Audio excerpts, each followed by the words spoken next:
Information. This guy, how heavy is his taste, he's still able to eat.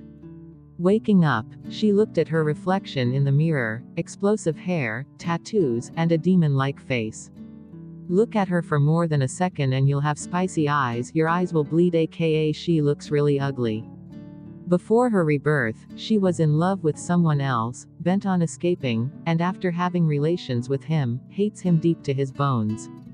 After her rebirth, she looked at the beauty on the bed, seriously thinking, the one who left his shadow in the past, seemingly should be him. In her past life, her mind was muddled. She tried to get rid of the outstandingly beautiful husband that she didn't want, was victimized by slag men and cheap women, and her most trusted friend brainwashed her. In the end, she found people rebelling and friends deserting, isolated and alone. In this lifetime, all of the evil people scheming and longing for her divorce should yield. Sorry, but this young Mrs. IQ is on the line. Chapter 1, Still Leaving. Abigail Smith opened her eyes. She was faced with a pair of eyes that sent chills down her spine and made her soul quiver. Ah! Her pale fingers tightly twisted the duvet. Again, she had to endure the pain of her body being torn apart.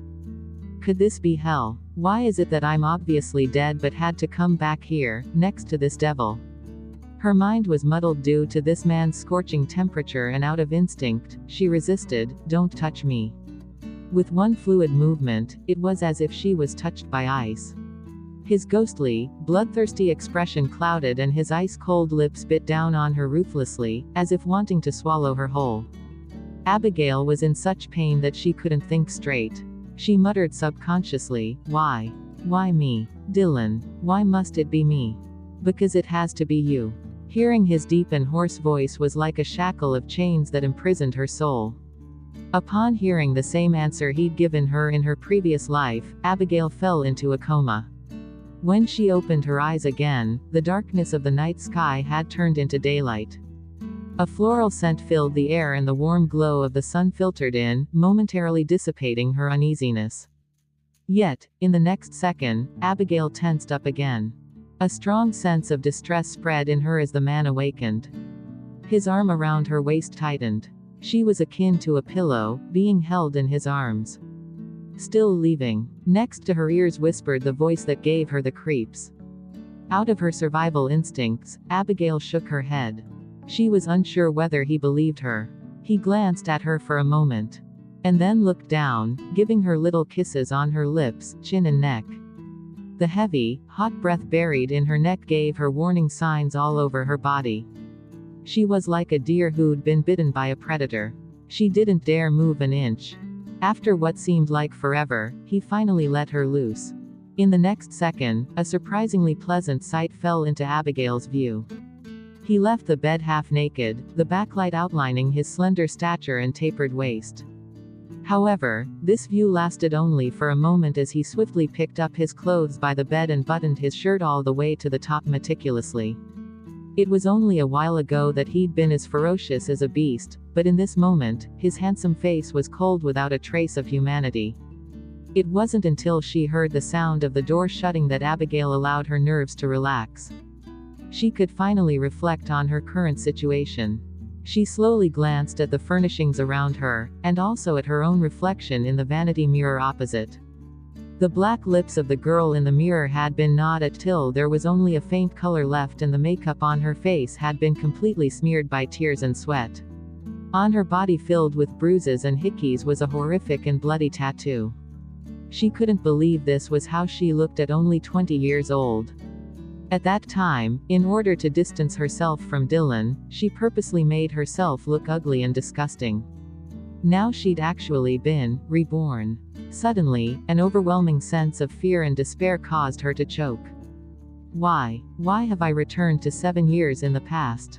I'd rather die than return here, back by this devil's side. She clearly remembered that this was where she and Dylan first had sex, and she'd been tormented thoroughly for countless nights afterwards.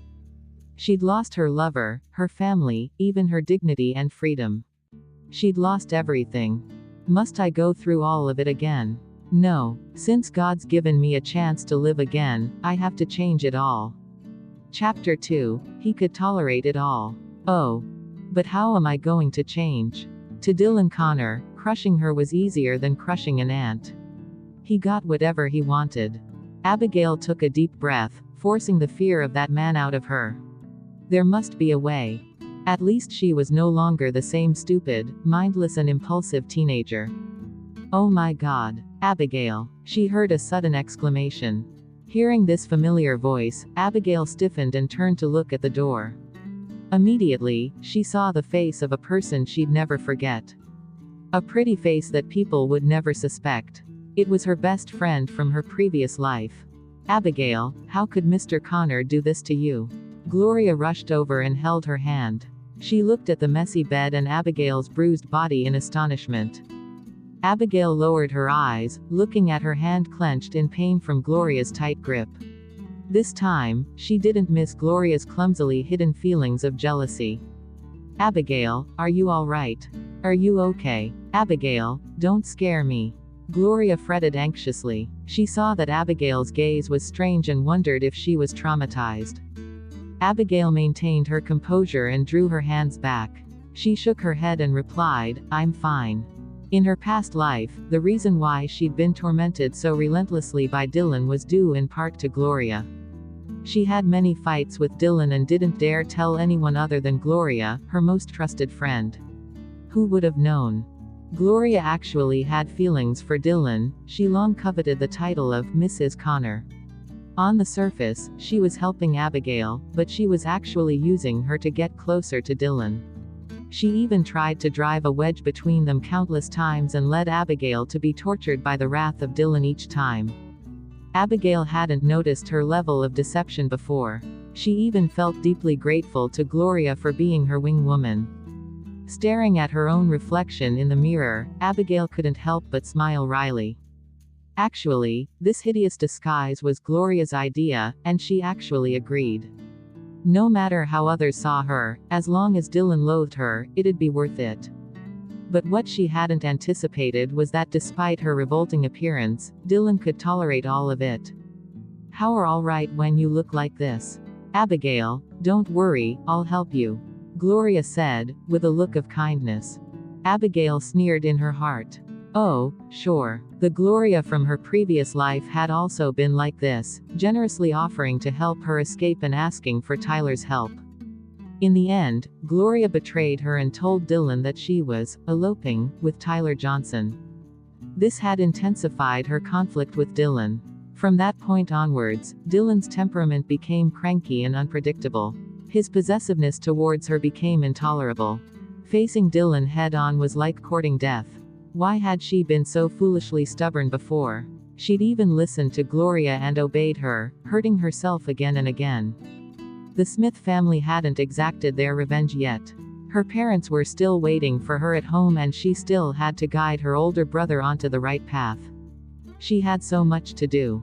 She needed to pacify Dylan first. She couldn't do anything that would provoke him again. She set herself up against a terrifying enemy. Abigail, wait for me. I'll come back for you. Gloria, only caring for herself, spoke words devoid of meaning. She then left. Once Gloria left, Abigail's helpless and fragile expression turned cold and numb. Gloria's countless attempts to encourage her to escape hadn't succeeded. The last time, she was accused of having an affair. It was like Gloria was determined to the death to ruin her life. So let's find out. Who will die this time? Chapter 3, Ex-Fiancé. In the blink of an eye, 3 days passed. In those 3 days, Abigail spent her time mostly sleeping and reflecting on her memory of her previous life. Dylan was no different from the past. For 3 whole days, he didn't appear at all. The servants at the house were all buried in their work and rarely spoke to her. They didn't even dare to make any eye contact. Such an enormous house, but it was like a crypt. Abigail changed into her pajamas and looked at the time. She immediately walked towards the yard. The moonlight was beautiful with a gentle breeze, easing her fear of the terrifying memories of the cage she was trapped in. This garden actually had a nice view. After all, it had been designed by Dylan himself. He hired the world's top group of architects and it took 5 full years to finish building it in the top location in Imperial City. It was such a pity that in her previous life, she hadn't appreciated it. She abhorred this cage that imprisoned her and only wanted to destroy it. In plain sight, she could see a large, burnt patch of grass, an intentionally cut flower bed and a murky pond. These were all her masterpieces. Abigail. Then, a familiar voice abruptly resounded in the evening wind. Abigail looked up from a withered rose in the direction of the voice. Under the dim light, she could see a man dressed in an expensive and luxurious suit. He was charming and classy. She had to admit, Tyler did in fact captivate her. Dylan, that devil, paled in comparison with him. Tyler stood a few steps away from her and frowned. Abigail noticed his subtle reaction, so she took a look at her clothes. At that moment, she was still in her heavy metal clothes, with a thick mess of makeup on her face. As her wardrobe didn't have any regular clothes, she thought she might as well maintain her old image. She also didn't want to arouse suspicion by changing drastically in such a short period of time. Tyler stared at her coldly, his expression filled with disappointment. Abigail. How could you degrade yourself like this? Degrade myself. Abigail tasted these words, mocking her. In her previous life, she'd given him her entire heart. In order to prove her loyalty to him, she'd made herself dress so strangely and repulsively. But in the end, all she got in return was him saying that she degraded herself. She knew that Gloria spoke ill of her in front of Tyler, but if this man had the slightest affection for her, he wouldn't believe anything. Gloria said. Since Gloria Mayer was her best friend, she came over often to keep her company. Thus, she could come in and out as she pleased. She even allowed Tyler in secretly. Just as Abigail was about to speak, a chill went up her spine. Dylan. He's here. She was instinctively aware of that man's presence. In her previous life, she didn't realize Gloria betrayed her. Dylan watched her in the dark the whole time she cheated on him, marking the beginning of her nightmare. Abigail sighed gently, forcing herself to ignore the presence of Dylan. She looked at Tyler indifferently, chuckled and asked, I wonder which perspective you're questioning me from. That of my ex-fiancé. Or, my brother-in-law. Tyler's expression turned heavy at Abigail's sarcasm. Abigail, I know you blame me, but I was also helpless. Whatever happened, I'm responsible for what you've become today. Leave with me now and I'll take you out of Imperial City. Chapter 4. Dying under a peony. In her previous life, Abigail felt that she lost herself and let Tyler down. She didn't even fight back when he said all those nasty words to her. She was moved when he said she was forgiven and was touched that he wanted to bring her home, thinking she was still in his heart. She had simply been dumb. Who knew he was just acting out of pride? In any case, she was once Tyler's fiancée, but now she'd become Dylan's lover. If people found out, wouldn't he lose all his pride? Just as Tyler appealed for her to leave with him, Abigail felt a drastic drop in the temperature of the surrounding air. In the darkness only a few steps away from Abigail, the man's expression was as dark as the night. His hostility raged uncontrollably, as if he could crush a man and engulf him whole, not leaving a single trace behind. Dylan's assistant, Oliver Wilson, was sweating buckets and both legs were trembling. What a life I have to witness the boss's woman eloping with another man late at night. Ever since this woman Abigail had appeared, the servants hadn't had an easy day. Once the boss went into a rage, they all suffered. And this woman's forte was provoking Dylan. This time, boss's anger would certainly be enough to burn the entirety of Imperial City to ashes. Oliver closed his eyes in despair. He knew even without looking what was coming. Seeing that Abigail wasn't moving, Tyler got impatient. He reached out to grab her arm, wanting to pull her away. But Abigail quickly took a step back, avoiding his touch. Abigail. Tyler frowned. Abigail replied coldly, Tyler, did I say I wanted to leave with you? Tyler gave her a pitiful gaze. Abigail, Dylan is toying with you. Why must you humiliate yourself just to get back at me? The Abigail he knew was head over heels for him and always did his bidding. Thus, Tyler thought she was just trying to seek his attention. Humiliate myself. Abigail laughed like she just heard a joke. She sneered, Dylan is richer than you, more powerful than you, of a higher class than you, and has a better body than you. Sleeping with him once is better than being with you for a lifetime. How do you have the confidence to say such things? Tyler never imagined that Abigail would say those words. His mood darkened. At the same time, the man in the darkness with rage like a beast suddenly calmed down. Oliver was surprised and looked in Abigail's direction. Why is Miss Smith acting so strangely today? This is out of character, isn't she deeply in love with Tyler? She should be happy to elope with him. Maybe she's playing hard to get. This time, Tyler was really angry. He warned her, Abigail, stop throwing a tantrum. Dylan is a vicious, violent and bloodthirsty man. Do you know how many have died in his hands? Staying with a man like him, don't you care for your life? In response to Tyler's harsh warning, Abigail yawned lazily. She glanced at him sideways and replied faintly, so what? Dying under a peony flower such as Dylan, you'd be happy even as a ghost. Chapter 5, An Acquired Taste. Oliver in hiding. Peony flower. Damn, this woman is so different today, is she under a spell? How can she compare our boss to a peony? Boss is handsome, even speaking as a guy. But even though he's really good looking, anyone who knows him well enough, knows how violent he is. Oliver discreetly sneaked glances at his boss, but unfortunately couldn't make out his emotions from those dark eyes. Is boss angry or not? At this moment, Tyler looked at the girl who stood in front of him. A girl who was filled with hatred and spoke so viciously. He warned her with the last bit of his patience, fine. Since you won't come to your senses, next time you have regrets, don't blame me for not coming to you today. Abigail, I've done my best to help you. Abigail relaxed a little when Tyler finally stormed off. If she had been in her previous life, she'd have to face the wrath of Dylan.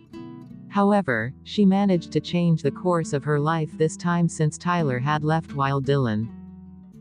She wasn't sure when his presence had disappeared. Did I pass the test? Dylan's temperament was treacherous and unpredictable, so Abigail didn't dare let her guard down. After easing her mood, she walked back into the house.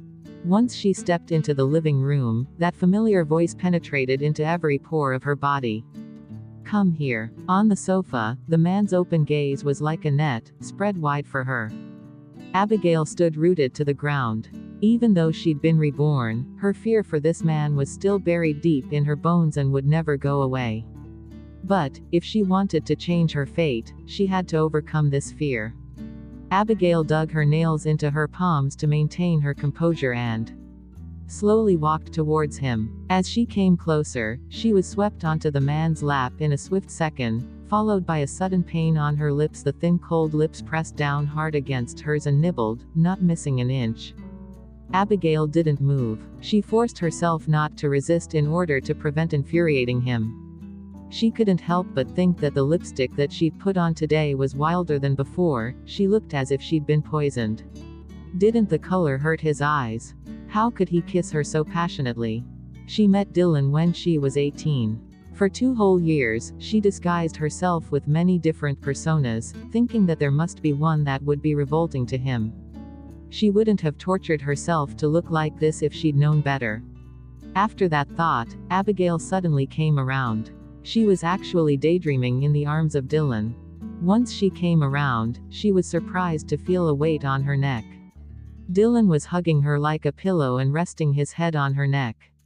His breath was hot against her neck, coming in long and steady rhythms. He fell asleep. How could that be? Abigail didn't dare make a sound until half an hour later when Dylan was still without movement. She whispered, Dylan. He didn't react. He was really asleep. Not far off, the worried Oliver stood by the gate. He witnessed what had happened and was surprised too. His eyes were wide open like he'd seen something unbelievable. Abigail was astonished as well. She clearly remembered that Dylan had a serious case of insomnia. His body was also more resistant to drugs than ordinary people, so meds weren't effective on him. Each time he wanted to go to bed, he needed a professional psychologist to perform hypnotism. Worst of all, aside from being abnormal, he had a strong psychological barrier too. So, it was extremely hard for him to be hypnotized. When he was in a bad mood, hypnotism was totally useless. The Connor family hired an innumerable number of well-known doctors for him, but there was no cure. Chapter 6. Be Herself Again. Abigail saw Oliver's look of surprise. She opened her mouth to talk, but Oliver quickly put a finger to his lips to silence her. He then put his palms together to plead her and mouthed, "The ninth master hasn't slept for 3 days." Hadn't slept for 3 days. Could this be because of her running away? In the past 2 years, she hadn't given up on running away. This time had been her closest to freedom, just a little more and she would have been able to get on that overseas cruise. But there was a high price to pay. Before, although Dylan forced her to stay by his side, he had never touched her. The first time he did was 3 days ago. This was why she had believed her disguise to be effective all along. Just when Oliver heaved a sigh of relief, a thunderous ring from the phone resounded throughout the living room, disturbing the silence. Oliver was scared out of his wits and nearly tossed the phone away. He quickly turned it off. But it was too late. The devil had been awoken. It slowly opened its eyes, not showing a trace of humanity. It looked towards him with eyes that shot daggers, and the color in Oliver's body drained. Abigail was also in a state of shock. Dylan had a horrendous temper whenever he woke up. If he was disturbed during his sleep, that was akin to the end of the world. Panicking, Abigail stretched out her hands. She covered Dylan's eyes with one hand and tugged his head against her shoulders with the other, whilst caressing his soft hair with her fingers. "It's okay. Go to sleep." 1 second went by. 2 seconds went by. 3 seconds went by. Dylan did not move. A while later, Abigail carefully removed the hand covering Dylan's eyes. The man had shut his eyes quietly and had fallen into a deep sleep again. Oliver's blood finally started flowing. He had nearly collapsed just now. He looked at Abigail with eyes of gratitude. Abigail stayed in the same position the entire night. Unsure of when she fell asleep, when she awoke, it was already morning. She was lying on the big bed in the master bedroom, with no sign of Dylan in the house. Abigail rubbed her eyes and sat up. The hand she rubbed her eyes with was smeared with eyeliner, fake eyelashes, and glitter eyeshadow. Every girl wants to look beautiful and would know that sleeping with makeup on damages the skin. But for these past 2 years, she never dared to remove her makeup even before going to bed. Conversely, now that she knew that her disguise wasn't working, she felt a little freer. She could finally be herself again. Ever since she was 18, a flower-blossoming age for girls, she had never met anyone without her disguise. She had almost forgotten how she looked like without it. Firstly, would be the big, bloody, horrific tattoos on her body. Fortunately, she was afraid of pain, so she didn't listen to Gloria's advice to get permanent tattoos. The ones on her body could be washed off with soap. Abigail searched high and low and finally found the soap in a box filled with various other things. She brought the detergent, makeup remover, cotton pads and a pack of facial masks that Dylan had given her previously in the bathroom. She first removed the numerous ear studs and heavy gold earrings, then the dog chain around her neck. Next, she removed her makeup. Finally, she poured the soap into the bathtub and soaked her entire body in it. Chapter 7. What did you do last night? With the help of the soap, the tattoos on her body started to slowly dissolve away. Abigail soaked herself in the warm water, placed a facial mask over her face and shut her eyes for a bit. When she opened them again, the water in the bathtub had turned black and muddy. As for her body, without the masking effect of the tattoos, her body revealed its original state. The kind of temporary tattoos she had gotten hadn't damaged her skin. Other than the red crescent-shaped birthmark, her entire body was flawless, just like a piece of jade. Moist and delicate. It was also like snow under the moonlight, white and clear. Before being reborn, she even went to get a permanent tattoo on impulse. This tattoo stuck with her for 7 whole years. So for these 7 years, she had no clue how her body looked like underneath. Now that she had seen its original state, even she herself was shocked at how good her skin was. In addition, she was currently only 20 years old, the age where a girl's complexion is at its best. After peeling the mask off her face, Abigail drained the murky water in the bathtub and washed her body again. She then changed into a bathrobe and sat in front of the dresser. The girl in the mirror had ashy brows, a high nose, and delicate lips in a nice natural shade just like beautiful cherry blossoms in March.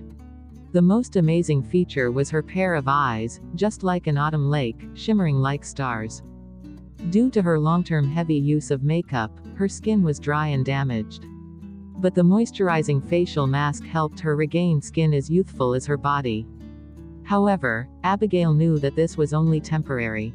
Just like all the other beauty procedures, the facial mask could only maintain the skin's condition for a short period, especially those emergency-type facial masks that don't cure the root of the problem but rather offer a temporary solution. For the skin on her face to completely recover, it still needed more care. The outrageous hairdo she did at the hair salon also returned to its original state after washing. Her long hair that reached her waist was as black as ink and was let down loosely.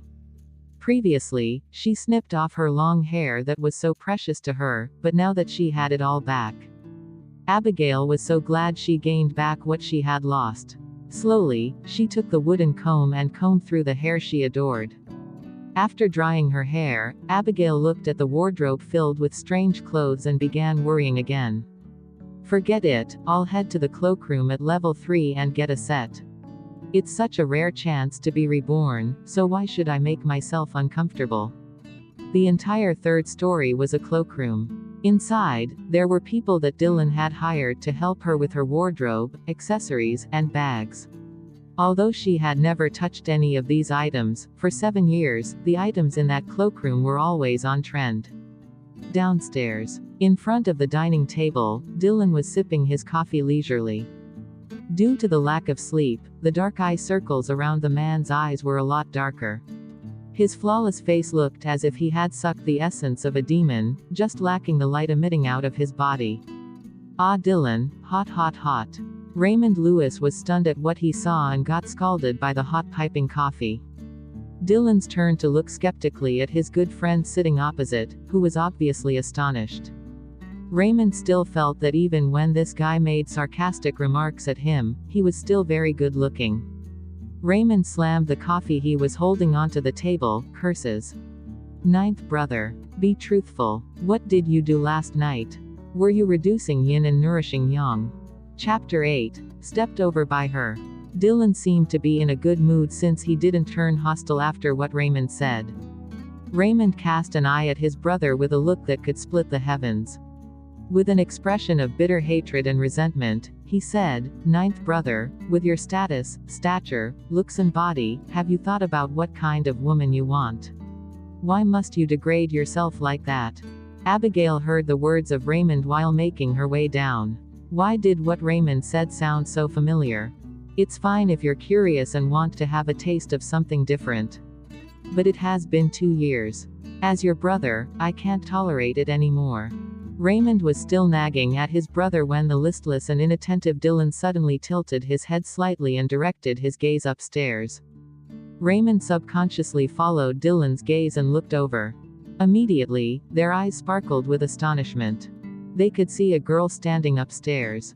A girl in a pure white dress, with a slim body. She had long hair reaching her waist, her glances were enticing and her lips were like peaches. She was a real beauty with flesh of ice and bones of jade. Her beauty was out of this world. This girl was really, unbelievably gorgeous. The light could not be shielded even from a beast like Dylan. Raymond was still dumbfounded by the time Abigail walked over to the dining table. Abigail scanned the dining table. Normally, she always sat in the seat furthest away from Dylan. This time, she thought carefully and took the seat next to him instead. Seeing that the girl had actually sat next to him, Dylan looked at her with a twinkle in his eyes. Abiding by the principle of, the lesser you talk, the lesser mistakes you will make, Abigail sat down and started eating her breakfast silently.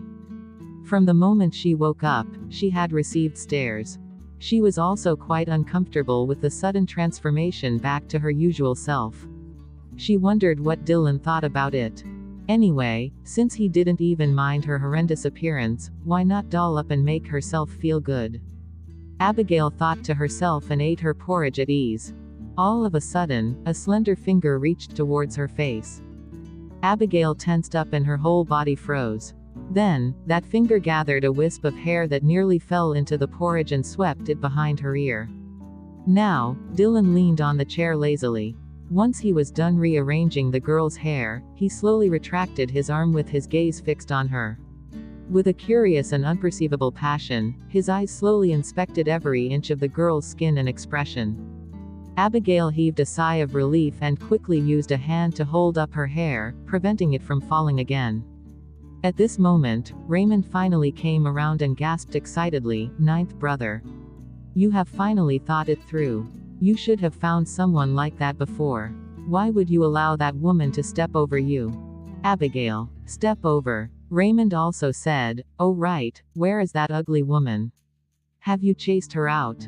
"Abigail. Ugly woman," Raymond said, although that Abigail didn't look so bad 2 years ago when you guys just started. She was fat.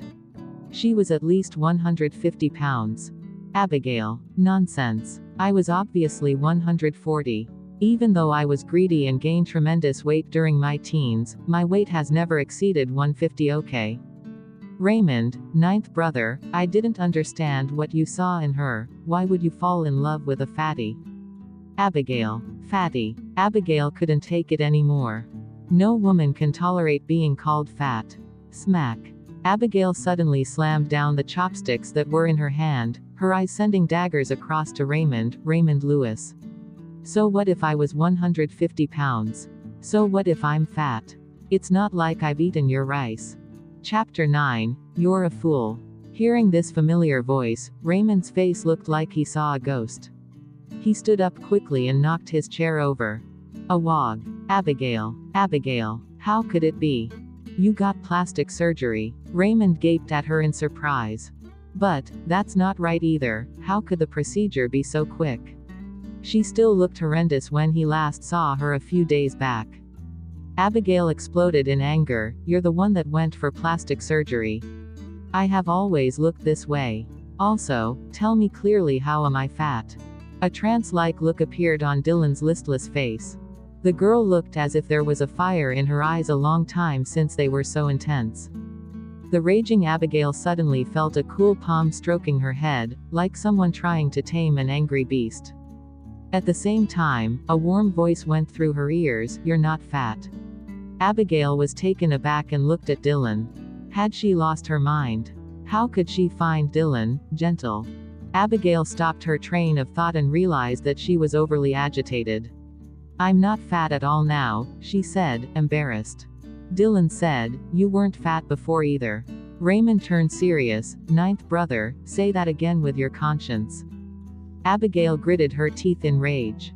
Dylan turned to look at Raymond slowly. "I have given that piece of land in Chengdong to Emmett." Raymond was suddenly dumbfounded. "What? Don't joke about this, ninth brother. Didn't you promise to give it to me?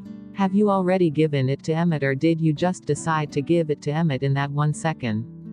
Dylan. I just decided. Raymond. Damn. Just because I called Abigail fat just now. You're a fool," Raymond retorted. Not only did Dylan not refute, he enjoyed this title. With an expressionless face, he said, "You're in the way, you should leave now." Not only was he foolish, he's even biased towards his lover and finds his own brother a nuisance. Raymond's heart broke and he ran off in tears. After Raymond left, Abigail and Dylan were left alone in the dining room. With Raymond around, Abigail breathed easy, but once he left, she tensed up again. The presence of the man was instantly magnified. "Eat more." Her plate had another dumplings from her favorite breakfast store. Abigail had conflicting emotions. Ever since she appeared, Dylan did not have any special reaction to her change in appearance at all. It was more normal to react like Raymond, right?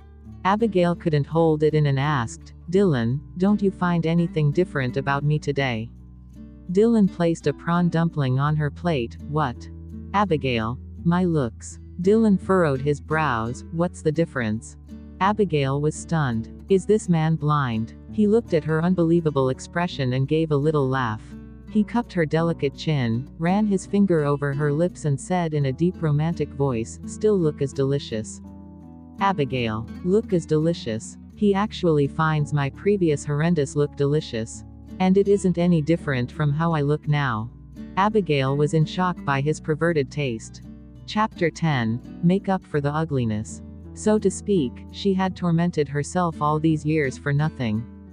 Abigail felt like dying. Thankfully this time, she found out sooner rather than later, or she would have to be ugly again her whole life. Starting today, she wanted to doll herself up as pretty as possible to make up for the ugliness in her previous life. Why? Is there a problem? No, Abigail replied, aggrieved. Oh, the man chuckled. Abigail looked at the man, fearful.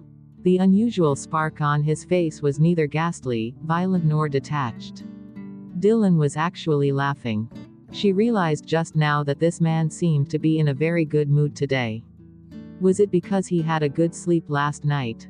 Actually, Dylan's hot-tempered temperament was closely related to his insomnia. Nobody is able to tolerate such a long-term sleeping disorder. As she thought about it, Abigail's mind started to wander. Should I take this chance to bring up that issue, since he's in a good mood today? When she was downstairs, she received a message from the class monitor asking her to go to school. If she continued to miss school, she might be punished or expelled. Due to her bad results, she had already been held back 2 years and would be 20 years old by senior year.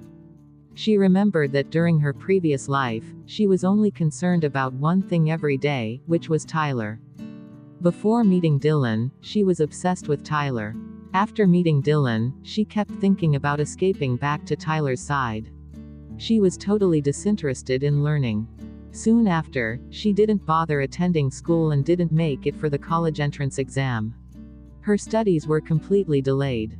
This time, she wouldn't allow herself to destroy her life like she did before. This time, although she was grounded due to her escape attempt like her previous life, this time she didn't leave with Tyler. Thus her relationship with Dylan was still redeemable and there was still room for mitigation. Abigail took a deep breath and asked hesitantly, "May I go to school tomorrow?" As soon as her voice died down, the pressure in the house lowered and the man regained his indifferent expression. Abigail could hear her own heartbeat. I'm still not allowed to go to school. Even though she expected it not to be that easy, Abigail couldn't help but feel disappointed. Her face turned grim as she looked at her favorite bun with no appetite and muttered softly, "If it's not possible then forget it." But Dylan's face didn't look any happier, instead, he looked more sullen. Abigail didn't want to aggravate him right after their relationship improved, so she quickly said, "I was just casually asking. I'm not going anymore." Dylan kept silent and looked at the girl's dull eyes with a panicked expression on her face. Looking at the girl's expression reminded him how it was last time, and an uncontrollable temper rose in him. Abigail put on a face of innocence. This man's too hard to please. I already said that I'm not going to go, so why does he still look as if he wants to murder someone? Chapter 11. Did I scare all of you? The atmosphere in the house slowly chilled. The relationship between Dylan and herself seemed to return to the way it was before she was reborn. The fear for the person in front of her started creeping back into her body. Fortunately, at this moment, a pair of footsteps broke the deadlock. Oliver brought with him a group of gardeners, florists, and builders into the dining hall and spoke, "Ninth Master, the repair works in the garden, Oliver broke off mid-sentence and saw a girl sitting on the left of Dylan. He paused momentarily while the workers behind him gave each other puzzled looks. He wasn't just surprised because of this girl's beautiful appearance, but everyone knew that the master had a serious case of OCD and was disgusted with women.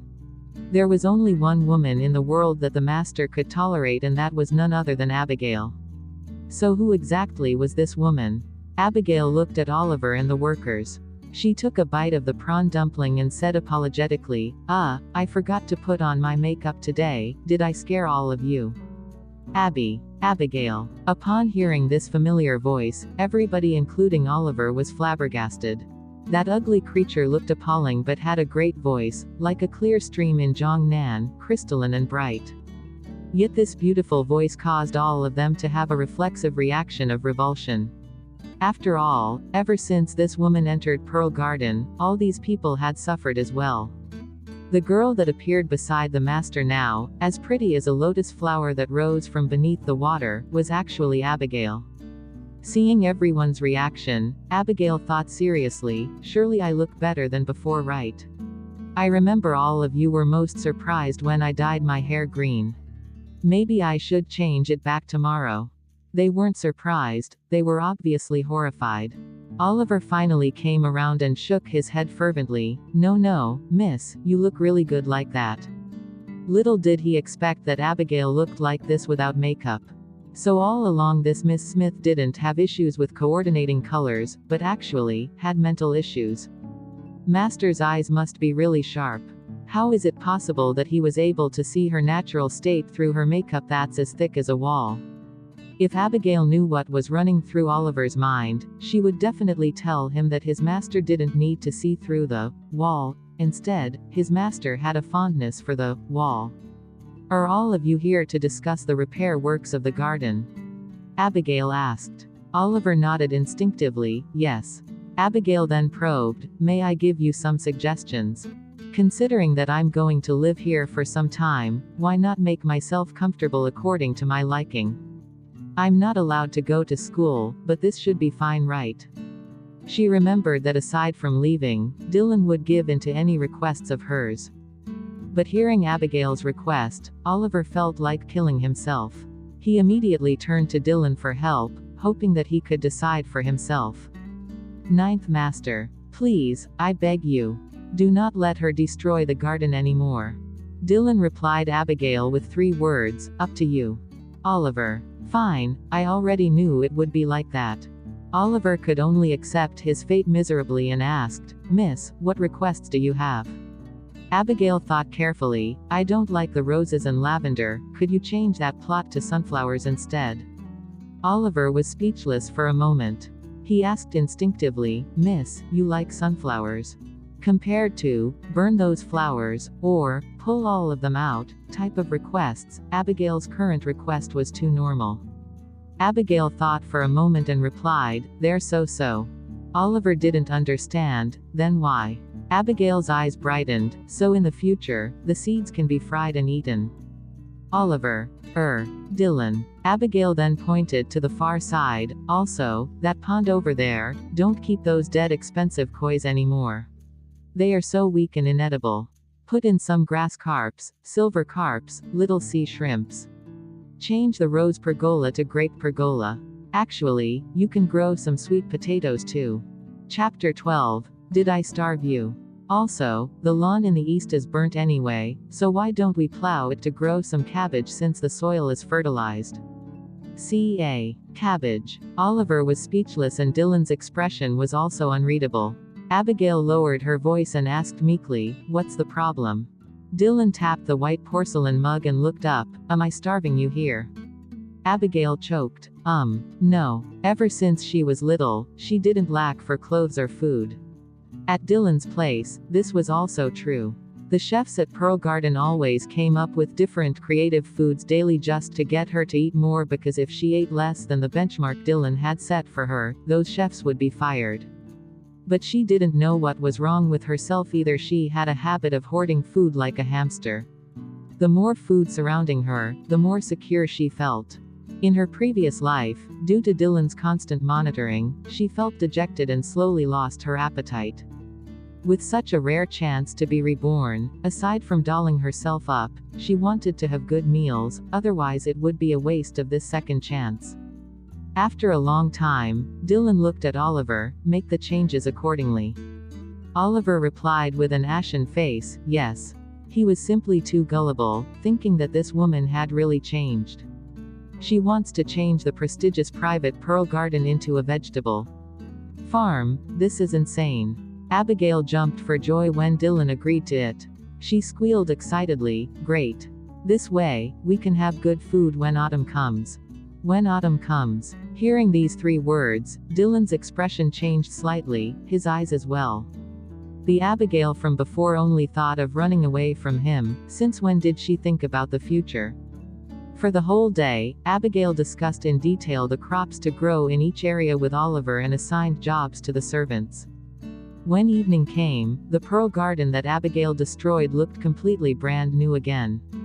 Cabbage in the east, sunflowers in the west, the walls had newly built grape shelves, those expensive plantations had been replaced by vegetables and fruit, the water in the pond had been changed and the beautiful carp and live prawns were swimming inside happily. Every flower and plant in the old pearl garden was rare and so priceless that even the workers had to be wary of every step they took. Otherwise, they could accidentally kill a plant worth hundreds and thousands of dollars. Now, although it had become a vegetable plantation, any accident would still be frowned upon. Maybe she had done too much physical work that day, but Abigail's appetite was back and she ate heartily during dinner. After filling herself up and fueling herself with energy, she reflected on what happened that day. There wasn't only the issue of going back to school but the problematic relationship and situation between her and Dylan too. To create change, she had to have a talk with him. Dylan's room was on the top floor, the room that she would never go near previously. Dong dong dong. Abigail stood nervously in front of the door, took a deep breath and knocked. Squeak, the door opened and a pair of cold, deep eyes greeted her. Hey, I have something to discuss with you. Is this a convenient time? The man seemed to have expected her arrival. Without a look of surprise, he turned and walked back into the house silently, indicating his approval. Abigail quickly kept up with him. I must settle this by tonight no matter what. Chapter 13. Eating Sweet Melons. This was the first time Abigail entered Dylan's bedroom. She took a step in and immediately felt a kind of overwhelming oppression. The room had a depressing color scheme and in her field of view was a superior audio system playing soothing music in the background. The curtains were drawn completely and the whole room felt shut in. There was a great abundance of alcohol in the room. A row of various hard liquors was neatly lined in a huge alcohol cabinet. Other than Dylan, there was someone else in the room. Dylan's hypnotist. From the looks of it, Dylan was preparing for bed. Well, so much fuss just to go to bed. Seeing that he slept quite soundly last night, it was probably due to the lack of sleep for the past 3 nights. As Abigail entered, the hypnotist left. Under the warm glow of light above her head, Dylan walked over to the bar, sat down and poured himself a glass of red wine. Go on. Abigail had already prepared a script earlier so she didn't hesitate and went straight to the point. I wish to talk about our relationship. Our relationship. The man raised his brows, expressing interest in the topic. Abigail nodded and said in a serious tone, yes. Dylan, what do you think about our current relationship? Dylan, you belong to me. Abigail. Abigail indicated that she couldn't continue this conversation that had just started. It was like the question she asked him before about why that person must be her, and to that he replied, because it has to be you. She couldn't comprehend any of his answers. Abigail forced herself to ignore the man's reply and continued, Dylan, all this time, I didn't understand why you fancied me. With your status, you're able to get any girl you want. Even if you like someone that is fat or weird, there are countless girls who would be willing to cater to your taste. No matter what the original reason was, since we can't change that at this point, why don't we try changing our relationship? You've always been so angry that I kept running away, but that was only because nobody could tolerate being monitored, controlled and having their freedom taken away. The more you try to control and force me, the more I try to escape. As the saying goes, a melon forced off its vine is not sweet. I am sure you know this principle. The man listened silently until she finished speaking. He was resting his head on his hand lazily and had another hand swirling the wine glass. He replied, whoever said that I liked sweet melons? Abigail. There is no way to have a reasonable conversation with this guy. She understood what Dylan meant. As long as she was his property, nothing else mattered, including the wishes of this property. Since the conversation had reached this point, there was no way of continuing. Time went by slowly. Unsure how long they were silent for, Abigail suddenly stood up and walked towards him.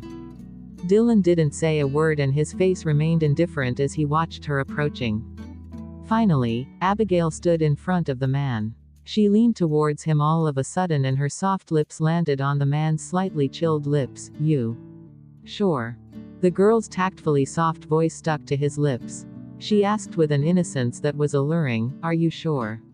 You don't like sweet melons. Chapter 14. Rotten Melons. Dylan's pupils constricted the moment the girl's soft lips touched his. His eyes became darker than usual as if to suck her soul in. This voluntary kiss that had never happened before, was so beautifully sweet that his heart started to palpitate. That's all. The man's voice was a little hoarse with an edge of danger, obviously unsatisfied. Abigail coughed lightly. This was just a preview. I can't give you any more since I haven't grown into a sweet melon. Oh. The man gave a chuckle. Abigail retreated a safe distance away from the man's searing stare. Pushing on, she continued, actually, all I want is to be a normal girl and learn to fall in love. I promise I'll never run away again. You also shouldn't make me do what I don't want to do and be angry and scary all the time, alright? That Tyler before, my brain was clamped by an obsession with that man, but I understand now. I feel that with ninth master status, as long as we regain a normal relationship, I can definitely grow to become a sweet melon with time. Abigail spoke till her tongue was parched. Actually, sweet melons are quite delicious. I think you should give them a try. How would you know whether you like them or not if you haven't tried them, right? She waited anxiously for his reply. Dylan smiled vaguely at the little melon seedling, trying so hard to promote herself. He asked faintly, what if it becomes rotten? The corners of Abigail's lips lifted upwards. She wiped off her sweat and said, it won't happen, it won't happen. I'll work hard and grow. I'll definitely become a beautiful sweet melon. A moments passed in silence, and just as Abigail was about to give up, the man finally relented, fine. Abigail was stunned for a while before responding to Dylan's agreement. Her face was filled with joy. You agree? So I'm allowed to go back to school. Can I stay in the school's dormitory like the other students? Can I do whatever I want to do? Then I am off to pack my things. I'll move into the school's dormitory tomorrow. But I'll come back and visit the vegetable garden whenever I'm free. After finishing her sentence, she skipped away happily and quickly, in case Dylan changed his mind. Looking at how eagerly the girl left, Dylan's expression turned gloomy, as if he regretted his decision immediately. But when his fingers touched the remnants of her soft kiss on his lips, the gloominess in his eyes dissipated.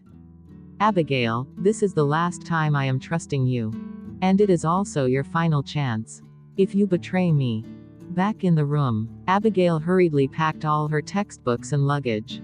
That actually worked. This feels like a dream. Then, her cell phone started ringing. It was an incoming call from Gloria. Abigail's lips turned into a scowl and answered the call. Hello. Once the call was connected, Gloria's exasperated voice came through the receiver. Abigail, I kept calling you. Why didn't you answer? Are you all right? Why didn't you leave with young Master Johnson? Did you know how much effort I had to put in to convince young Master Johnson? I can't explain it properly over the phone. We'll talk about it in school tomorrow. Wah, what? Mr. Connor didn't ground you. He's even allowing you to go to school. Gloria's tone changed. After seeing that Abigail wanted to elope with Tyler, how could Dylan let it go so easily? Or, has Dylan started to dislike her? So he doesn't want her to live in the Pearl Garden anymore?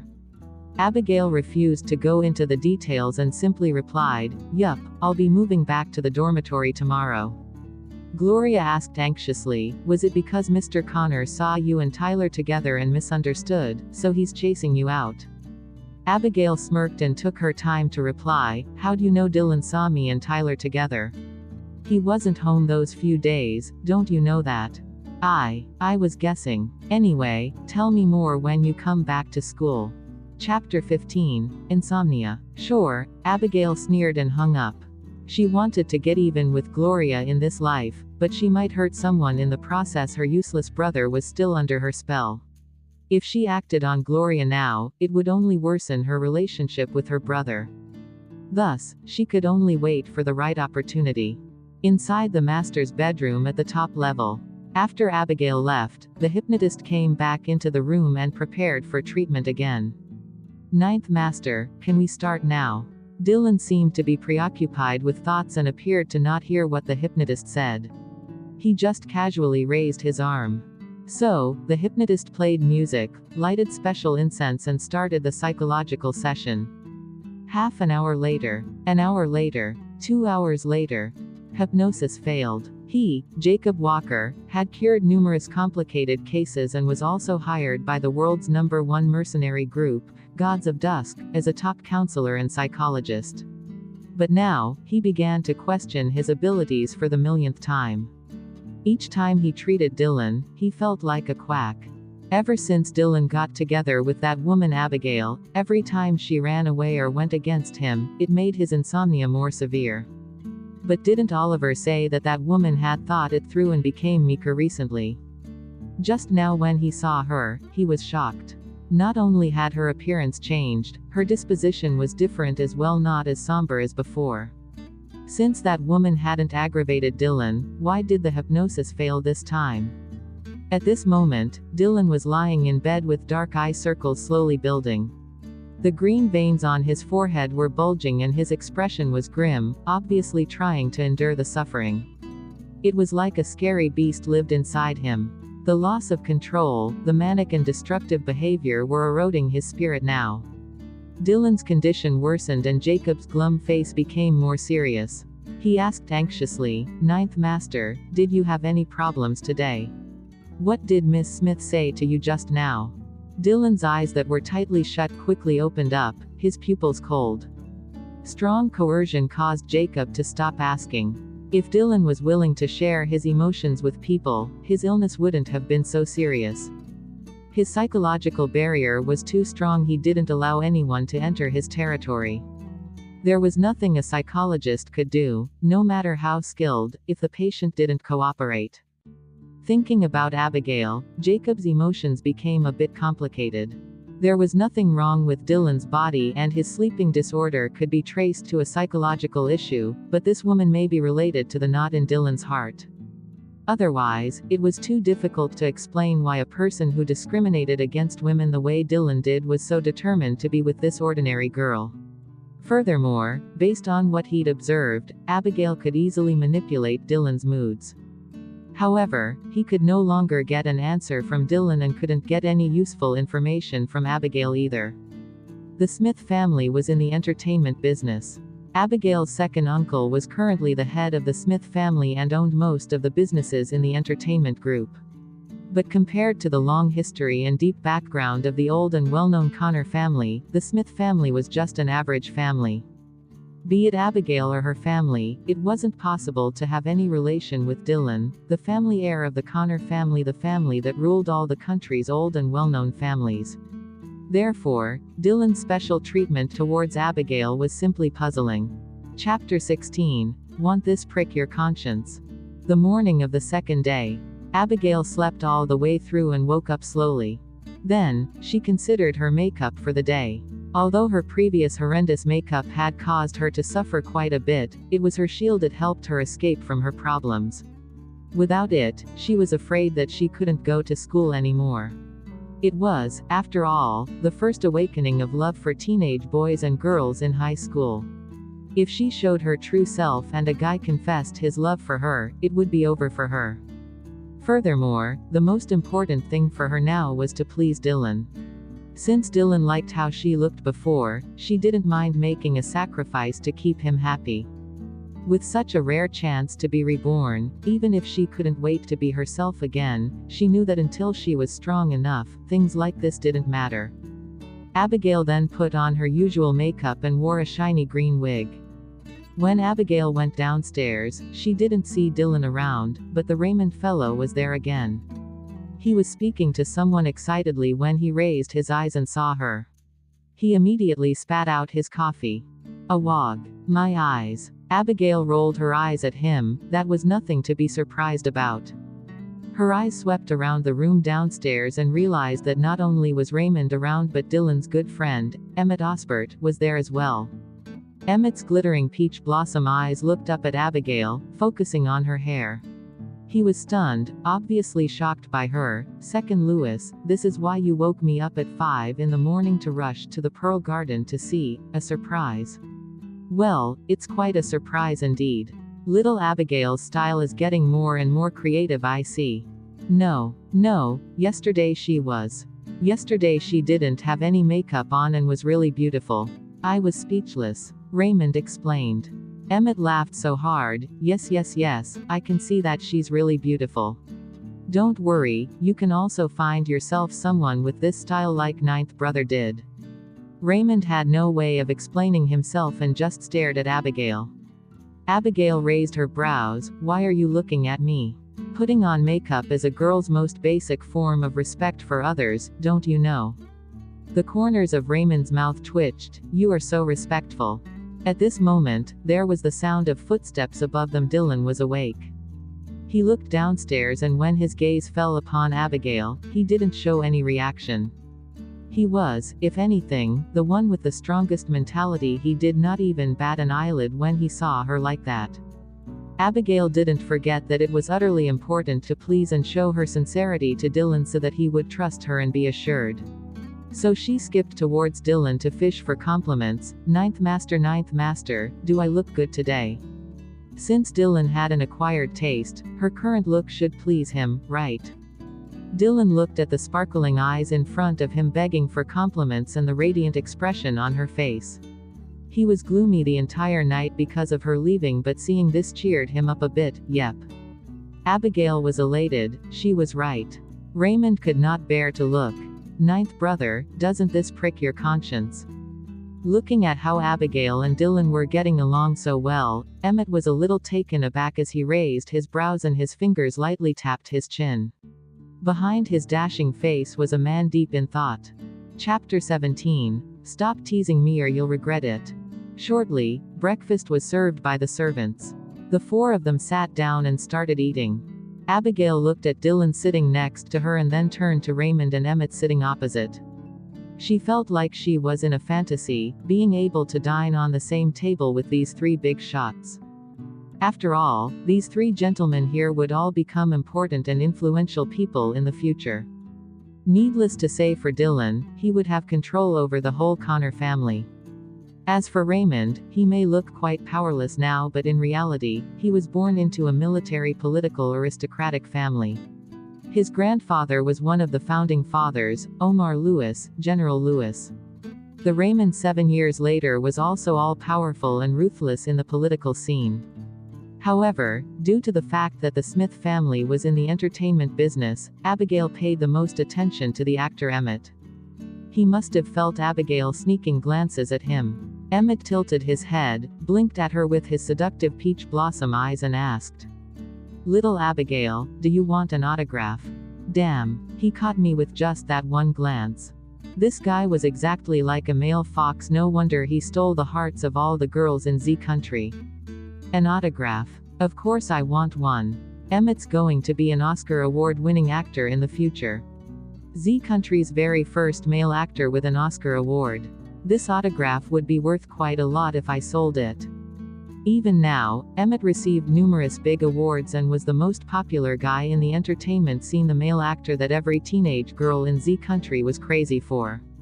Aside from his autograph, just any telephone booth that featured his public photo became a popular attraction that many fangirls would swarm to take pictures of. But considering the possessiveness of that pervert Dylan, Abigail eventually shook her head to herself. How could I dare to keep another man's autograph? There's no way unless I'm tired of living. Seeing that Abigail obviously wanted his autograph but painfully rejected it after peeking at Dylan, Emmett laughed. Little Abigail is really cute. Abigail. Stop this, movie god Emmett. Stop teasing me or I will fall out with you. Can't you see the mushroom cloud of anger forming on top of your buddy's head? Raymond shot a look at Emmett and curled his lips in disapproval. Emmett III, where are your standards? You're teasing even someone like Abigail. Emmett's fingers lightly stroked the dewy petals of the rose in the vase and said softly, all the girls in the world are flowers, they should all be treasured and loved. His words spoke right to Abigail's heart. Abigail immediately glared at Raymond and said, heard that? Learn something from that, you single dog. Raymond flared up, damn. Who are you calling a single dog? You're the single dog. Abigail tilted her head towards Dylan next to her. Darling, Lewis Jr. called me a single dog. What does he mean by that? Is he cursing us to break up? Hearing Abigail call him, darling, was like having sweet streams flowing through his damaged brain, but having heard the end of that sentence, he turned to stare coldly at Raymond. Raymond immediately curled into a ball cowardly, ninth brother, I was wrong sob sob sob. Abigail, you crook. Emmett looked at Dylan with his head tilted, who was fixated on the woman sitting opposite with heavy makeup and a green wig. Hey buddy, I haven't seen you for a few days and this little girl of yours seems to have become a different person entirely. Dylan looked at her. Become a different person. Her only change was that she became slightly smarter and decided to change her strategy of running away from me. As he saw Dylan's eyes turn dark, Emmett raised his brows with a mischievous grin on his face. Tisk, since you already know her motive, why do you still give in to her? This is so unlike you. I'm full. Heading to school now. At this moment, Abigail had finished her breakfast, picked up her school bag and luggage, and waved goodbye to Dylan. Just as she was about to leave, she turned back and skipped towards Dylan. Carrying her school bag, she hugged Dylan's neck and kissed him on the lips. Don't forget to miss me. After she'd said her piece, she left the three speechless men and skipped away happily. After a long while, Dylan lounged lazily on his seat and looked at his friends indifferently, because I found out that, I actually, like having sweet melons better. Chapter 18, Study Hard. Averna High School. A renowned school known to have the best teaching standards and highest enrollment rate in Imperial City. Abigail studied overseas and returned at the age of 16. She didn't take the entrance exam and shouldn't technically have been able to enter Averna High School. She was only able to enter due to the fact that her dad was the acting chairman of Smith Holdings at the time, allowing her to enter through the back door, so to speak. She had already been in high school for 4 years, from the ages of 16 to 20, yet she had yet to graduate. Initially, she didn't do well in school because she had fallen in love.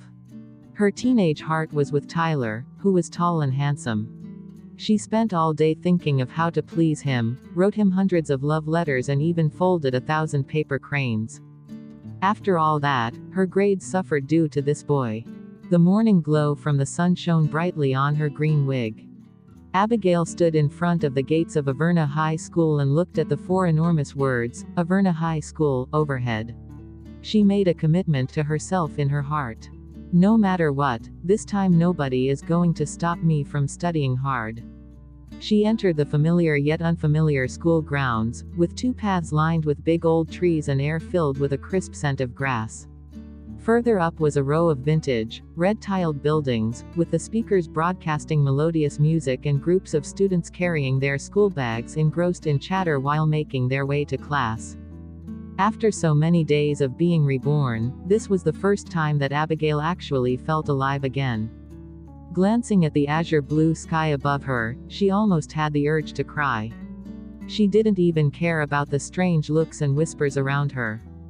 Compared to what she had gone through in her previous life, school gossip didn't hurt her one bit.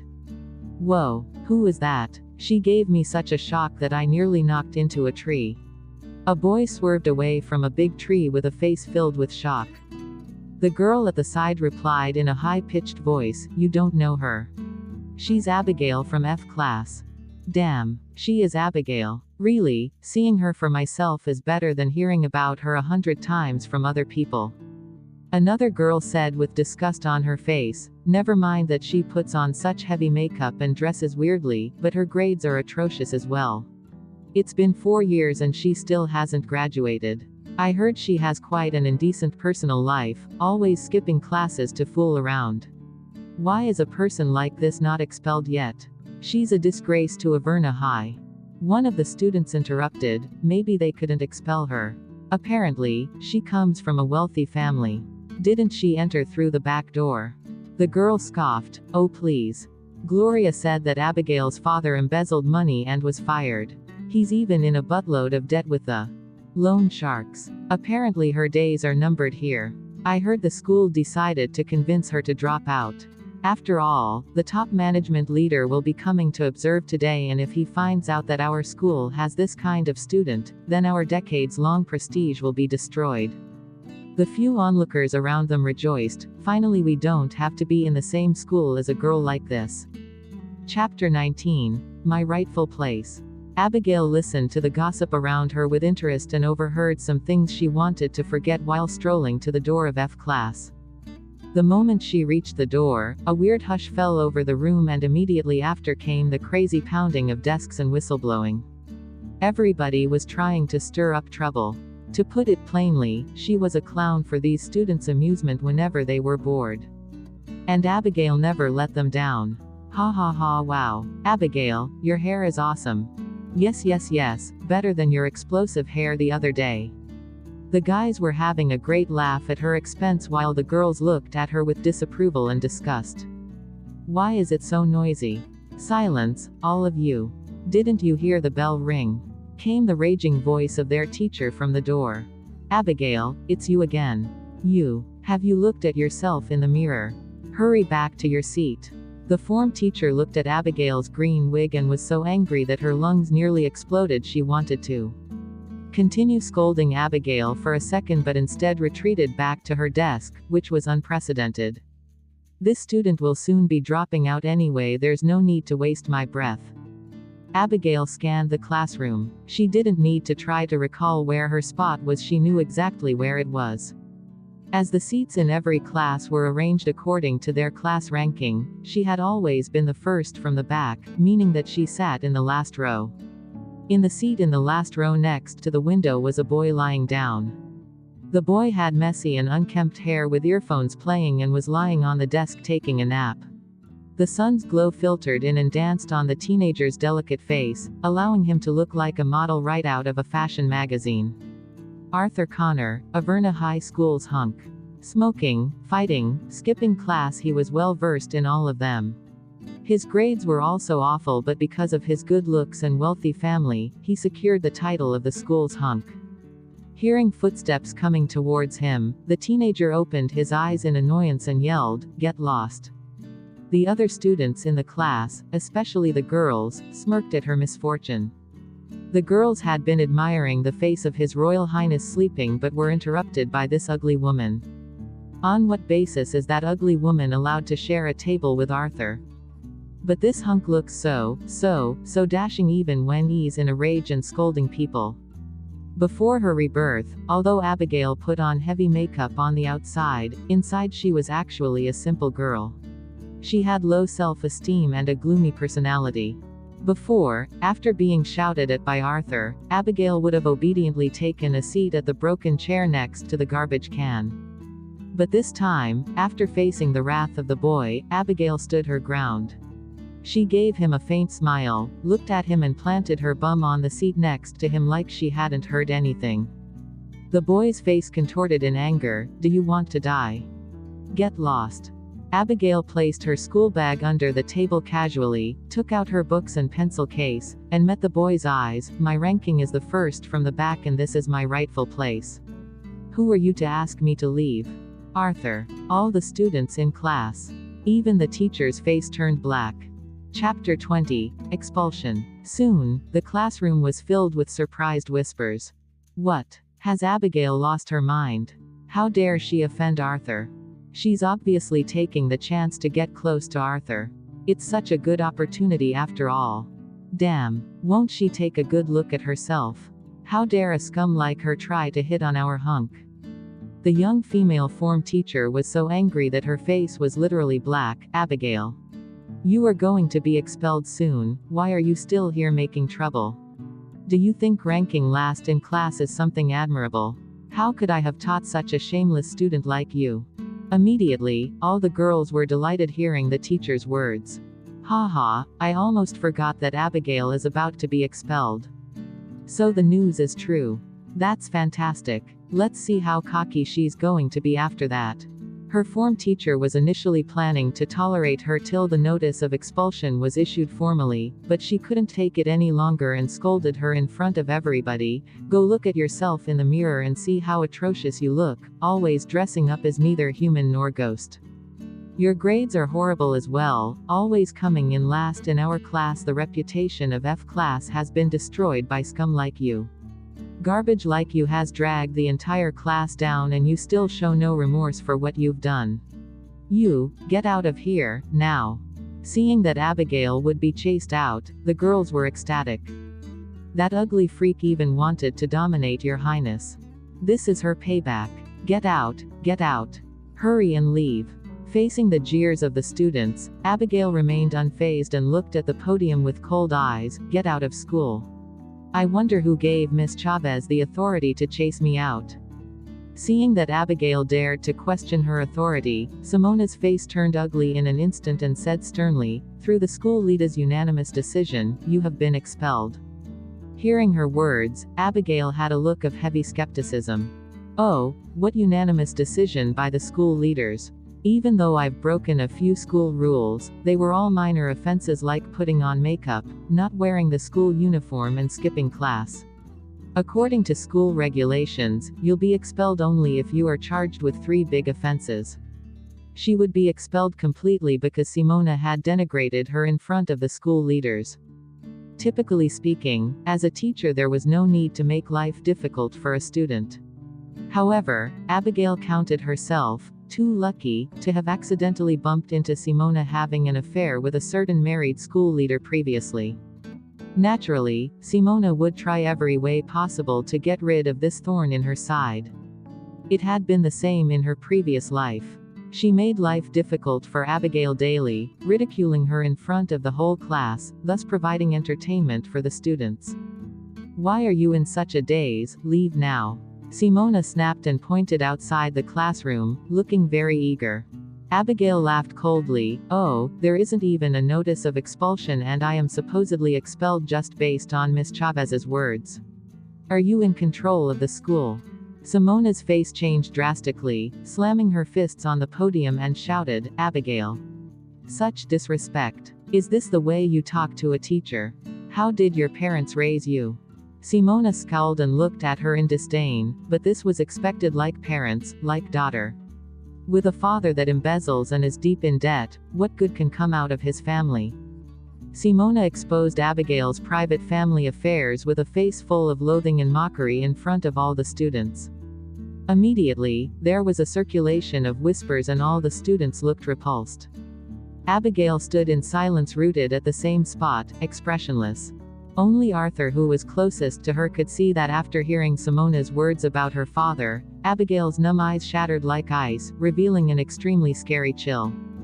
The boy's brows twitched and doubt flashed before his eyes. Was that an illusion?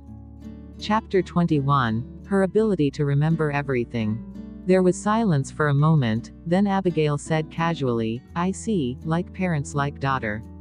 Then can I say like teacher, like student? F class is the school's worst class. How do you feel about that, Miss Chavez? You unruly kid. Simona was so angry that her voice broke. This stupid girl, how dare she insult my teaching standards? With F class having the worst results among the other classes, this had always been a source of agony for her. All the students in the classroom were speechless. Damn, this Abigail actually has the audacity to talk back to the form teacher. Is this the same Abigail who didn't dare to make a sound whenever she got yelled at? Simona laughed coldly. Abigail, did you really think I couldn't handle you? I'll force you to walk through Averna High School's main gate. Abigail gave a faint laugh and looked at Simona. What's stopping you, Miss Chavez? You're so powerful, of course you can handle a student like me. Abigail purposely added emphasis to, you're so powerful, obviously hinting about Simona and the school leader's illicit relationship. As expected, Simona's expression changed. Although Abigail didn't have any proof, nor would people believe anything she said, if she merely spread the rumors around, that would be enough. There'd definitely be people who'd investigate, especially since the school leader's wife was a school teacher as well. This stupid girl, how dare she threaten her? Ring. The official bell rang, indicating the start of lessons, and broke the stalemate. Simona's face darkened and said angrily, "There is only one more week left until exams. Thanks to you, lessons were interrupted. I'll deal with you later." Forget it, this stupid girl will be leaving in a couple of days. There is no need to blow up the matter now. Everybody, please turn to page 72 of your textbook. The students sighed in disappointment, seeing that the drama had ended. Senior year classes were spent completing numerous major and minor exams. The exam this time was considered more important, and the seats would be reallocated based on the results. Abigail swept through the contents of the textbook and closed her eyes. Within the next second, the contents of the textbook were imprinted clearly within her mind. It was known to very little people that she had the ability to remember everything she read. Once she read the information in the textbook, she would be able to pen everything down, even without going through her brain. How well she performed was totally dependent on how well she wanted to perform. Unfortunately, results and scores to the Abigail of the past didn't mean anything. Her heart was never focused on her studies. If she wanted the school to eradicate the decision to expel her, the examination this time around was crucial. Although it was a little rushed with a week left to study, it was sufficient for her. Chapter 22, A Slacker Has No Right to Complain. If she wanted the school to eradicate the decision to expel her, the exam this time around was crucial. Although it was a little rushed with a week left to study, it was sufficient for her. Abigail stopped her thoughts and started studying the textbook intently. The boy that was lying on the desk next to her awoke to the sound of pages flipping, furrowed his brows and looked beside him. Once he raised his head, his eyes fell upon Abigail reading. This girl decided to change after being traumatized. He was still thinking about it until he realized what Abigail was doing. His expression turned gloomy. Abigail was flipping through the pages faster than she flipped out in class today. How is this reading? But if she's not reading, what is she doing? Is she so bored that she's flipping through the pages for fun? Noisy. The boy's handsome face was filled with annoyance. Abigail's expression turned slightly darker. This bastard is still full of energy, huh? Believe it or not, I will use my seniority to crush you. According to seniority, he's supposed to respectfully call me ninth aunt. In her previous life, she only found out later that the hunk of Averna High School was actually the nephew of Dylan. Abigail raised her brows. Oh, you find me noisy. If you're so smart, then do well on the exam and move to the front then. The weak will always fall prey to the strong, and the strongest will get the most respect. Slackers don't have the right to complain. The boy was dumbfounded after being told off. Did he just get mocked by the lousiest student in school? Oh, very well. For this exam, he would let her know exactly what it meant for the weak to fall prey to the strong. The day went by quickly as the final school bell rang. Skipping class was always fun, while studying felt like being in a crematorium. For the whole day, Abigail looked at people with double vision, with words floating around in her vision. In the coming week, there would be no classes, so everyone could focus on studying for the coming exams.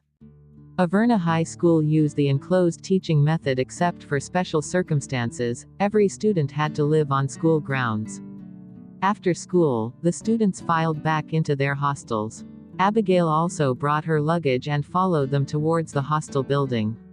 Each dormitory was occupied by 4 people.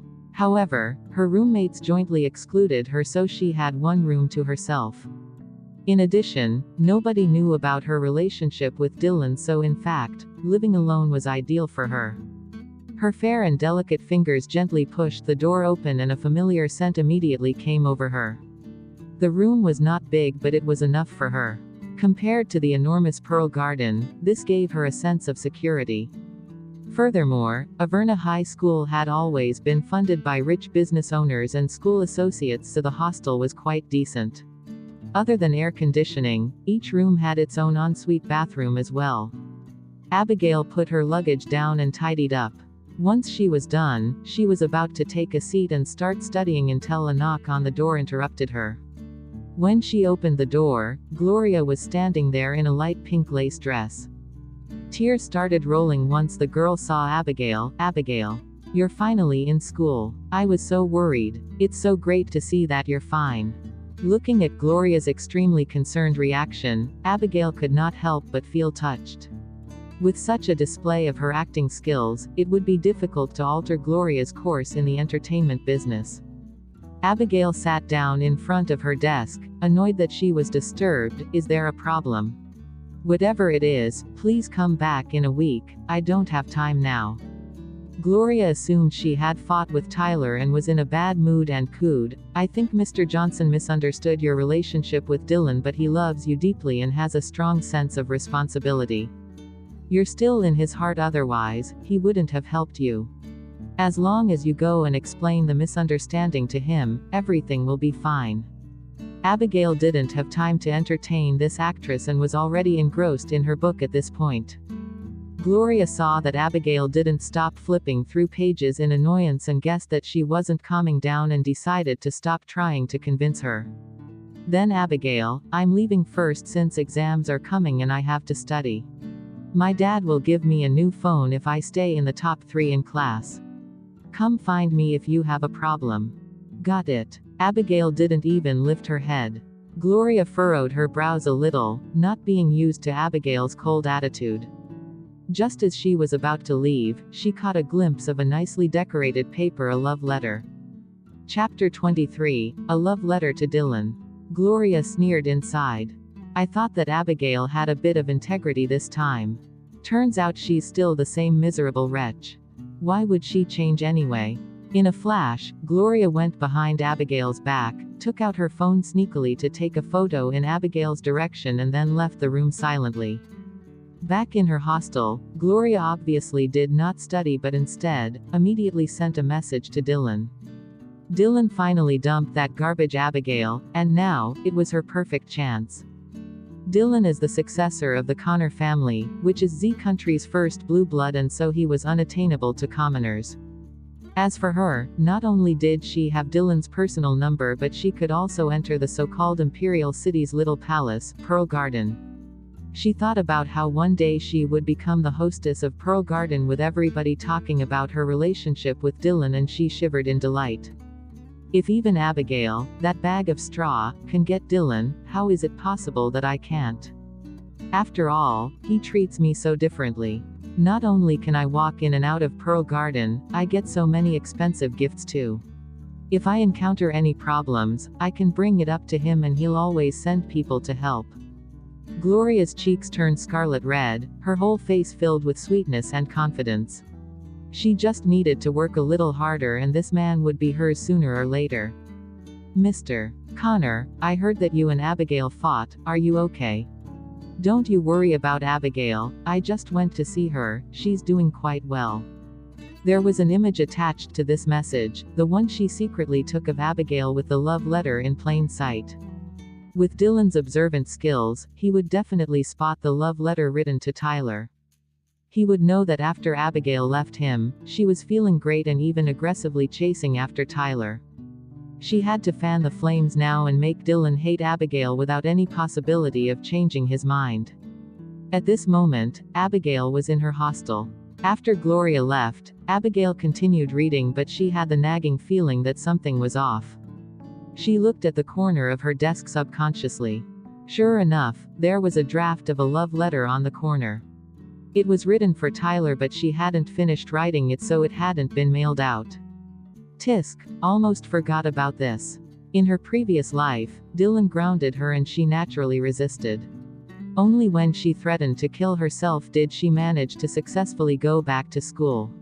Since Gloria kept making trouble, she was unable to attend school for long and her reputation was destroyed.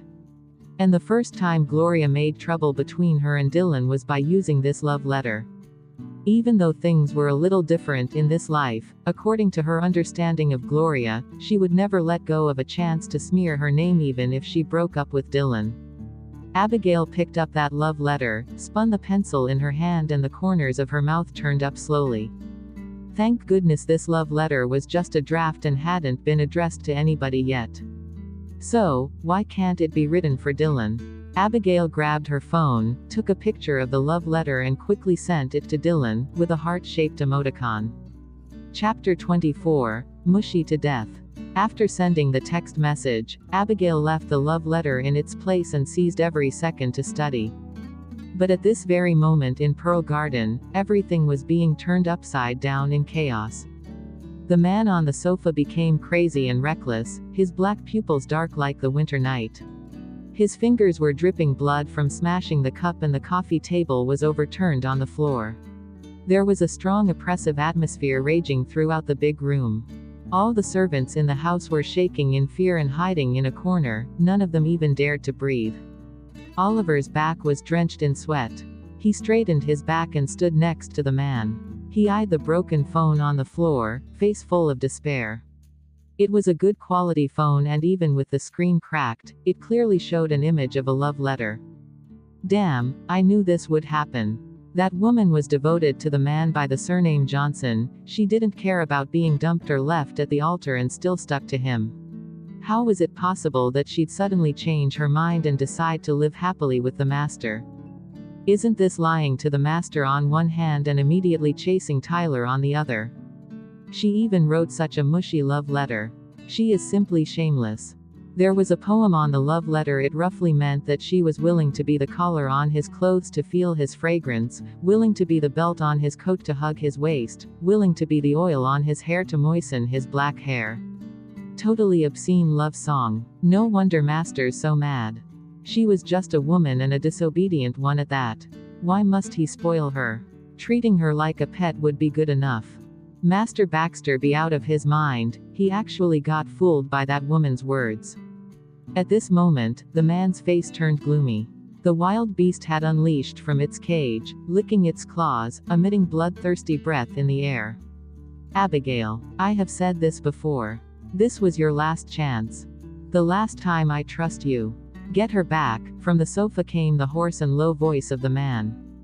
Oliver was frightened by the man's dark, cold expression and he quickly responded, yes. I'll send my people after her this instant. In a flash, a row of black cars left Pearl Garden silently and entered the darkness. In the living room, all the servants were as silent as cicadas in the winter, their hearts filled with discontent. Ever since that woman entered Pearl Garden, they didn't have a single day of peace. She had fouled the whole atmosphere of Pearl Garden. Oliver looked out the window at the thick dark night, his heart glum as well. What was waiting for them next? Maybe another storm. I wonder what that woman will do after she gets dragged back here. When that time came, the ones that would suffer the most would be the servants. Ding. Just then, the broken phone on the floor rang and the screen brightened at the same time. Oliver picked the phone up to take a look and furrowed his brows together the next second. Why is it this love letter again? Moreover, this time it was only the picture of the love letter. Oliver was still confused until he saw the sender and was flabbergasted. This message was not sent by Gloria, it was Abigail. What does this mean? Could it be that the mushy love letter was not written for Tyler, but Abigail wrote it, for Master? Damn. Chapter 25, Food for Thought. How could this be? Oliver stared at the text, his expression aghast. On his mind were those disgustingly mushy phrases in the poem. Oliver was speechless. This was unbelievable. Abigail's love letter wasn't addressed to someone else, but written for his master. Oliver's strange expression attracted Dylan's attention. The man's hoarse and deep voice said, "Bring it over." With Dylan's cold eyes aimed in his direction, Oliver didn't hesitate and quickly fetched the phone for him obediently. The man tightened his grip on the phone, paused slightly and finally scanned over the text message on the cracked screen. It was a picture message which featured the love letter that had caused his insides to be burnt to ashes just now. The man squinted his eyes dangerously and in the next moment, he chanced upon the sender's name Abigail. Abigail. Having seen the name in the sender column clearly, the man's dark cold expression immediately froze on his face and turned to astonishment. This message was sent by Abigail. His fingers scrolled down and realized it was not just a love letter. Below the letter was a sweet heart-shaped emoticon. That letter of evidence announcing her betrayal to him once again, that love letter written to Tyler, was for him. Willing to be the collar on your clothes to feel your fragrance, willing to be the belt on your coat to hug your waist, willing to be the oil on your hair to moisten your black hair. While the man's expression was still blank, another text came in. Ninth Master, why haven't you replied? Did you like my poem? I want compliments, rewards and kisses. The servants who had been trembling in the corner gazed at each other in confusion. They didn't understand why their master, who was raging mad like a lion and destroying everything a moment before, had become so quiet in the next second. He was also staring at his phone with fluctuating emotions as if he was trying to decipher something. Oliver, also uncertain about Dylan's attitude, opened his mouth slowly and carefully. Ninth Master, you. Dylan, be quiet. Oliver shut his mouth instantly. Dylan continued staring at his phone with a serious face while his slender fingers tapped the screen. The man furrowed his brows slightly, since the screen was no longer fully functional due to the cracks. Oliver was beyond curious. Unable to hold himself back, he stole a glance. Then, his eyes nearly went blind. Abigail had sent another message that was sweet enough to make a man blind, and his master was typing out his reply, good. At the end of his reply, he even added an earnest, kissing, emoticon. Oliver stared speechlessly at that kiss. He was completely unable to imagine his master sending that emoticon. As he watched on in horror, he heard the man's lazy voice, tell them to come back. His tone was not only lazy but full of contentment. He kept rereading the words of the poem over and over, obviously in a good mood. Yes. Oliver quickly responded and called his men on their way to capture Abigail to come back. A crazy storm was simply eradicated like that. Chapter 26, Eternal Kisses. At the dormitory. Ninth Master, why haven't you replied? Did you like my poem? I want compliments, rewards and kisses. There was no reply from the other end after Abigail sent that text. To play it safe, she had decided to send this to supplement the previous message. Actually, she felt a little uneasy as she was unsure whether this would work on Dylan. Also, that poem was supposed to be written by guys for their sweethearts. That guy wouldn't be offended at being treated like a woman and receiving such a mushy confession, would he? In her previous life, she had been dragged back in the middle of the night by Dylan's men. The chaos provoked much discussion in school, with all sorts of rumors spreading around. Some said that she had a sugar daddy and was caught because she ran away. Some said that her family was deep in debt with loan sharks and they caught her to sell her body. Although the rumors were baseless, all these gossips could destroy a person. Thinking back on the past, Abigail felt a chill. Then, the phone in her palm suddenly vibrated. Abigail paused for a moment and slowly looked at the new text. Message. Dylan had replied her with a single word, good, and even added a kissing emoticon. Abigail stared at that kiss, completely stunned. Could you imagine a ferocious and vicious monster sending you a kissing emoticon? At the same time, the chill that had pervaded her body dissipated due to that unbelievable emoticon. Dylan seemed to be different from the guy she had known in her previous life. In addition, she had also found out something incredible. Abigail cupped her chin, lightly tapped her cheeks and composed another text message to send over. Eternal kisses. Just one more week until exams. I will be focusing on my revision, so for now, I won't be able to text you anymore. You must remember to miss me every day. Offer. Abigail sent the text. The opposite party replied within seconds, yeah. Staring at that incredibly simple, yeah, Abigail blinked in astonishment. That actually worked. I just said that I wouldn't be contacting him for a week. He's fine with that. She couldn't have guessed that just some casual flirting would be so useful. Abigail remained motionless for 3 seconds, then banged her head on her desk, wishing to kill herself.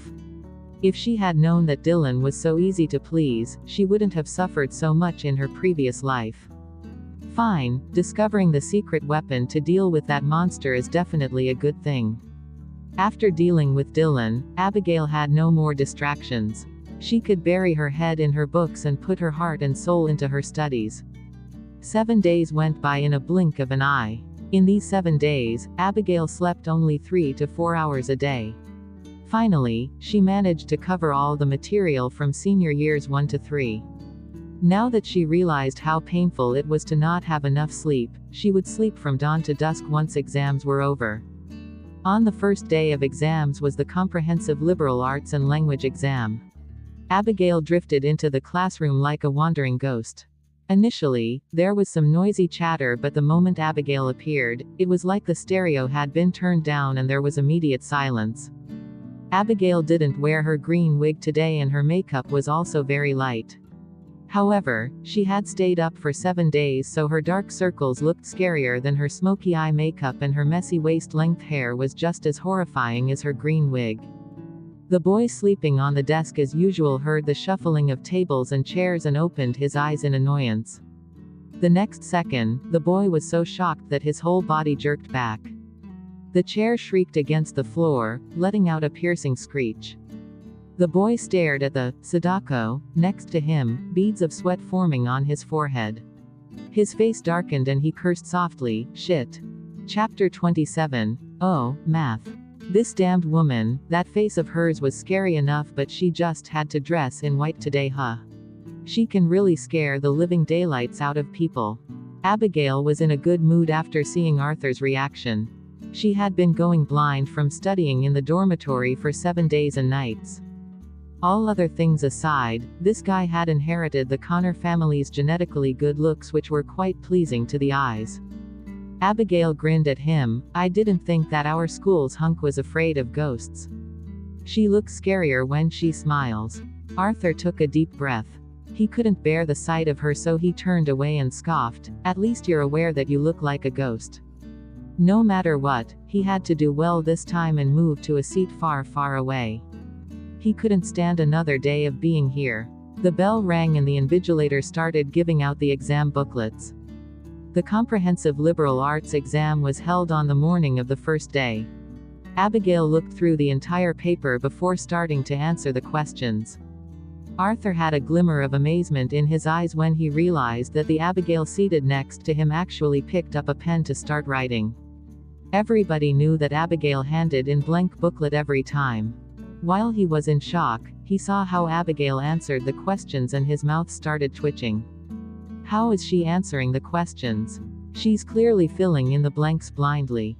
She's filling up the booklet so fast, randomly selecting A, B, C, D, probably not even reading questions and relying on luck.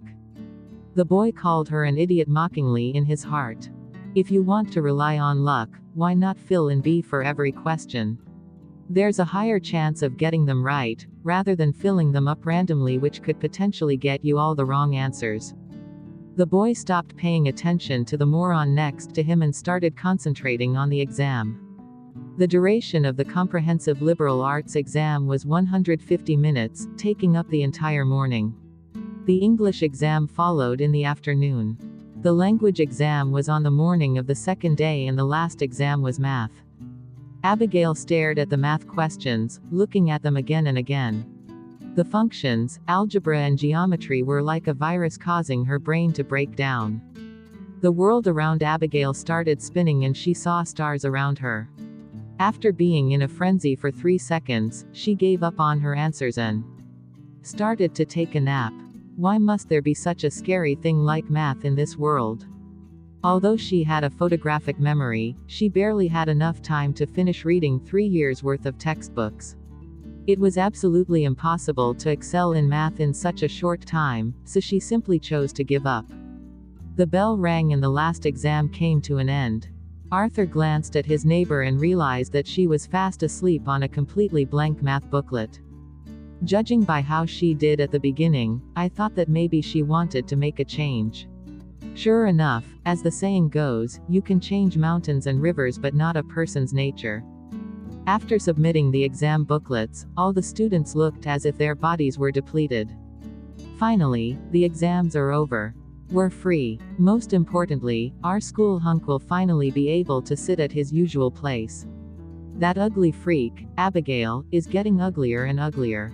Arthur was so miserable to be frightened by her in the morning that his face turned pale. Aren't you aiming to get that seat first from the back? Let's see how she's going to cling onto Arthur this time. You all are overthinking, she'll be expelled even before the exam results are out. Before, all the teachers were busy with exams, so they didn't have time to deal with her. Now that exams are over, they'll definitely sort things out with her. Pity they didn't kick her out before exams. Our class scores will be pulled down by her again this time. Chapter 28. What if I end up at the top of the class? After the end of exams, the teachers started the grading process. As it was a simulation test, the marking process was basically modeled after college entrance exams. The names of the students were sealed and the teachers didn't mark the exams of their own classes. After they finished marking, the teachers would then unseal the names to tabulate the scores and rankings. That night was destined to be a sleepless night, as everyone was comparing their answers nervously and guessing their results. As for Abigail, she rushed back to the dormitory immediately to make up her sleep debt after submitting her last exam. The next morning, Simona entered the classroom, beaming. In the morning, she had visited the student affairs office even before looking at the students' results. Abigail's letter of expulsion was finally ready. Be quiet, students, she said, test scores and rankings are now out. But before I announce the results, I need to deal with one thing first. Hearing this, all eyes turned in the direction of the last row excitedly. Sure enough, Simona held a notice out and slapped it on the podium. I presume many of you knew about this matter. Our classmate, Abigail, has violated the school rules and regulations umpteen times. Her behavior is unbearable, irredeemable, and has seriously damaged our Averna High School's reputation. The school has come to a decision to expel her. Cheers came from below the podium, especially the girls. Ha ha ha, I told you so. That ugly freak would be chased out of school even before the results are out. Finally, we don't have to see that terrifying face anymore. Simona looked with disapproval towards Abigail and said impatiently, the effective date is today, so pack your things and get going. In the eyes of all the people reveling at her expulsion, Abigail remained calm and motionless without the slightest intention to leave. She gently curved the corners of her mouth and glanced lazily at the person on the podium. Her mocking eyes and calmness looked almost defiant, which immediately made Simona burst into a rage. Abigail, what's your problem now? Didn't you want an official written notice from the school? That notice has been served. Everything was done according to the rules. Don't you dare think about saying I have no authority again. Abigail's cold eyes narrowed and she slowly stood up and said, well, since the teacher's talking about school rules, then I should tell her the school rules too. I seem to remember that there is a clause in the rules that if there is significant contrition shown by the student, it is appropriate to avoid punishment and give the student a chance to be rehabilitated. Simona laughed coldly. Yes, that's a clause, but so what? How is that relevant to you? Look at how horrendous you look, neither ghost nor human. Does it look like you're the least bit contrite? Abigail frowned and replied with a self-righteous tone, yes, I'm ugly. So what? Is it my fault that I was born this way? Is this what a teacher should be doing, mocking a person's appearance? I think that you should take a look at my results first before talking. What if I end up at the top of the class this time? Simona was stunned at first and then broke out in laughter. The rest of the students also roared with laughter together. Ha ha ha ha ha, wow. What did this ugly freak Abigail just say? Top of the class. Who gave her the courage to say such a thing? She's an idiot. If she can top the class, I will eat shit. Ha ha, I'm afraid you will have to eat shit then, because being first from the back is still being first. Chapter 29. She dared not and could not. In the midst of the laughter, Simona's expression turned gloomy. Abigail, you don't have to talk so thoughtlessly with me here. It's too late now to be afraid and regretful. Averna High School is an unparalleled school. Everyone who graduated from Averna High School has excelled in life and become the pillars of society. You, scum and pest of society, are the disgrace of Averna High School. If you still have half a sense of shame, take your things and leave now. Stop being so insolent. Or should I get your estranged parents to take you away? When speaking about Abigail's parents, Simona deliberately exaggerated her tone with her face full of sarcasm and disdain. Hearing estranged, Abigail's pupils contracted. This was the issue that she had been running away from ever since her rebirth. In her past life, she blamed her parents for getting in the way of being with Tyler. She kept arguing with them, said insensible words, did countless things to hurt them, and finally even forced them to go to the Civil Affairs Bureau to sever relations with her, in order to get rid of the so-called stain on their family, just so Tyler could give her a chance. As a matter of fact, in order to hide many truths for her, her parents suffered a lot. After the rebirth, the people she wanted to see most desperately were her parents and brother. But she dared not and could not. Now she had no right to see them. Seeing that Abigail was standing there speechless and motionless, Simona slammed the table in fury. Abigail, don't test my patience. Abigail broke off from her thoughts, her expression unchanged, and insisted, Teacher, I'm merely making a legitimate request. Simona took a deep breath, trying to contain her anger. She slammed the stack of exam booklets in her hands. After searching for a long time, she finally managed to find Abigail's name and took her results slip out of the pile. Good. Look at your grades. I see that you're the type of person who will not weep until you see the coffin. The results slip showed every student's result for each subject, including the total marks and the marks for each major question.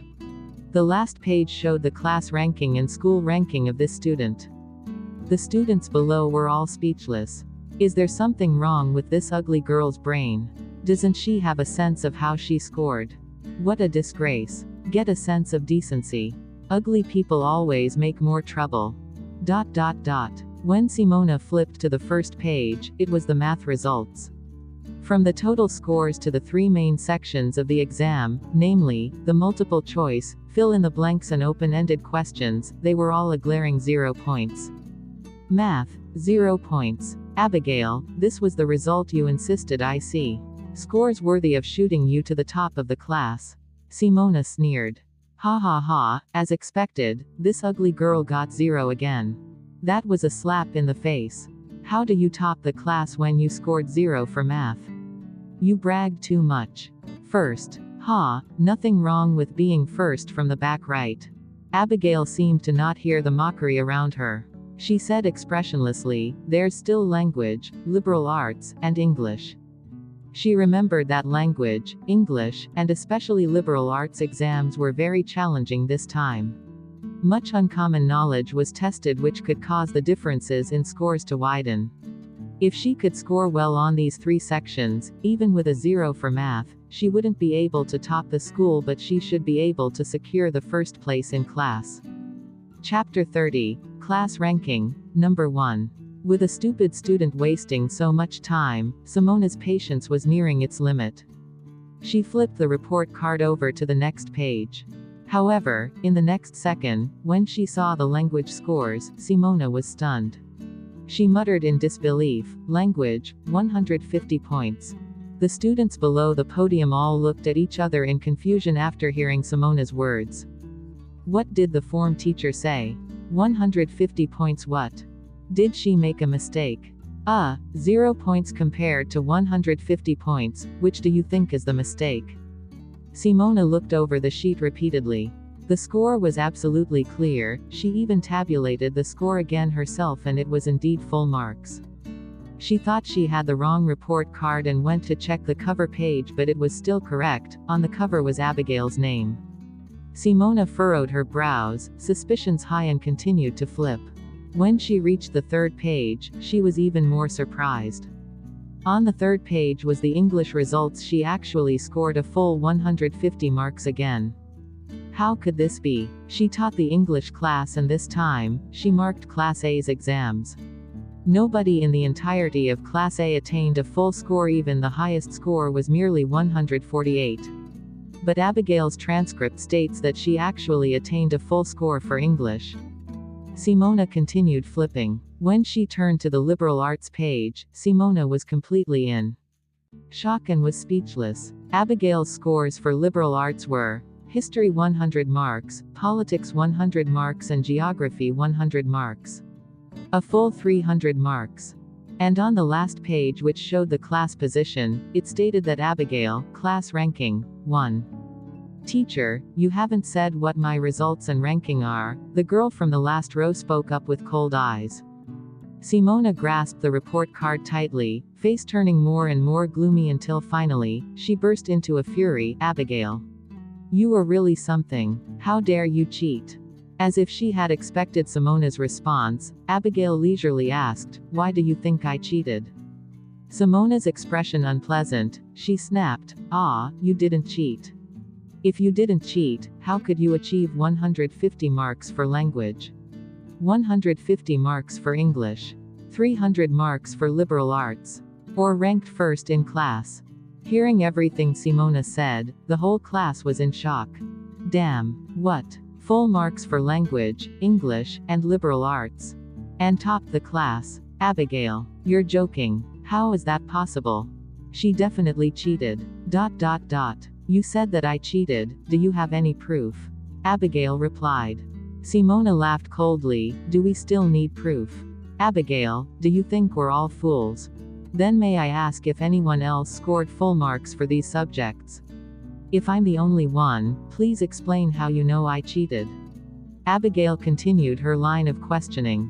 Simona replied scornfully, you maliciously tampered with the score. With a brain like yours, even if you were allowed to copy, you wouldn't necessarily copy it right. The other students nodded along in agreement. If Abigail sneaked into the staff room to tamper with the score, everything made sense. This ugly girl is so bold. She thinks that tampering with the scores on the transcript would reflect a change in the exam papers as well. What a fool. The truth will come out just by checking her papers. She can tamper with the transcript but not the exam papers. Chapter 31, Slap Their Faces with Full Marks.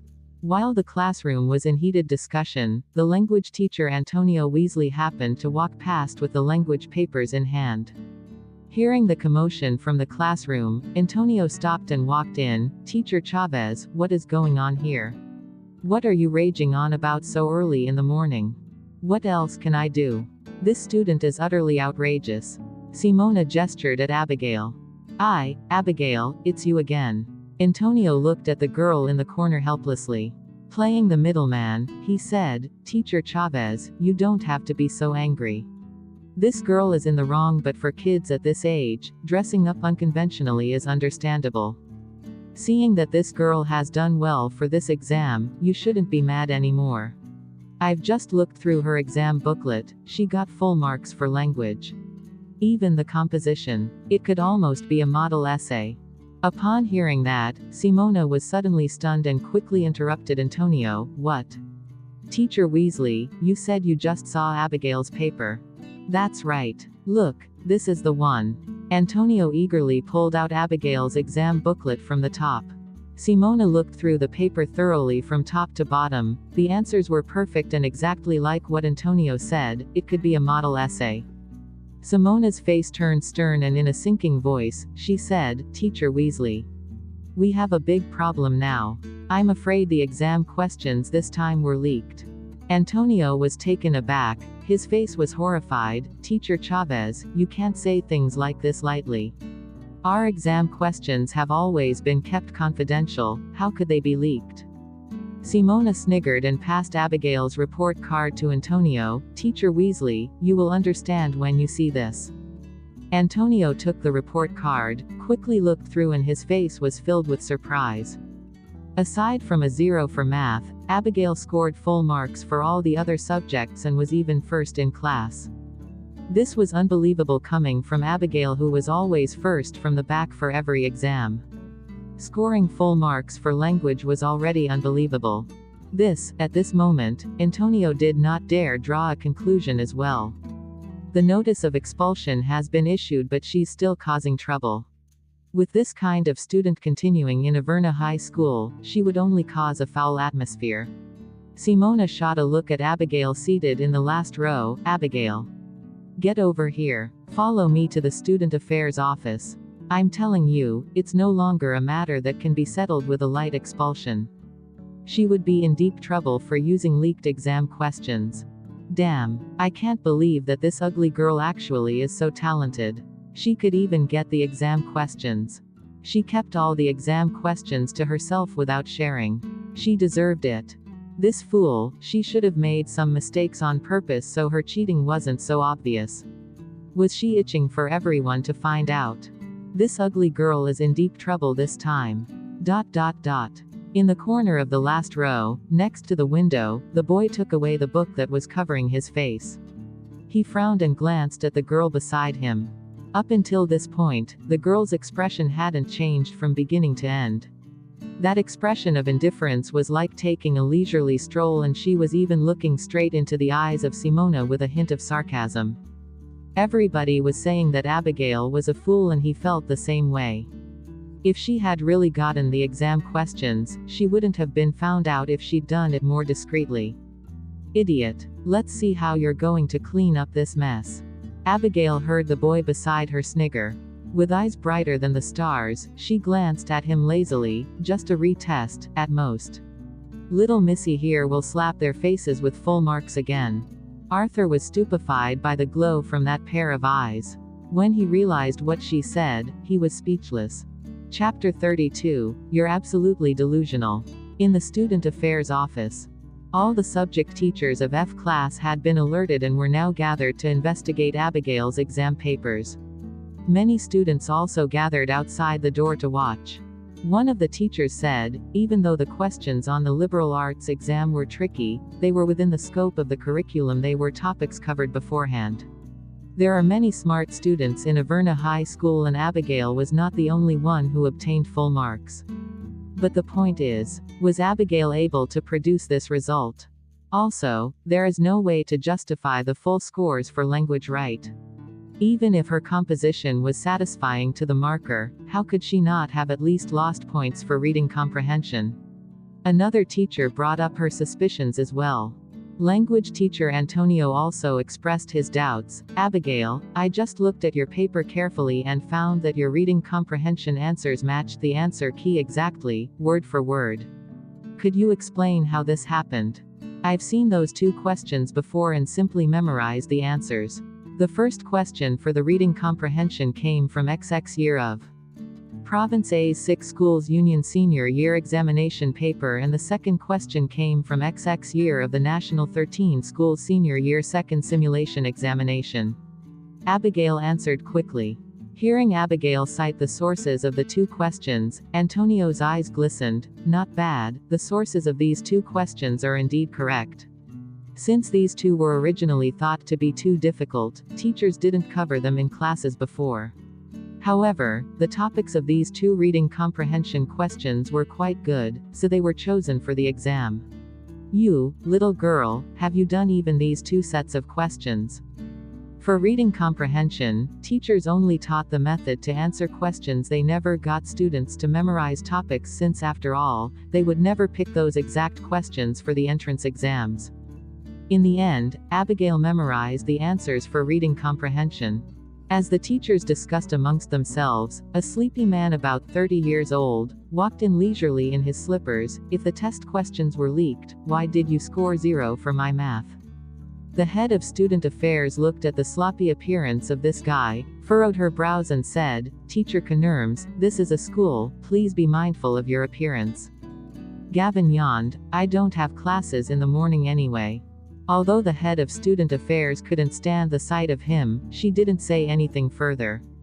This Gavin Sims may be untidy, but since the math results of F class were always top in the school, even the principal turned a blind eye to him. Simona said impatiently, maybe she didn't manage to memorize the math exam answers. Anyway, why would any normal person memorize the reading comprehension answers when they weren't the questions that teachers asked students to complete? Besides, the problem now is that she cheated. There is no running away from this point now. The head of student affairs looked at the girl with a serious expression and interrogated her. Abigail, where did you get the exam questions? Abigail was expressionless. I got them when the exam papers were given out. Simona raged. Look, everybody, she's still lying. Abigail looked coldly at Simona. Teacher Chavez, if you claim that I cheated, please provide proof. If you have evidence to prove that I received the exam questions beforehand, then I will leave Averna High School immediately. If not, I hope the school will retract the notice of my expulsion. Simona sneered, you are absolutely delusional. Gavin looked for a chair, planted his butt down and waved his arms. After all this, if you want to determine whether this girl's results are legitimate, why don't we allow her to retake the test? Isn't there a second set of papers? Come on, let her retake the test now.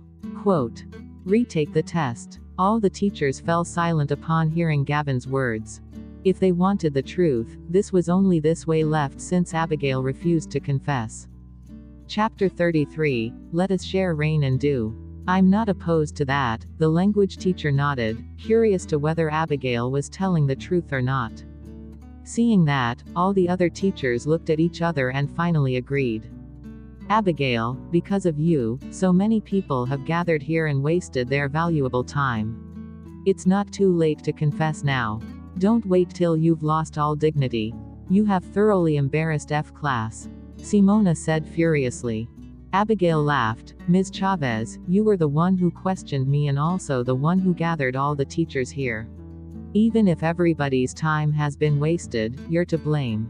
You. Before Simona opened her mouth to raise hell, Abigail looked at the other teachers and said directly, Teachers, you don't have to go through all this trouble. If we use the spare exam, Ms. Chavez might accuse me of cheating again and I'm afraid that even jumping into the Yellow River wouldn't clear my name. How about every teacher create 5 questions on the spot? There would be a total of 25 questions and if I make a single mistake, then consider that to mean I cheated. Gavin rubbed his chin. Ah, Ms. Smith, your math is troubling. With language, math, politics, history, and geography, shouldn't it be 30 questions altogether? Abigail turned glum. Math shouldn't be counted. Gavin raised his brows. Why shouldn't math be included? Abigail replied, expressionless, because I hate math. Gavin immediately covered his heart, feigning a fatal shot to the heart with his face full of grief. Don't be like that, what's wrong with math?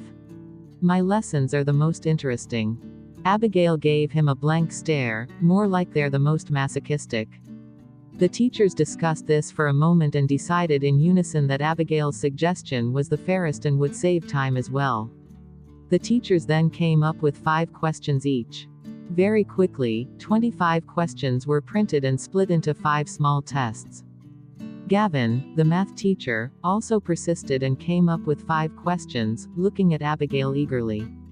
The head of student affairs glanced at her watch and declared, You may start now, is half an hour enough for you? Yes. Abigail didn't object. She sat down and started answering the questions. The teachers all sat on the sofa nearby and drank tea while waiting.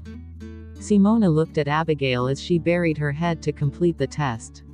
Her face filled with mockery, she wanted to see how long this wretch could pretend for. Abigail glanced through the questions from top to bottom once and then started writing. To prevent her from making lucky guesses, there were no multiple choice questions, only fill in the blanks. In less than 10 minutes, she finished all the questions. A number of teachers gathered around and quickly graded her work. The final verdict was, a perfect score. Except for math, for which she still hadn't attempted a single question. In order to accurately test Abigail's true capabilities, these questions were as difficult as the simulation exam. But in the end, this girl actually got every single question correct again. After Simona finished marking the last question from the English test, her expression changed immediately. This is impossible. Abigail has always been the first from the back. How is it possible that her grades improved so drastically overnight? Abigail replied, Can't it be because I'm a genius? PFF'd. The initially depressed Gavin laughed after hearing her reply. This girl probably knew how to do the questions before but deliberately submitted blank exams. Rebellious child, I understand everything now. Now that the truth has been revealed, Averna High School has another student with exceptional results. Isn't this something to celebrate? He then turned towards Abigail with a face full of hurt. But Abigail, it hurts me greatly that you hate math so much. Can we come to an agreement to share rain and dew in future? Sorry teacher, can't do it. Abigail looked at the head of student affairs and brought up the issue that was concerning her the most. So, in regards to my notice of dismissal.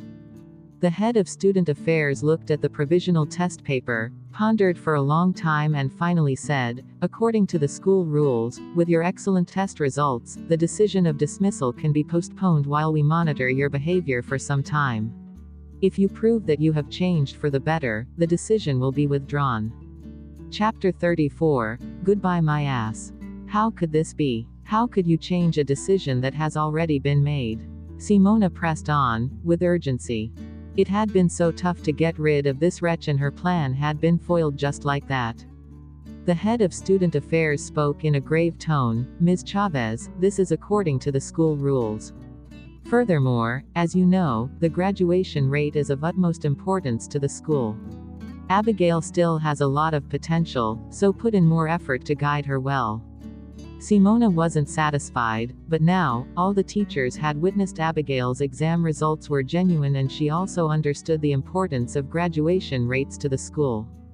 Damn, she had been 80% sure that she'd be able to chase this wretch away this time. While Abigail had just ended her retest, the students hiding outside quickly circulated the news to the class. After hearing the news, the whole of Class F was in an uproar. The Abigail that was always last in class actually topped the class for real.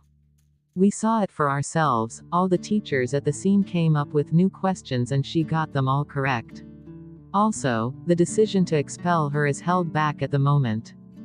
Damn, how could this happen? I thought that we wouldn't have to see that freak anymore, but now we have to continue to be around this eyesore. She just has slightly better grades. What's the big deal? If she didn't have good grades to make up for such an ugly face, then she might as well be better off dead. Very soon, Simona returned to class with a gloomy face with Abigail following behind. The classroom immediately entered a silence, with all eyes trained on Abigail. After all, it was shocking to have the student who was always ranked last in class to come around and end up top of the class so suddenly. Class monitor, come over and give everybody their results back. After receiving your exams, students, please remember to check carefully for mistakes.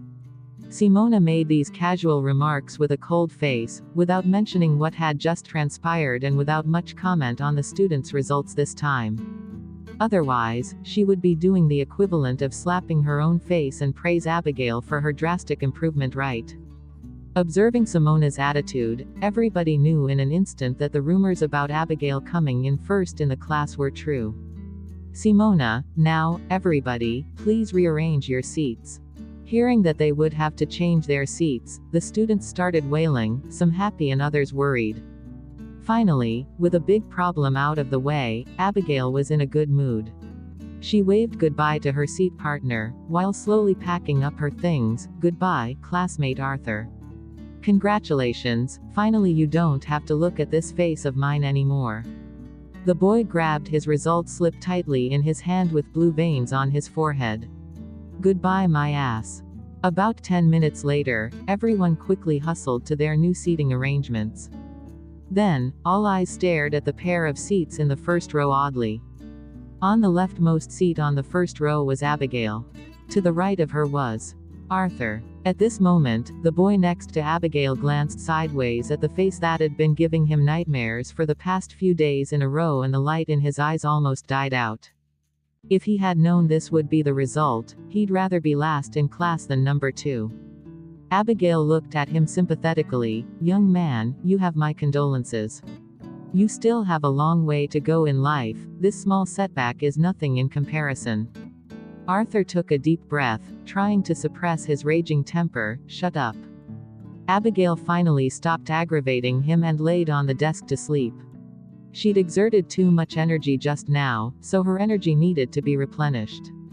After everyone had settled into their new seats, Simona continued, "The exams are over, but we have something very important to do next. I believe everybody knows that to initiate the school leaders inspection, the school has organized an arts performance and requires each class to showcase one performance. In the previous class meeting, we had agreed that our class would be staging a play, Snow White, and Arthur was chosen to be the prince. However, we hadn't decided who would be the female lead, Snow White." Chapter 35, I really want to chop that arm off. Everyone's eyes glistened when Simona mentioned the theatrical performance, especially the girls in the class. For this performance, the girls in the class had been having a catfight for quite some time. The reason behind why the female lead was still undecided was because some girls fought too hard over it previously.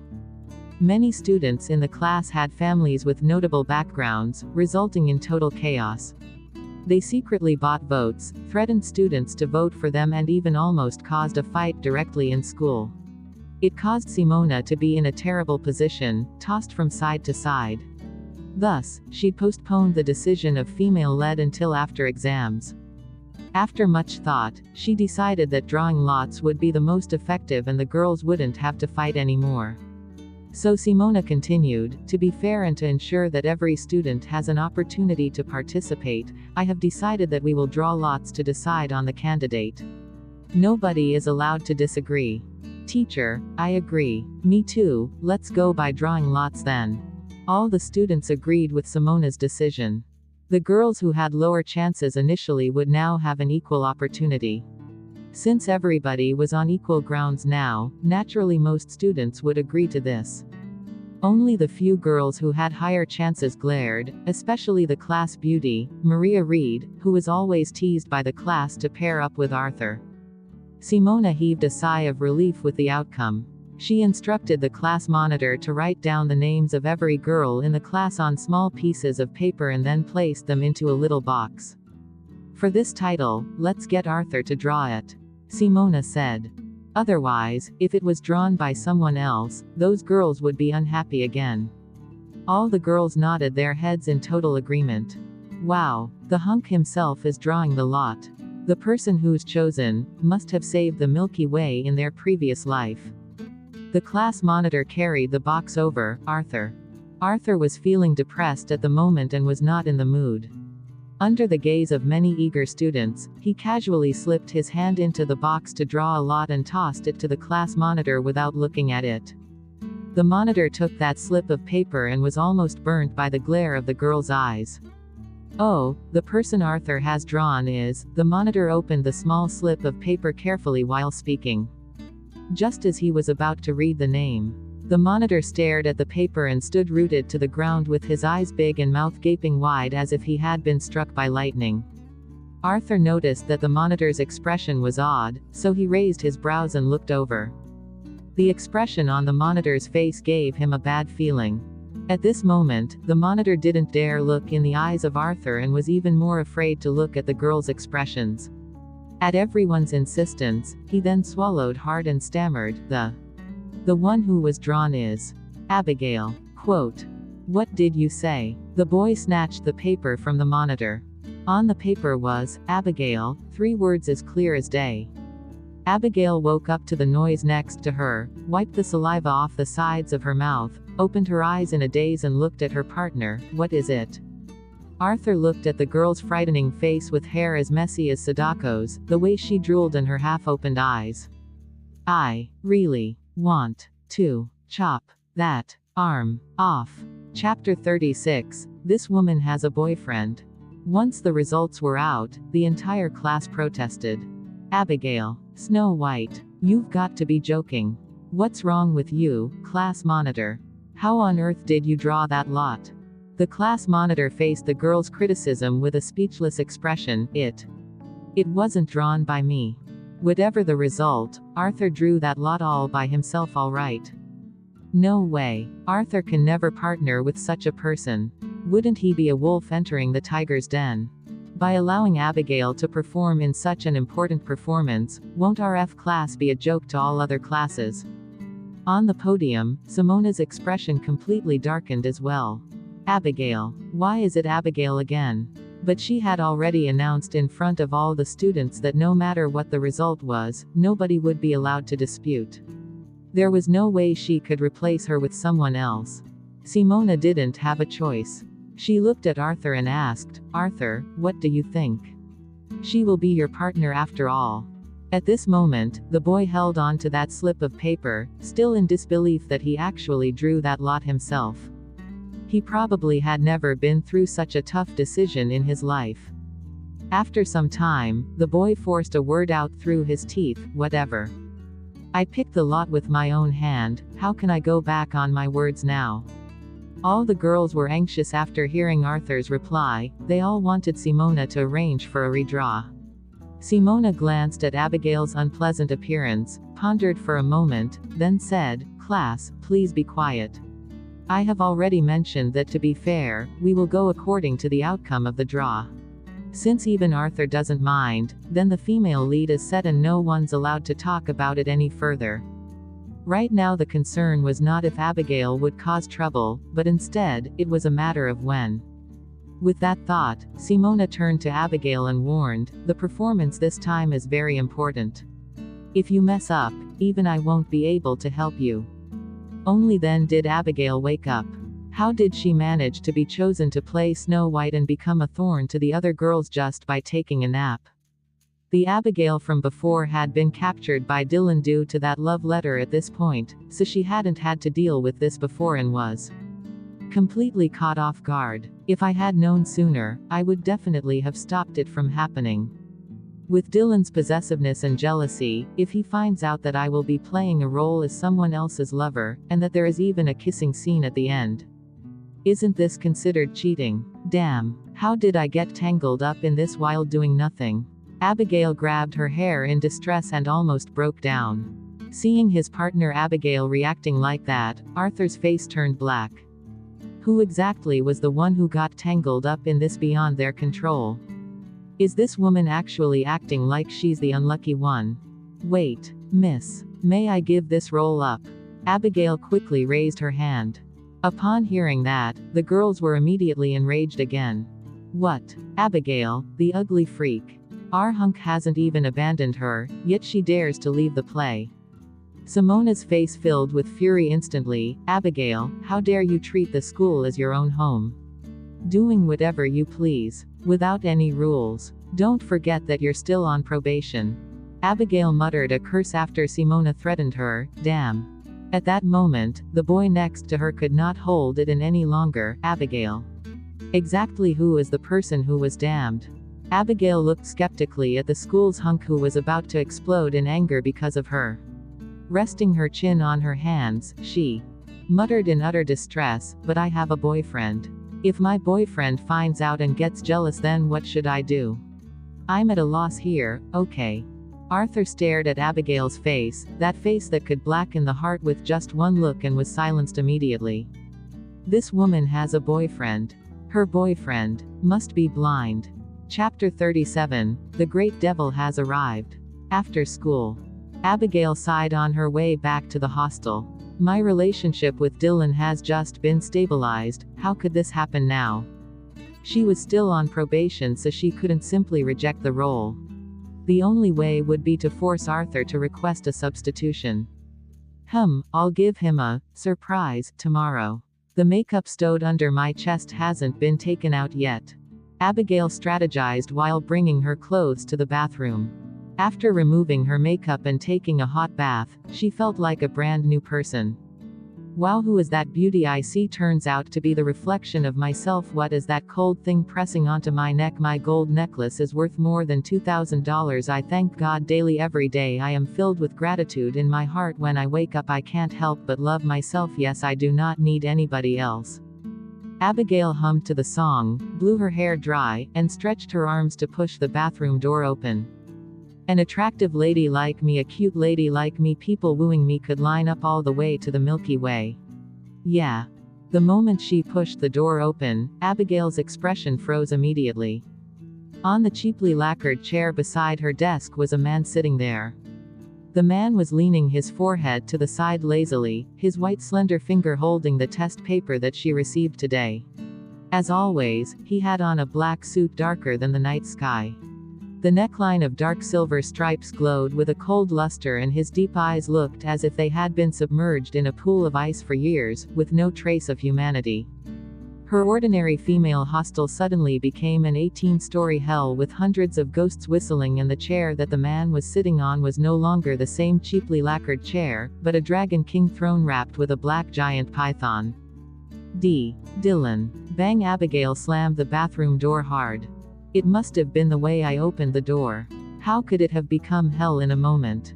1 second went by. 2 seconds went by. 3 seconds went by. Abigail's heart was beating hard, her blood flowing the opposite direction, and her mind was completely blank. After a full minute, she finally eased her mind slightly and carefully opened the bathroom door a little. In the end, she was scared out of her wits with just one look. Not only was Dylan still there, but he became scarier after seeing that she slammed the door in fear. The whole hostel was frozen by that pair of cold and dark eyes. She could even see the bright blue flames from the great devil's head.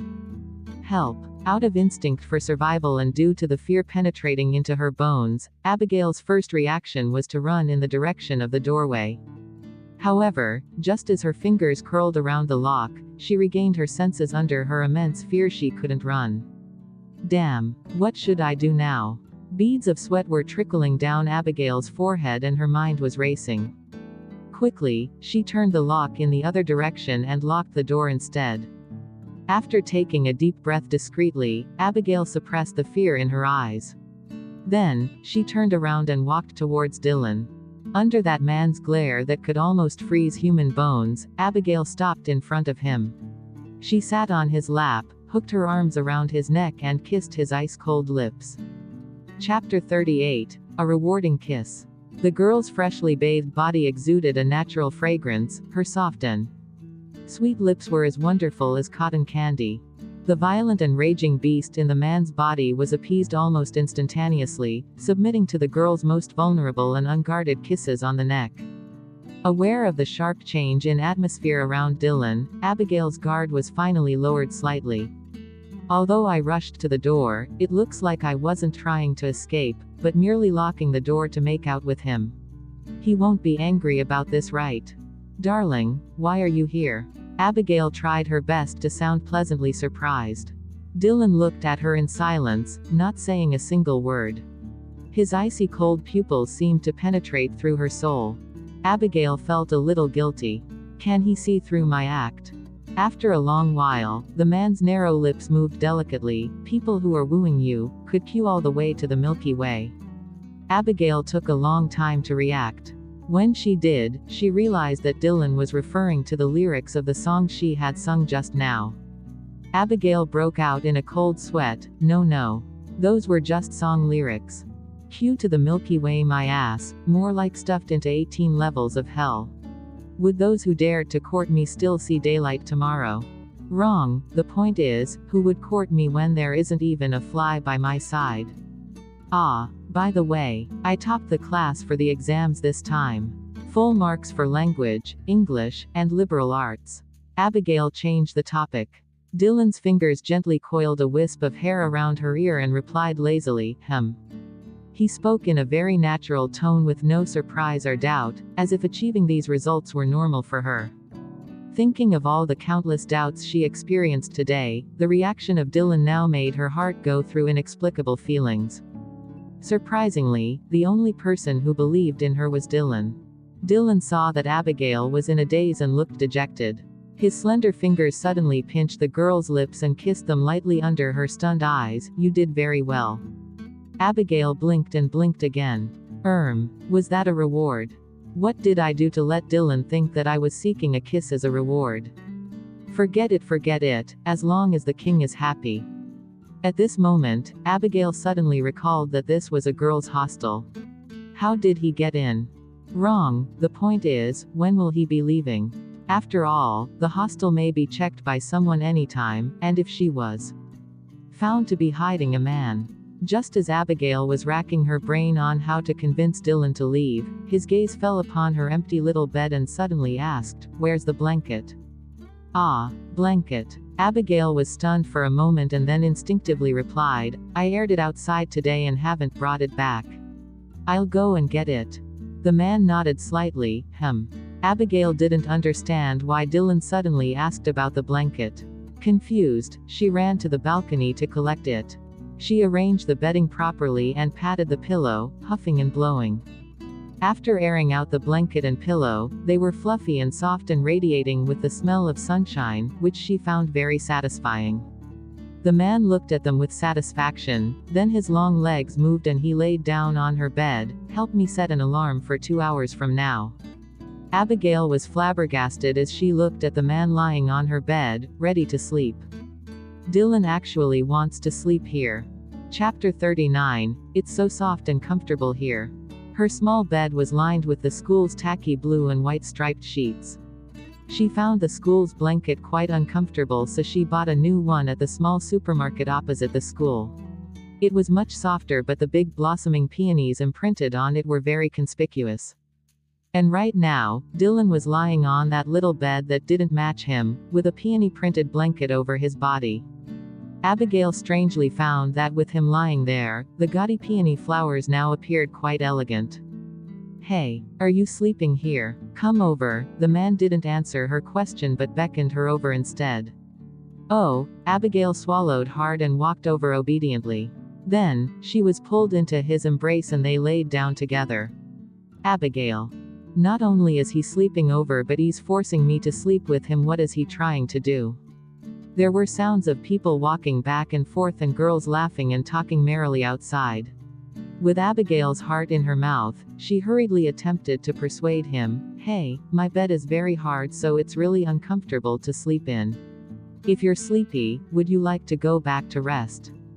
The man hugged her in his arms, "But it's so soft and comfortable here." Abigail's face turned glum. "Is he talking about the bed or me?" "Ninth Master, are you sure you don't want to go back to rest? It's so noisy here and the bed is tiny.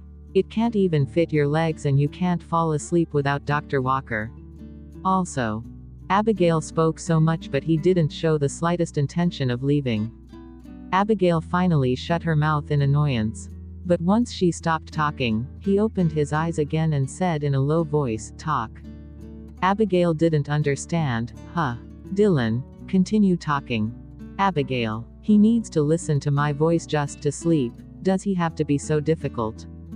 Abigail wanted to throw the blanket off in frustration, but of course, she didn't have the guts. She nodded and mumbled, "Oh. But what should I talk about?" "Well, I'll recite the numbers of pi, okay?" Abigail tried asking. He nodded, indicating his assent.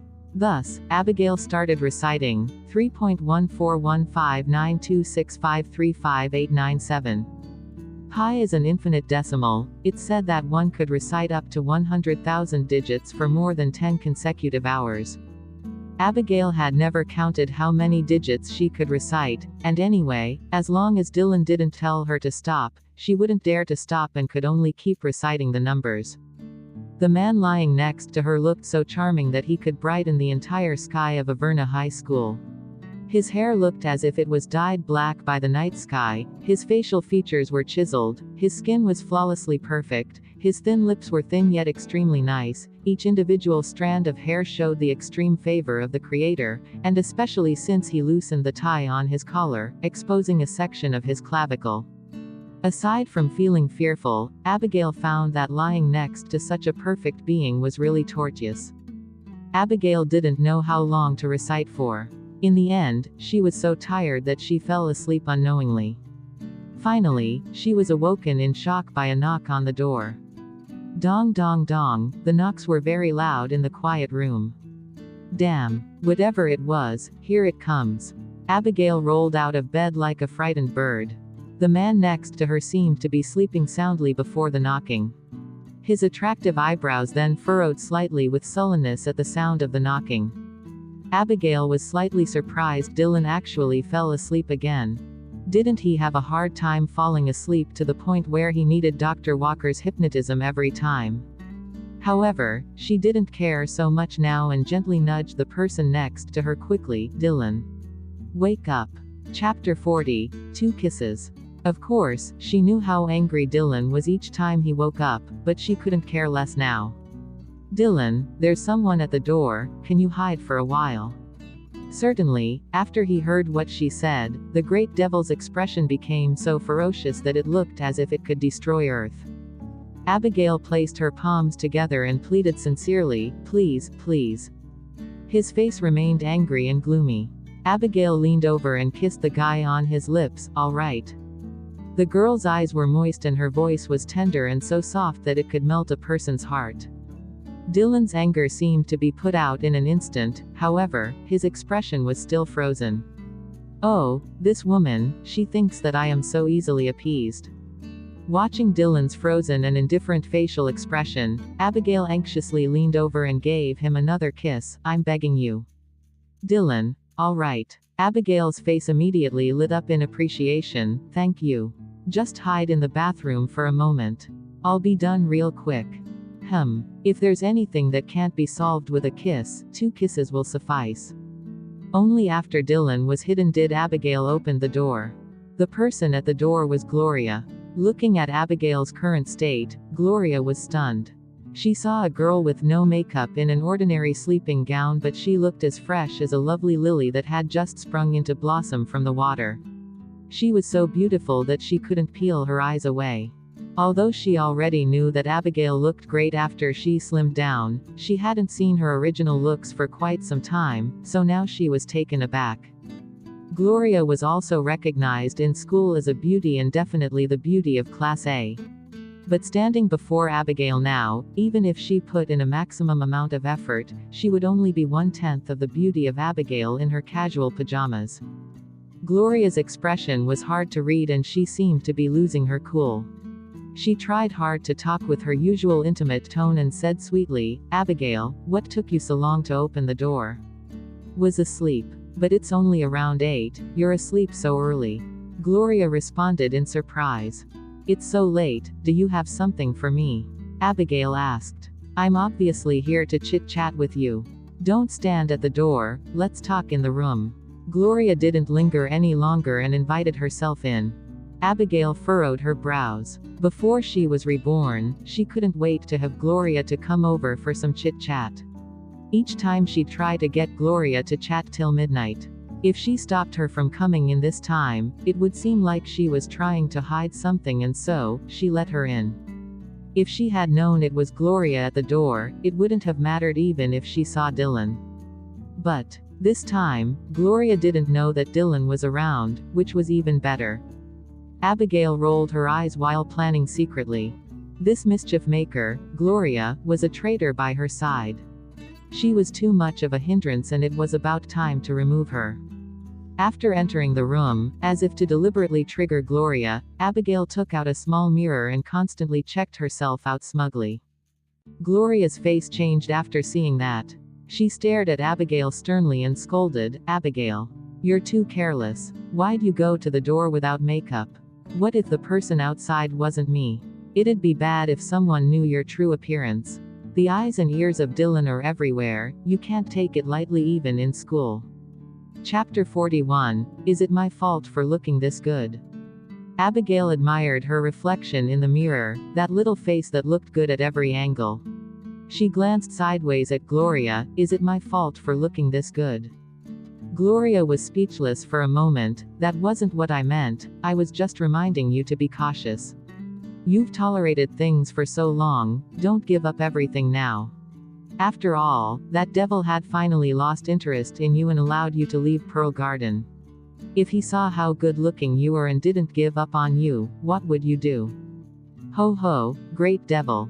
Abigail listened to Gloria's words, held her chin and muttered, Dylan didn't mind my appearance even when I looked so atrocious, maybe he truly loves me. Gloria immediately blurted out, how could that be? He's a great devil who kills with no emotions. He especially likes torturing women. A total pervert. You were just unlucky to be the chosen one. Have you forgotten how he treated you these 2 years? Abigail nodded. Oh, then. She wasn't sure how Dylan would feel after hearing Gloria's criticism. The Gloria in the past could successfully put a wedge between them each time because Dylan trusted her and even thought that she was on his side.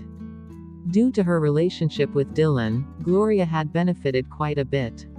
She was very popular in entertainment circles, and later, the whole Mayer family shared the spotlight as well. Moving from being a small company to becoming part of the A-lister crowd meant a leap into the royal family. Now all Abigail wanted to do was destroy the trust that Dylan had for Gloria. "She's trying to undermine my relationship with Dylan. Fat chance." Gloria was afraid that Abigail was starting to fall for Dylan, so she hurriedly pulled out her trump card. "Tyler, Abigail, are you still mad at Mr. Johnson?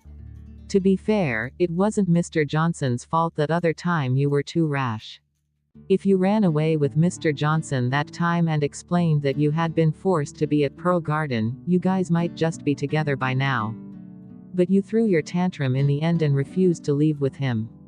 All my efforts were wasted in helping you contact Mr. Johnson and distracting the servants in Pearl Garden." Abigail listened, sighed and pretended to speak with great emotion. "Gloria, I know that your heart was broken for me. You helped me come up with the idea to dress atrociously to hide from Dylan. It was you who's been trying to help me escape, and it was also you who helped me pass messages on to Tyler." Gloria saw that Abigail was still so foolish. Gloria had a look of mockery in her eyes, but her sincere face remained. "Abigail, you're my best friend. If I don't help you, who would? So listen to me, don't be at odds with Mr. Johnson anymore. It was so hard for you to leave Pearl Garden, you should take this chance to find Mr. Johnson. Otherwise, if this goes on, when are you ever going to get Mr. Johnson back?" Abigail managed to pry out everything she wanted Dylan to hear and was finally satisfied. She maintained her composure, looked in the direction of the bathroom and then slowly replied, "Who said that I wanted to get him back?" Gloria was shocked at what she heard and furrowed her brows. "Mr. Johnson was obviously your fiancé but was stolen away by your cousin. Of course you have to get him back. Are you going to give up just like that? How could you? Wouldn't that be letting Lauren off easy?" Abigail smiled wryly at how anxious Gloria was. She touched her own features tenderly in the mirror and said faintly, "Getting back a tattered and unwanted pair of shoes. Is that necessary? If Lauren thinks she has gotten the upper hand, then let her be." Chapter 42, Stay with me for 6 hours. Tattered shoes. Gloria's eyes were wide open. She would never have imagined Abigail saying such a thing.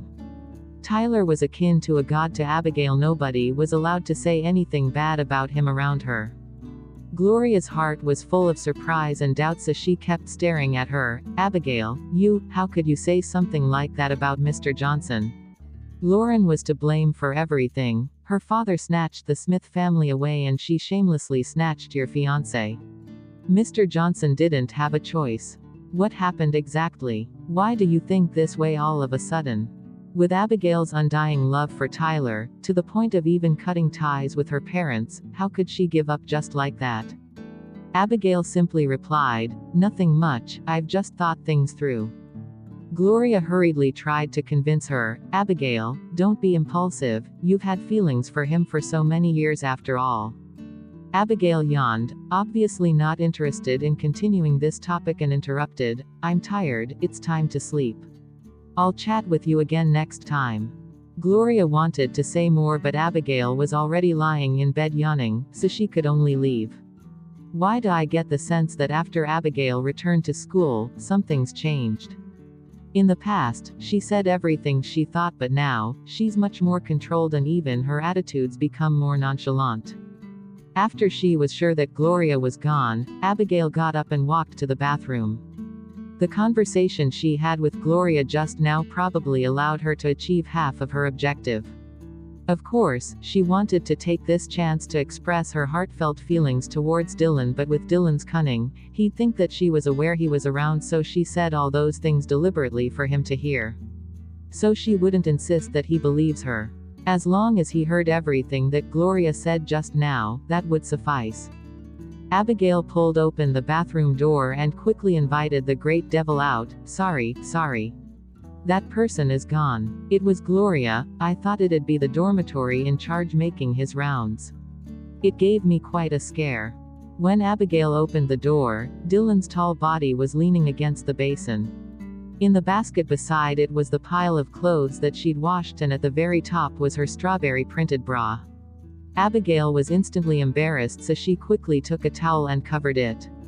Then, she observed Dylan's expression. However, an ordinary person like her wouldn't be able to decipher his thoughts so easily. There was no expression on the man's face, and she couldn't tell what he was thinking about.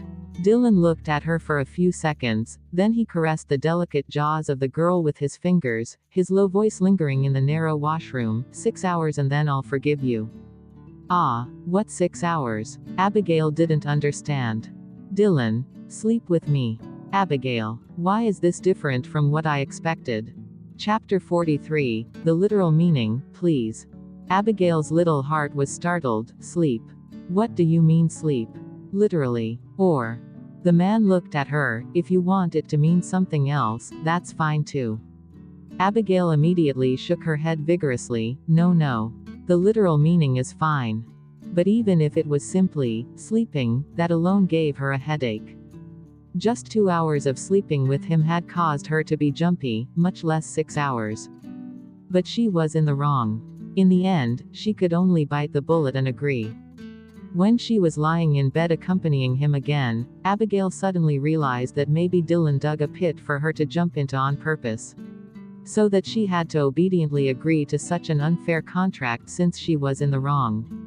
Also, after hearing the conversation just now, why didn't Dylan have any reaction at all? It couldn't be that he didn't hear anything right. Her head hurt from thinking. When she turned her head, she realized that he was sleeping soundly. Could it be that she was wrong all along? Dylan's sleeping pattern seemed to be very normal. He didn't look like a sick person. Abigail was still entertaining her foolish thoughts and couldn't fall asleep. Finally, she was infected by Dylan's drowsiness and fell asleep unknowingly. Late at night, the man on the bed opened his eyes lazily like a satisfied beast. But even after just waking up, his pupils were still fierce and cold. Until he suddenly felt something unusually soft in his embrace, and his fierce expression relaxed and he lowered his head to look. Under the warm glow of the moonlight, he saw a girl snuggling in his arms like a little kitten, sleeping soundly. For a moment, his cold empty chest was suddenly filled and his suspended heart returned to his body. The man's arms tightened, but since he was afraid he'd wake the girl in his arms, he quickly relaxed. He stared at the person in his embrace with a complex look on his face. Ever since that night, she became more and more difficult to figure out. Although he liked the change, the intoxicating sweetness was too unreal, causing him to feel uneasy. It was like he was a traveler who had walked in the desert for too long and suddenly saw an oasis in the next second. He might find out that this was all just an illusion, a transient glimmer of hope. At that moment, the phone by his side started flashing, indicating a new message. Dylan's eyes turned dark and opened the message. The sender was Gloria. Mr. Connor, I went to visit Abigail last night and tried very hard to convince her. However, she still seemed to be mad at you. Mr. Johnson was her fiancé after all, so it's understandable that she's unable to get over him so quickly. I believe that one day she'll realize that you're good for her. Chapter 44, The Relationship Between Us. Oliver waited in the car for more than 6 hours before his master finally appeared. More than 6 hours. What was he doing? Oliver naturally didn't dare to probe, and he quickly opened the door of the back seat. In the car, Oliver couldn't help but examine the man sitting at the back through the rearview mirror. Dylan supported his forehead with a finger, his handsome face coated with a layer of frost that was reflected on the black window of the car. Master's complexion looked much better than before, but his expression didn't bode well. Good complexion yet bad expression. So what did the master experience in those 6 hours? After the love letter incident, things seemed quite peaceful between the two of them. Thinking about the love letter, Oliver immediately frowned.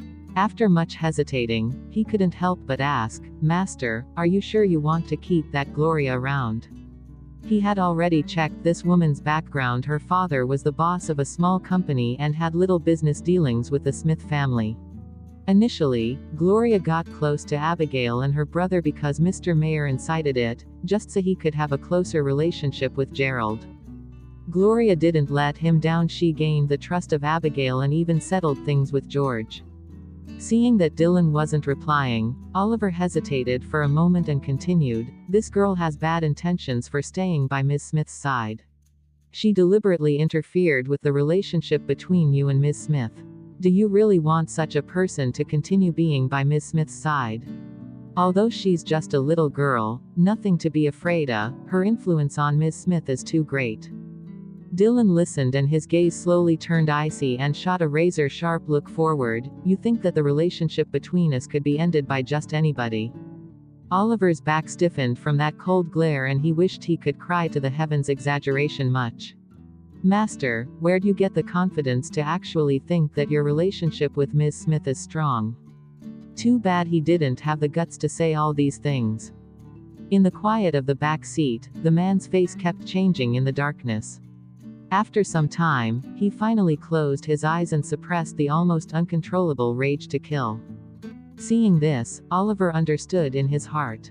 Gloria was Abigail's only support after all. Abigail had such a stubborn temperament but was willing to submit to the master and plead for his help on Gloria's behalf. Previously, she even starved for 3 days to allow Gloria to freely enter and leave Pearl Garden. If Master laid a hand on Gloria, that would just cause a world war. Although Gloria had some ill intentions, her role was irreplaceable. If not for Gloria, that Abigail would have run away so many times. Actually, he still didn't quite understand why his master was so attached to Abigail. Could it be because she was unattainable? Right now, I can only wish that Abigail straightens out her thinking. This way, even with Gloria's troublemaking, it won't be a problem. Wasn't that the case for the love letter incident previously? Maybe after Master finally gets this girl, he'll realize that there was nothing special about her after all. Chapter 45, Falling for Arthur. The next morning.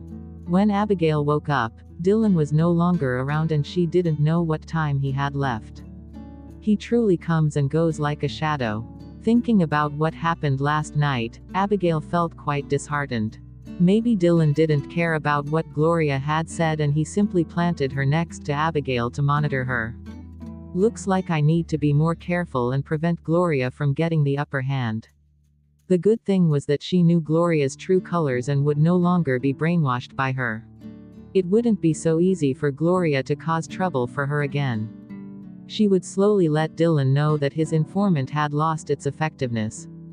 After she thought that through, Abigail was relieved and got up to get ready for the day.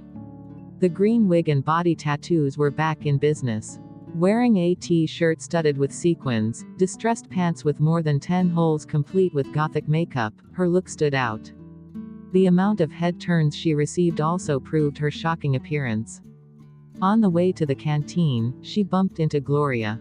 "Abigail, I was about to find you, let's have breakfast together." Gloria immediately hooked arms with her intimately. Looking at Abigail's look, Gloria's eyes lit up and appeared to be very satisfied. "Seems like Abigail did listen to what I said last night." When they arrived at the canteen, all the students around them were watching and whispering. Look, look. Abigail brought her ugliness to the next level again. Gloria's too kind to still be with that ugly freak. These two people standing together reminds me of the Beauty and the Beast. Stop saying that, you guys. This ugly freak is still here not only because she topped the class, she even surpassed class beauty Maria and art committee member Isaac Jonas to be Arthur's partner in the play. Damn. For real. This ugly freak is so scheming. Don't tell me she's obsessed with my dream guy. ... Hearing the discussion around them, Gloria's eyes brightened. Could it be that Abigail had no more feelings for Tyler all of a sudden because of Arthur? Gloria said with a laugh, "Oh yes, Abigail, I haven't congratulated you. I heard that you topped the class for this exam." In front of Abigail was a large bowl of sweet potato purple rice porridge, 2 big meat buns, and a crepe with 3 pieces of meat, 2 eggs, a ham sausage, and fruit. She replied casually while eating, "Well, it was just a test, no biggie."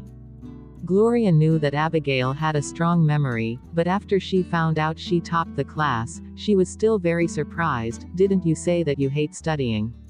Why are you working so hard all of a sudden?" Abigail took a bite of her bun. "I do hate it. I hate everything that's not challenging."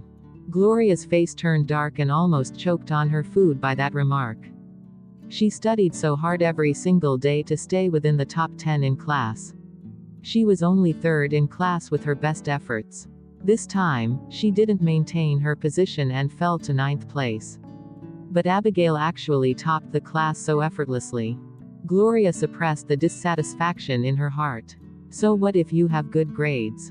The Smith family's no longer the same Smith family that belonged to Gerald, and Abigail's no longer that glamorous rich family's daughter. The Abigail now isn't even worthy of carrying my shoes. Then what's with you and Arthur? Did you fall for Arthur? Gloria finally reached the topic she was dying to know about. After all, Abigail shared a desk with Arthur before. Could it be that during that period, Abigail started to develop feelings for Arthur? Abigail squinted her eyes slightly after hearing that. "It seems like I have to settle the issue with Arthur quickly, otherwise, Gloria will use it for an essay." "I'm not interested," Abigail replied nonchalantly. Chapter 46. Not even a tenth as dashing as you. After breakfast, Abigail walked towards the classroom. She was still over 10 steps away from the classroom door when Abigail saw some heads popping out of the windows to look around. Having seen her, those heads seemed surprised and popped back in. There was a commotion coming from the class. Then, a sudden strange silence. Abigail stood 3 steps away from the classroom door, and just as she was about to continue walking, she suddenly stopped and her eyes glanced at the door frame over her head. As she paused, there was total silence in the classroom, as if they were all anticipating a grand entrance. She was so unlucky the day before to land herself in big trouble with her classmates.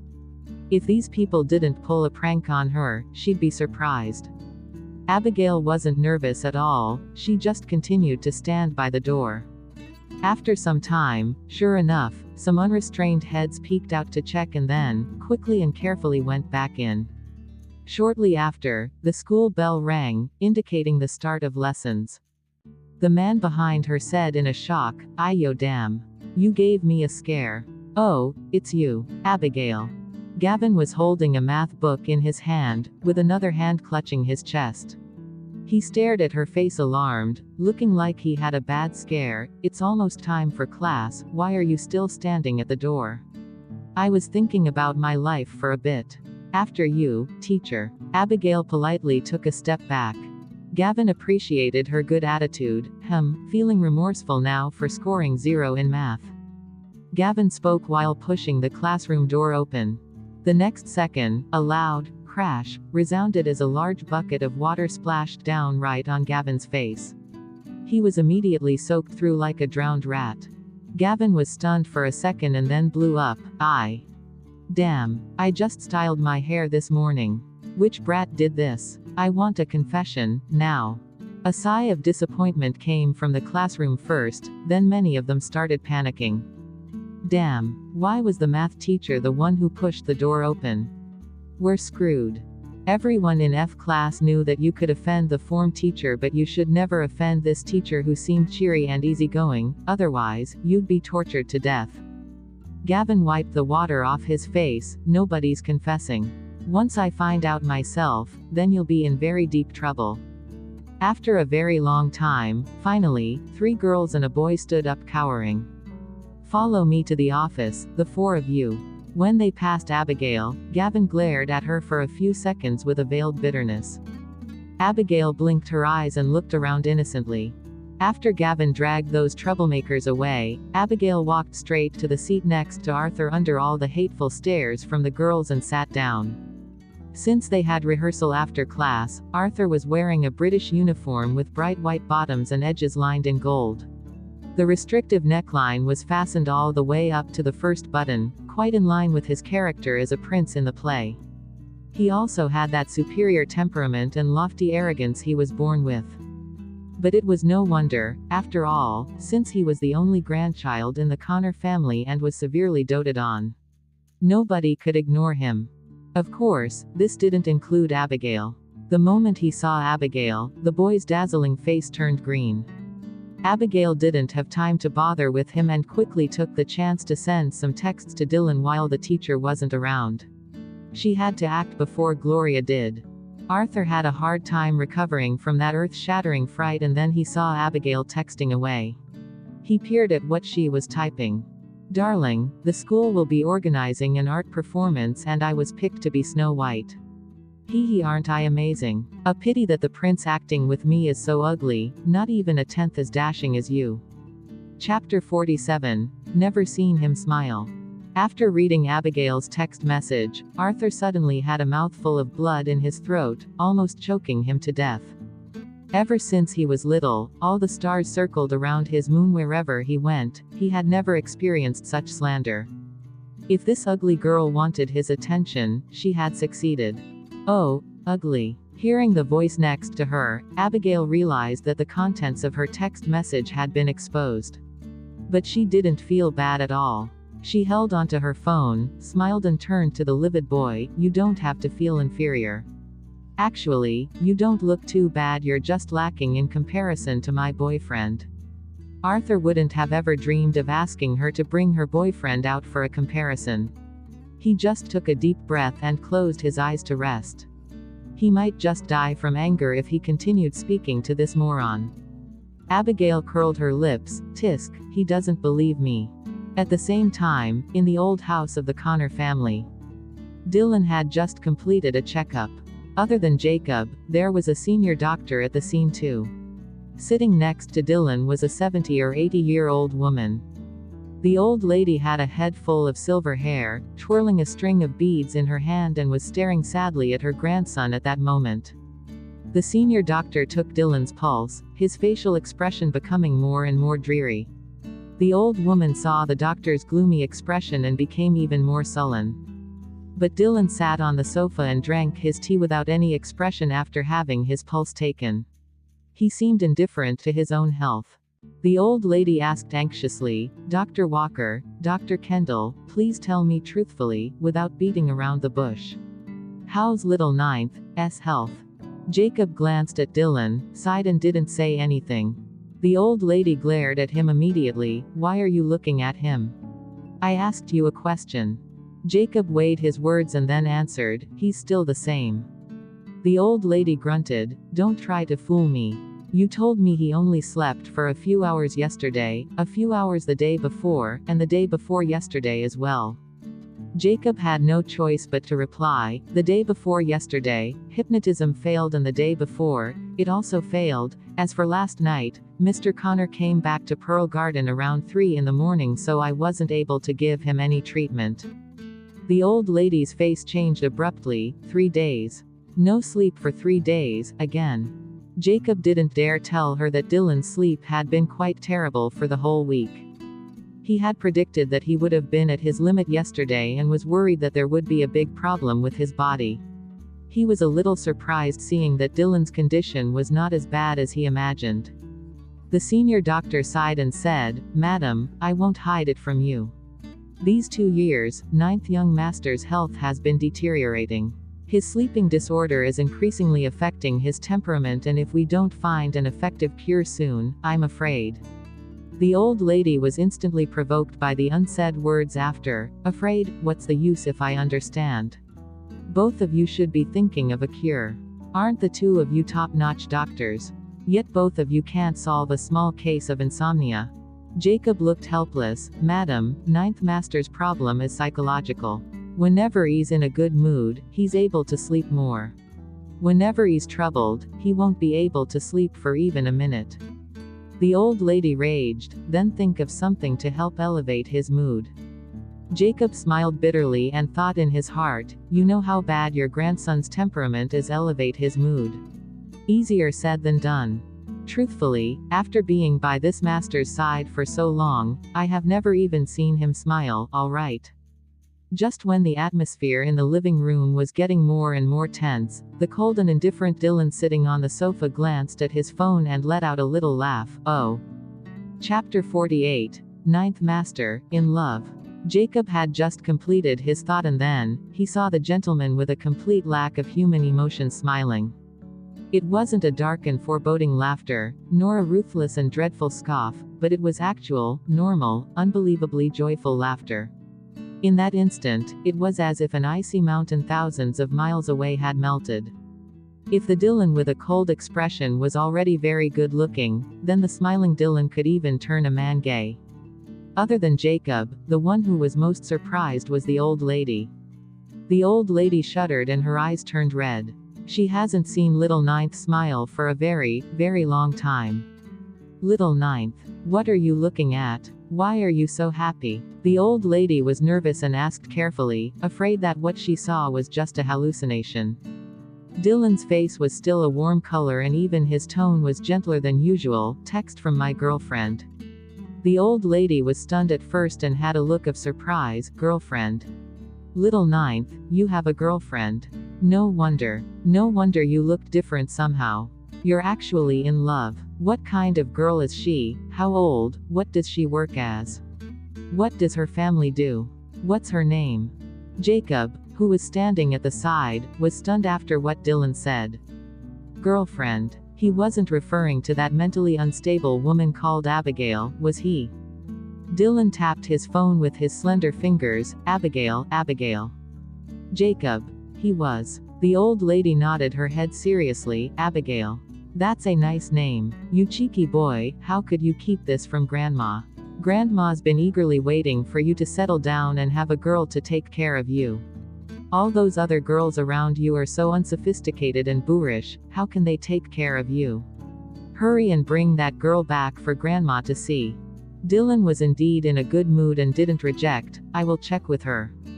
The old lady was delighted beyond measure. Excellent, do ask her nicely, all right. Don't scare her away. Just a casual meet-up, it doesn't have to be too uptight. What does Abigail like to eat? Does she have a preference? I'll get the kitchen to prepare everything in advance. There was a slight warmth in his eyes. She's not picky, she likes to eat everything. Not picky about food, very good. After she found out that her grandchild was dating, the old lady's spirits were lifted and she couldn't sit still. She made herself busy, asking all the servants to prepare everything well and instructing the kitchen staff to buy the ingredients in advance. After she was done, she got someone to send Oliver over. Madam, did you ask for me? Oliver asked nervously. The old lady was unsatisfied. Explain yourself. You're always by Little Ninth's side, yet you don't even know that he's in love. Ah, Ninth Master, in love. Oliver was dumbfounded. Seeing his reaction, the old lady got madder. It's that Abigail girl, Little Ninth told me himself just now. Abigail. Oliver was dumbfounded. Abigail, of course I know her. This woman has been with Ninth Master for almost 2 years. But strictly speaking, it was Ninth Master who unilaterally forced her, right? Two people who can't even sleep on the same bed, can this be called love? Anyway, didn't Ninth Master strictly forbid them from gossiping and bringing up Abigail in front of others? Chapter 49, as if he was the one about to be abused. After school, the rehearsal was held at the small auditorium in school. In addition to some actors, there were a few die-hard fans of Arthur and bodyguards there too. Maria led a group of blushing girls who swooned around Arthur. They showed great concern about him and even comforted him since he was traumatized with the knowledge that he'd have to partner up with Abigail. That teacher was too much. How could she simply draw lots to decide? Exactly. She actually allowed Abigail to perform. What an insult to Arthur. Arthur, don't be upset. Why don't we go to the teacher and protest together? ... Abigail was sucking on a lollipop at the door, listening to everything these girls were saying and the edges of her mouth curled up. Why did these girls make it look like Arthur was the one about to be abused? His ears filled with the girls' chatter, Arthur looked more and more icy, his forehead full of annoyance. Just as he was about to speak, an immediate silence fell upon the area. Looking at the door, sure enough, he saw that Abigail was standing there.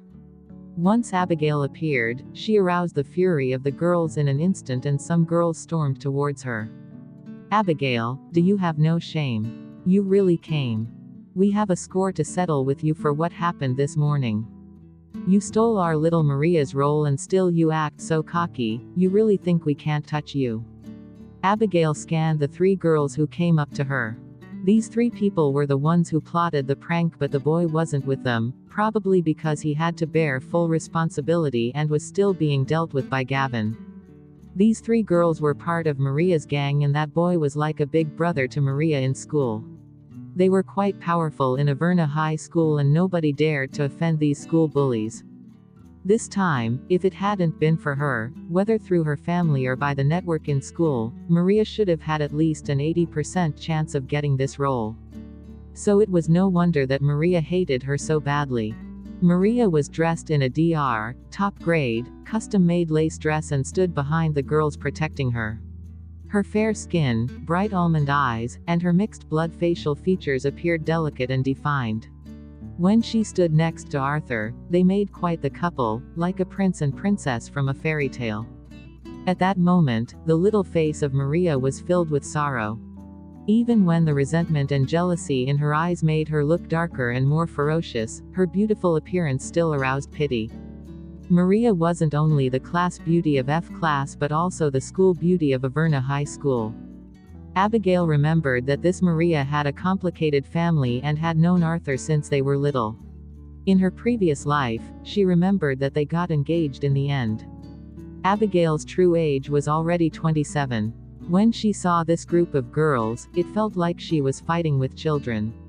She twitched her mouth and replied, "Tisk, just for a few seconds of interaction, is all this necessary?" A few seconds of interaction. There weren't a lot of appearances by the prince and Snow White together until Snow White ate the poison apple and fainted, after which the prince appeared in front of her. But those few seconds of interaction were a kissing scene. Thinking about it, Maria gritted her teeth. Abigail's remark was deliberately provocative. "Abigail, watch yourself. Arthur, do you really want to work with this person?" Quote. Her tone was full of anger. Arthur's face turned ugly. After all, what could he do? As a man, how could he go back on his words? "All right, I was the one who drew the lot, so all of you shut up and start rehearsing. Those who aren't here to rehearse, just leave now." Chapter 50, Do We Really Have to Kiss? Thanks to Arthur's words, rehearsal could begin.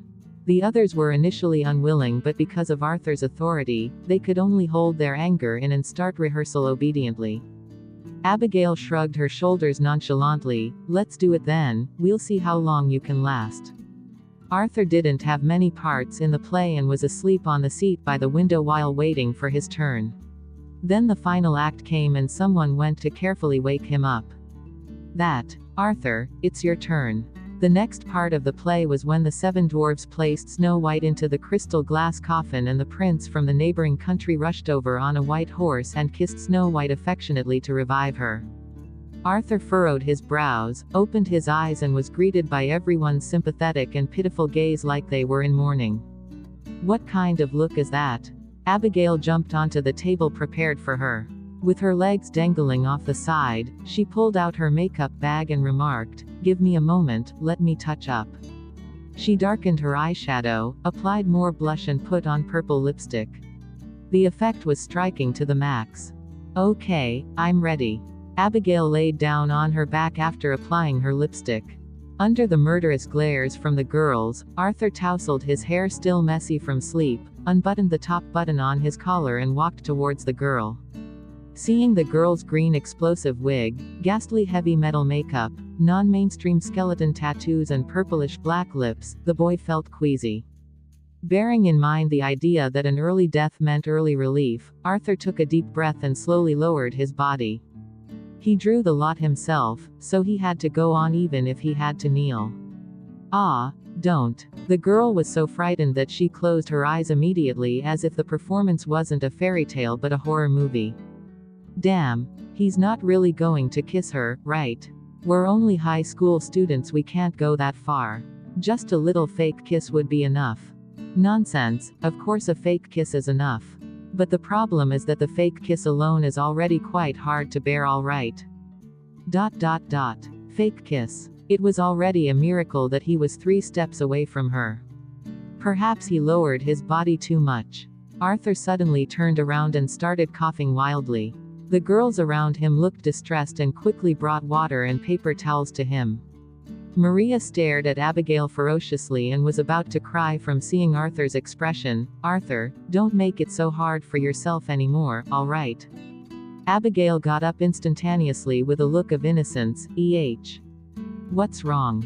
Arthur gulped down a whole bottle of water before he calmed down and said, You change your lipstick. Abigail blinked. After being poisoned by the poison apple, my lips would obviously turn purple. Be reasonable. The boy looked like he was about to collapse. Shut up, just do it. Alright, I'll change then. Abigail pouted and gave the expression that he was being a pain. In the end, she still took out her makeup wipes and removed the purple lipstick for a relatively normal red shade. Is this okay? Arthur closed his eyes. Let's try again. Abigail could only lay down again. Arthur walked towards Abigail again and slowly leaned forward. Staring at that face slathered with thick makeup and blood-red mouth, this time, Arthur immediately rushed out of the classroom. After some time, Arthur finally came back, looking as if his whole body had been emptied. Abigail was somewhat speechless after seeing that.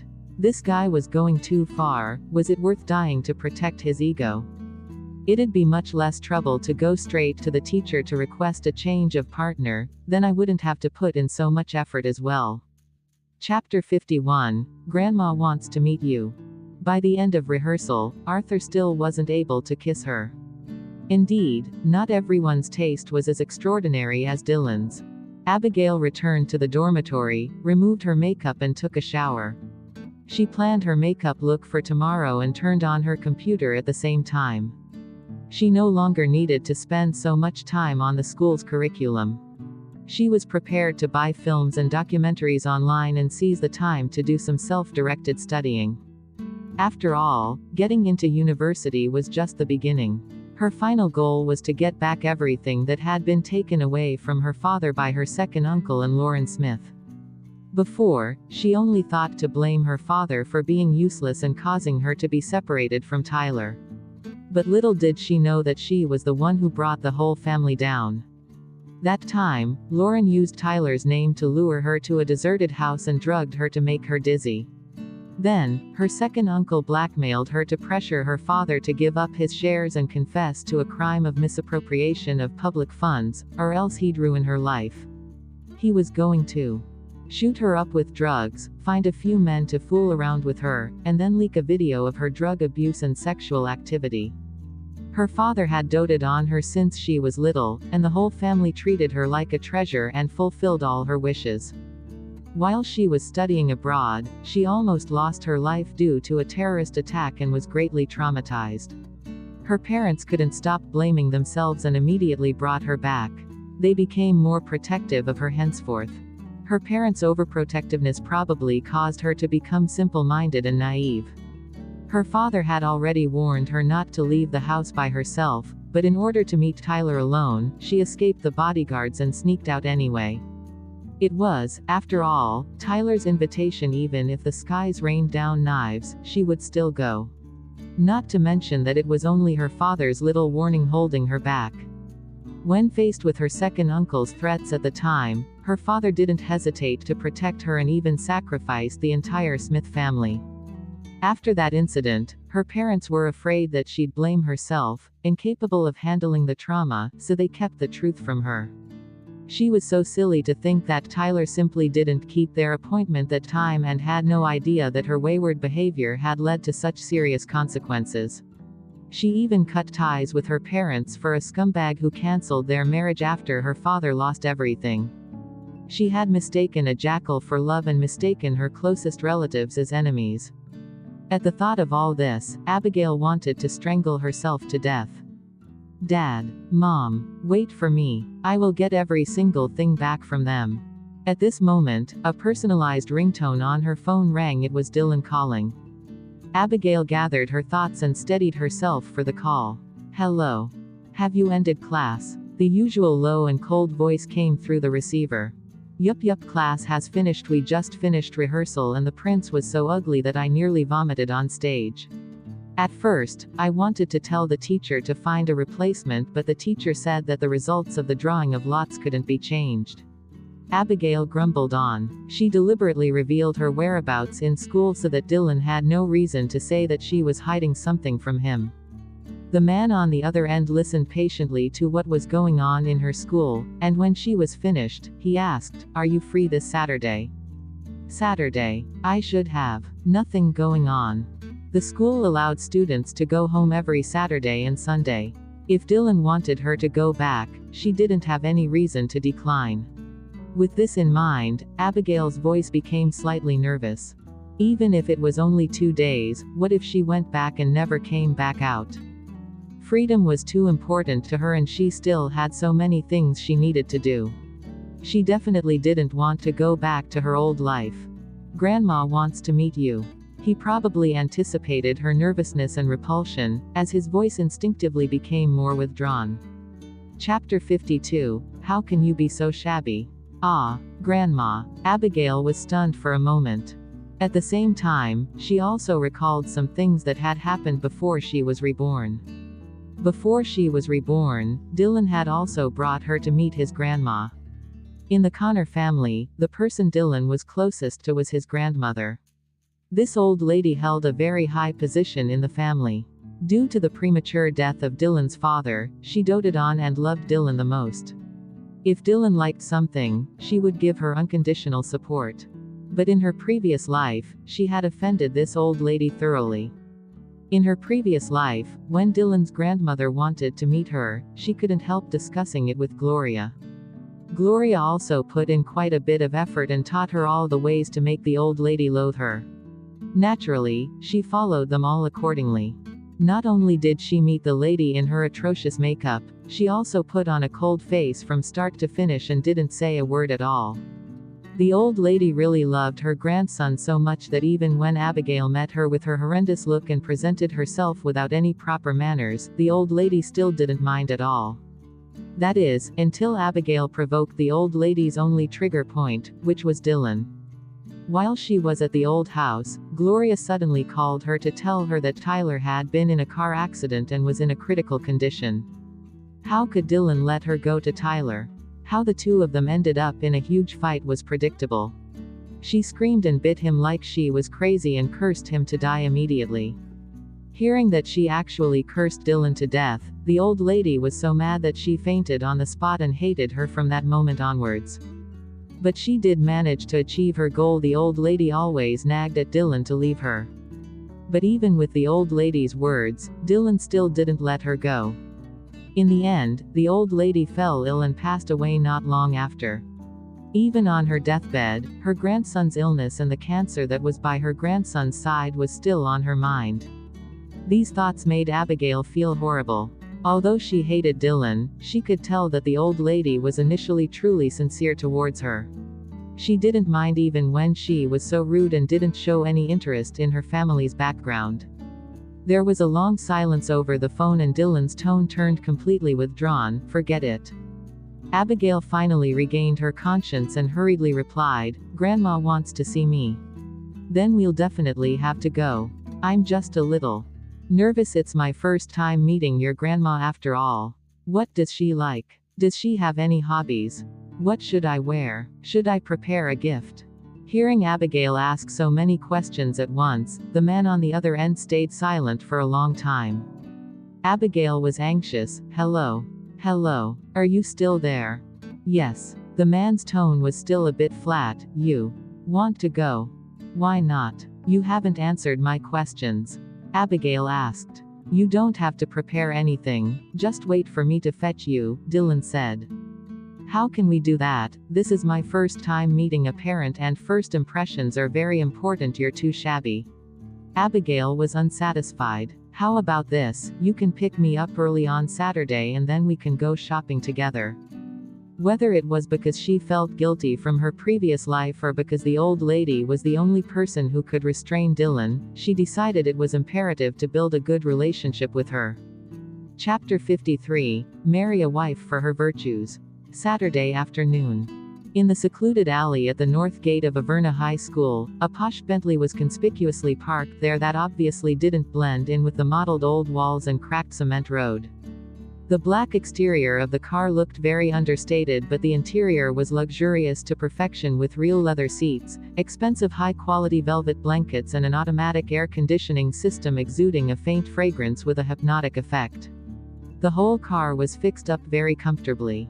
The man was in a tailored dark black suit, sitting on a snow-white velvet seat. His face was handsome and apathetic as usual. There was a faint shadow under his eyelids due to many sleepless nights, making him look a bit grim and intimidating. At that moment, the man was gazing out of the window, pondering about something. In the driver's seat, Oliver had two heavy dark circles around his eyes and a gloomy face. It was apparent that he had a sleepless night. He would never have imagined that Master actually wanted to bring that Abigail to meet old Madam. Ever since he found out about this, he felt very uneasy. Isn't the Master afraid that the woman's appearance will scare the living daylights out of Madam? Not to mention that woman's troublemaking temperament. Who's old Madam, you say? She's Master's greatest help and supporter of him inheriting the family business. If things go poorly in the old house, the consequences would be extremely severe. Initially, he had always held on to a glimmer of hope, wishing that Master was just fooling around and pursuing what he couldn't have. Who knew that Master actually wanted to bring her to meet old Madam? As the saying goes, marry a woman for her virtue. If Master insists on being with this mentally unsound woman, he'll have to pay some exorbitant price someday. The more Oliver thought, the more he feared.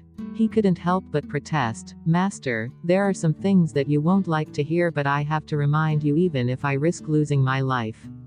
Do think twice before you act. Old Madam is your closest kin and her words hold the most weight in the Connor family.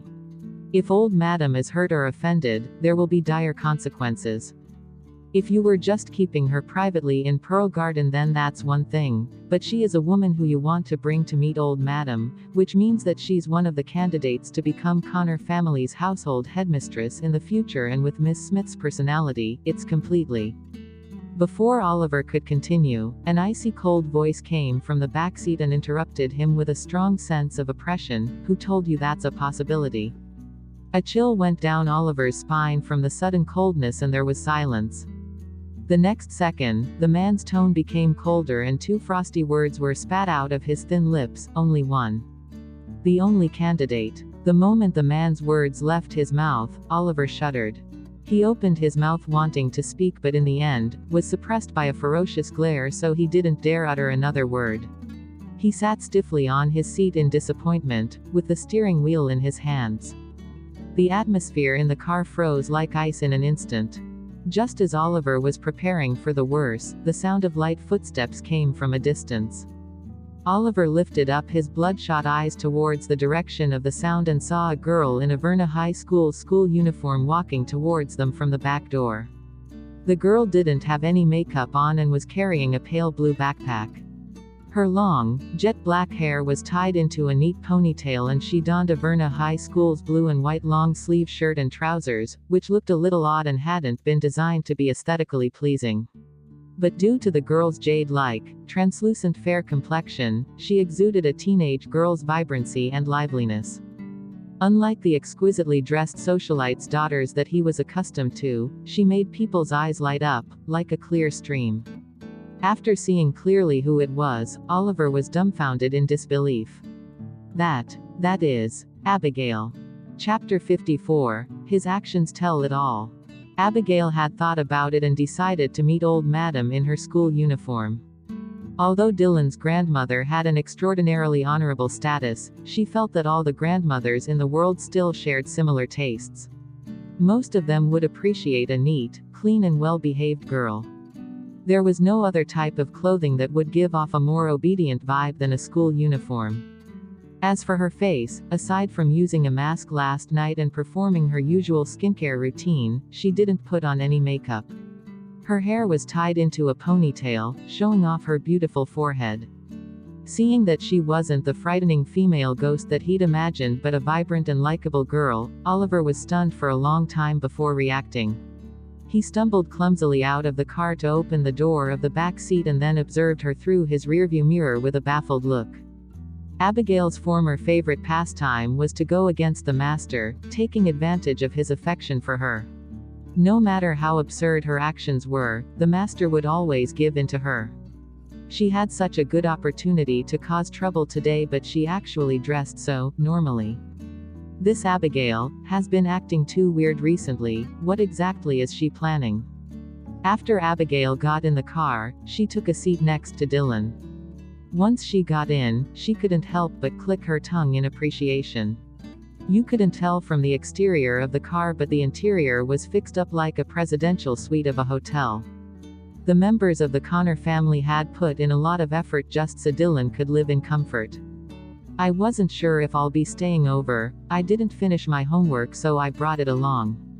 Abigail placed her backpack on her lap and explained while burying her head in her bag to dig out a little booklet, and hastily said, "This is the list of gifts I came up with.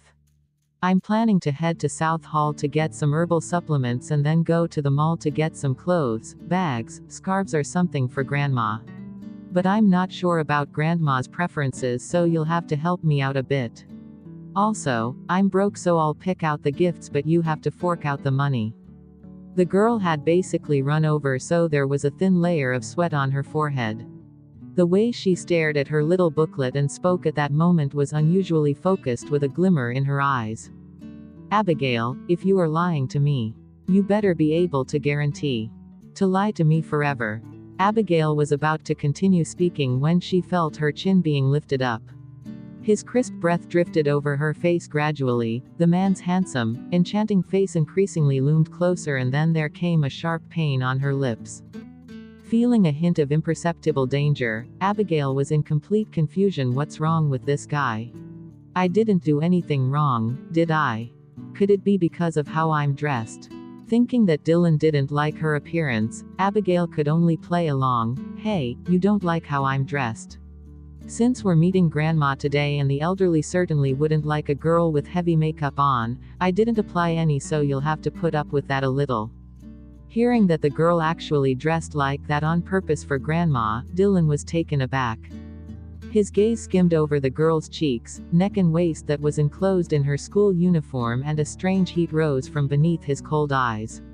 All of a sudden, he kissed her again, and unlike before when he skimmed the surface, he was now overbearing and even slightly rough, aggressively violating every part of her mouth. His actions showed quite clearly how he felt about her appearance. Chapter 55, A Sense of Relief. Oliver saw that the situation at the back had suddenly become X-rated, so he blushed and quickly raised the partition.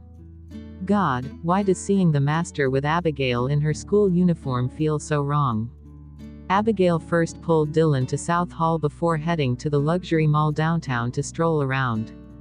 The herbal supplements and tonic were easiest to choose. She just got Dylan to pick some top-graded varieties. With Dylan's stringent checks for the other items, everything went smoothly. Actually, what she bought wasn't important since the old lady had no lack of material things. They were all just a courtesy. After picking the gifts, the car slowly drove off in the direction of the Connor family's old house. Almost an hour later, Abigail's eyes fell upon the familiar estate. The estate was a Chinese-style manor, ancient and magnificent. After the car entered the big curved gate, it continued on for about 10 minutes before reaching the main house. At the door of the main house was an old housekeeper dressed in a creaseless uniform and gold-rimmed spectacles, awaiting their arrival. Upon seeing the arrival of Dylan's car, the old housekeeper immediately stepped forward, bowed and greeted respectfully, "Ninth Master." Dylan responded without a trace of expression. The old housekeeper spoke while taking a glance at the girl next to Dylan. Young master was unsociable, aloof, eccentric and moody, and also abhorred women who got close to him. The old madam had previously plotted numerous solutions, but all failed to instigate any emotional connections with any girls. But now, young master actually had a girlfriend and even brought her to the old house. Not only was it shocking to the old madam, all the servants were also in disbelief. When he saw that the girl beside young master was in her school uniform, the old housekeeper was even more surprised. Young master actually fell for such a young girl. He thought that young master would fall in love with a woman like Ms. Tiffany, who was elegant and sophisticated. However, even though this girl looked rather young, she had clear eyes, a graceful disposition, and her face was definitely glowing, even without any makeup. Just going by her appearance, she was quite compatible with the young master, but the housekeeper wasn't sure about her character yet. Since she was brought back personally by the young master, the old housekeeper's attitude was very respectful. He quickly nodded and said, "I guess this would be Miss Smith." "Hello, I am the housekeeper of the old house, Rowan Coleman." "Hello, housekeeper Coleman." Abigail greeted him politely without any further words. As she was entering the house for the first time, it was better to remain reserved. Abigail looked at the old housekeeper and was overcome by emotions. This old housekeeper in her previous life wasn't so polite the first time he met her. Previously, when the old housekeeper saw her explosive green wig and atrocious makeup, his face turned green and he clutched his chest, almost fainting on the spot from shock. Compared to old Madame Connor, who could still chat with her warmly and pleasantly after seeing her appearance, she really was something. The old housekeeper saw Abigail standing obediently next to Dylan, reserved and shy, and he liked her even more. "Ninth young master, Miss Smith, quickly come inside, old madam has been waiting the whole day." Finally, as she stepped into this place again, Abigail's pupils contracted and she clenched her fist subconsciously as the horrible memories of the past came flooding back uncontrollably. Can I really change everything in this life? Just as Dylan was about to step inside, he paused and his spine stiffened. He lowered his deep and quiet eyes, his gaze falling on his left hand, and saw the girl's little hand clutching his unexpectedly. As Dylan paused all of a sudden, Abigail then realized that because she was so nervous, she'd grabbed onto the closest thing to her, which turned out to be Dylan's hand. Abigail was a little embarrassed, wanting to retract her hand. But before she could move, the man had already solidified his grip on her hand and continued walking. Feeling his palm as warm as a silk cocoon wrapped around her little hand, she strangely felt a sense of relief, although the person next to her was the one she feared the most. Chapter 56, The Little Couple Hand in Hand. Old Madam had already been informed by the servants of their arrival and was pacing around the dining hall anxiously. She had already found out from Oliver about the girl's background. She was initially shocked to find out that she was still in her senior year, but thankfully, even though she was a little young, she was grown up already. However, the girl didn't come from a good family, in stark contrast to the Connor family. But as long as little Ninth liked her, everything else didn't matter. Most importantly, she wanted to examine this girl's character and whether she was true to little Ninth. Hearing footsteps from the entrance, old Madam looked towards the door hurriedly. The housekeeper was walking in front, and behind him were two people, her grandson with his usual face as rigid as an ice sculpture, carrying a light blue school bag on his arm, and beside him was a lovely little girl. The girl's plain little face was as bright as peaches, her black hair tied up in a ponytail, and she was in a Verna High School's uniform. She looked extremely well behaved, making anyone unbearably fond of her. What surprised her most was that they were actually holding hands. She knew little Ninth's personality too well. Any ordinary woman wouldn't be able to get closer than 3 steps from him, much less touch him. But right now, he was actually holding the girl's hand voluntarily. This had never happened before. Thus, the old madam looked at Abigail with more contentment. Dylan held Abigail and walked towards the old madam, Grandma. The old lady stared at Abigail for a moment, her expression full of love. She spoke very amiably, like she was afraid to scare the girl off. "This must be Abigail, quick, come over to Grandma." Abigail glanced at Dylan and then walked to the old madam obediently. "How are you, Grandma?"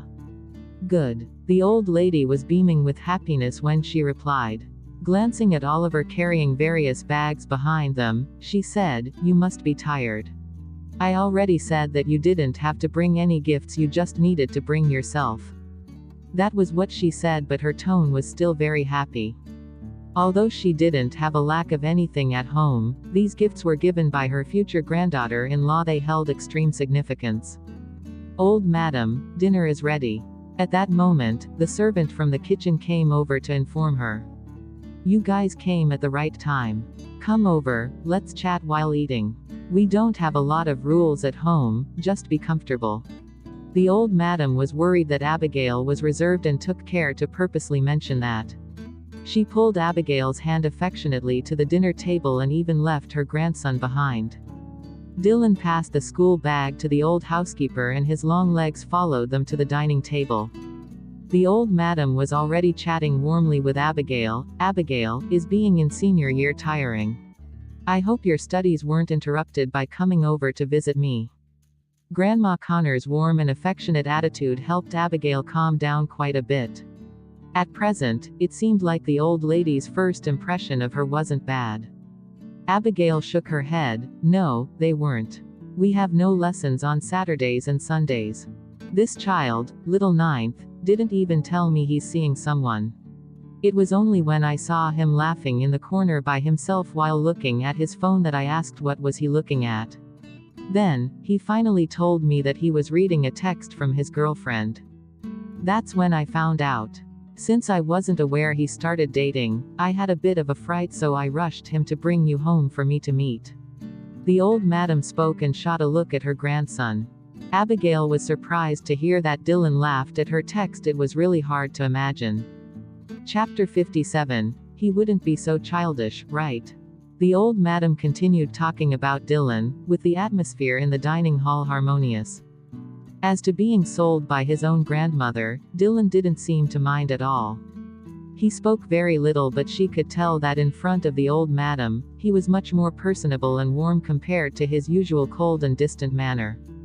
The old madam prepared a whole table full of dishes. Every dish was extremely delicious. Initially, Abigail was planning to be more restrained since it was her first time there. Dylan didn't speak much, but his hands didn't stop moving and kept putting food on her plate. Before she knew it, she had already finished 3 bowls of rice. "Oh, don't give me any more food, I can't eat anymore," Abigail whined as she looked at the mountain of food stacked in her bowl. She didn't want Grandma to think that she had a bottomless stomach on their first meeting. Dylan looked at the girl's whiny little face, reached his hand over, took her bowl and finished it for her. "This guy, isn't he squeamish?" Abigail was a little taken aback, but seeing that he helped lighten her load, she heaved a sigh of relief. The old madam watched the two of them interacting and her heart was filled with comfort. Also, this girl was just as her grandson had described. She wasn't picky with food at all. She also had a good appetite and was much easier on the eyes than those socialites who could only eat a few mouthfuls. After dinner, the old madam was worried that Abigail was bored of keeping her company. She said in a caring way, "Little ninth, this is Abigail's first time here, give her a little tour of the place." Dylan nodded. "Then off we go, Grandma." Abigail said farewell to the old madam and then followed Dylan to the courtyard obediently. The night was chilly, the sky overhead was filled with stars and the air had a crisp, floral scent. Although it was unlike the wonderful workmanship in Pearl Garden, the ancient house had its own flavor as well. Taking a stroll through the courtyard after dinner was really nice. Abigail only found out then that the uneasiness she felt upon entering the old house had vanished. Appreciating the night without any distractions, the Dylan next to her somehow had another problem again. He was completely fine while they were eating, but something felt wrong now. She raised her eyes to look at his face and certainly, she noticed that there was a bit of unhappiness evident on the man's face, and even his footsteps accelerated. Abigail's tiny legs couldn't keep up and very quickly, she was left behind. When did I agitate this guy again? Did I say something wrong while talking to old madam? I don't think so. Abigail was a little afraid of the dark. It was fine if she had someone next to her, but alone, she was terrified. Seeing that he was disappearing into the night, Abigail didn't have time to think. She jogged to catch up and clung onto one of Dylan's hands. It seemed in that moment when she held Dylan's hand that the coldness she felt from him previously dissipated immediately. After she was reborn, she became very perceptive of Dylan's emotions, so her intuitions were never wrong. Abigail blinked her eyes in surprise. Could it be that this fellow was so silent and threw a tantrum just now simply because I didn't hold his hand while walking? Dylan wouldn't be so childish, right? Chapter 58, Fast Asleep. Abigail thought maybe she was overthinking things. But no matter what was wrong with him, it was better to hold onto his hand so she wouldn't have to worry about not keeping up. At such a big place, it would be very easy to get left behind and lost. After she grabbed onto his hand, Dylan merely slowed down but remained speechless and walked her around the old house. When he was preparing to go for a second round, Abigail couldn't take it any longer. "Dylan, my legs are tired. Should we sit for a bit?" Dylan glanced at her, seemingly not wanting to stop, but in the end, he brought her to sit on a long wooden bench. Abigail sighed in comfort, loosened her grip on him, stretched her body and muttered, "Grandma's really nice. I was afraid she wouldn't like me at first." Dylan looked at his empty palm for an instant, then returned his gaze, "No way." Actually, Abigail knew that aside from her good behavior, the biggest factor in determining Grandma's impression of her still depended on Dylan. As the saying goes, he that loves the tree loves the branch. As long as she didn't make the same mistakes or cross a line, the meeting this time would most likely go smoothly. Of course, showing some affection to Dylan wouldn't hurt. "Oh yes, Dylan, why does Grandma call you Little Ninth and others call you Ninth Young Master?" Abigail asked out of curiosity. According to what she knew, Dylan only had an elder brother, so wasn't he supposed to be second in line? Dylan leaned against the chair, glancing at the stars above. "I've been weak and sickly since I was little, so this was a way to avoid tempting fate." After hearing this, Abigail understood, so this was the reason. "I've also heard this saying before. So making your family members call you Ninth Young Master instead of Second Young Master would prevent the Grim Reaper from taking your soul, huh?" Whether it's true or not, it's better to err on the side of caution. Dylan was still alive after all and even lived to become a devil that ghosts and humans feared, a living king of hell. It was said that Dylan and his father had been attacked previously and his father had died on the spot. After getting injured in that incident, his body had never really recovered. Considering how Dylan went through such a tragedy at a young age, barely holding on to his life, not to mention his current insomnia and possibly numbered days left on this earth, it was no wonder that old Madam loved him so ferociously. Due to the good atmosphere, Abigail asked a taboo question out of curiosity, "Dylan, why can't a fine guy like you fall asleep all the time?" Abigail waited for Dylan's reply but nothing came, and just as she thought she had gone overboard, she felt a load on her shoulders. She turned her head subconsciously and saw that Dylan was leaning on her shoulder with both eyes closed, with long and calm breaths. He had fallen asleep. Abigail's expression darkened and she swallowed her question. Dylan seemed to be sleeping soundly. Abigail didn't dare move and let him continue resting on her. However, the night was chilly and if he continued to sleep like that, he'd most likely catch a cold. The worried Abigail didn't notice that not too far off, stood two people. The old madam realized that the two of them hadn't returned for some time, so she went out to the courtyard with the housekeeper to find them. What shocked her the most was that the two children were on the bench and her grandson had his eyes shut, leaning against that girl's shoulder. He seemed to be asleep. How could that be? Chapter 59, How did he fall asleep? Housekeeper Coleman knew the old madam very well and naturally knew about young master's strange illness. His face was also filled with surprise at this sight. "Old madam, this." The old madam's expression was still anxious and doubtful. She slowed down and walked towards the both of them carefully. Seeing the old madam there, Abigail subconsciously wanted to get up, but because Dylan was leaning on her, she couldn't stand up. "Grandma." The old madam looked confused and seeing that her grandson still had no reaction as she got closer, she said, "Abigail. Little Ninth, he." Abigail was afraid of the bad temper he'd get when woken up and so hadn't dared to wake him up until now. But now that old madam was here, she gently shoved him. Dylan, wake up. The guy sleeping soundly against her furrowed his brows after being pushed.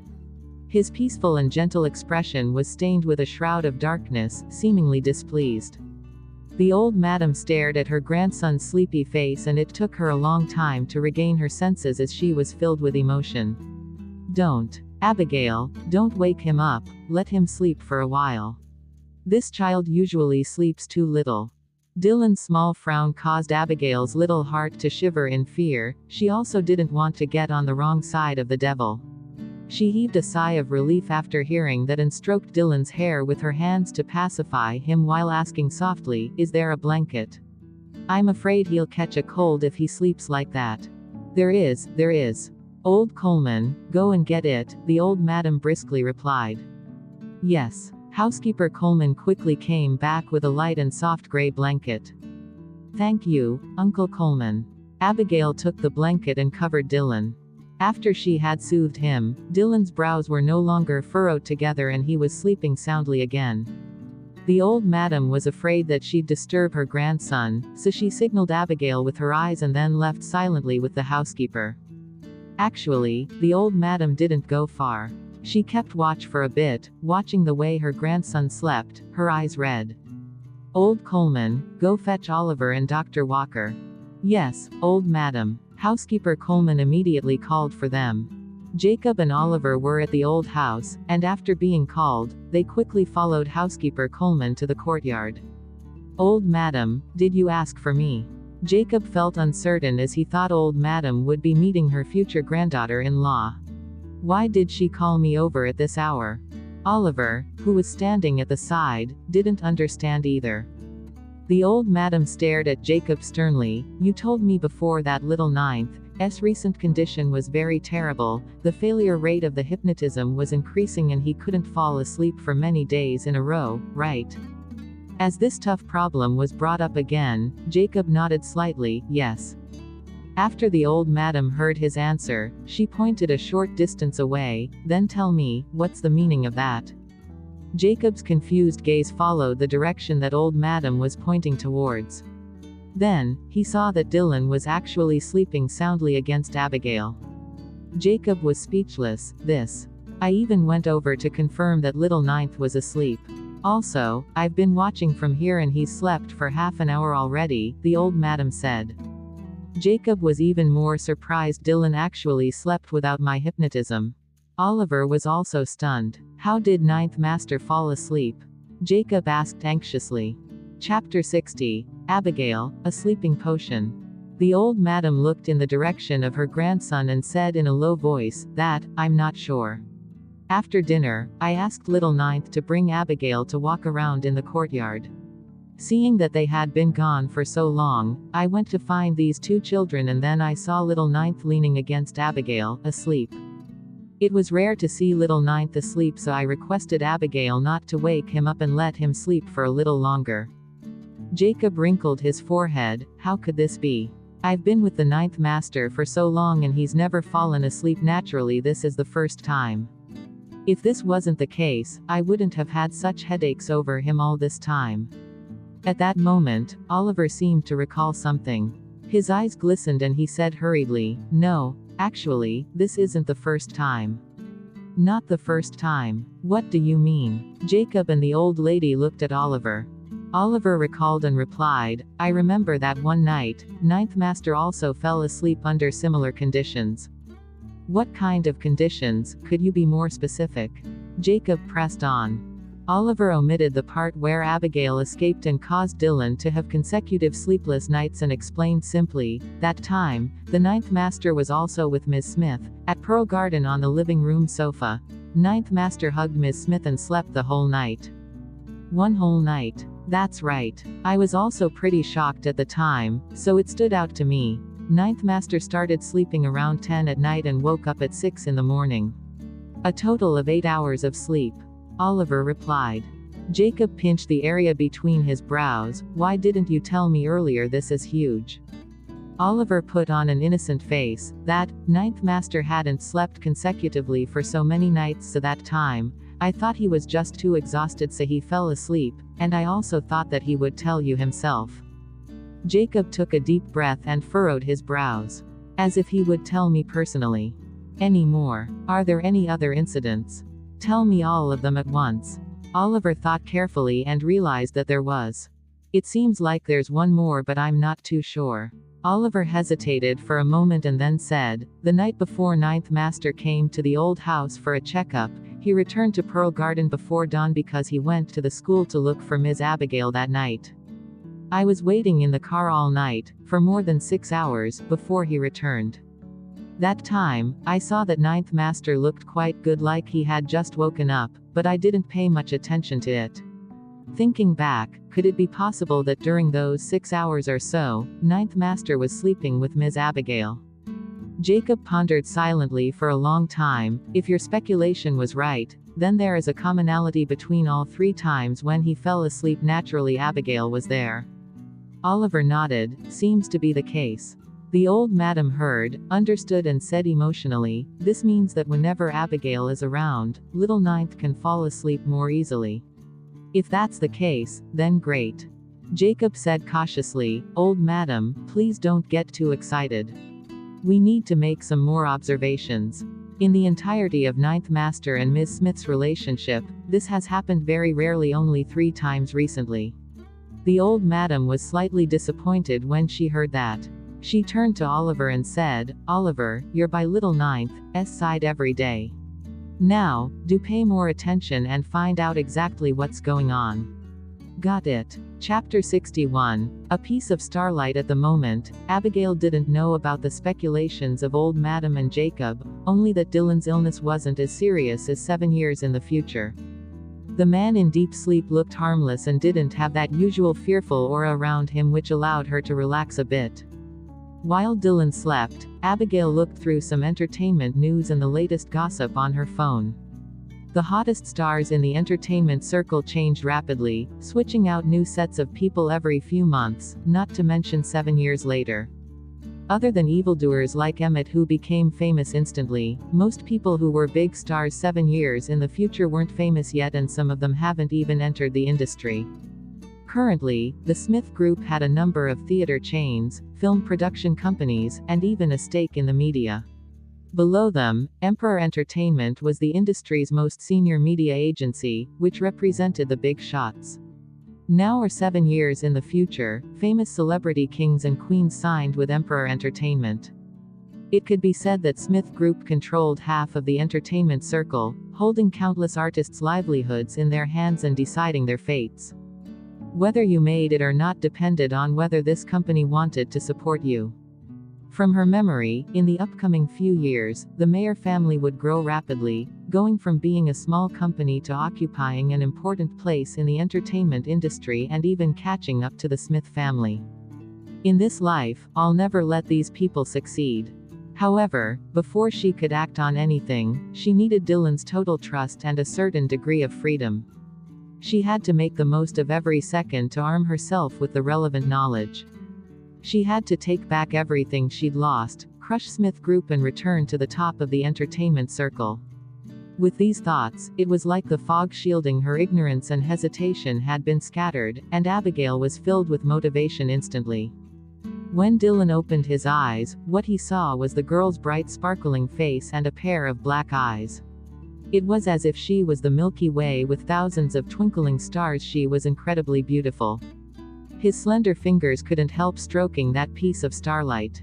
Abigail was too busy scheming and suddenly felt something scratching at her eyelids. It was then she found out that Dylan was awake and she lifted her head. You're awake. What were you doing? As he'd just woken up, his voice was a little raspy.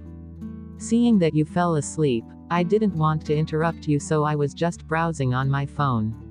Are you tired? Do you want to go back to the house to sleep?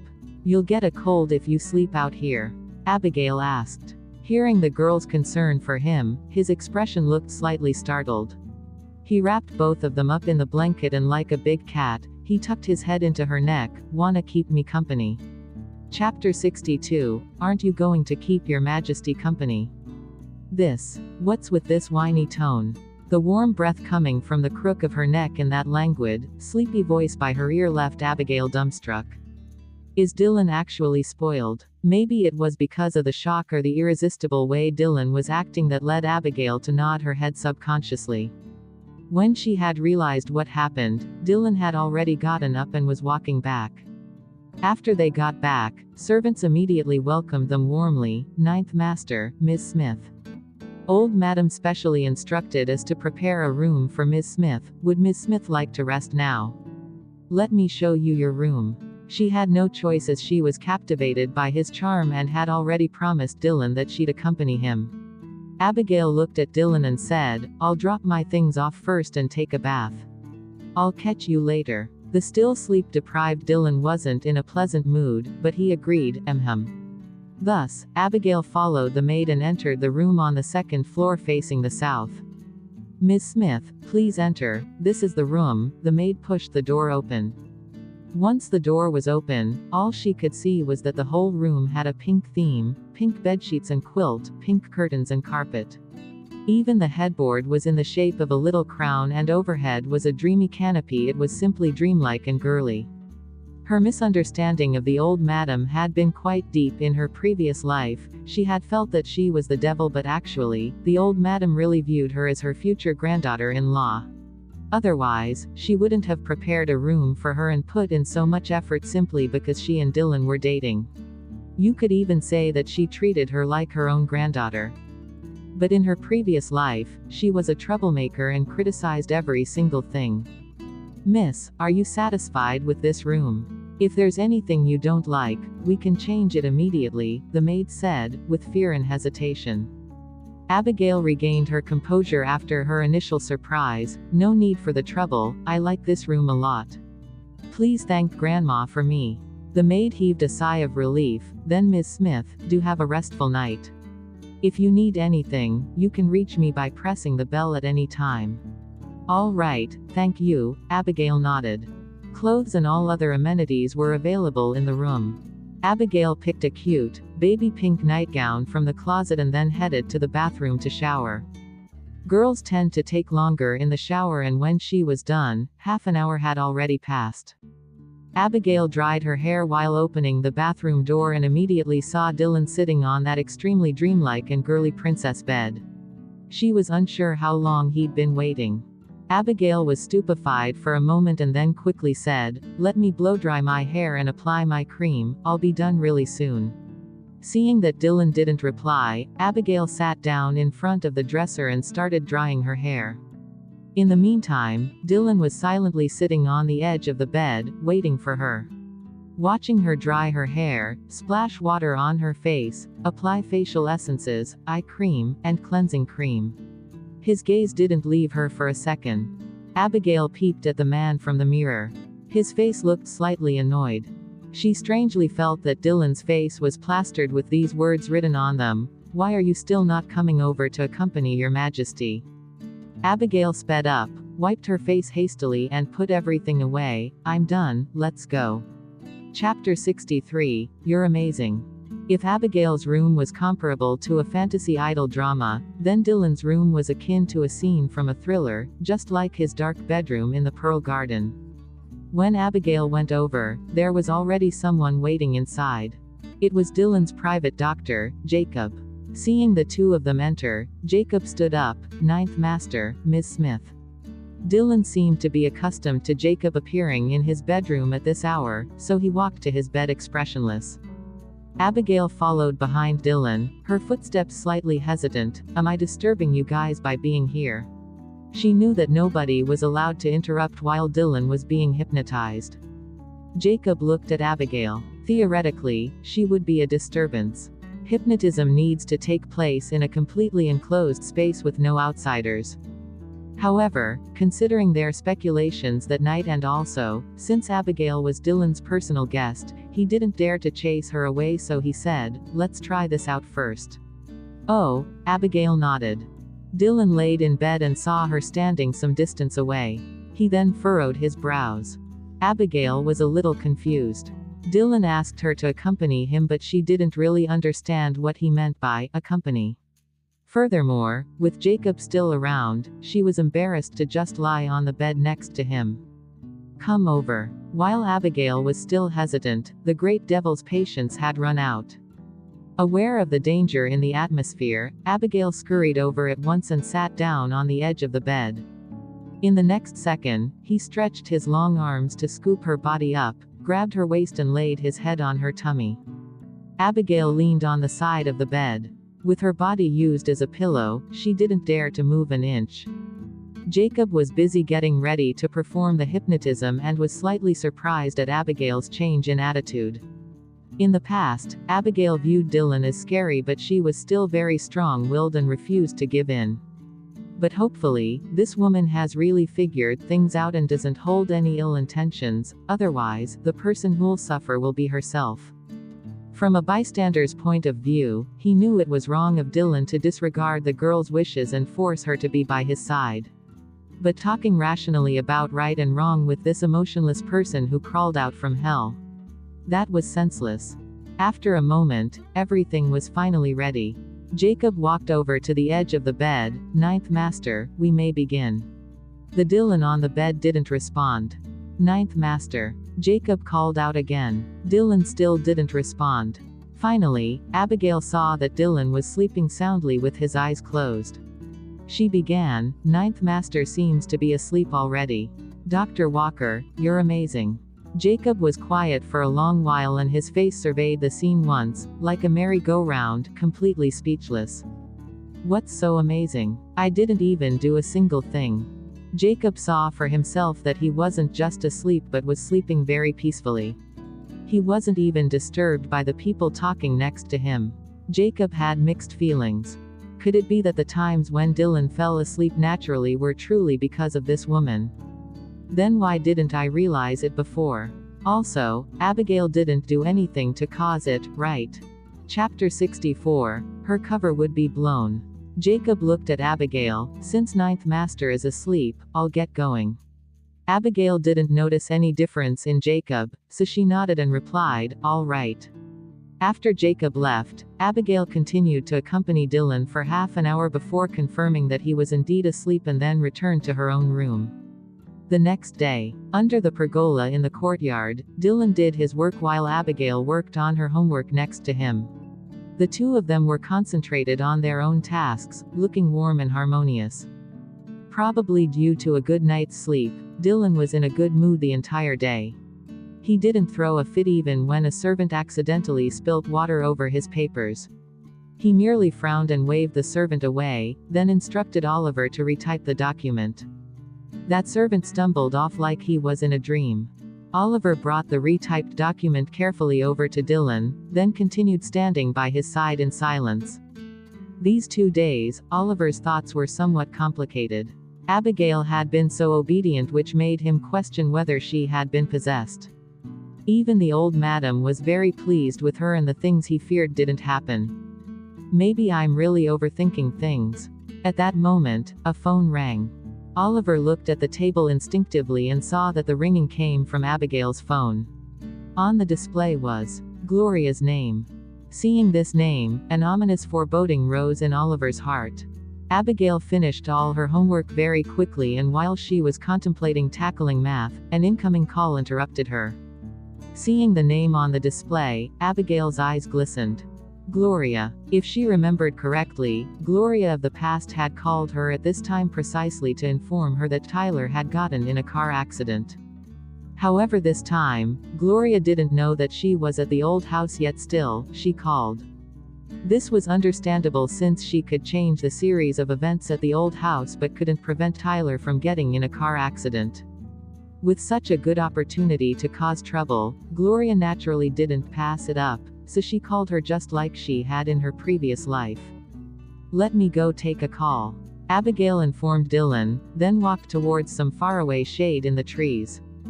Dylan glanced at Abigail's back, his gaze gloomy. A few seconds after Abigail walked away, Oliver's phone rang as well. Disbelieving what the person was saying over the phone, Oliver's face turned white like it was the end of the world. After a long while, Oliver hung up and looked at Dylan in a state of distress, and he seemed to be hesitant about what he wanted to say. Dylan was aware of Oliver's strange behavior, so he threw him a harsh look. Speak. Oliver's body shook as he said, I just received the news that Tyler was in a car accident. It seems pretty serious and he's currently getting emergency treatment at the hospital. At this point, Oliver didn't dare continue talking. What he had been worried about had finally happened, and it was even more serious than what he'd imagined. The call Abigail picked up just now was probably Gloria telling her the same. Tyler had been hurt so badly, how could Abigail resist going to see him? Maybe once she heard this news, her cover would be blown. Chapter 65, Let's have some fun. Abigail wasn't worried at all. She allowed the phone to ring once more before slowly picking up. Hello. Abigail. What took you so long to answer? Where are you? In school. Wherever you are, hurry, come down to Renai Hospital. Mr. Johnson is in trouble. Gloria's frantic voice came through the receiver. Sure enough, this call from Gloria was as she'd expected.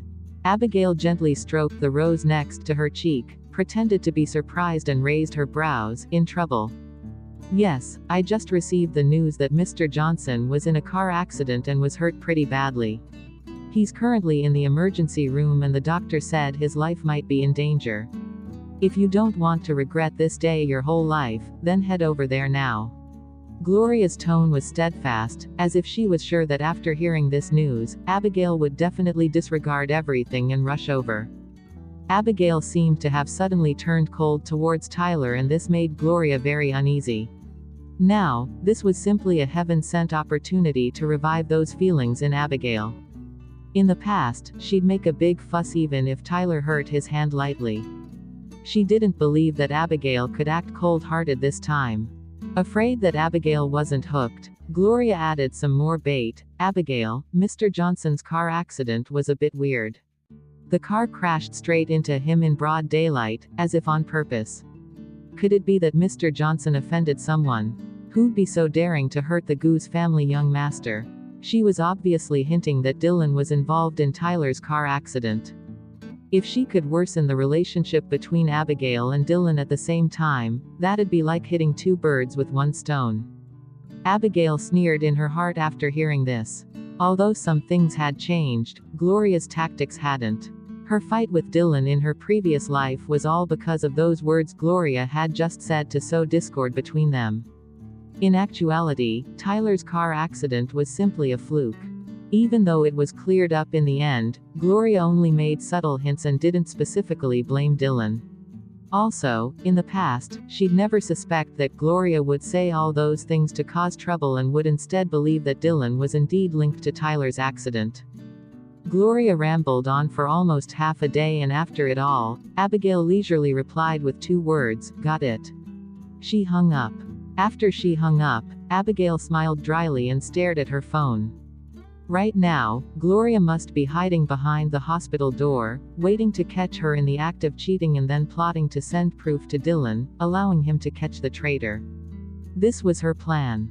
Tisk, since Gloria's trying to mess with me, why not join her at her own game, and have some fun together? After finishing up with the call, Abigail went back to the courtyard. After packing up her textbooks, Abigail looked at Dylan gleefully and said, "Darling, it's getting late, I still have to go to class tomorrow. I'm going to head back to school." Despite seeing Abigail returning from a call and requesting to leave immediately afterwards, Dylan didn't show any change in his expression. He looked at her glumly, that pitiless pair of eyes like scary black holes with the ability to swallow up the light. "Go back to school?" he asked plainly. The Abigail from the past probably wouldn't have been able to detect the difference in Dylan, but right now, Abigail felt something was wrong with Dylan's attitude. Dylan most likely knew about everything and thought that she wanted to go to the hospital to see Tyler. However, she acted like she didn't notice any difference. She carried her school bag and said naturally, Yup, you're busy with your work, so don't bother seeing me off. I'll go back by myself." Chapter 66, The Calm Before the Storm. When Abigail said that she'd go back herself, Dylan's black hole pupils turned dimmer and the invisible waves beneath his pupils seemed to be gushing out, but in a fleeting moment they were back to normal, as if it was an illusion. Abigail took his silence as consent, so she walked up to him innocently and gave him a peck on the cheek. Off I go then. I'll say bye to Grandma first. She walked joyfully towards the house. Immediately after Abigail left, a terrifying chill and rage erupted. The silent and calm little garden quickly transformed into a hell with dark winds blowing and a palpable feeling of murderous intentions. At that moment, Oliver's heart had turned into ashes. He kept praying and praying that Abigail wouldn't do anything stupid. But then, he witnessed her running wildly on the road to death. This foolish woman still wanted to go to Tyler. She even thought that Master wouldn't find out, treating him like an idiot. Oliver's forehead dripped cold sweat as he stuttered, Ninth, Master, should we stop her?" Dylan drew his gaze back from the girl and shut his eyes slowly. The terrifying atmosphere was dispelled the moment his eyes shut. There was a dead silence in the area. Without Dylan's orders, Oliver didn't dare make a move. At the same time, in the living room, the old madam was filled with dread when she found out that Abigail was leaving. She really liked this girl and had seen a great transformation in her grandson these 2 days. Naturally, this made her even more satisfied with Abigail. "Abigail, I know little Ninth likes to be alone and has a bad temper, but actually, he doesn't want to be this way either. You should also know that little Ninth has trouble sleeping. Think about it, because he gets such little sleep. Imagine how horrible he feels. It definitely impacts his temperament as well. But after little Ninth started dating you, I've noticed that his temperament has become gentler. Abigail, Grandma is truly thankful for you. Thank you for your patience and accommodating little Ninth. In the future, if that brat is ruthless and bullies you, let Grandma know anytime and Grandma will definitely be on your side. Thank you, Grandma." Hearing the old lady pouring her heart out to her, Abigail felt very emotional. No matter how respectable and honorable this legendary figure was, in this moment she was just an ordinary grandma. It was a pity that the old lady thought that she and Dylan were a loving couple. Little did she know that her relationship with Dylan was akin to a bubble easily burst with a single touch. Abigail insisted that she didn't want to trouble anyone with her departure. In the end, she called herself a car and left.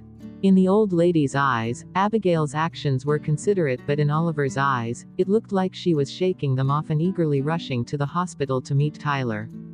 In the past, Dylan would never have allowed her to go back to school by herself. But this time, he completely gave in. But the more lenient Dylan was, the more Oliver was afraid. The Dylan now was like the calm before the storm. If Master ordered him to capture her back and tie her up now, that was better than what would happen if he caught her red-handed. This time, I'm afraid Abigail's done for. To be frank, he had really enjoyed these few peaceful days, but unfortunately, they were merely an illusion. On the other side, Abigail was already quite a distance away in her car.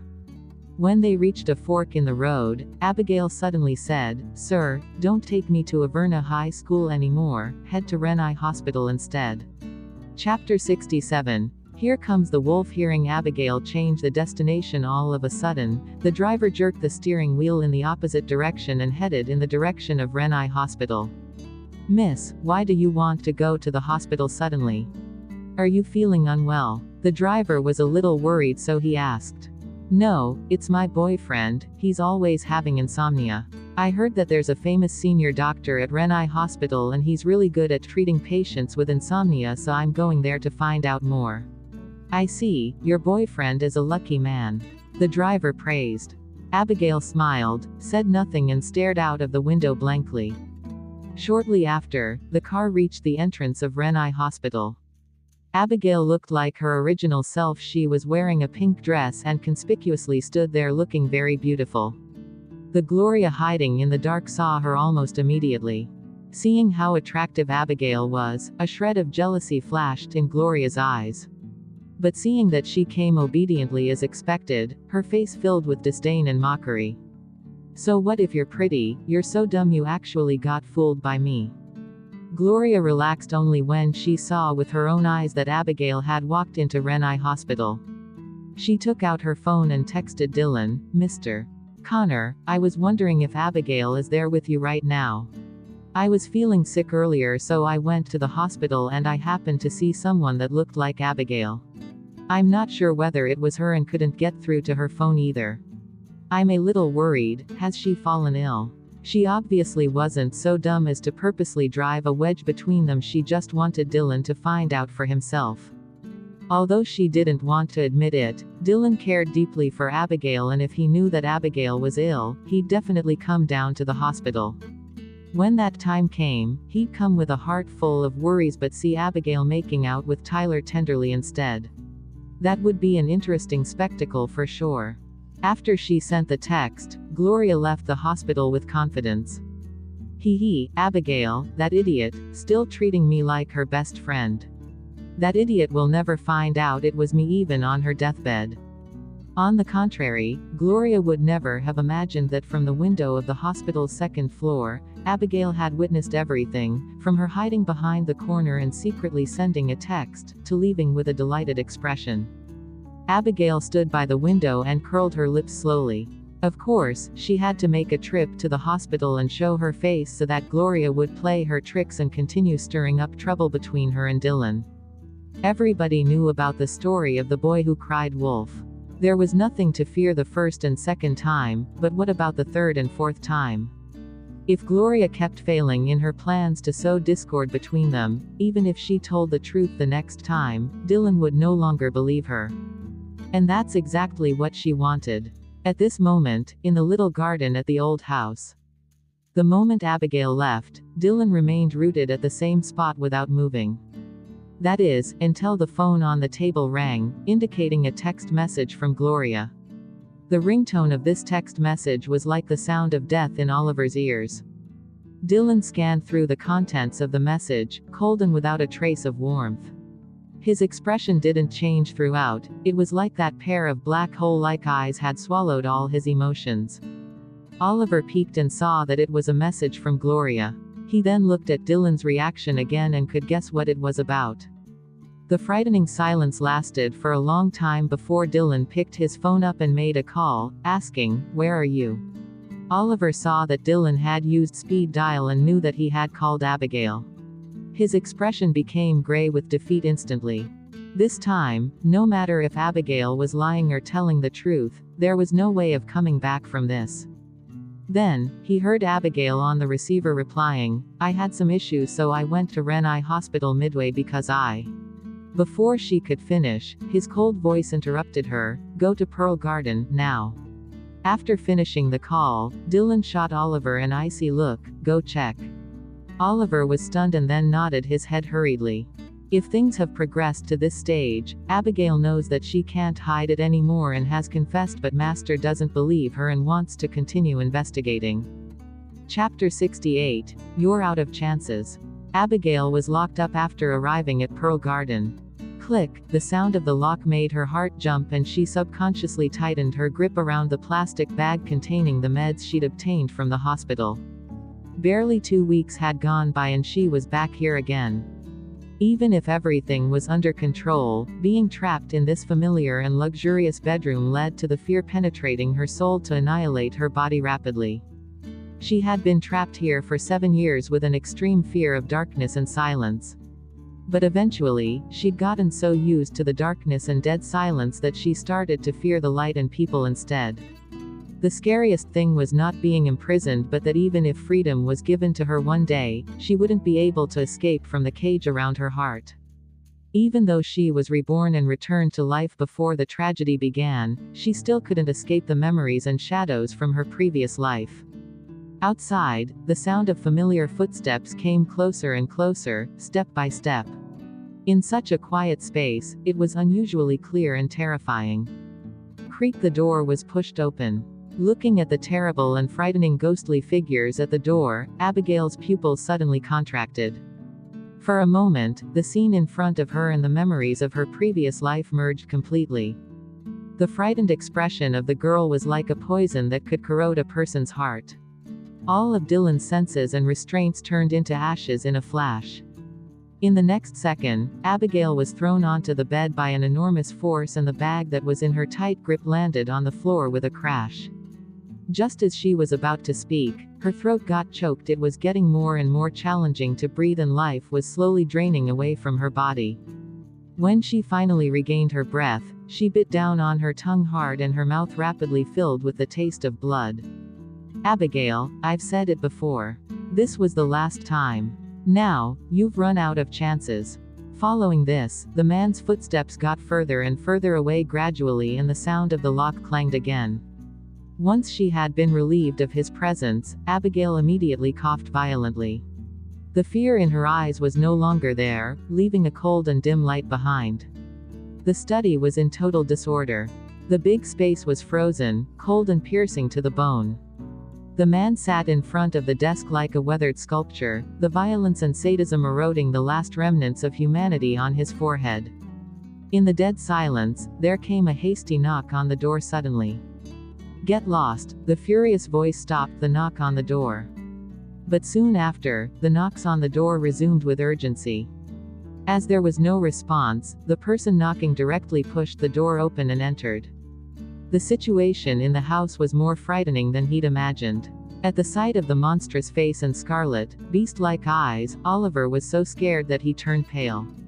However, the issue was so pressing that he had to let the master know. Oliver forced himself to stay calm and used all the energy he had to find his voice and said quickly, "Ninth Master, I've checked it myself. Ms. Smith indeed went to the hospital midway and didn't go to school."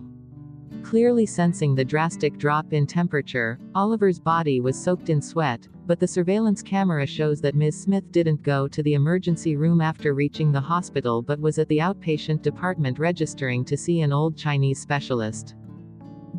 Quote. As if afraid that Dylan hadn't grasped the main point, Oliver specifically added, "From beginning to end, Ms. Smith didn't visit Tyler." Chapter 69. It was all a misunderstanding at that point. Oliver's expression looked somewhat complexed. "That old Chinese doctor is very famous. He's the most skilled at treating insomnia and you consulted him at the beginning as well. I've transferred the surveillance footage of Ms. Smith's visit. Take a look yourself." Oliver opened the surveillance footage on his phone. Abigail was carrying her school bag and sat in front of the old Chinese doctor with a solemn face. "Little miss, where do you feel unwell?" the old Chinese doctor asked. "Doctor, I'm not the one feeling unwell, I'm here on behalf of someone else," Abigail answered.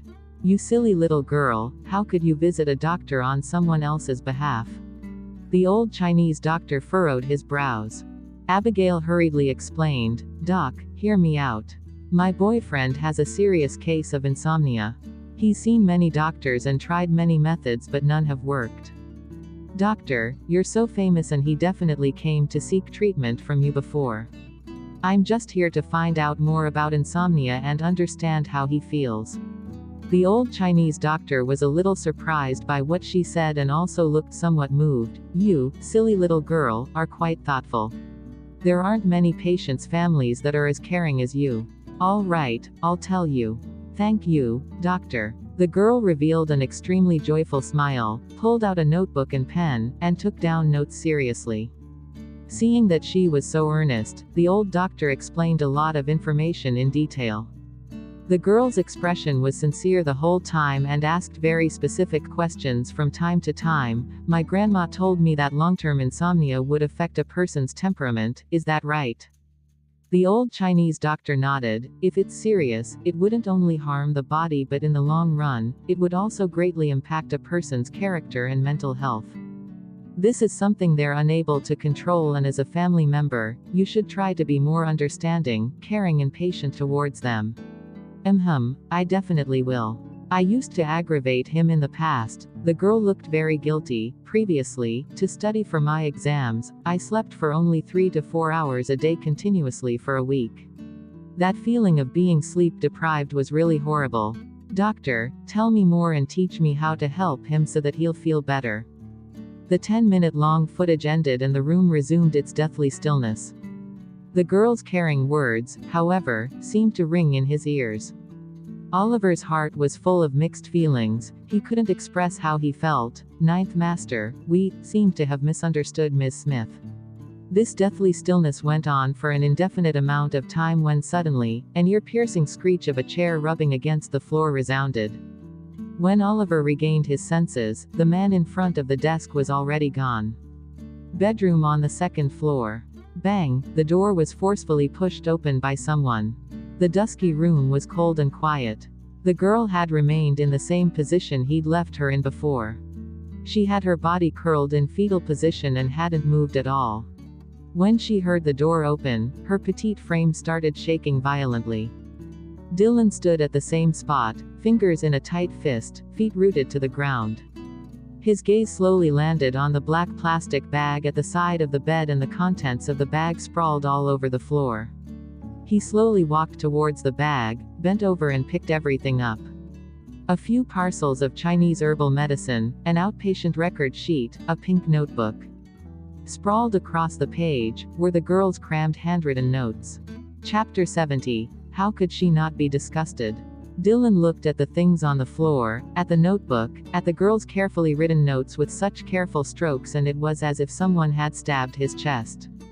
After packing up the items on the ground carefully, the man stood up and walked towards the girl stiffly. At this moment, the girl was hugging her knees and her head was buried deep. Her cautious and repulsed position isolated herself in her own small world. On the side of her curved neck, there were visible bruises, a ghastly sight. Dylan reached out his hand like he wanted to touch the girl's shoulders. However, as he moved slightly closer, the girl's body started trembling even more. The man pressed his thin lips together, his outstretched hand in midair. After a long while, he decided to retract his hand and slowly took a step back. His eyes didn't leave the girl's body, and images in his head kept flashing by. She had told him that she'd thought things through and wanted to try to date him normally. She said she'd work hard to become a sweet melon. She was willing to meet Grandma, dressed up demurely on purpose, picked gifts seriously, and made the old lady so happy. She knew that he had insomnia, probably asked Grandma about it, then specifically went to the hospital to speak to a specialist and found an experienced old doctor to explain his illness, made notes, bought medication. But in the end, what did she get? It was his violent rage without rhyme or reason, unreasonable tongue lashing, and indiscriminate hurt. She was afraid of him, disgusted with him. How could she not be afraid? How could she not be disgusted? The man's gaze was pitch black, the chill from his body terrifying, the whole place filled with a suffocating oppression. The girl curled up on the bed noticed the terrifying surroundings and lifted the little head that was buried between her knees while her whole body trembled. The pair of eyes that looked at him were full of fear and helplessness. She murmured, Sorry. I was wrong. I've learned my lesson. I've learned from it." Looking at the girl's alarmed and panicky expression and hearing the girl admitting her mistake, Dylan's expression darkened even more. It was like a giant metal clasp was gripping his heart tightly. After some time, the man clenched his fist and walked to the girl again. Under the extremely fearful gaze of the girl, he carefully and slowly embraced her in his arms. The girl seemed to come to her senses. She sobbed too much to even speak properly. "I didn't lie to you, didn't betray you. I went to find a doctor. You couldn't sleep." Dylan hugged the girl tighter. The moment he spoke that single word, the tears which the girl had been holding back for so long rolled down in big, hot droplets, soaking his chest. Chapter 71. At least comfort her a little, probably because she'd kept it in for so long. The built-up negative feelings from her previous and current life exploded at that moment. Abigail's tears couldn't stop flowing, and even after crying for more than half an hour, there were no signs of stopping. Dylan embraced the girl from start till end without speaking a single word or movement. Oliver chased after Dylan after noticing he was gone and stood by the door at this moment. Watching how badly Abigail was crying, he felt a bit guilty as well. They'd really misunderstood her this time, after all. It went without explanation that she must have been frightened by the master just now. She did everything out of goodwill and yet, was misunderstood. How could she not be sad? The good thing was that the truth was sorted out. But master, she's crying so badly, shouldn't you at least comfort her a little? Just standing there like an ice sculpture is scary, all right. For his master, he'd probably reached his limit already. He couldn't really imagine his master comforting the girl. An indefinite amount of time had passed before the man finally loosened his embrace of the girl. His face regained a cold expression and he said in a calm manner, "Oliver, take her back to school." After speaking, he turned and left without a second glance. After Oliver heard that, he was initially stunned and looked at the back of his master leaving and somehow felt that he looked a bit grim.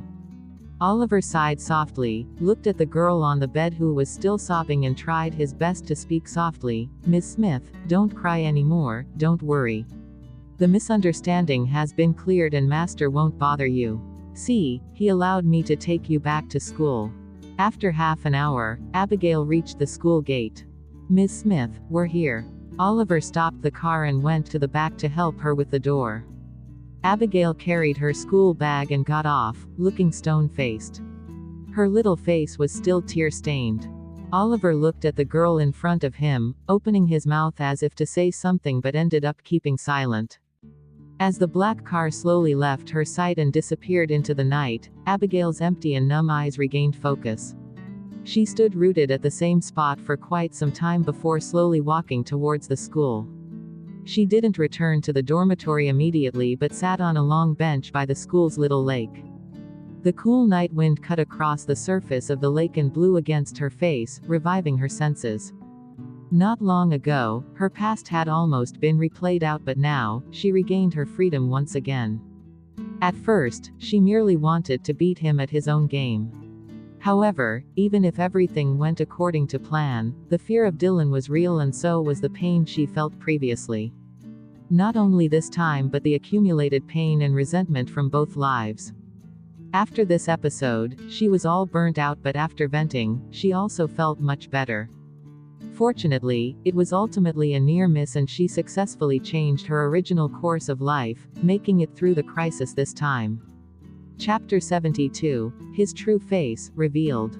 Abigail wasn't sleepy, so she sat by the lake and pondered about things. As she was lost in thought, a pair of messy footsteps came up behind her. A person walked over grumbling and swearing, then sat down on the bench diagonally behind her. "Damn you, Gavin, you beast. I'm going to the Education Bureau to report you for abusing a student." Psycho. The little lake was very silent at night, so Abigail heard all of the boys' curses. Hearing this voice and these curses, the person speaking seemed to be the Julian Foster who planted the water bucket on the classroom door to prank her, the godbrother of Maria. Seems like he was being tortured by Gavin. Gavin really didn't disappoint, he didn't let him off even on the weekend. Abigail was sitting under the shade of a big tree so Julian couldn't see her at all. However, Abigail could see Julian's withered face very clearly under the moonlight. He had two huge dark eye circles, a can of beer in his hand and a messy stack of math exam papers that he was stepping on, leaving black footprints all over them. Abigail, the ugly freak. She's made me so miserable. Just wait and see. If I don't kill you, my last name isn't Hilton. Julian crushed the can of beer, his forehead full of gloom. Hearing her own name, the corners of Abigail's mouth twitched. How is this my problem? Just because they wanted to prank me, I had to go along with it obediently. This Julian was the school's little bully, renowned for being overbearing and unreasonable. As his father was the school's director, those bullied by him could only swallow their hurt, and even the teachers turned a blind eye and didn't dare to discipline him. It was just his luck to bump into a stubborn teacher like Gavin this time. If it had been anybody else, he'd be let off with just a scolding. If she was targeted by Gavin, her days in school wouldn't be easy. "Oh, ugly freak, you dared to trick even me. You want to play games with me? I'll face you to the death, let's see if you'll still be so arrogant then." Quote. Julian kept calling her an ugly freak and continued his drunken ramblings. When she heard the end of it, Abigail couldn't hold it in any longer, so she coughed lightly and said, "Julian, you seem to have set your own trap and gotten trampled by Gavin. How is it my fault at all? Ah, at hearing this voice beside him without warning, Julian was so frightened that he fell off the bench. It took him a long time before he climbed back up. With a shaking voice, he said, "Damn. Are you a human or a ghost?" Abigail was a bit speechless. "Just act as if you saw a ghost." You're Abigail." Julian couldn't see the person opposite clearly, but as he recognized her voice, his expression turned ugly. Not wondering why was Abigail out so late, the boy immediately spoke with a sullen tone, "Ugly freak. How dare you speak? If it wasn't for you taking your time to get into the classroom the other day, I wouldn't be this miserable. I'm telling you, you're dead. As long as I'm in Averna High School, don't hope of ever having a good day. I'll give you a taste of death." Abigail rubbed her forehead. Forget it, there was no reasoning with these kids. Watching Abigail stand up to leave, Julian wasn't satisfied. He picked up the can of beer, staggered to catch up and grabbed Abigail's arm. "Ugly freak, I didn't say you could leave. Stay right." Before he could finish, Julian opened his eyes wide suddenly and stared at that unbelievably beautiful little face under the moonlight, immediately dumbstruck. Chapter 73. Love at first sight. In front of him was a girl in a pink dress with long black hair and skin as fair as snow. Looking at those eyes, brighter than the stars in the sky, brimming with reflections of light from the water. She looked as if she'd just cried, tugging on his heartstrings. If the school beauty, Maria, was beautiful, then the girl in front of him was like a fallen angel. Julian felt as if his own heart had been hit strongly. His heartbeat echoed continuously in his head, muddling his whole sense of being. Abigail was used to seeing this stunned expression of his whenever he bumps into her, but there was something different about Julian's expression this time. Julian was very shocked, like he'd just seen a ghost, but then, he started blushing, his gaze becoming strange, and finally, he released her like he'd been electrocuted. He seemed shy and nervous as he stared at her and stuttered, You're Abigail." Abigail raised her brows slightly and touched her own face subconsciously, as she recalled that she'd left the old house directly and was dressed well but didn't have any makeup on. She'd definitely give her classmates a scare without any makeup on. Since he'd already seen her, she couldn't deny it. She smiled and said, "I didn't put on any makeup today, sorry to scare you." She turned and walked away casually after speaking. Until Abigail had left, Julian was still rooted in the same spot as if he was dreaming. What's happening? That girl prettier than Maria? Was Abigail the ugly freak? How could that be? Julian hobbled back to the hostel like he was in a fantasy. Upon seeing Julian, 3 other boys from the hostel immediately greeted him. One of them with cropped hair presented one of his precious cigarettes amiably. "Julian, you're back." Watching Julian walking straight to his bunk and sitting down without any reaction, the guy with cropped hair stared. Julian, are you all right? Is something wrong?" The guy on the upper bunk of Julian's bed looked at Julian spaced out and was worried as well. "Julian, don't scare us." A topless boy in oversized pants spat and said angrily, "Damn, that Gavin is a monster. For just pouring a bucket of water on him, does he have to torture you like that? Look at what he's done to our Julian. It was all that ugly freak Abigail's fault. Don't be pissed, Julian. We'll teach that brat a lesson tomorrow. We'll help you and Maria get your revenge." The 3 of them talked busily about vengeance, but gradually felt something was fishy with Julian's dazed expression. His whole face was blushing red, from the tips of his ears to his neck, and he kept muttering things like, "Impossible, how could she be so beautiful?" And, "She was simply a goddess." The 3 guys looked at each other. Julian didn't look like he had been tortured by Gavin to the point of being in a trance. Instead, he seemed somewhat like a teenage boy in love. Up until that moment, Julian hadn't heard his roommates, nor had he noticed they were staring at him, muttering everything about the face that made his heart beat wildly. In a daze, he suddenly felt something in his palm. He slowly opened to look, and it looked like a small, pink, knitted flower that he'd pulled from Abigail's clothing by accident. Looking at that little flower, Julian was suddenly wide awake. It wasn't a dream. It's real, that girl really was Abigail. Abigail's bare face wasn't only ugly, but instead, she was so beautiful. Nothing makes sense. Chapter 74. A hero to the rescue. Abigail headed back to her dorm right away and didn't think too much about the episode by the lake. There were only a few months left before the college entrance exam, so she wouldn't be in school for much longer. There was no need to waste her time on these childish games. The next morning, Abigail reverted back to her outrageous get-up and went to class as usual. Just as she stepped inside, the chaotic classroom became silent in an instant. The students in class stared at her with gleaming eyes and a hopeful expression. Abigail was a little annoyed. These people made it so obvious. Were they really going to treat her like a fool who didn't know any better? All right, with her previous intellect, she really wouldn't have known any better. Abigail acted blissfully unaware and walked straight to her seat. With a glance, she realized that there was something not right about her chair. It was covered with a thick layer of colorless glue. If she hadn't looked closely, she wouldn't have seen it and would have sat right on it. With this type of strong glue, a person stuck to the chair would have to remove their pants to get up. Although it wouldn't cause any substantial damage, she'd be embarrassed in front of all her classmates. Abigail looked at the Arthur, who was sprawled on the table napping as usual, and silently muttered fatale. Just as she pulled out the chair, somebody suddenly rushed up to her side, pushed her aside and then quickly pulled out her chair. The chair was dragged to the front, the sunlight illuminating it clearly so everybody could see the layer of glue on the chair clearly. The Arthur that was asleep was woken up by the piercing screech. His irritated gaze swept across Abigail and Julian, standing in front, and then glanced at the chair.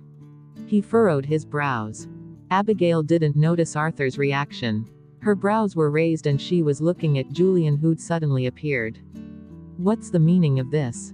Being stared at by those black pupils, Julian's originally arrogant and defiant expression suddenly froze up.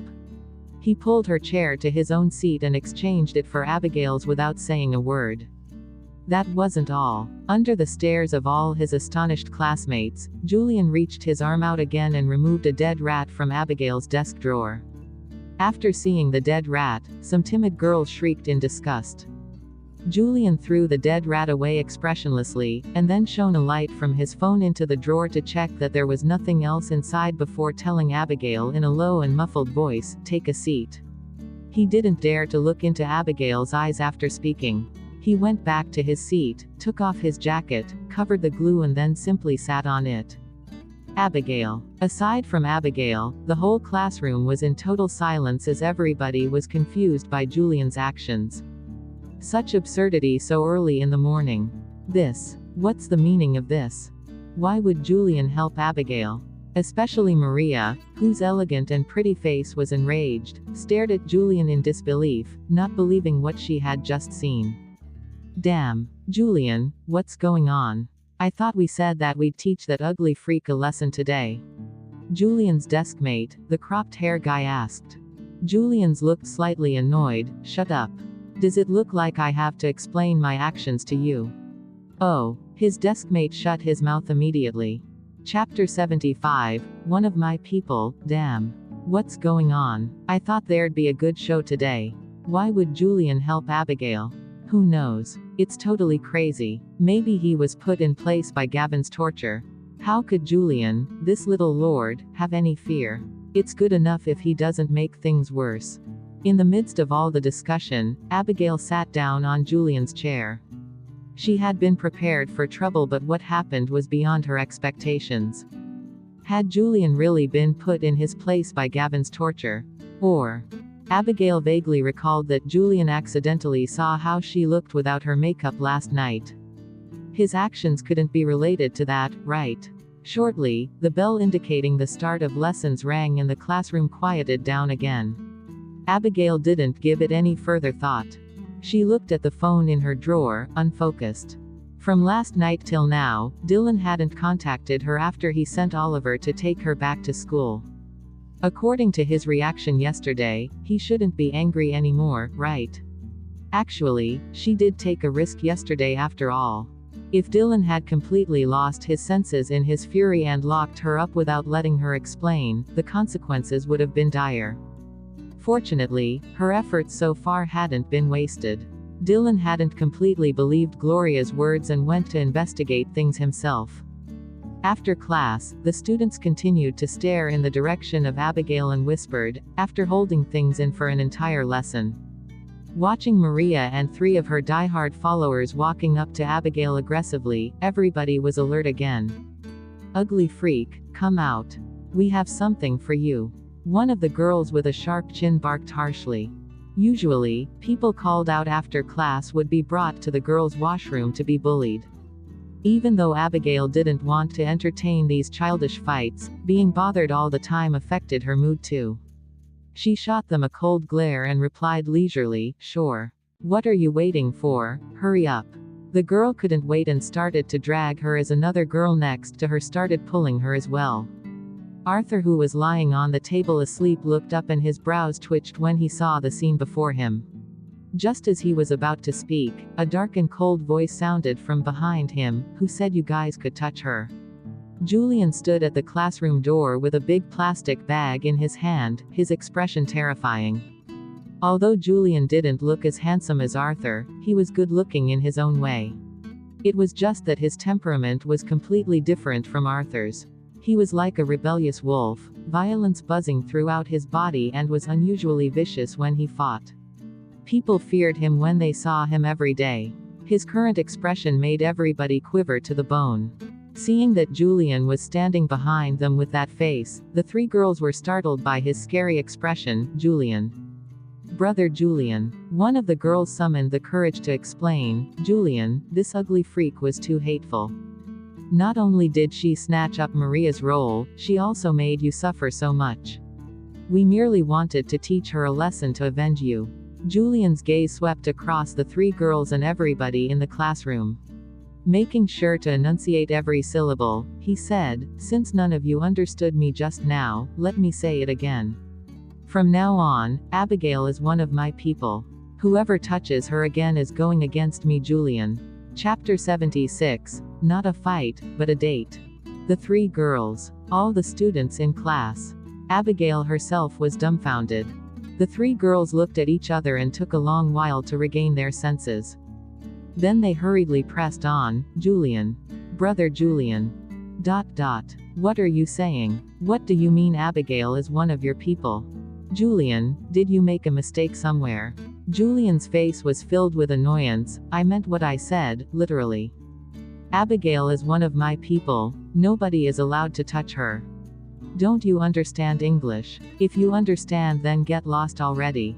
The 3 of them were Maria's diehard followers and were, at the same time, close to Julian. This was the first time Julian had used such a harsh tone with them, and their eyes turned red after being yelled at.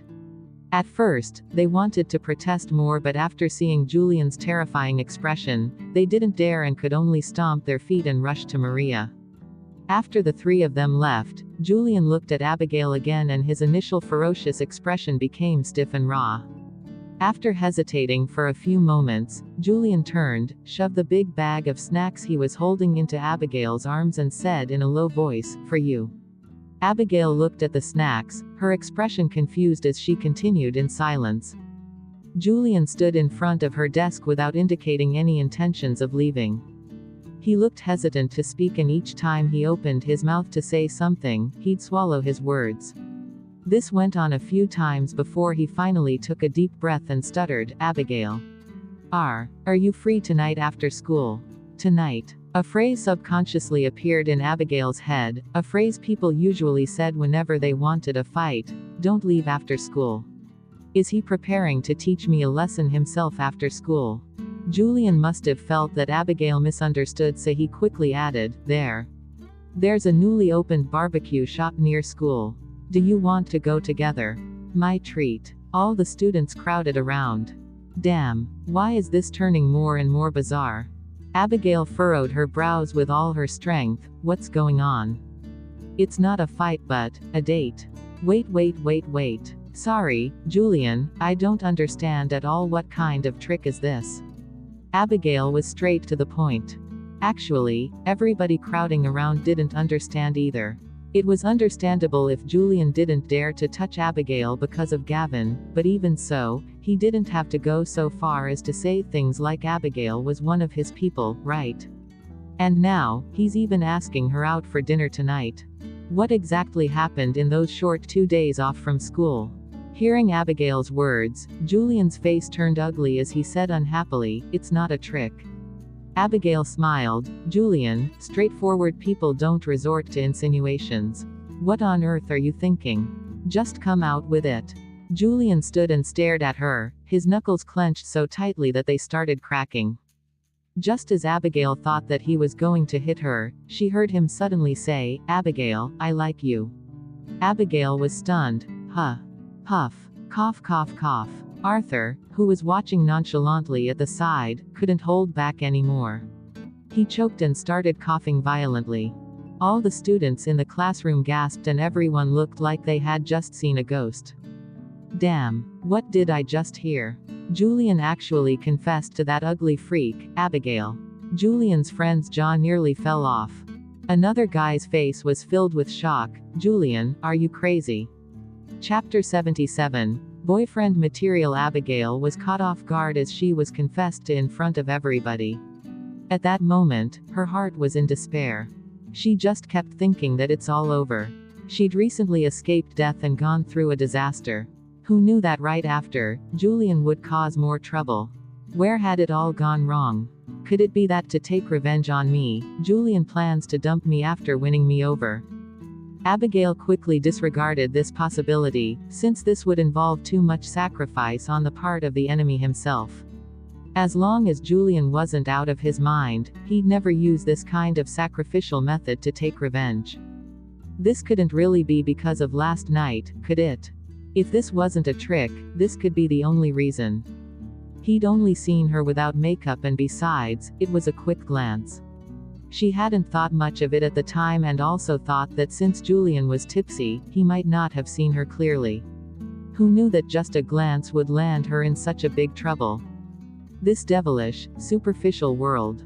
Julian was quite popular in school and news of this big shot confessing his love for Averna High School's infamous ugly girl would definitely spread through the school within half a day.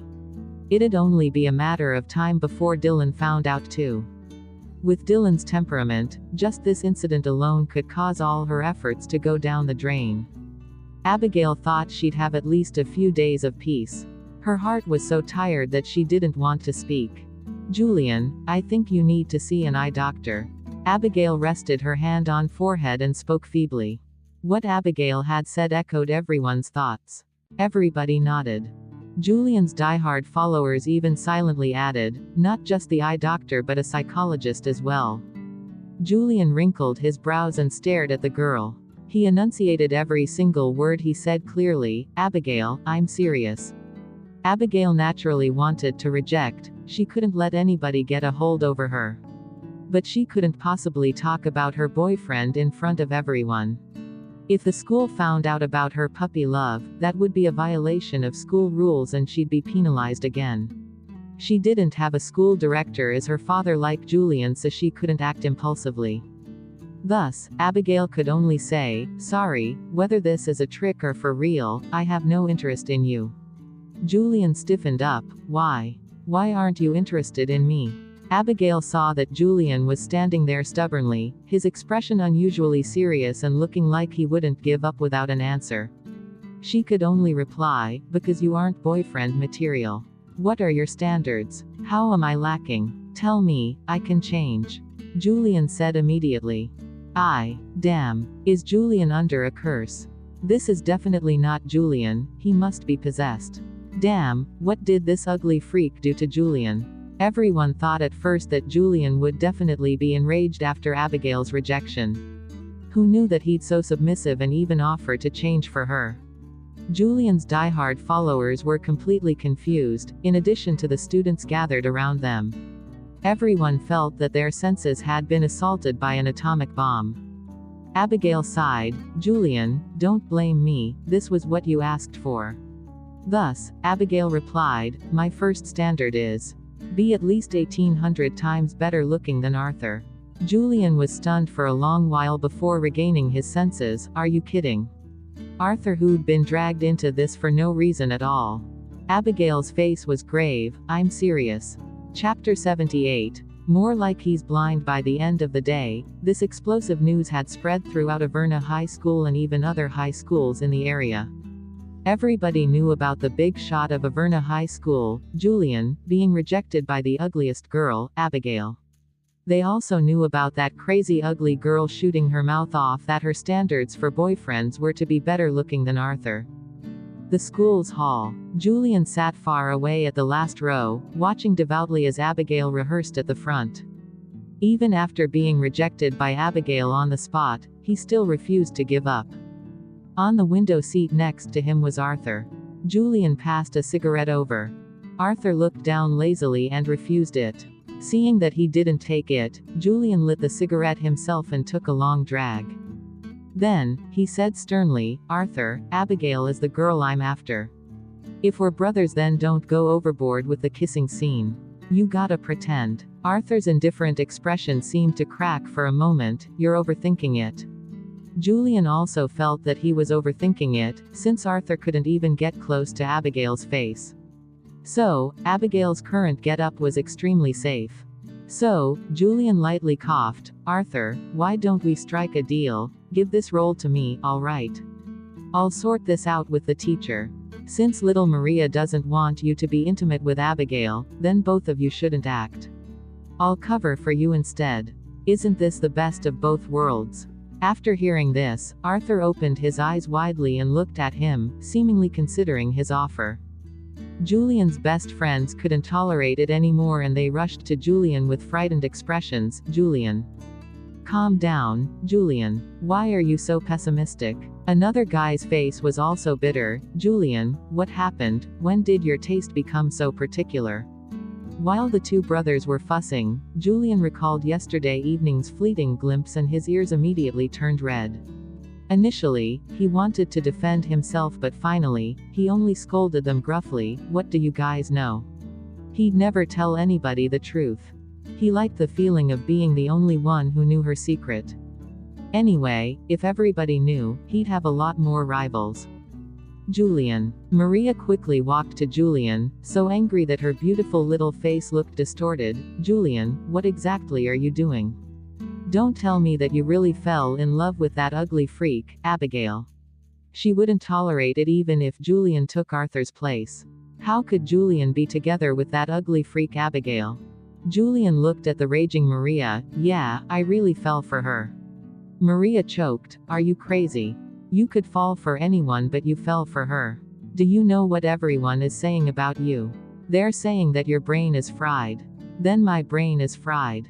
Julian blew out smoke with a smug expression. Huh, is his brain fried? More like he's blind. Arthur, what do you think? Julian looked at Arthur again and asked nervously. At this moment, someone in front yelled, Arthur, it's your turn. Arthur's back stiffened and he looked at Abigail's bloody red lips like she'd just swallowed a child. After a long while, he said, I'll consider it. He glanced at the time on his watch and hurriedly said, I've got to go. Chapter 79. Do I look single? As Arthur had to run at the last minute, the final act couldn't be rehearsed and so, everybody left. He must have scared Arthur, so he ran off to hide. Speaking of which. Arthur wouldn't really give the role of the prince to Julian, would he? I think it's possible. If someone was a sucker and volunteered to cover for him, it wouldn't make sense not to take the opportunity.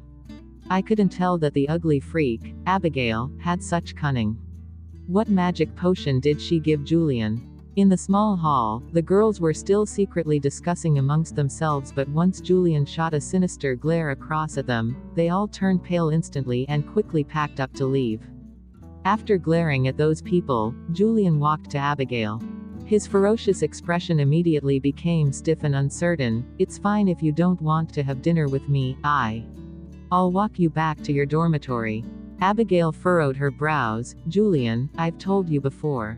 Julian immediately interrupted her. I know I'm not good looking enough, but I'll treat you really well. You can't just go by my looks. Hearing that, the corners of Abigail's mouth twitched. Doesn't he see the irony in saying this? You have feelings for me all of a sudden because you saw how I looked without makeup last night, right? Abigail asked bluntly. Julian didn't deny it and nodded, yup. Abigail raised her brows, so you liked me just for my looks. Julian pursed his lips, I admit that I really like your face, you. You're really beautiful. And a beautiful girl is a man's desire. I don't think there's anything wrong with liking you because of the way you look.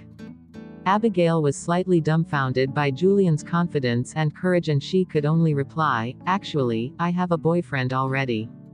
What did you say? Upon hearing that, Julian's expression changed. After a long time, he calmed down, you don't have to be like this.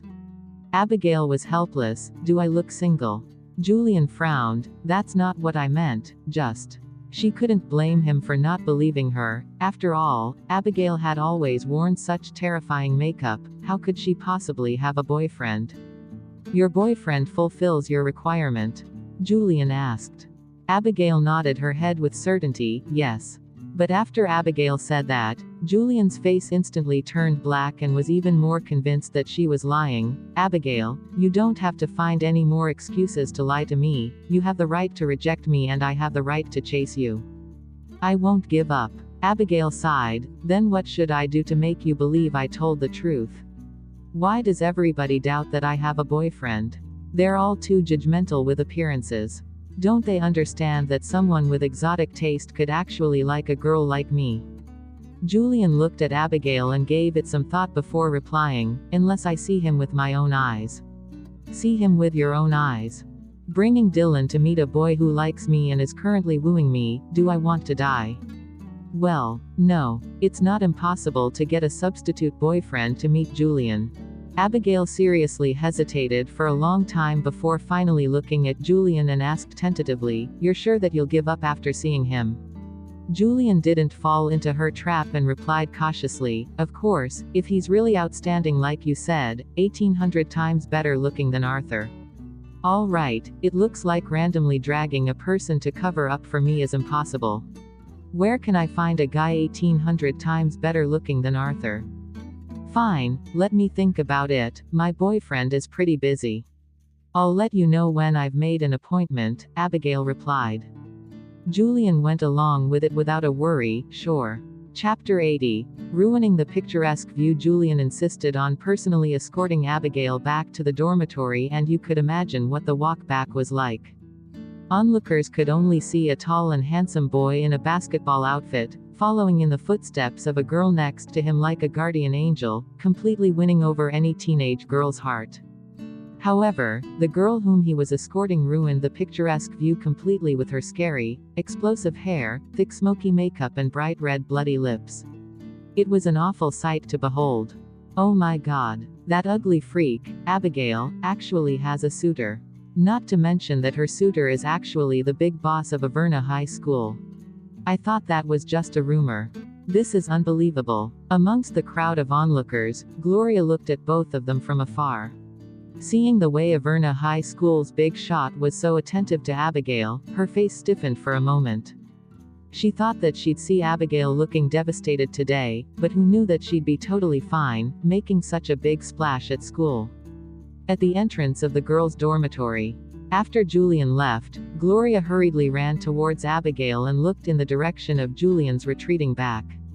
She asked hesitantly with concern, Abigail, what's going on between you and Julian? At that moment, Gloria had two girls behind her. The girl on the left was in a white Chanel ladylike skirt and stood there proudly, looking disapprovingly at Abigail. She said with condescension, on one hand you're getting ideas about Arthur and on the other, you're hooking up with Julian. You seriously have no shame. Hearing what Amber said, Gloria felt pleased.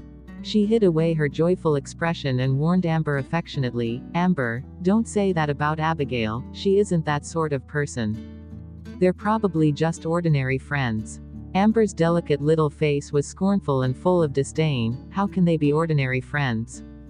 He's already confessed in public and even acted as her guardian angel, how is this normal for ordinary friends?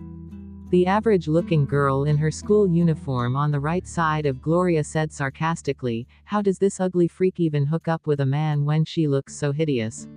How does she do it?" The commotion with Gloria's group caused quite a few girls to crowd around to join in on the criticism.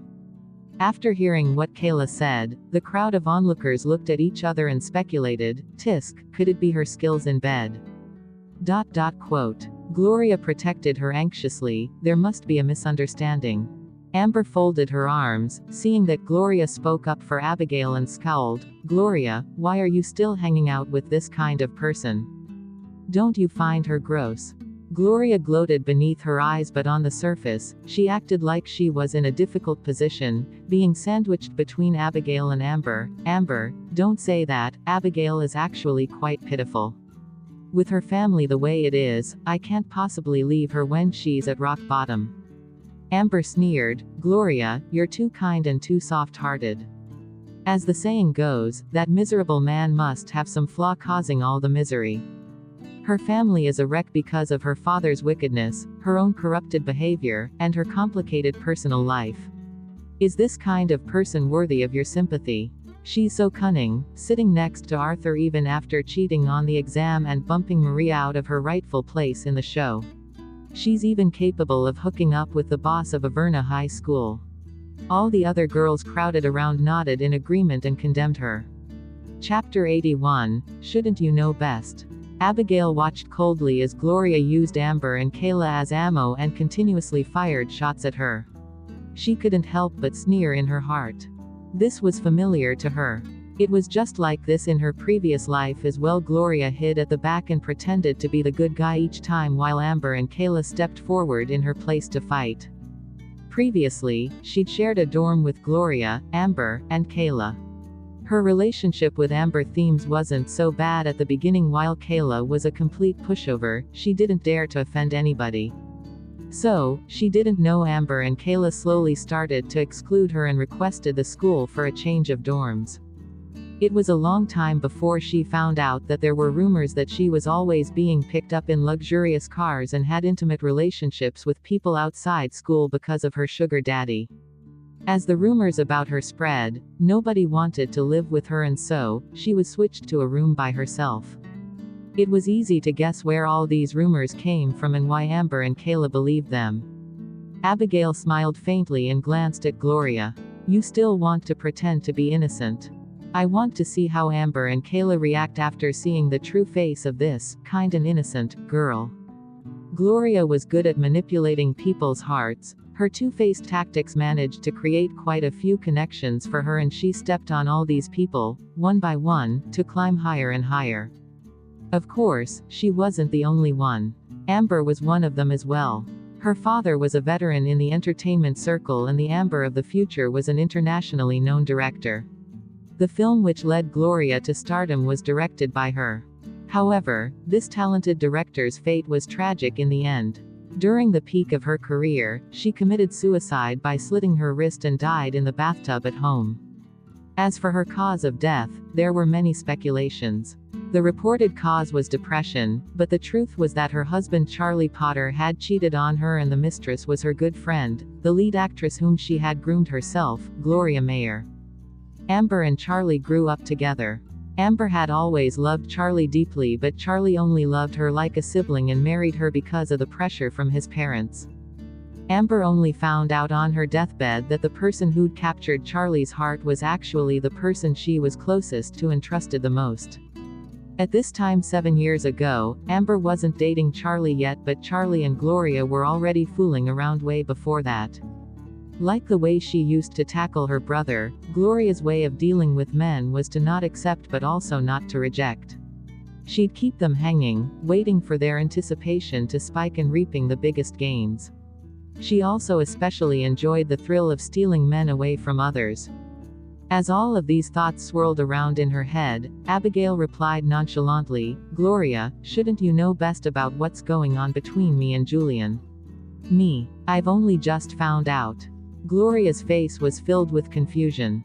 She wasn't sure why, but Abigail's expression made her feel a little uneasy. Abigail replied with certainty, I told you before that I overheard Julian losing a bet to some of his friends, so he had to court me. At first, I thought they were joking. I didn't think that Julian would really court me. Don't you remember? Hearing what Abigail said about Julian courting her due to a lost bet, the onlookers suddenly understood. If that's the case, everything makes sense.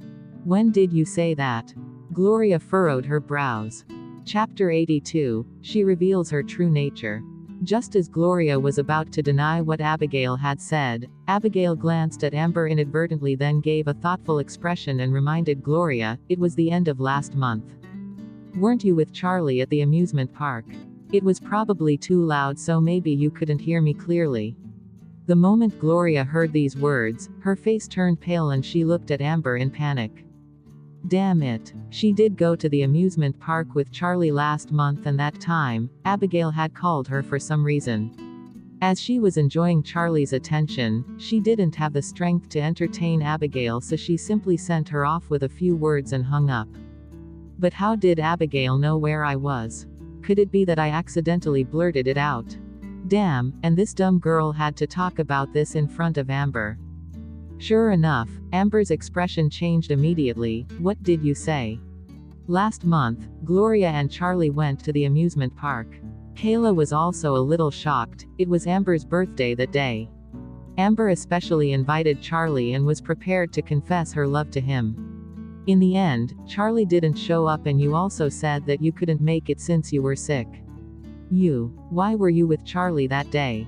The girls around them were all stunned as well. Amber likes Charlie. Not many people knew about this, but Gloria was Amber's roommate and they were very close. There was no way she didn't know. Since Gloria was clearly aware that Amber liked Charlie and that she was prepared to confess her love to him on her birthday, why would Gloria lie to Amber about feeling sick and going out with Charlie? The expression of the onlookers staring at Gloria changed in an instant. Going behind a good friend's back to seduce the person she likes. Completely shameful. Abigail heard Kayla's words and immediately looked anxious, like she had said something wrong, but her eyes were gleaming. Did I say something wrong? Saying those words increased her credibility. As everybody knew that Gloria and Abigail were on very good terms, Amber trusted those rumors about Abigail that Gloria said previously. On the contrary, she also believed what Abigail had just accidentally revealed. Furthermore, Amber wasn't a fool. She had her suspicions as well, but wasn't completely sure. Sure enough, Amber immediately took out her phone with shaky hands and opened the message Charlie posted on his moments at the end of last month. Charlie had set a mood. Love of my life, I'll wait for you to graduate. The accompanying picture was a photo taken at the amusement park. There were no real people in the photo, but only two elongated shadows of a guy and girl. This obviously meant that Charlie had confessed his love for the girl, but the girl had told him that they could only be together after her graduation.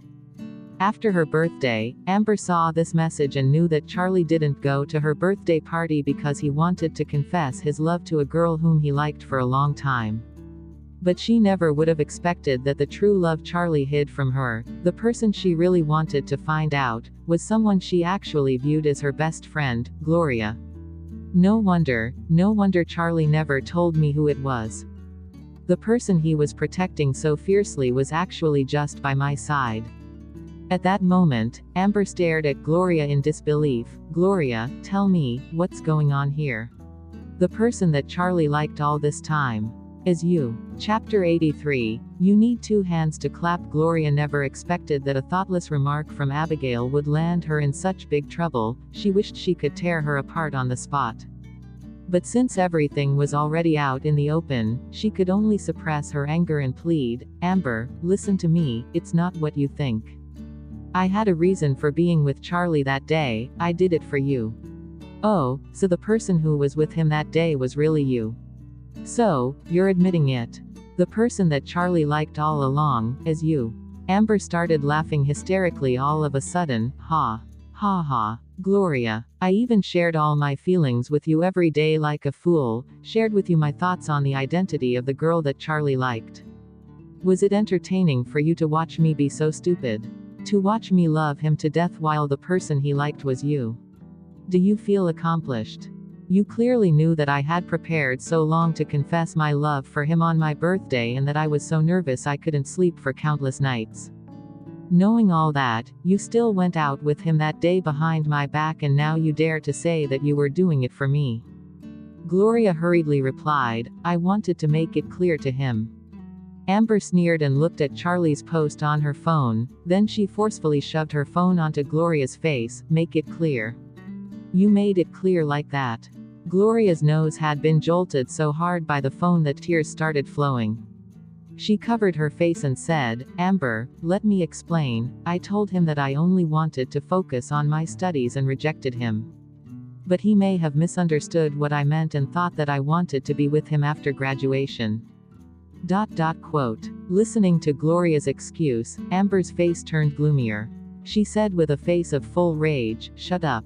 Charlie told me himself. He said that the girl admitted to having feelings towards him, that you kissed him yet you're still trying to defend yourself. Get lost. I don't want to hear any more about the both of you.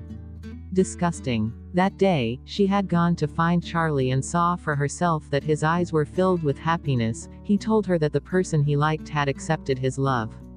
If it weren't for Gloria giving him hope, why would he have that sort of reaction? Gloria didn't expect that Charlie would tell Amber about this, so her face went pale and she was speechless. Looking at Gloria's reaction, the onlookers understood everything. After Amber finished talking, she forcibly pushed through the crowd and staggered away. Kayla looked at Amber hesitantly and then turned to Gloria. In the end, she hurriedly chased after Amber. The crowd had initially gathered to watch a spectacle involving Abigail, but unexpectedly bumped into this huge news about two girls fighting over a boy. They all glared at Gloria and started whispering. I really couldn't tell that Gloria could do something like that. She looks so simple-minded. She knew that Amber liked Charlie all along but still hooked up with Charlie behind her back. She's really cruel. Maybe it was one-sided and Charlie was the one chasing her. It takes two hands to clap, okay. Didn't you hear what Amber said about the girl voluntarily kissing Charlie? That's true. Abigail stood at the same spot and watched silently at the back of Amber staggering off, and she felt a strange sense of kinship as if they suffered from the same disease.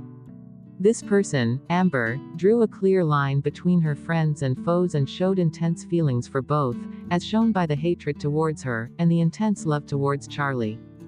The Amber from her previous life insisted on being with Charlie even after she found out he didn't like her. She even begged her parents to pressure him and was finally met with a tragic ending. Would anything change this time after finding about Charlie and Gloria in advance? What would her choice be? Would she continue to forgive him or would she let go? However, this was no longer something she had the energy to care about. She still needed to figure out how to deal with Julian. Her words just now had tampered down the school rumors and dragged Gloria down, but she still had to deal with Dylan. What should I do? Call him and ask if he can help me ward off a suitor. Chapter 84. Treat him as my own brother. While she was thinking, she felt Gloria glaring fiercely in her direction. Abigail raised her brows innocuously and asked leisurely, Gloria, I didn't know things would turn out like that. You won't blame me, will you? Gloria was so pissed listening to all the nasty whispers around her, but she could only force herself to hold it in and hide the darkness beneath her eyes. She forced a laugh. Abigail, why would I? Why would I blame you? You didn't do it on purpose. Gloria spoke through gritted teeth and her eyes swept across the people who remained. Then, she explained to her urgently, actually, Amber misunderstood me. Why would I steal her sweetheart? Charlie did in fact like me and has always been courting me, but I've never responded to him and even went to make things clear with him. He took the chance and kissed me when I wasn't paying attention. I didn't make the first move, I wasn't expecting it at all. I was afraid that Amber would misunderstand, so I kept it from her, but who could have guessed that you? Since Amber was gone and Charlie wasn't there, nobody knew the truth. Gloria tried to smooth everything over and pushed the blame onto Abigail instead. Abigail didn't give the game away either. She responded as if she just had a sudden revelation. That's what I said, the person you like is obviously my brother. Gloria was startled by what she said and then corrected her sternly. Abigail, don't spout nonsense, I've always treated George as my own older brother. I liked him only as an older brother. Now that Star Entertainment under the Mayer family was thriving, she'd become a big star in future. With a bright future ahead of her, there would be countless boys chasing her. She didn't want to have anything to do with that good-for-nothing loser, George. She was holding on to him only because he had some value she could use. What Gloria said about treating George like her own brother was enough to make Abigail choke in disgust. As if she didn't know what Gloria was truly thinking about. She sneered in her heart and asked suspiciously, really? I personally mailed out the love letter you gave my brother. The letter was very mushy, something like, I fell in love with you when I first saw you, you are the perfect God in my heart. It turns out I was wrong, that's considered liking someone as a brother. And I thought you looked down on my brother because of what happened to my dad.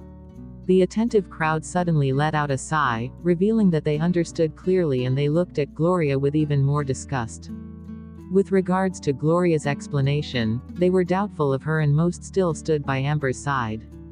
Hearing what Abigail said now, they suddenly felt that Gloria was indeed guilty of despising the poor and seeking favor with the rich. Abigail's elder brother, George, was also a popular figure in Averna High School previously, and many people knew about Gloria chasing after him. Now she's saying that she views him as a brother. Who would believe her? Gloria was stunned. Abigail, that was so long ago, I was still young and ignorant. I didn't know what love was. Also, how can I possibly distance myself from you and George because of what happened to your family? If those were my intentions, why would I be so close to you and even help your brother get into my father's company? Gloria suddenly gained some confidence. She laughed and said, other than his hobby of gambling, George is quite hardworking at work. My dad even complimented him a few days ago. As long as George works hard, my dad will never treat him badly. Chapter 85. Took advantage of him. Gloria acted like she'd blurted out Abigail's brother's gambling habits by accident, though her seemingly sincere tone had an obvious superiority to it. Hearing this, the blood in Abigail's heart surged, resulting in a taste of iron in her throat. In the past, Tucker Mayer was one of her father's footmen, but now, her proud brother was reduced to being a slave for the Mayer family. He thought that he was making a sacrificing for love and worked hard for the Mayer family, even helping them produce for a big group of popular artists. Due to the advantages gained from Dylan, the A-list director, Amber, and her brother, who was known globally as the God of Style consultant, the Mayer family's company thrived. Their status even kept up with the Smith family in the entertainment business 7 years in the future. As for Abigail's brother, in order to win Gloria's hand in marriage, he tired himself out and contracted many illnesses at a young age. In the end, his body collapsed. After his value had been squeezed dry, he was kicked out by the Mayer family. The Mayer family didn't want to be the subject of ridicule, so they got people to frame him of breaking an unspoken entertainment business rule, causing him to lose his reputation, be blacklisted by everybody in the entertainment circle, resulting in great despair to him. She was able to make Amber see Gloria's true self, but couldn't get her own brother to regain his senses. In the past, her brother was also very charming himself. He could go through a million pretty girls without being tempted. He had innumerable girlfriends, but then fell for Gloria. He treated Gloria specially, spoiled her and treated her better than his own sister. With her ruined relationship with her brother now, if she talked bad about Gloria, not only would he not believe her, it would also worsen their relationship. Until she found someone who could expose Gloria and allow her brother to thoroughly see the evidence of the Mayer family's true colors, then could he be saved. However, it's okay to take it slow. Amber was just the beginning. Looking at Gloria, Abigail acted surprised and said, my brother is a top style consultant and has the title of the God of Style in the industry. When Global Entertainment, the rival of Imperial Sky, came to poach him, he didn't even agree to go over. Who knew that some casual words from you could persuade him to switch to your company? Although the Mayer family's Poly-Star Entertainment completely crushed global entertainment 7 years in the future and became on par with the Smith family's Imperial Sky, currently the Mayer family's company was still lagging far behind these two dominant forces.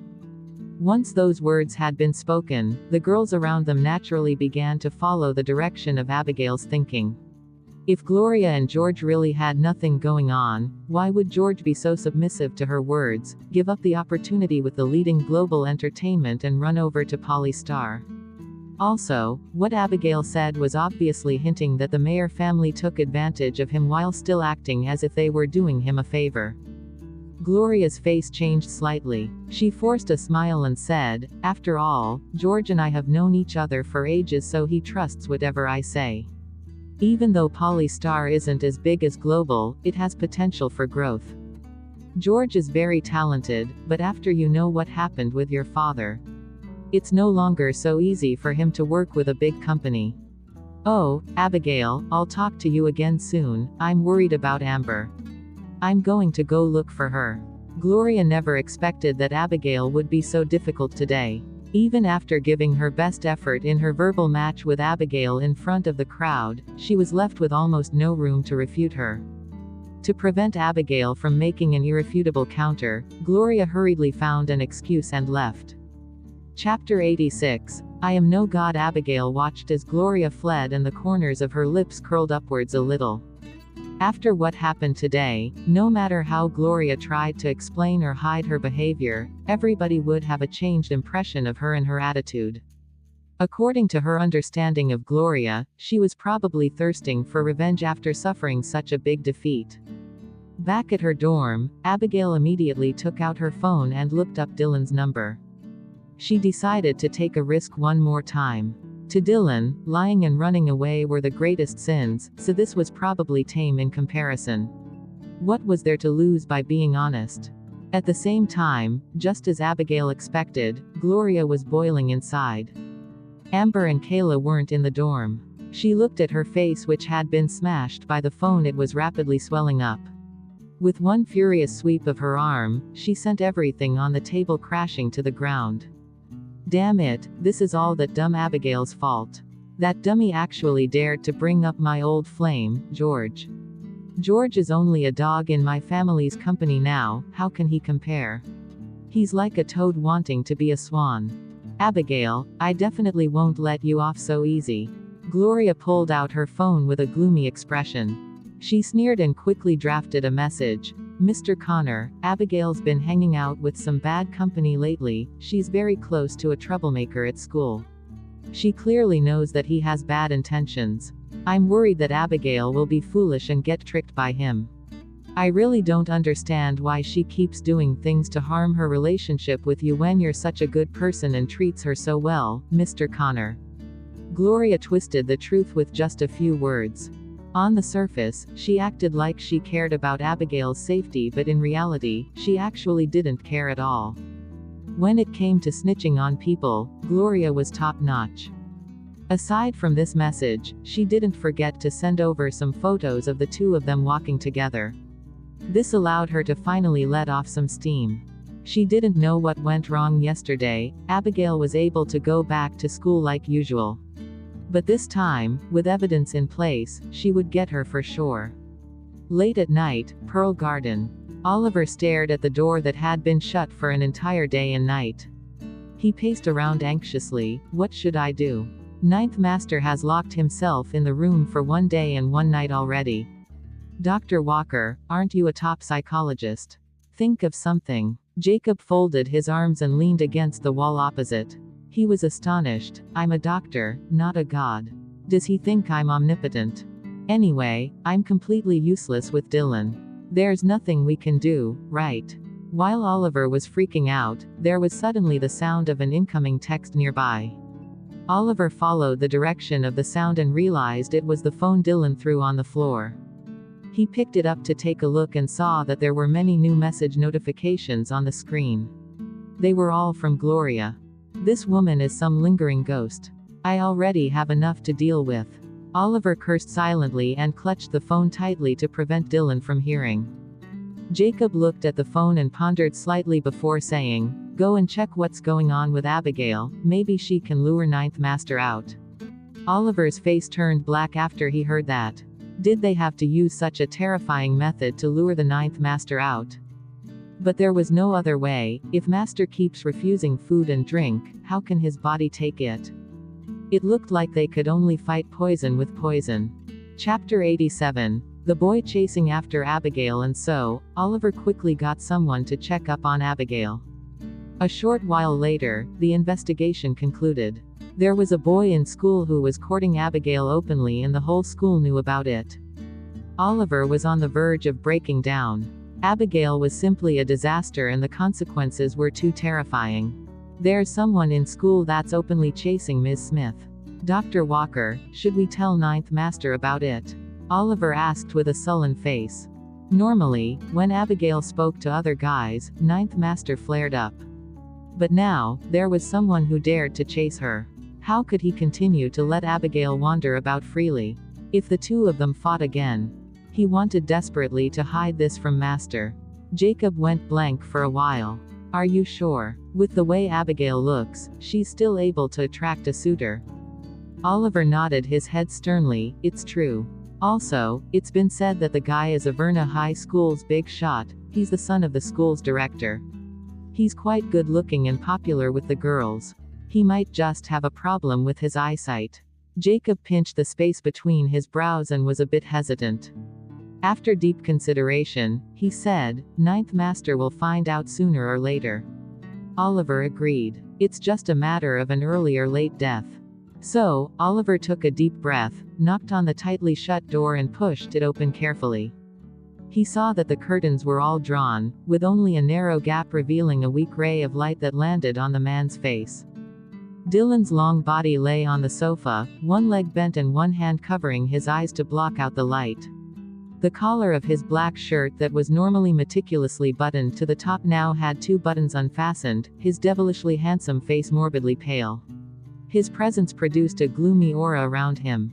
But with this kind of aura, not only did it not hurt him, it made him look more malicious instead, like a vampire that had been in deep sleep for 1,000 years in an ancient palace. In fact, the Master was 100 times more dangerous when silent than when actively enraged. Oliver swallowed hard and walked over trembling. Ninth Master. There are some messages for you. They were sent by Gloria. She sent many messages over. It might be an emergency. In the past, as long as it was a message from Gloria, Dylan gave it his full attention. But now, Dylan didn't react at all. Oliver waited for a long while, so long that his limbs were going numb. So, he could only summon up his courage and tell him the news. Ninth Master. There seems to be a boy in school who's courting Ms. Smith. In the next second, there was a surge of cold air and a fearsome, murderous intent entered the space. Although the man on the sofa didn't move and only kept his eyes open slightly, the atmosphere changed completely. Facing this terror, the petrified Oliver was filled with fear in his heart. He grieved in silence for that boy who was blind and tempting death and prepared himself well for whatever came next. While Oliver was still extremely nervous, a sudden ringing of the phone shocked him so much that he almost tossed the phone away in fright.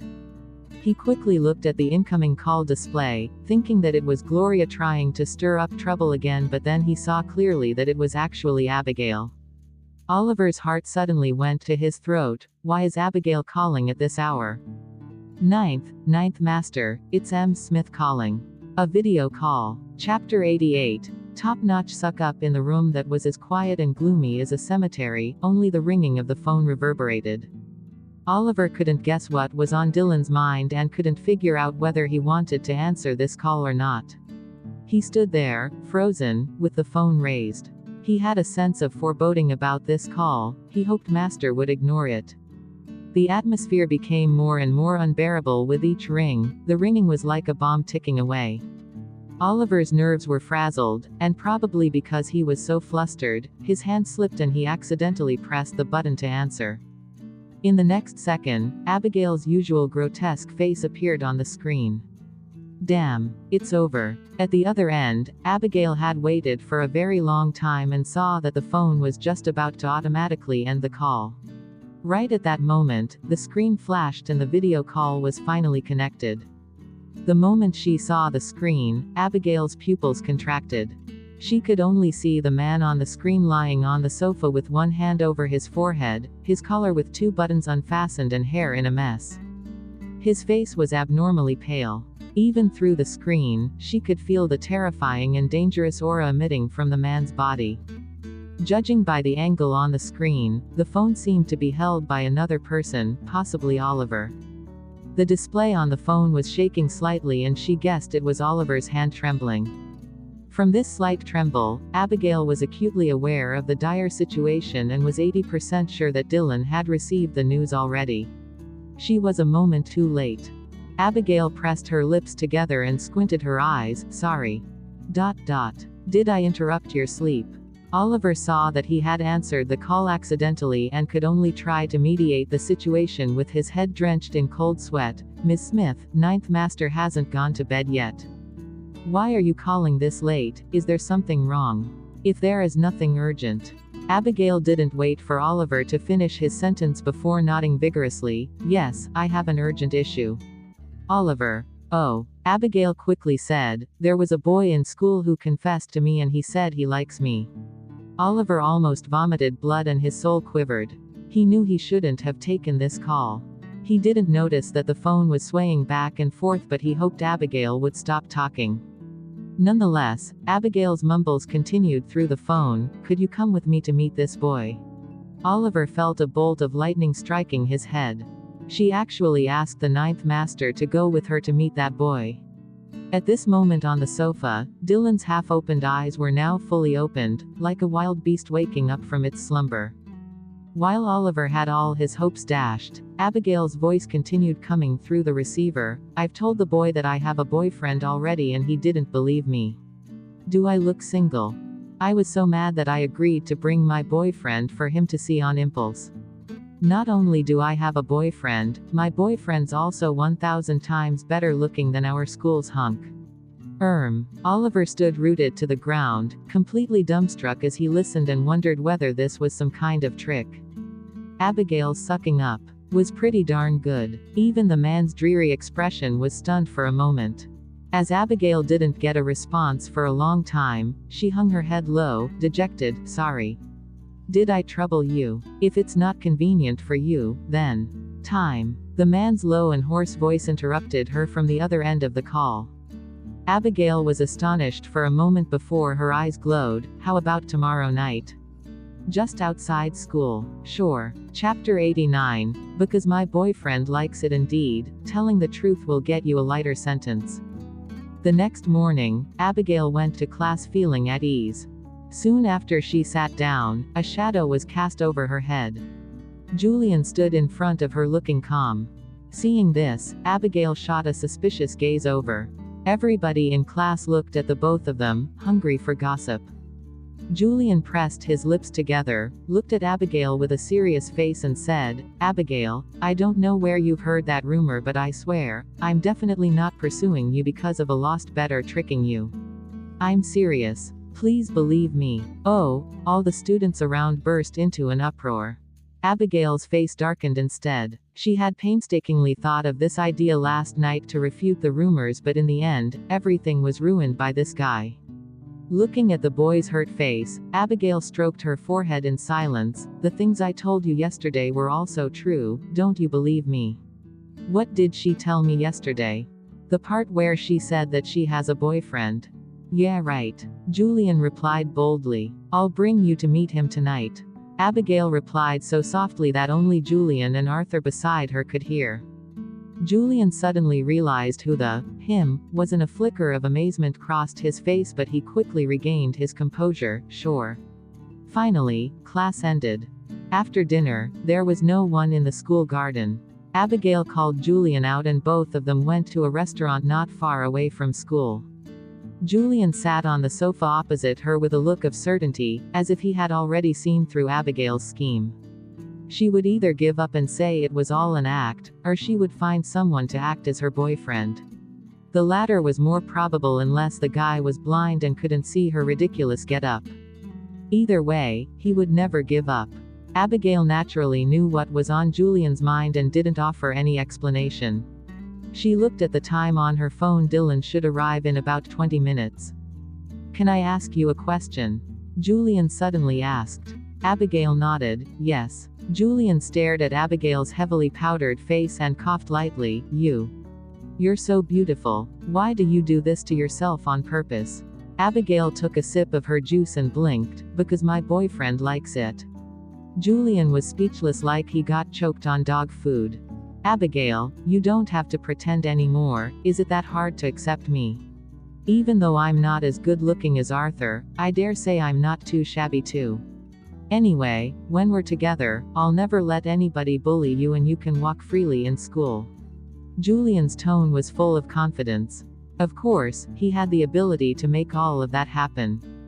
Julian's popularity in school was only second to that of Arthur, otherwise, his affection wouldn't have caused everybody to hate her.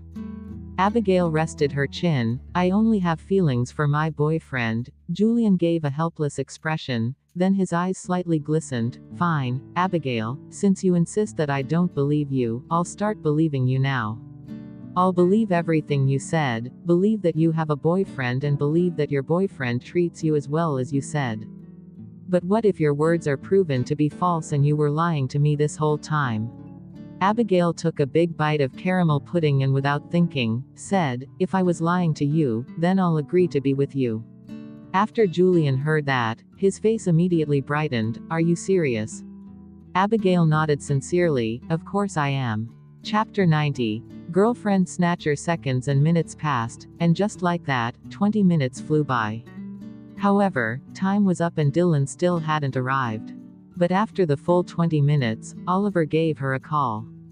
Hello, Ms. Smith, we're very sorry. Ninth Master is in the middle of something, we'll need you to wait a while longer. Ah, what's the matter? Abigail asked hastily. Oliver's tone sounded somewhat odd. He hummed and hawed for a long time before answering, No, it's nothing much, you just have to wait a while longer. Oh, all right then, Abigail was reassured. After she hung up, Abigail said to Julian, my boyfriend has a sudden matter to attend to, so he'll be a bit late. Julian folded his arms across his chest and gave a knowing expression that he had expected her to say this. He casually replied, it doesn't matter, I can wait. Dylan was usually very busy, so it was normal for him to be delayed. Abigail didn't think much of it and continued to wait. Another half hour flew by. Dylan still hadn't arrived. But Oliver called again and informed her with an embarrassed tone, Ms. Smith, Ninth Master hasn't settled things here, you might have to wait some more. Oh, it's fine, let him finish up his work first. Abigail replied, not fussing at all. Julian, who was sitting opposite, looked at Abigail. Why? He's been delayed again. Abigail nodded, so sorry, he's extremely busy. Julian played along, no problem, I don't have anything to do anyway, we can take our time. Just like that, one long hour went by and the restaurant was emptying out. After the hour, Oliver called for the third time. This time, Oliver sounded even weirder. He was trembling in fear, like he was about to cry. Abigail wasn't sure what kind of trouble he'd gotten into. I'm truly sorry, Ninth Master is still not done. Oh, Abigail felt that something was off.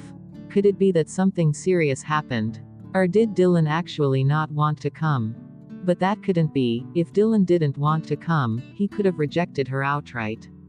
There was no point in him agreeing and then keep getting Oliver to give her excuses. How about we meet another day? Abigail suggested. Oliver panicked immediately. No.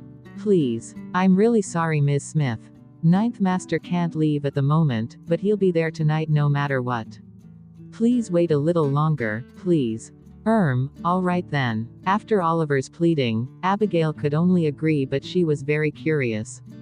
What exactly was happening over at Dylan's house? After Abigail hung up the phone for the third time, Julian looked at the time, stared at her and said, Abigail, if this so-called boyfriend you mentioned doesn't show up by 12 a.m. tonight, can it be considered that you were lying to me? Abigail thought about Oliver promising that Dylan would show up tonight no matter what and nodded in the end, yes. Julian's face lit up after hearing this and relaxed. Now, he eagerly watched the time pass, bit by bit. There was only about an hour left till 12 a.m. Just an hour more and this girl would become his girlfriend. Chapter 91, Put Her Down. It was almost closing time for the restaurant and they were the only ones left. Lately, Abigail's sleep schedule was pretty regular and she'd normally be fast asleep at this time, so she felt quite sleepy.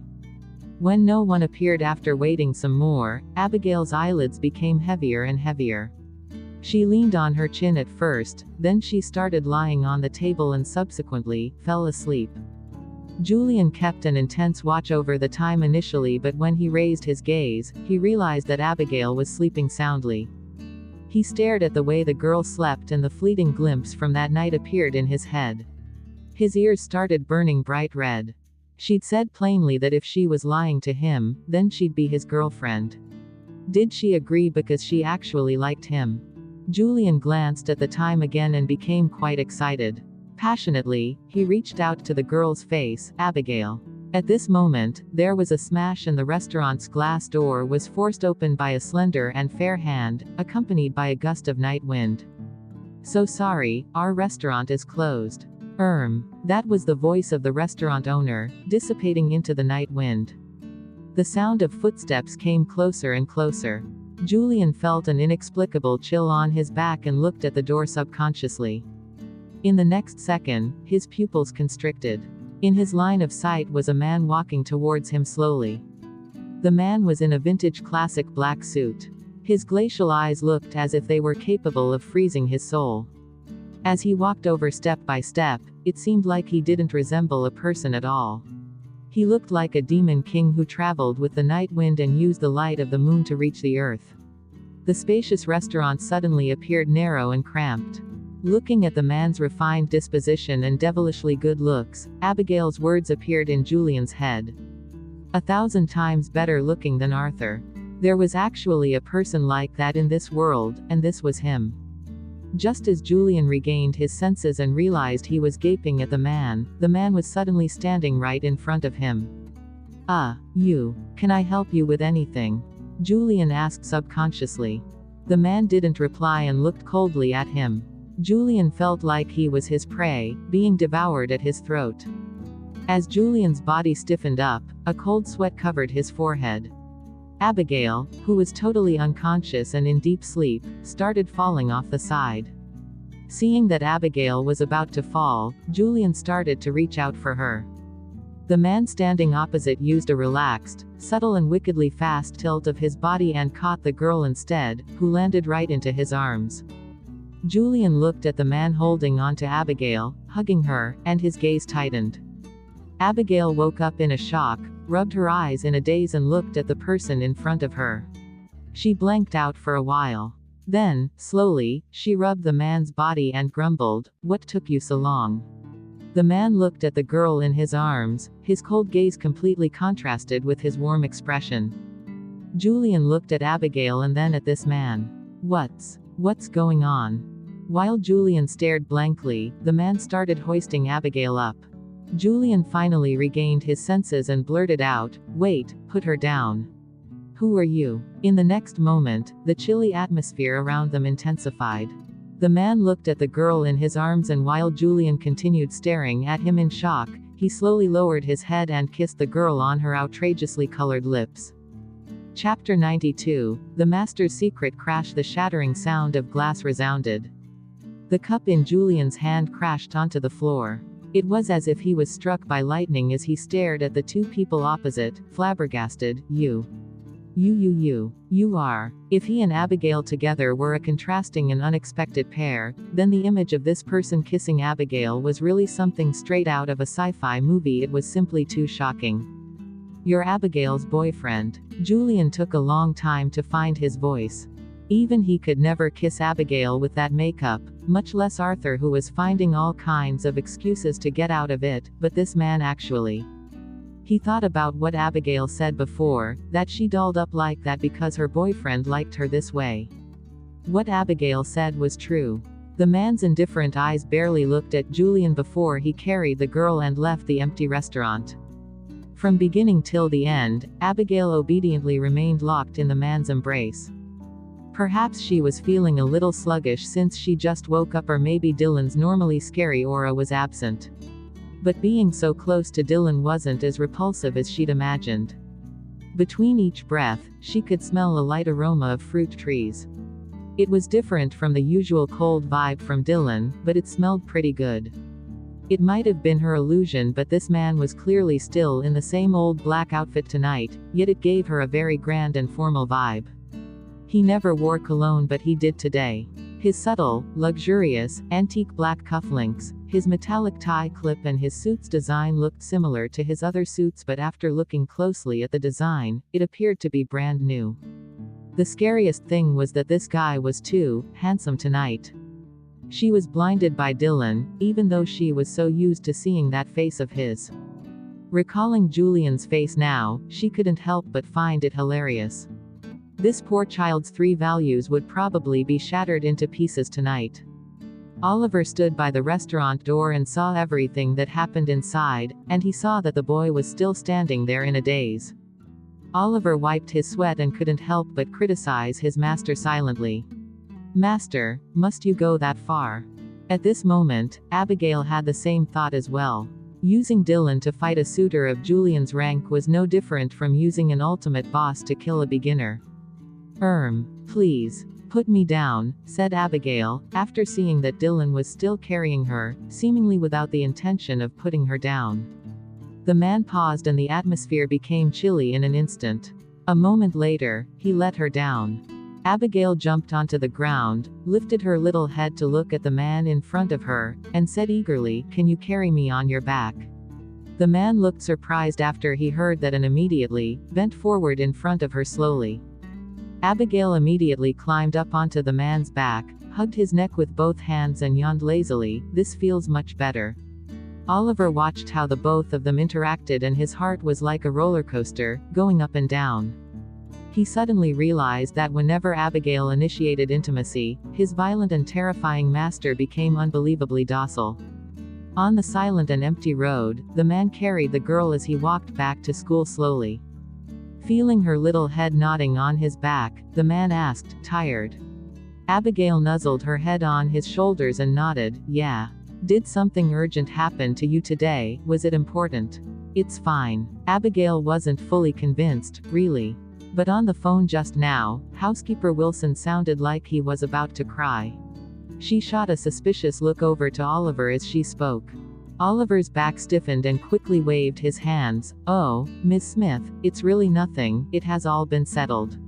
Even if you beat him to death, he would never dare to reveal that his elegant and aloof master went through outfit changes for 3 hours, tortured over 10 stylists and made every servant in the house cry, before leaving the house. Chapter 93. My handsome boyfriend. Hearing what Oliver said, Abigail didn't probe any further but grumbled, "Luckily you arrived in time. Otherwise, I would have become someone else's girlfriend. Julian and I made a bet, if he found out everything was a lie and my boyfriend didn't show up, I would agree to be his girlfriend."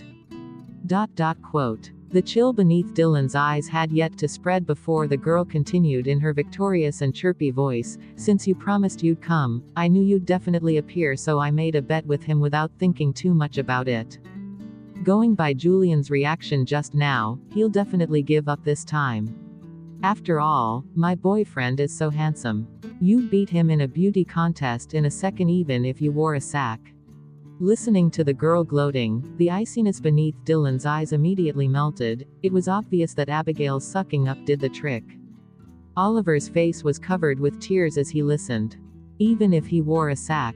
My lady, if you said so earlier, then people like us wouldn't have to go through such torture tonight." He finally understood that 10,000 compliments from all of them couldn't compare to a single compliment of "handsome" from this girl. The restaurant wasn't far from school and they arrived at their destination shortly after. Abigail jumped off the man's back. "I'm here." The man turned and looked at the girl in front of him, his expression becoming cold again. Abigail felt that his mood was really like the weather in March, overcast and unpredictable. At the same time, in a little flower bed not far from where Abigail and Dylan were, stood two students, a boy and a girl. The girl looked sweet and cute, dressed in a short pink skirt and had a delicately wrapped paper box in her hand. She stood timidly in front of the boy, Arthur. I like you. I made these chocolates myself. I hope you like them. The boy standing opposite was dressed in oversized pajamas like he had come from his dorm just before bed. But this didn't seem to ruin his charm at all, but instead, it made him look even more casual and informal than usual, making the girl's heart flutter. At that moment, the boy whose face could charm all the girls looked disinterested and unconcerned, with a flash of impatience and annoyance. I don't have a sweet tooth. The girl's face turned pale. She acted like she didn't mind and spoke pleadingly, right? Then I'll make something else next time. And I don't like you. After the boy was done talking, he turned and left immediately without a care for the girl. Just as he was walking towards the dorm, the boy suddenly heard a familiar voice in the quiet air, I'm here. Arthur paused and turned towards the direction of that voice subconsciously. Abigail. The boy furrowed his brows and hid in the shadows. He looked through the gaps between the branches and saw that under the nearby streetlights, Abigail was standing there talking to a man. The man had his back to him and he could only see a faint figure, but with just one look, Arthur's face changed. Dylan. How could it be? Arthur's face was filled with fear and uncertainty. He continued watching and saw that Abigail went up on her tiptoes and lightly kissed the man on his cheek, good night. She then left while turning and waving to the man. At that moment, the slender and cold figure turned and the man stretched his arms out to grab the girl who hadn't managed to go far. He brought her into his embrace with one move, bent his body and gave one last, passionate kiss. As Arthur looked at the man's face, he was dumbstruck and stood rooted to the ground. Chapter 94, Abigail and Dylan. When he saw his egotistical and cold ninth uncle bending over to kiss Abigail's nightmarish face, Arthur trembled and an explosion resounded in his head. What's going on here? Abigail and Dylan. These two were from completely different planets, different spaces and different levels, but at this moment, they actually appeared together. Not to mention in this kind of terrible relationship. Could it be that the boyfriend Abigail keeps talking about is? Arthur steadied himself and looked under the streetlights again. He could only see that the man was turning away while Abigail walked in the direction of the girls' dormitory. Arthur stared at Abigail's back and stood in the dark for a long time. Then his phone rang with a text message. He peeked at his phone and walked towards the boys' dormitory. Just as he reached the first level of the dormitory, he saw Maria standing there. Although it was already very late, Maria was still dressed neatly. She wore a beautiful dress without a single wrinkle. If you looked closely enough, you could see that she also had on exquisite, yet natural makeup. Why have you been outside? Maria looked in the direction that Arthur appeared from, as darkness flashed beneath her eyes. It seemed like the news was right, some shameless girl was trying to seduce him in the middle of the night. Is anything the matter? Arthur's tone was much more pleasant when he spoke to Maria than when he spoke to that other girl earlier. Can't I just drop by? Lately, you've always been busy with that ugly freak Abigail, and there are always girls harassing you during the day. I don't have any chances to talk to you. Maria was unhappy and grumbled with a bit of playfulness. If nothing's the matter then we'll talk tomorrow, I have something to do now. Arthur spoke as he entered the dormitory staircase. Maria was flustered by that. It's so late already, what do you have to do? Was that Isaac with you just now? Yeah, Arthur didn't deny it. Maria clenched her fist tightly. What did she want? Arthur, to give me chocolates. Isaac, that girl. Maria gritted her teeth right after hearing that, but seeing that Arthur was empty-handed, it was obvious that he didn't accept them, and then she was happy once more. The girls in this school are so annoying to harass you every day. She actually gave you chocolates, but doesn't she know that you're allergic to cocoa powder? She then took out a bag and gave it to him. This is your favorite almond cake, you can have it for breakfast tomorrow. Thanks. Arthur accepted the gift. Seeing that Arthur accepted her cake, Maria's gloomy mood immediately disappeared. She stared at that dazzling face and said shyly, you don't have to be so polite with me. I can make it for you next time if you like it. Auntie Connor said that my baking skills are getting better. I knew that he sees me differently from all those other girls. Tisk, I can't believe all these wildflowers and weeds in school are actually trying to snatch my man. I won't keep you then, have an early night after you're done with your work.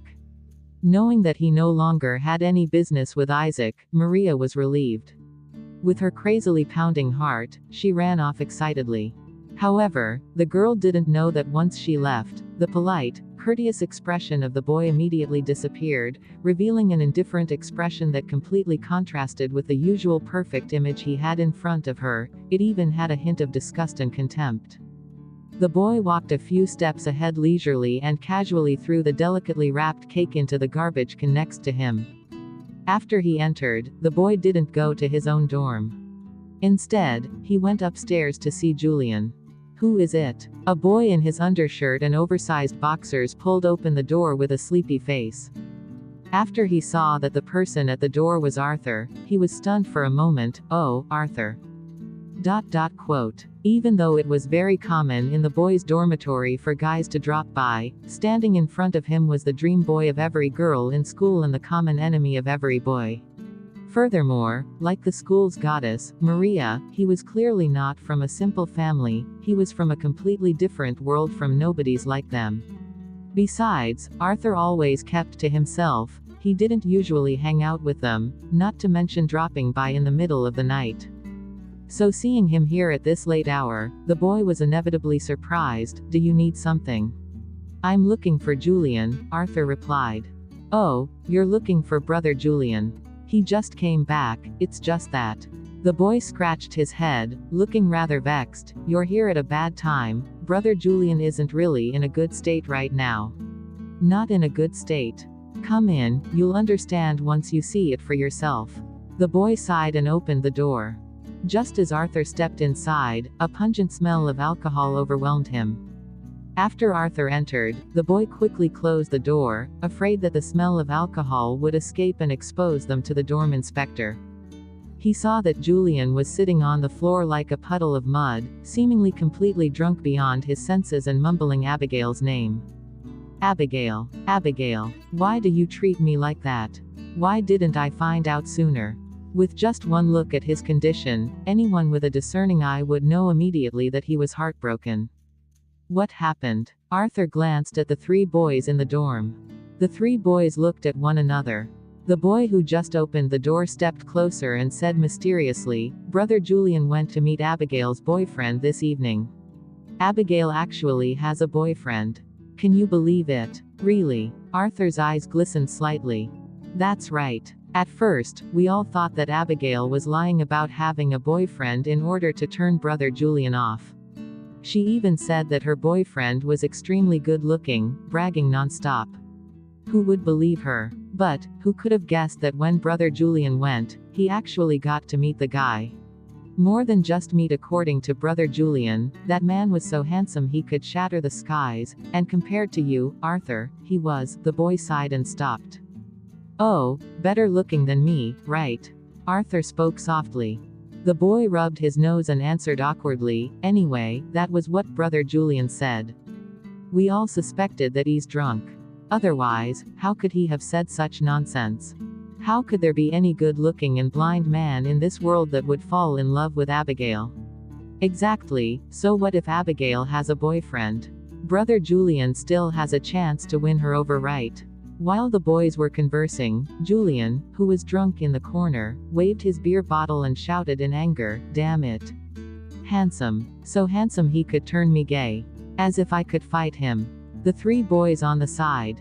What the hell do you mean that he was so handsome he could turn you gay? Brother Julian, calm down a little. Brother Julian. Arthur glanced at Julian and after a few moments, he walked over to him and squatted down.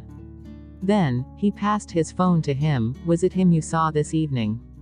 Julian looked at Arthur's phone in a daze. In the next second, his drunkard expression suddenly sobered up and he sat up quivering suddenly. You. Why would you have a picture of Abigail's boyfriend? Hearing that, Arthur closed both his eyes immediately and beneath his eyes was a significant darkness.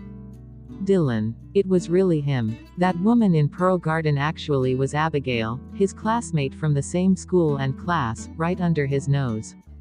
Chapter 96. I can teach you. As Arthur took his seat, the girls jabbered away.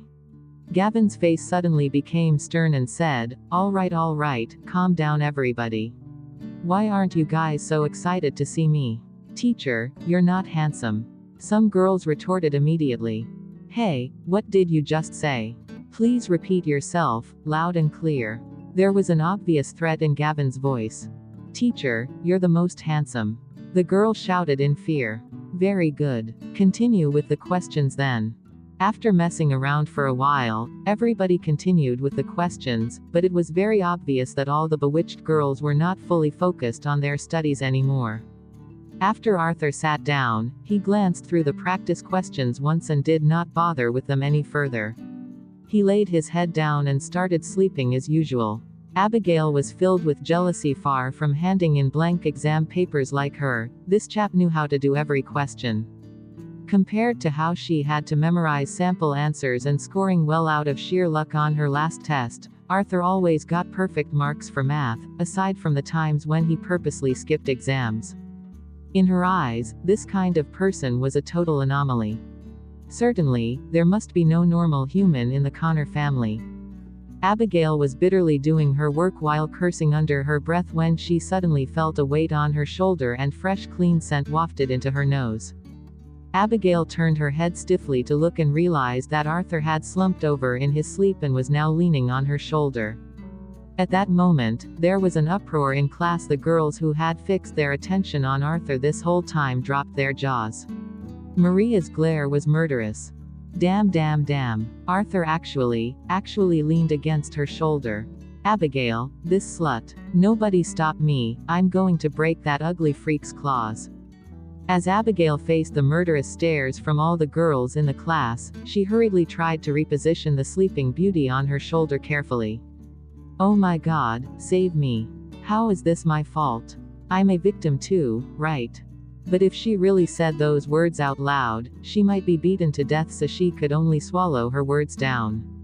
Thankfully, when she was halfway through moving him, Arthur awoke. That sleepy face and lazy eyes are simply too dreamy. After looking at Dylan's face for so many years, she thought she was already immune to his beauty, yet she was still electrified by just a glance. Although Arthur really couldn't compare to Dylan, they were entirely different species. Dylan was dangerous and mysterious, egotistical and arrogant, while at the moment, Arthur was the kind of king who could charm thousands of girls. After Arthur woke up, he rubbed his forehead lazily and glanced at Abigail's question booklet. This question, Abigail looked over, surprised. What? You got this question wrong, and this is wrong too. Watching Arthur picking out numerous questions, Abigail's brows twitched and she took a deep breath. Just tell me which questions I got right. Arthur's fair and slender fingers pointed at two of the questions. You got 2 multiple choice questions right. These 2 questions were wild guesses. Abigail was so sad that she wanted to bang her head on the desk. I thought my math wasn't that bad. I can teach you, Arthur smiled. Chapter 97. Do you miss me? Hearing that, Abigail shuddered as she finally realized what was different about Arthur today. Usually, he would be lying on the desk asleep and wouldn't even look at her the whole day. But today, he actually took the initiative to talk with her, and even offered to teach her math. Cough, no thanks, I don't want to die a humiliating death. By the way, where did you go today? Why'd you only come to last period? All the girls were going crazy from missing you. Most importantly, everyone blamed me for his absence. Abigail thought out loud, if Arthur really didn't come because of me, then I should just ask the teacher to change seats. I can't change my role in the play, but at the very least I want to try to change seats. Really? Arthur asked softly.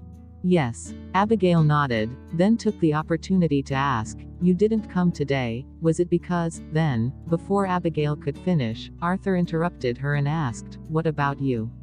Huh, what about me? Abigail didn't understand what Arthur was trying to get at.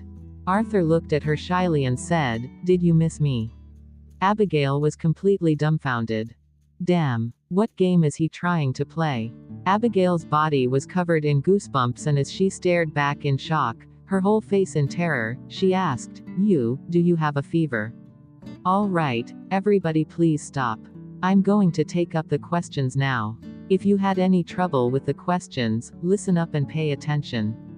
Gavin's words cut through the strange atmosphere. Abigail clutched her chest, her whole face frightened and uncertain while still thinking about those words that scared her half to death. Is this guy just teasing me? By the end of the class, the girls were glaring at her so hard she thought they would burn a hole in her body. Although they couldn't hear what Arthur and she were talking about, they were fully aware that today Arthur not only leaned on her shoulder but he even spoke to her for the first time. No matter the topic, it was enough to make people want to beat up and drown Abigail. All the girls in school had a consensus that Arthur belonged to all of them and nobody was allowed to fight for him. If this unspoken rule was broken, the offender would become a public enemy. Even if a girl wanted to break the rule, she would only dare to confess her love to Arthur secretly, lest she faces the wrath of the others.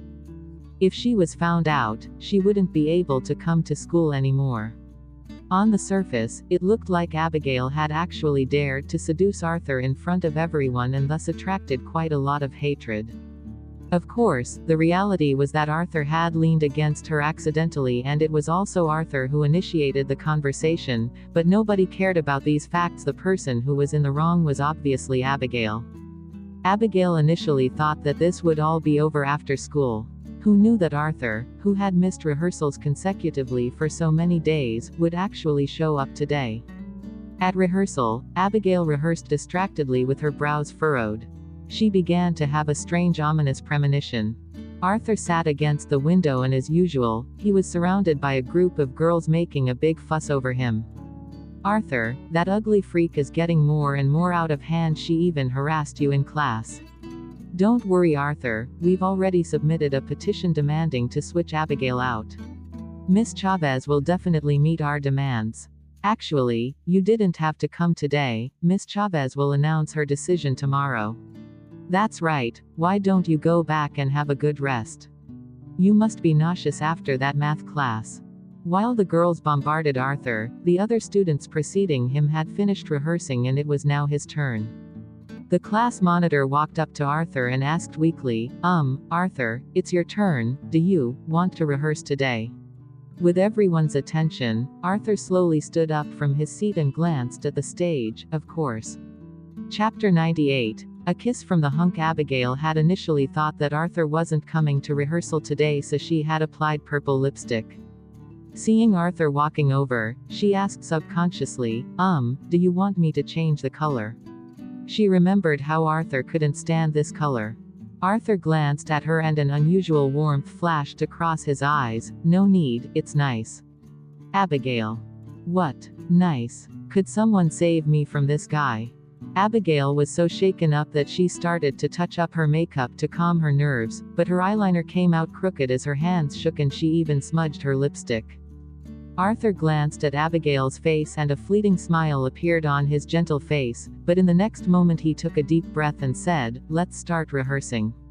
Since Arthur himself wanted to rehearse, the flock of girls surrounding him were powerless to do anything and could only sit and watch unwillingly. The rehearsal of the final act, Meet the Prince, began. After Snow White was poisoned, a prince rode his white horse through the forest, lost his way and found a little wooden house by some strange coincidence. There, he saw 7 little dwarves mourning for Princess Snow White. Arthur slowly walked towards the table where Abigail lay and gazed at the girl's face with his glass-like eyes filled with deep emotion and sadness. All the people watching were full of admiration. Wow, the hunk's acting skills today are off the charts. Abigail's role in this scene of the play tested everybody to the max. The girls had to imagine this ugly freak as the world's most beautiful Princess Snow White. After this, the most disturbing scene was about to begin, the prince giving a kiss of true love to wake up the sleeping Snow White. Arthur stroked the girl's hair lightly. With one arm propped beside her, he then slowly bent his body down. His motions made all the girls blush. With hearts pounding, they each wanted to rush up on stage to lay down in Abigail's place. Oh, I'm so mad. I really want to be kissed by the hunk as well. The hunk's too nice and gentle, yet he still forced himself to rehearse this scene. But someone is taking advantage of his gentleness. Shame on her. Everybody gritted their teeth. With aching hearts, they collectively prepared a bottle of mineral water and garbage bin for Arthur. Meanwhile, as Arthur stroked the girl's hair lightly, he accidentally brushed her neck and his fingers suddenly stiffened up.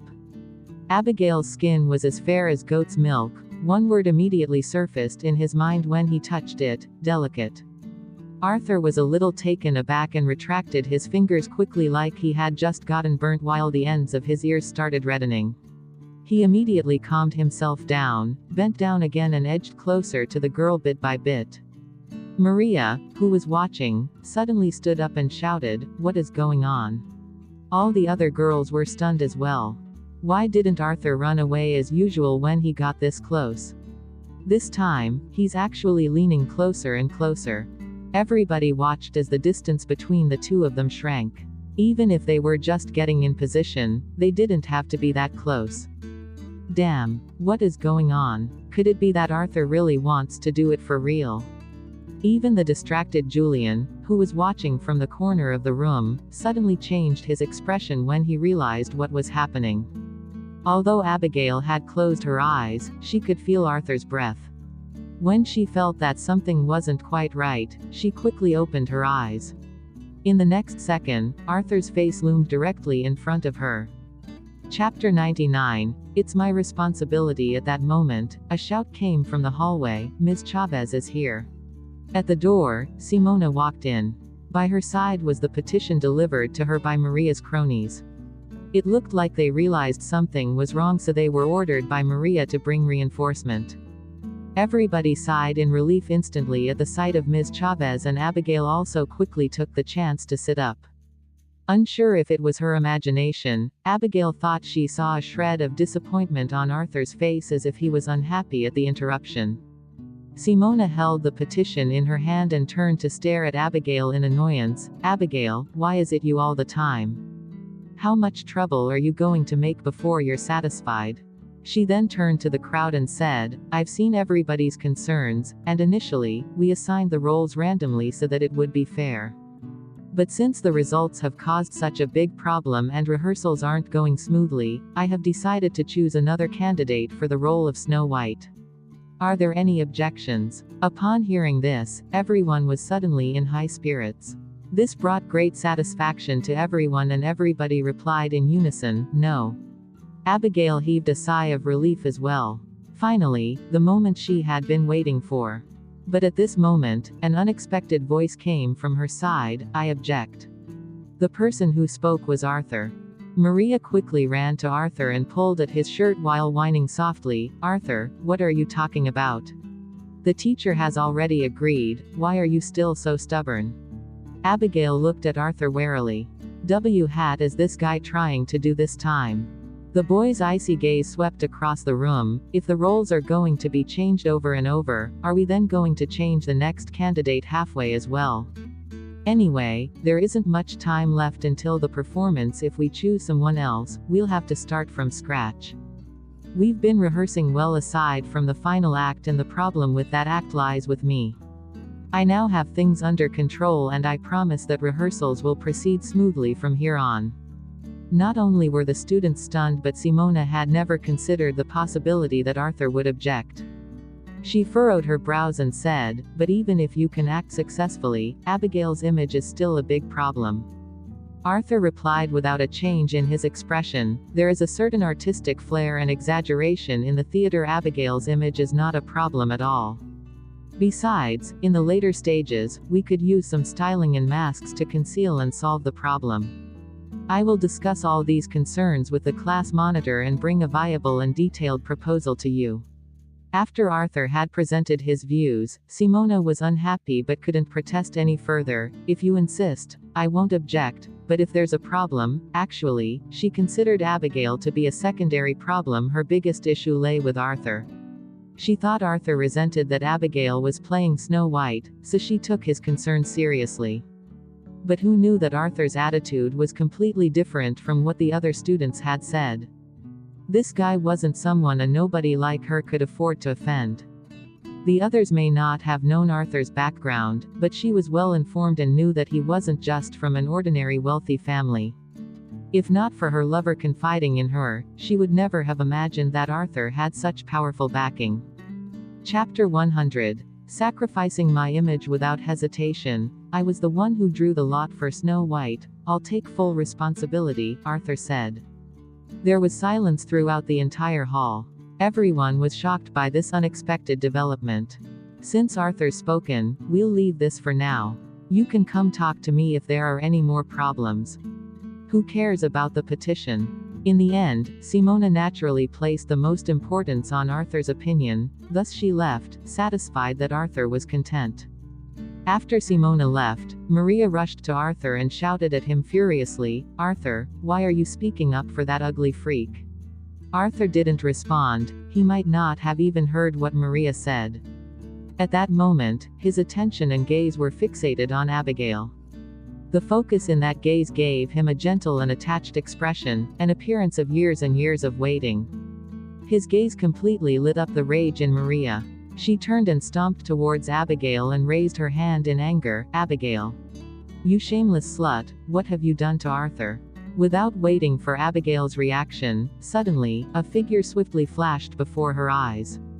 After that came the resounding sound of a slap, paw. Maria's slap didn't land on her face but on Arthur's. Due to the height difference, Maria's slap landed on the area near Arthur's chin. Her sharp nails left a striking bloody mark on his fair skin immediately. Maria realized that she had slapped Arthur by accident and was stunned. "Arthur, I didn't do it on purpose, sorry." A trace of murderous intentions flashed beneath Arthur's glacial eyes. "Take back what you just said. If there's a next time, don't come crying to me." Abigail was in despair. "What grudge does this guy have for me? Within a few short seconds, he's directed tons of hate towards me." The girl's resentment has turned into something physical. However, that wasn't enough. When Arthur turned to her, his cold gaze suddenly melted and even had a trace of caution and flattery. "Are you all right? Are you scared, Abigail?" "Yes, I'm scared. I was almost scared to death by you, big brother." Who can explain what just happened? Even if she was slow, she could tell that Arthur had been teasing her on purpose the whole day. But she couldn't imagine how she had offended him that made him so vindictive. Maria stared at her ferociously, then cried and ran away. Everyone else in the hall also left, one after another, in fright and uncertainty. When only Abigail and Arthur were left, Abigail couldn't help but ask, "Could you tell me, most respected hunk, your highness, where have I offended you? Was it because I said that my boyfriend was better looking than you so you have a grudge against me? You didn't hesitate to give up your image over this, isn't that too big of a sacrifice?" Image, Arthur slowly stroked his own face that was slightly red because of the slap. "This face, you like it? I feel honored." Abigail. This guy's reaction was too weird. As she stood there speechless, she saw him walking towards her. Abigail took a step back subconsciously, but he went down on his knees in front of her all of a sudden. In a kneeling position, he reached out his hand and helped her tie her shoelace that was accidentally untied. Chapter 101. I'll reject him only when heaven and earth collide. Abigail moved back and withdrew her feet. She saw that the loosened shoelace had already been tied into a beautiful bow by the boy's long fingers. "Don't be scared, I don't have any ill intentions towards you, it's just that." Arthur stopped. Abigail shot a suspicious glance over. "Just what?" "Just that, I want to stay by your side." Abigail, why the sudden change when everything was fine before, boy? If she didn't have any hearing issues, was what Arthur said a confession in disguise? Abigail stood still amidst the confusion and a song surfaced in her mind, at the place where the peach blossom bloomed. What's wrong with the world I've been reborn into? If her life before her rebirth was difficult, her life after rebirth had been upgraded to hell mode. What she was afraid of had actually happened. Suitor after suitor pursued her and each one was worse than the last. The boy in front of her could be an epic boss. Could it be that Arthur also saw my real face like Julian? This face of mine is truly my greatest source of misfortune. However, she was sure to be careful these days. She hadn't revealed her face without makeup anywhere outside the dorms. Furthermore, Arthur was different from Julian with his high status and potential. He wouldn't have a sudden change in heart just because of that. Aside from that, Abigail suddenly thought of another possibility. Although she didn't know much about Arthur in her previous life, she knew that his relationship with Dylan was not as peaceful as it seemed on the surface. She even heard a very strange piece of gossip. It was said that Arthur would snatch any woman who got slightly close to Dylan. Could it be that Arthur found out about her relationship with Dylan and wanted to play some game by snatching his nemesis girlfriend away? She thought carefully. Dylan came to school last night, and immediately, Arthur's attitude towards her changed the next day. If it was true, how much does this guy hate Dylan that he could hit on even me? Abigail said sincerely, Arthur, no matter what your intentions are, you don't have to be so hard on yourself, okay? Please take a good look at my face, then think it through carefully. Let me tell you, this is how I look even with makeup. Once my makeup is removed, it would shock you to your core. Arthur stared at her face, the corners of his mouth twitched, and then he took a deep breath with a look of determination. His face recovered its warmth and he said, no problem, it'll be fine after I get used to it.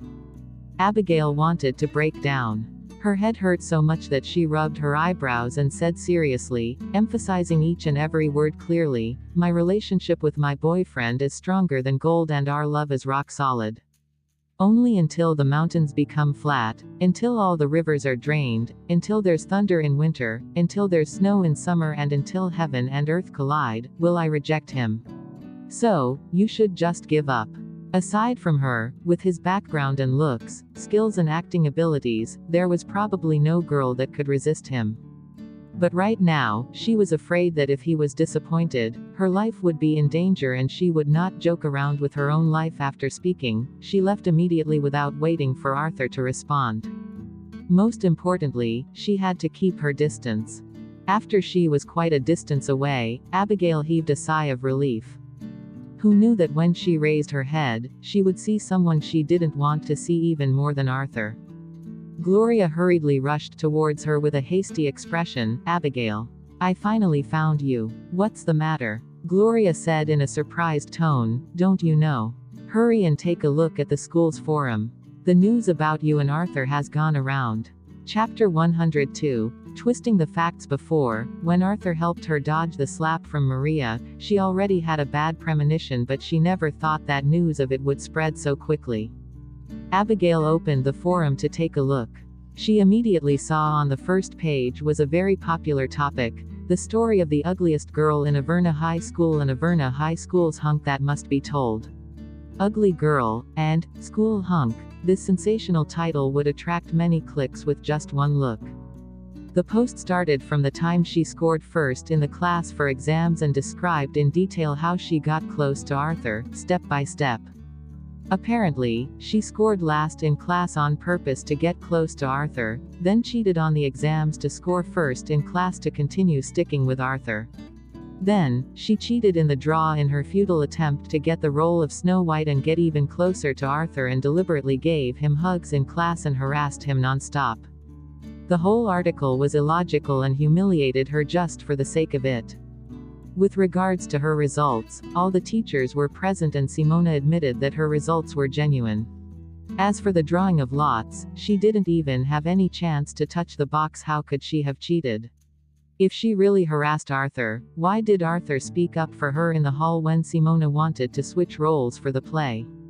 But all these didn't matter. Nobody would go to the trouble of finding out the truth. Everyone was like the flesh-eating vultures pouncing on her to tear her apart. It was just her luck as an ugly freak to become close to their dream boy and have him speak up for her. To them, it was a heinous sin. Love the winter nights. I am a student from F class. I saw it myself, that ugly freak rubbed against Arthur's body on purpose during class. Disgusting. Crayon without Shin-chan. Oh my god, really? Exclamation mark. That's gross. As the saying goes, ugly people always make more trouble. She should take a good look at herself in the mirror. How dare she actually go after Arthur? Left hand reversed image. Our dream boy has a good temper and wasn't cautious with her. He even took it upon himself to kiss her. Damn, who could kiss her with that face of hers? If it were me, I'd have puked out last night's dinner. Sprinkling Z to empty some avoided memories. Wasn't she asked to leave school before? She still hasn't left. I really underestimated this ugly freak's tricks. Love the winter nights. Tisk tisk, if she didn't have any tactics, could she toy with the big shot of Averna High School? This kind of person should be kicked out of Averna High School. Timeless. Kick Abigail out of Averna High School. At the end of the post, the incident with Julian was also mentioned. She was called a two-timer. She knew all these were lies, yet she didn't feel like she could explain herself. How could she explain to them? Tell them that it was one-sided and Julian and Arthur were interested in her. If she tried that, she was afraid she'd be spit on to death. Abigail, are you all right? All these people are too much. How could they say these things about you? Gloria said indignantly. She couldn't understand why Abigail still seemed alive and well up till this point.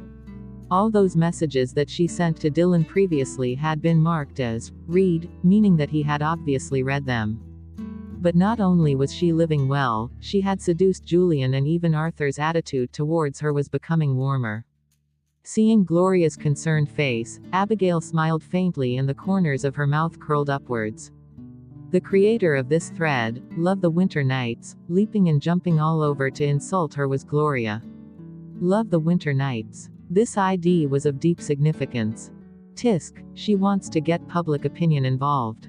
She initially wanted to keep her plan under wraps for a few more days, but now was the perfect opportunity to use it. Chapter 103. Gossip Porter. But, Abigail, since when did you have such a good relationship with Arthur? I heard that he not only spoke up for you in front of the teacher, but he even blocked a slap from Maria for you. Gloria probed. Before, the incident with Julian had no effect at all on Dylan. So with Arthur's special treatment towards Abigail, she wasn't sure whether it would have any impact even if she reported it to Dylan. She didn't expect that Dylan would become more and more lenient towards Abigail. Maybe Dylan didn't consider any others a threat aside from Tyler. Maybe. Gloria was out of her wits. As East Asia's king of jealousy, even if Abigail did so much as to pet a dog lightly, Dylan might bring out a dog rod in a fit of jealousy, not to mention what he would do to a man like Julian. That's obviously because Arthur's a nice person. Abigail replied. Gloria nearly choked. She reminded her, anyway, you better be careful. There are many girls that fancy Arthur who will definitely pick on you, especially Maria. 80% of this post was sent by Maria to get back at you. Abigail sneered in her heart. Gloria acted like a good person on one hand and on the other, pinned the blame on someone else. She was really cunning. Got it, I'll be careful. I'm going to head back to my dorm now, bye. Gloria watched as Abigail left, her face filled with frustration. Before, she was glad that Abigail wasn't loved by Dylan anymore, so she no longer had the right to live in Pearl Garden, but now she was worried that since Abigail was no longer living there, she didn't have any chance to get close to Dylan anymore. Dylan was probably too busy to answer her calls. She tried asking him out through text before, but like rocks, those messages sunk in the sea. Sometimes, she even felt like she was a robot providing him with updates on Abigail, since he only responded to news about her. This feels terrible. After settling things with Gloria, Abigail left using the back door and entered an internet cafe at the school entrance. She found a single booth and sat down, then she entered Averna High School school forum. As she was about to sign in, she recalled that her original ID was even more disgusting than Gloria's. Love the Winter Nights. It was Love Z for 100 decades. Thus, Abigail created a new account with another name, Gossip Porter. After she created the account, Abigail drafted a post. The title of the post, Flashing News. Averna High School's beauty, Gloria, was actually a mistress that stole her best friend's man. The content was the same as the title, just with the addition of this simple phrase. Abigail casually posted it after she was done editing it. As expected, this extremely eye-catching title immediately attracted a ton of responses. Cute and handsome guy, damn. Gloria, isn't she my goddess? She's involved in this. Crayon without Shin-chan. Users who create rumors like that will be blocked. Most handsome. This is definitely fake. I can't believe a simple and kind girl like Gloria would be defamed by people as well. Love the winter nights. I think this person is just jealous. Dazed little cutie, as the person talking about the incident involving Gloria, Amber and Charlie. I think I've heard about it. Love the winter nights. Where did you hear such nonsensical rumors? Did you see it for yourself? Dazed little cutie. Oh, I didn't. I heard it from someone else. Sprinkling Z to empty some avoided memories. Since there's a person who purposely wants to defame Gloria, naturally they'd create rumors about her. This kind of rumor can't be trusted. Crayon without Shin-chan. If this person is so sure, show us proof. Why are you hiding behind your computer and rambling on? You think we're a bunch of tools? Ha, in your dreams. Chapter 104. The video that spoke the truth. After the post went up, Abigail was lashed at by Gloria's guardians. Many familiar IDs popped up. Those few netizens who claimed that they saw what happened that evening and were flooded by criticism and were even called rumor mongers. There was an unspoken rule in the entertainment circle that the truth wasn't important. Whoever controlled public opinion ran the world, and it was the same in this situation. This was also why Gloria dared to fabricate lies to prove her innocence. Abigail wasn't anxious at all as she watched them lash out silently. Sprinkling Z to empty some avoided memories. Tisk tisk, the thread starter hasn't dared to show their face. Love the winter nights. It was all made up. They just started a rumor to stir up trouble. I've encountered many people like this before. When everybody was almost done lashing out and agreed to treat the post as a rumor, Abigail posted a clip right as the post was about to fade away. While Gloria and Amber were fighting the night before, she had secretly recorded everything on video. Compared to Gloria's post based on hearsay, hers had video evidence. In the Averna High School forum, gossip about her as Averna High School's ugliest girl appeared every day, but it was never resolved as either a truth or lie. Especially since she started sitting with Arthur, it was discussed almost daily. Everybody was probably tired of her, and this post by Gloria merely deepened their hatred of her.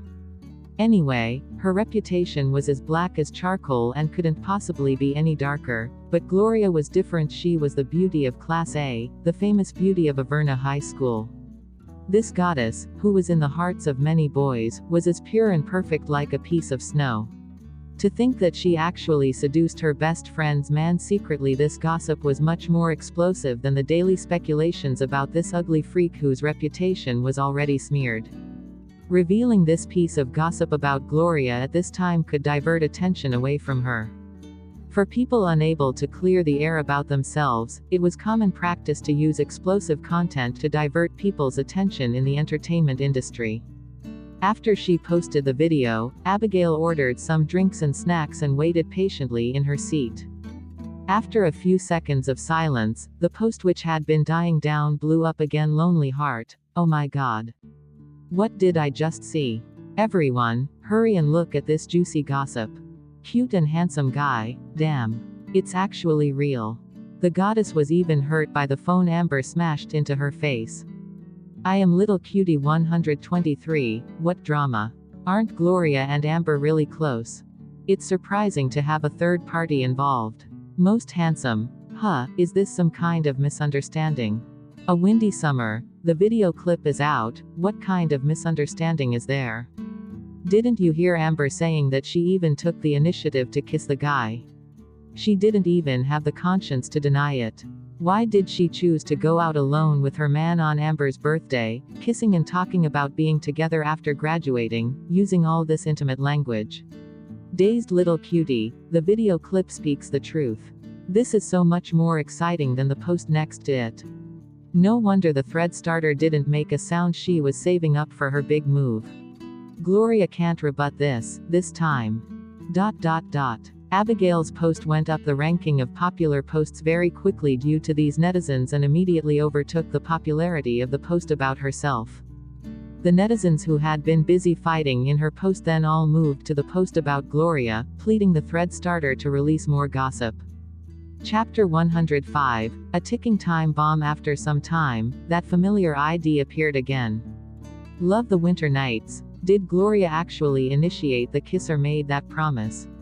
All those words were said by Amber alone. We don't know whether it's the truth or not, right? Furthermore, even if Gloria really did it, it's no crime to like someone. Amber only had a one-sided crush on Charlie and they weren't even a couple, so how could you call Gloria a third party? Abigail took a bite of rice and then took her own sweet time to reply, Gossip Porter. Tisk, even those people with a small brain would know that whatever Amber said was naturally told to her personally by Charlie. Whether it's the truth or not, that goes without saying. Also, Amber and Charlie grew up together and were engaged since they were little. Many people in their circle knew about this. You think with Gloria and Amber's good relationship and Amber telling everything to Gloria that Gloria wouldn't know about this. Even if she didn't know about this, she would have known that Amber liked Charlie, and she shouldn't have kept Amber in the dark while being intimate with Charlie in private. Yes, it's no crime to like someone. But she should have openly declared that she liked him and fought with Amber fair and square.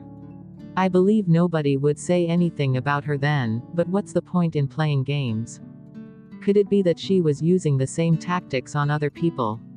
Love the winter nights. Everything that was said above was completely made up, it's just vicious slander. Request for the moderator to delete it. Gossip Porter. The clip I have speaks the truth. How is it made up? The post before was purely based on hearsay, yet Abigail still got so much humiliation, but what I posted was made up. Don't you think that's a bit hypocritical? I am Little Cutie 123. I feel that what the thread starter said makes sense and the conjecture was very reasonable. Dazed Little Cutie. I support the thread starter. Love the winter nights is a bit weird.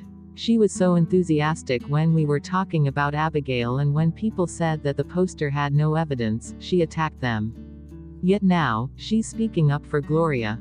Anyway, if it was me, and my crush fell for my best friend and even confessed his love to her, I would definitely not forgive her if she kept it from me and went out on a secret date with him even after knowing that I liked that guy so much. Isn't truth the most important thing between friends? If she hid this kind of thing, I would never believe that she's not up to anything. Probably because she was guilty, Gloria's ID didn't appear anymore. She was probably thinking of ways to get someone to remove the post. Although there were still some boys speaking up for Gloria, the girls were more active since girls are usually more aggressive in forums than boys. Furthermore, girls abhorred these kinds of actions, so the majority of public opinion was on Amber's side. This issue didn't beat Gloria down completely, but merely proving her innocence would keep her busy enough, so she wouldn't keep finding trouble for Abigail. Scrolling through the post, everyone was talking about Gloria. While her post slowly sank down, Abigail then returned to school. After she went back, Abigail didn't head to the dormitory straight away, but instead, she took a stroll around the little lake. She was unsure whether it was her imagination, but she felt a little uneasy, like something was going to happen. This issue with Arthur was a ticking time bomb. It was easy to settle things with Julian, but what should she do about Arthur? Chapter 106, You've Never Loved Me. Abigail couldn't go to Dylan and ask whether his nephew was trying to tease her, right? Both these relationships were intertwined. Dylan is Arthur's ninth uncle, and if she rushed to complain hastily, wouldn't that sow discord between them? As Abigail was thinking about how to solve this problem, she suddenly heard an angry voice nearby. Amber, I never thought you would be so scheming. Aside from plotting against Gloria and hurting her, you actually posted those things on the school's forum to ruin her reputation. Abigail raised her brows. What a coincidence, Charlie. She saw that Charlie's face was in a fury and the girl standing in front of him was pale. Both her eyes were red and her body was trembling as she explained emotionally, I've already repeated myself many times, that wasn't posted by me. Even if I did, was there anything wrong in the post? Wasn't she stealing my man? Didn't she betray our friendship? Charlie sneered, his eyes filled with disgust. Amber, you are impossible to reason with. I don't belong to you, neither do I have anything to do with you. The engagement was just my family's wishful thinking. I am not their puppet. I have someone I like. If it wasn't for you coming between us, I would have been together with Gloria a long time ago. She suffered so much because she cared about your feelings. But you hurt her this way. You're the third party between us. The way he looked at her was akin to a knife stabbing through the girl's body. Amber's expression was blank all of a sudden.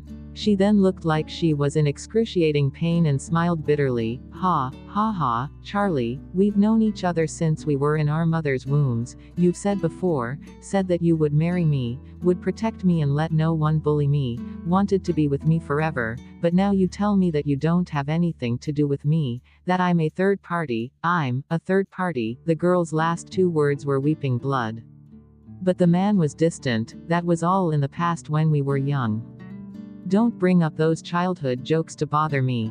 Amber's nails dug into the palms of her hands. Bother you? I remembered them all for over a decade. I recited them for over a decade, looked forward to them for over a decade, yet they were all just me bothering you. Charlie, do you even have a heart? Answer me. After all these years, you've never loved me. Even for a brief moment. At this moment, Charlie's phone beeped. He looked at the message and his eyes became soft, but when he lifted his head and looked at Amber, his entire face was filled with annoyance. He replied coldly, Amber, I'll be honest with you, no. I've only treated you as a sibling.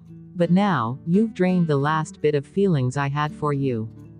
I'll give you an hour to consider deleting that post yourself.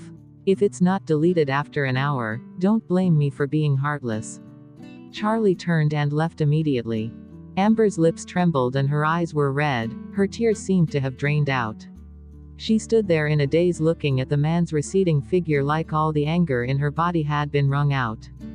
After a long time, she walked numbly, step by step, towards the lake robotically.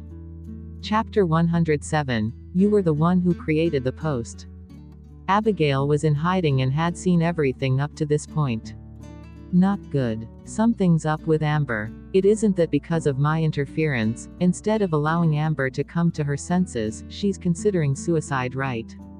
Abigail thought that at this point in time, Amber didn't have a deep affection for Charlie yet and was salvageable if she came to her senses, but it looked like she was wrong.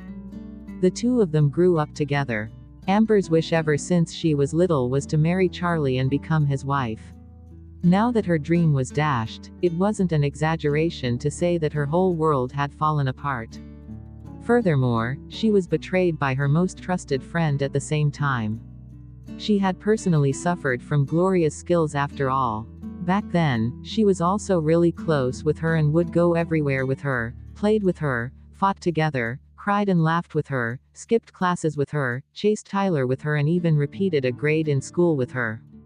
Not only did she treat her as her best friend, she even saw her as her future sister-in-law and treated her as family. Who knew that behind her back was a plot to ruin her? The more you care, the more upset you'll be when you find out the truth.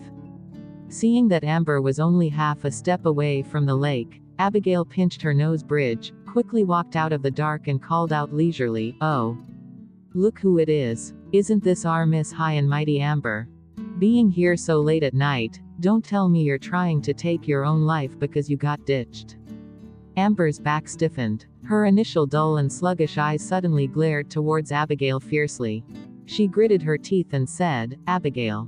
You're happy seeing me like this now, right? You're pleased, right?" Abigail smirked and with a snarkish tone, she said, "Of course, if you jumped now that would make me even happier." Why aren't you jumping anymore? You, Amber's face turned red in anger, you wish. Amber took a step back after saying that, "It's just Charlie, why would I care? With my family background, I can have any man I want. I just hate being lied to." "Oh, not bad, it worked." Abigail nodded repeatedly, right, that's right. Big Missy Themes naturally didn't have to worry about marriage. It's his loss. Seeing that she was as aggressive as a rooster and looked like she could fight with her for 800 rounds, she had probably given up the idea of suicide. Abigail heaved a sigh of relief and sat down on the grass casually, continuing to scroll through the post. Amber couldn't give in to being provoked. She had been prepared to have a big fight with Abigail but didn't expect that she would play with her phone, halfway through the quarrel. She felt like she'd be punching a straw man, causing no damage no matter how hard she punched. After her emotions fluctuated wildly, she felt like all the energy in her body had been drained. She sank to the ground and hugged her knees expressionlessly. Abigail, do you hate me that much? Am I really that intolerable? Seeing that Abigail didn't respond and kept focusing on her phone, Amber subconsciously looked over.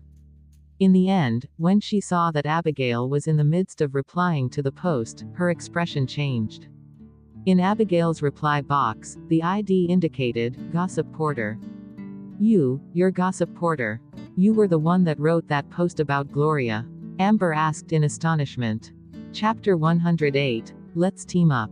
She initially thought that the post was created by Kayla or someone else who was there and had witnessed the injustice done to her, but she didn't expect that person to be Abigail. This post that was speaking up for her, helping her right wrongs, was unexpectedly created by the one she had always seen as an enemy, Abigail. How could it be? Isn't Gloria your best friend? Why did you do this? Amber asked in a daze. Abigail raised her brows and looked at her. Scoff, best friend. She was also your best friend. But I'm not like you, so stupid that you needed someone to tell you before realizing that you were being fooled. Actually, Abigail felt quite guilty when she said these words, as she herself had also been stupid for her entire life before her brain started working again. Amber realized that she didn't understand the girl in front of her at all. Could it be that Abigail didn't blurt those words out accidentally, but she actually said them in front of everybody on purpose? Could it be that Gloria also double-crossed Abigail and she found out, so her attitude took a dramatic turn? The more Amber thought about it, the more plausible it was. She even remembered how Abigail had been cast out of their group. It was when Gloria accidentally revealed that Abigail had a sugar daddy outside of school, had a chaotic private life and even contracted a dirty disease. Thinking back, considering Gloria's character, the credibility of everything she said was questionable. Despite Amber's shocked expression, Abigail knew that she was smart enough to understand most things. Thus, with a devious expression, she said, Big Missy themes, do you want Charlie to fall madly in love with you? Do you want to reveal Gloria's true colors in front of everyone and ruin her reputation? Do you want to let Charlie see Gloria's true colors and regret not choosing you earlier? Even though Amber didn't respond, her eyes got brighter with each sentence that Abigail spoke. It was obvious that every word resonated with her heart. At the end of her speech, Abigail winked and said, Let's team up.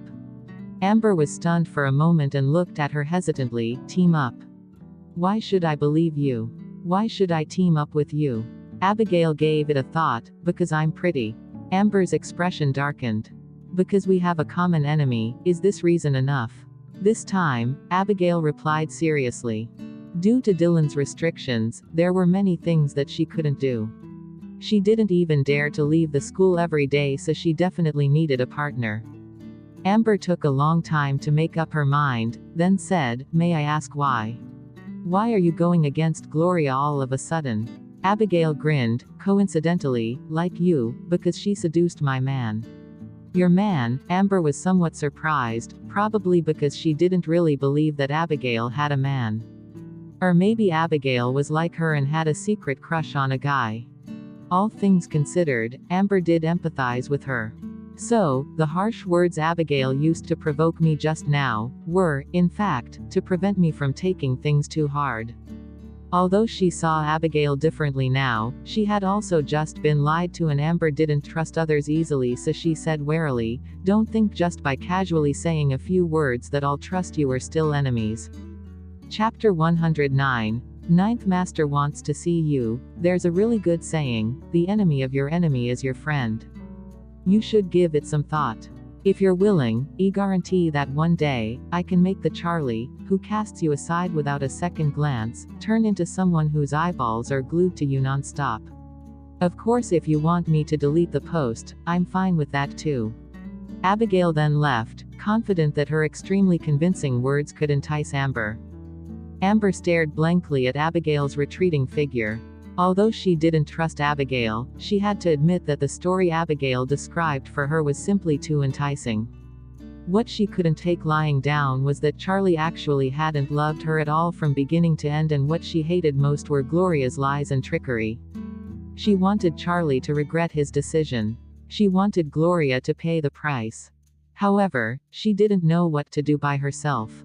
If she knew, she wouldn't have landed in this state today. Abigail, should I trust her? After speaking to Amber, Abigail returned to the dormitory, removed her makeup, put on a facial mask and took a bath. She laid in bed, thinking about how to deal with that guy. Actually, there isn't much difference between Arthur and Julian, right? Maybe, as long as I express my heartfelt feelings, Dylan won't care so much. Abigail grabbed her phone while thinking. Just as she was deciding whether to give Dylan a call, her phone suddenly rang, making her jump. When she saw the incoming call display, she was even more shocked. It was Oliver calling. "Hello, Miss Smith. Housekeeper Wilson, is something wrong?" Abigail asked. "Miss Smith, Ninth Master wants to see you." Abigail's heart skipped a beat. "Where is he?" "Jawland Bar. I'm already at your school gate, see you at the usual spot." Oliver replied. Abigail took a deep breath. "Got it, I'll leave now." After she hung up, Abigail didn't dare delay and didn't have time to pack up either. She quickly changed and left. It was like that in her past life as well. No matter where she was, whenever and wherever, if Dylan wanted to see her, she had to rush over immediately. Actually, whenever Dylan wanted to see her, nothing much happened usually. Often, after she went over, he'd be busy with his things while she sat around within his line of sight. Sometimes, he'd just take a glance at her and then let her go back. It was simply baffling. Now that she thought about it, each time Dylan ordered her to come to him, his condition and mood were usually awful. It was only when she appeared in his line of sight that he would be at ease. Dylan's in a bad mood now. What could be the cause? Linking his mood to what happened that day, Abigail inexplicably had a bad feeling. Abigail got in the car with an uneasy feeling. She tried finding out from Oliver who was driving. Why'd he ask me to come over all of a sudden? Did something happen? Oliver was stunned by Abigail at first glance. She didn't have any makeup on and wore a very simple white dress, but was so beautiful that he couldn't take his eyes off her. She was truly a genuine beauty with flesh of ice and bones of jade, like a white lotus flower. Oliver regained his senses very quickly and replied, "Sorry Miss Smith, I'm not too sure either. You know what Ninth Master is like, I'm just following orders." "How's his mood today then?" Abigail asked again. Oliver suddenly went silent. Judging by Oliver's reaction, Abigail sighed and resigned to her fate. She already knew the answer. Chapter 110, The Broken Taboo. Half an hour later, in Jawland Bar.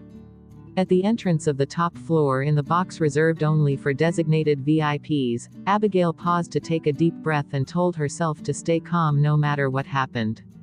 "Miss Smith, please come in." Oliver was about to push the door open when Abigail stopped him. Wait, don't open the door. Let me assess the situation first."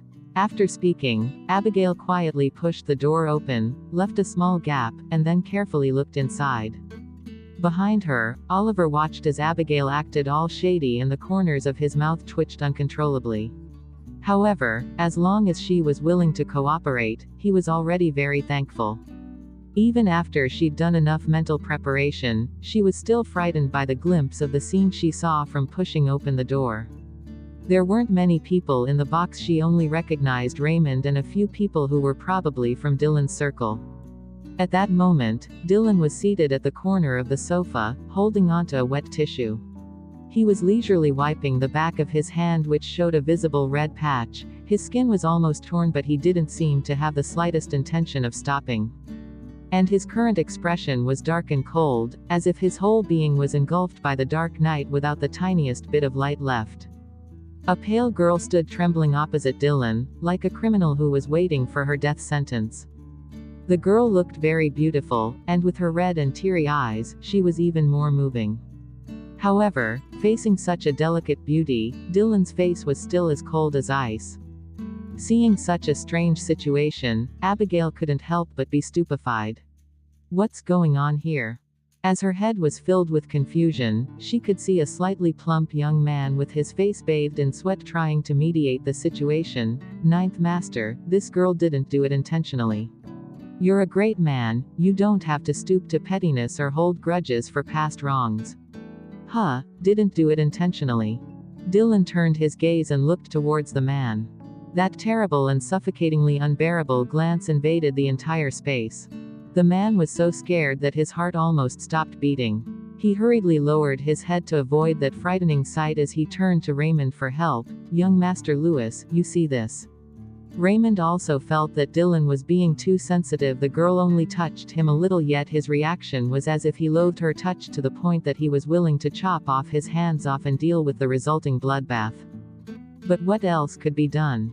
Dylan's hatred for women was common knowledge in his circle. It was their fault for breaking the taboo. Raymond was frustrated and glared at him. Don't look at me. It's not as if you didn't know my ninth brother's rules. What's the meaning of calling this girl over? You were purposely looking for trouble. Thinking about it made his blood boil. Everything was his fault and Dylan's mood was already off today.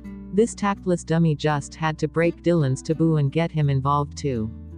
As if the shadow of death loomed over them, the room full of people trembled with fear. Brad was so remorseful that his intestines turned green. On a small scale, it was this woman's fault alone. However, looking at the big picture, the entire Gray family was responsible. Rumor had it that previously, the Lincoln family was expelled from Imperial City overnight due to an attempt to make their daughter closer to Dylan. This girl hadn't even gotten close to Dylan's body, she merely brushed his hand accidentally while passing over the wine, but this man was brutal and inhumane. As if he would reason with you. Chapter 111, A Time for Reconciliation. Thinking about the fate of the Lincoln family, Brad Gray finally realized his own fate and he rushed over to Dylan with a face of imminent death and begged for mercy. Ninth Master. I was wrong. I've learned from my mistake. I shouldn't have violated your taboo. You can do whatever you want with this woman. Do whatever pleases you. He had thought this woman was out of his league, so he couldn't bear to use her himself, offering her as a tribute to Dylan instead. Who knew that he sealed his own fate? Is Dylan a man at all? Faced with a woman of such beauty, yet he's completely indifferent to her. Once the girl heard that, her whole face was in disbelief and despair. She hadn't expected that she would be sold out just like that. However, with her status, she couldn't say a word in defense and could only fall to the ground and cry in despair. Just then, on the sofa, the man who was ceaselessly wiping the back of his hand with the disinfectant tissue suddenly turned and looked towards the door. Raymond followed Dylan's gaze and looked over, furrowing his brows. Who's hiding there? Abigail's spine stiffened. She was so frightened by Dylan's icy blade-like eyes that she stumbled in immediately. The moment Abigail entered, the box filled with cries of mercy and tears was silenced in an instant. Brad was in a daze. He kept his mouth wide open and stood stupefied. The girl's expression was also lifeless.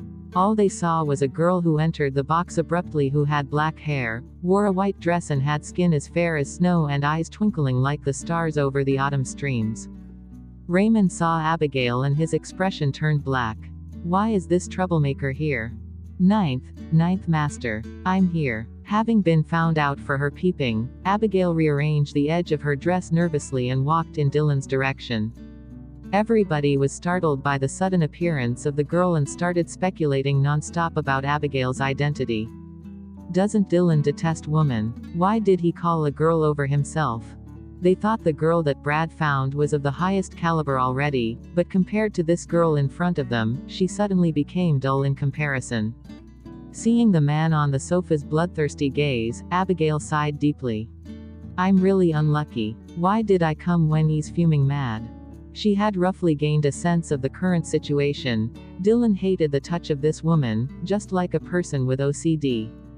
Some patients with OCD washed their hands for an entire day, and Dylan's condition was similar. A single touch and he would wipe his hand continuously until it was all mangled. When she first found out about Dylan's problem, she found it very strange. Am I not a woman too? Why's he fine with me? Dylan looked at the girl standing 3 steps away and his face darkened even more. Seeing that Dylan's expression was gloomy, Abigail hurriedly collected her thoughts and sat next to Dylan quickly and started to pacify him. She lifted her head, looked towards Oliver and asked, "Do you have any disinfectant?" "Yes." Oliver took out a small bottle of spray from his body and handed it over, then shrank away in a swish. Raymond shot a look over at Abigail, speechless. "Don't bother, it doesn't work, he just sprayed an entire bottle on himself a second ago." Abigail ignored Raymond and held Dylan's hand. Everybody saw that Abigail actually touched Dylan's hand and was seized with terror, almost pissing on themselves. However, in the next second, everyone was shocked to find that Dylan didn't seem to have any reaction and actually allowed himself to be held obediently. Abigail didn't care about the looks from everybody, she focused on spraying the disinfectant on the back of Dylan's hand. Then, she used a tissue to wipe it clean, drew her rosy lips close to it and lightly blew at the red and swollen area. Finally, she kissed it as if she was coaxing a child. Better. The gentle breeze on the back of his hand and her warm and soft touch inexplicably made Dylan's mania calm down suddenly. After a moment of silence, Dylan nodded. Raymond spat a mouthful of wine out. "Damn. My eyes. Brad. Damn it. That actually worked." Chapter 112. Stuff. This girl simply coaxed him a little and Dylan actually stopped wiping his hand. Even his frightful countenance had returned to normal and there seemed to be some warmth in his eyes. Compared to this girl in front, the girl from before was complete garbage. Brad couldn't help but probe Raymond further. "Young Master Lewis, where did this sacred being come from?" "She's just the ugly freak." Raymond rubbed his chin and grumbled while he looked towards Abigail with a mind filled with doubt and suspicion. "When did this arsonist, Abigail, become a firefighter?" Brad. Ugly freak. Was Raymond blind? Seeing Brad in a daze, Raymond reminded him gruffly, "What You're lucky you were saved. Hurry up and get your woman to leave. I was scared half to death. If it wasn't for Abigail coming over tonight, I wouldn't have been able to settle this incident." Brad nodded continuously. While Dylan was still in a good mood, he quickly signaled to the girl on the ground. The girl got up quickly and rushed to Dylan to apologize in a jitter. "Ninth Master, I'm so sorry, Get out." Dylan looked annoyed. The girl initially thought she was dead meat, she didn't expect there to be a solution allowing her to be let off. She couldn't believe it and was stunned for a moment before bowing non-stop. "Yes. Thank you, Ninth Master, for your generosity." Before she left, the girl took a glance at the girl next to Dylan out of curiosity. It turns out that Dylan doesn't hate women, he's just disinterested in other women. Since Dylan suddenly became so easygoing, Brad wept in joy. "Ninth Master, I'm really sorry about today, I'll punish myself with 3 glasses. Punish myself with 3 glasses. He was itching to slap himself in punishment. He thought that the girl he'd found was already of the highest quality, but who knew that Ninth Master already had a woman of such unrivaled beauty by his side. No wonder he was disinterested in all the other prey in the wild. At this moment, everybody in the box had the same thinking as Brad, as they sized up the girl next to Dylan. Abigail didn't look at any of them. She sat close to Dylan without looking around and her little hand grabbed some peanuts from the table from time to time. Dylan naturally noticed these unpleasant looks. However, seeing that Abigail was sitting next to him obediently and cracking peanuts like a happy little squirrel with her face filled with happiness, his expression turned warm again. Abigail buried her head and skillfully cracked a small bunch of peanuts, but instead of eating them, she placed all of them in front of Dylan and indicated for him to partake. Since Dylan hadn't had anything that whole night aside from drinks, he finished every single peanut on the girl's hand. Probably because of a guilty conscience, Abigail used every ounce of energy to please Dylan. After feeding him peanuts, she fed him pistachios, and after the pistachios, she fed him some fruits. Her only wish was for the situation to improve. As for Dylan, he had already stopped drinking and ate whatever the girl fed him. Basically, all the other innocent people in the box were also stuffed already. Raymond's single dog Louis' face was as black as the bottom of a pot. He felt that all of them were no longer light bulbs, they were simply like the sun and moon shining bottomless rays of light. Damn it, it was agreed that nobody was allowed to bring a girl. Yet you called for a girl over yourself and tortured everybody like that.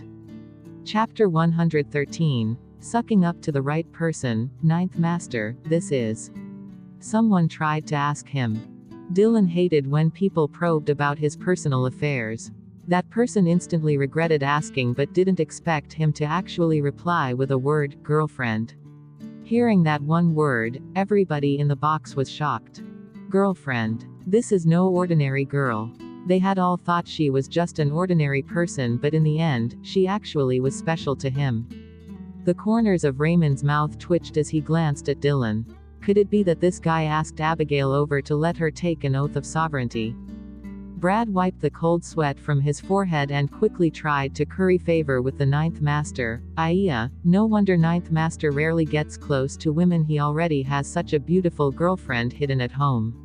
May I know your name, please? Hello everybody, my surname is Smith. Abigail gave them a simple greeting. Smith. Everybody mentally sifted through all the noble families with the surname Smith in Imperial City instantly.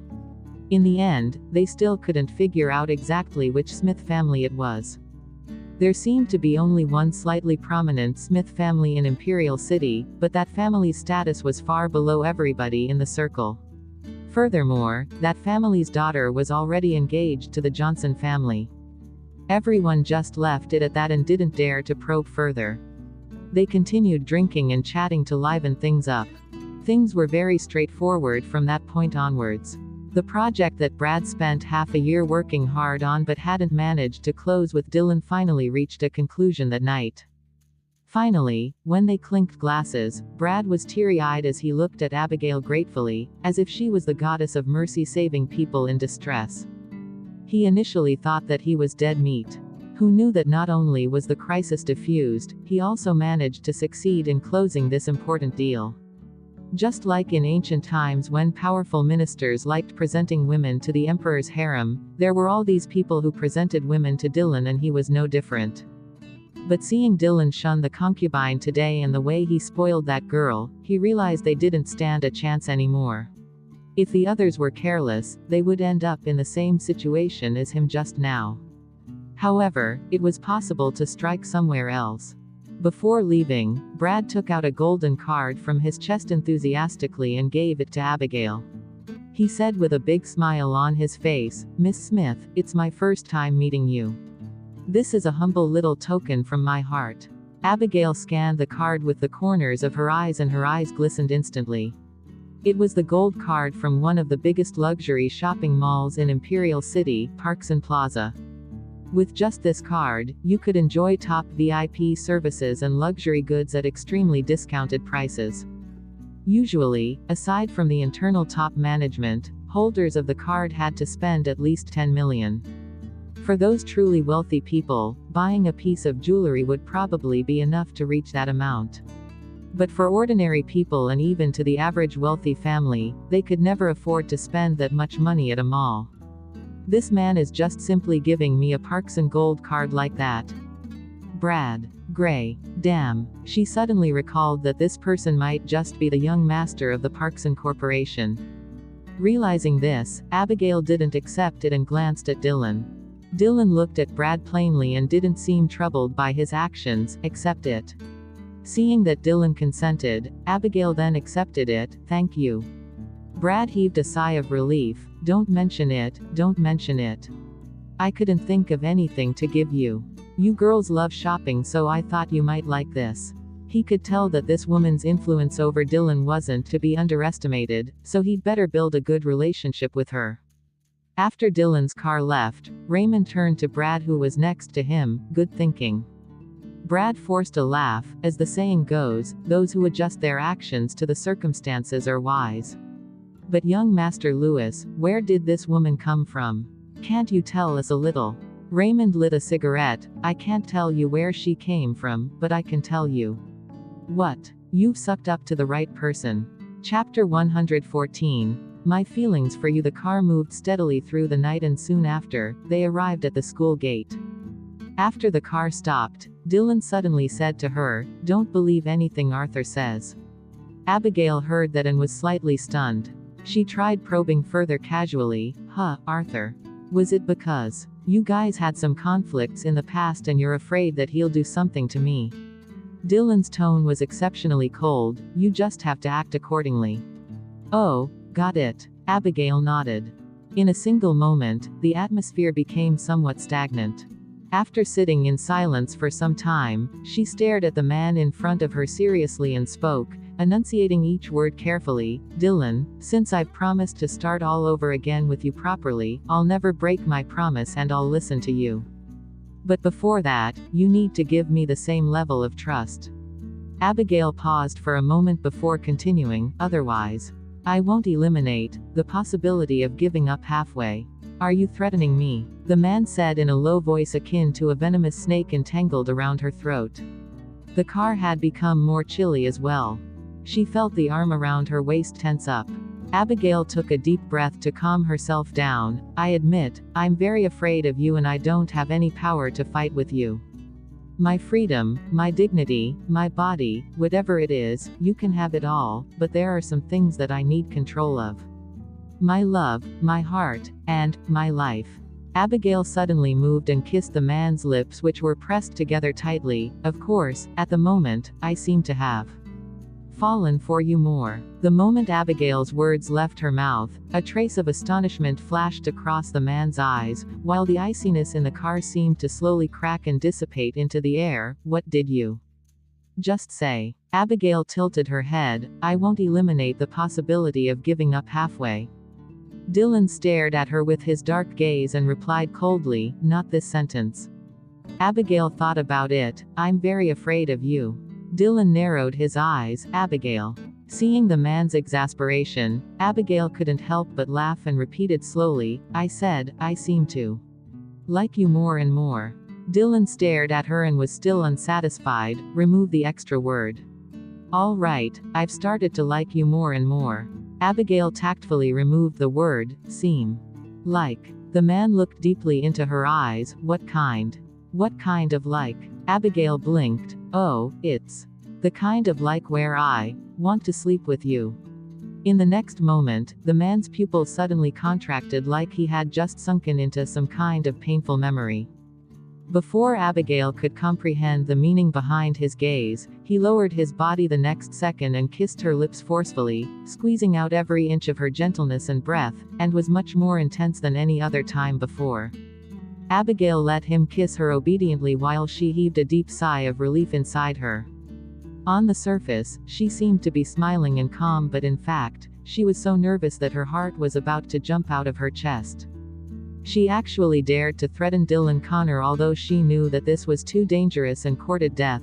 There were some things, some issues with principles, that she had to let him know clearly. Otherwise, she would only keep retreating without the power to change her situation. Luckily things went well and she managed to pacify the great devil. But she didn't expect a low-level trick like hitting him with a rod and then feeding him a sweet jujube would work on this great devil. What a mysterious great devil. A long while later, the man finally ended his kiss and whispered in her ear, Abigail, don't ever think of leaving me. Otherwise, I can't guarantee what I'll do. Chapter 115. Flashback. Abigail was dizzy as her brain lacked oxygen and she was left in a trance. Even after living 2 lives, she still couldn't figure out what kind of feelings this guy had for her. In her previous life, her death was simply too sudden. She remembered that at that time, after a big fight, Dylan finally agreed to the divorce. She took the divorce certificate and the first thing she did was look for Tyler. With Gloria misleading her intentionally, she had always thought that she stood a chance from the start. She thought that Tyler still loved her and wanted to save her, but he couldn't do anything as he was suppressed by Dylan's power.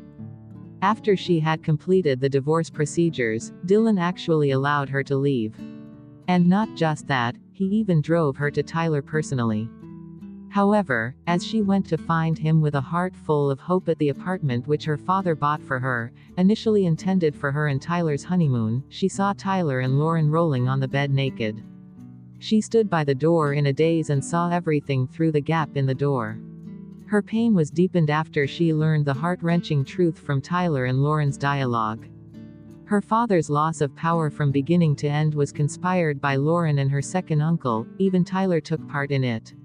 He was already secretly together with Lauren while he was still dating Abigail. Her stupidity was the true culprit that harmed her whole family. She pushed the door open and stormed in to yell at that adulterous pair like a madwoman.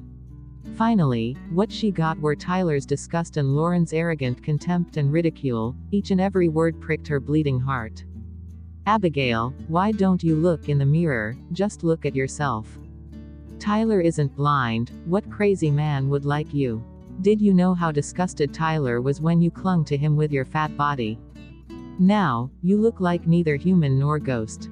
Where did you get the confidence to think that Tyler would fall for a repulsive and idiotic person like you? Plot against you. So what if I did? You can only blame yourself for being so stupid. Anyway, this was all because you shamelessly used your dad's power and status to force Tyler into marrying you first. Abigail, sorry, I've only had feelings for Lauren all along. She wasn't sure how she managed to leave that place. She was in so much pain that she lost her senses as she went to find Gloria to pour her heart out to her as usual. What she didn't expect to find was Dylan at the door of Gloria's villa.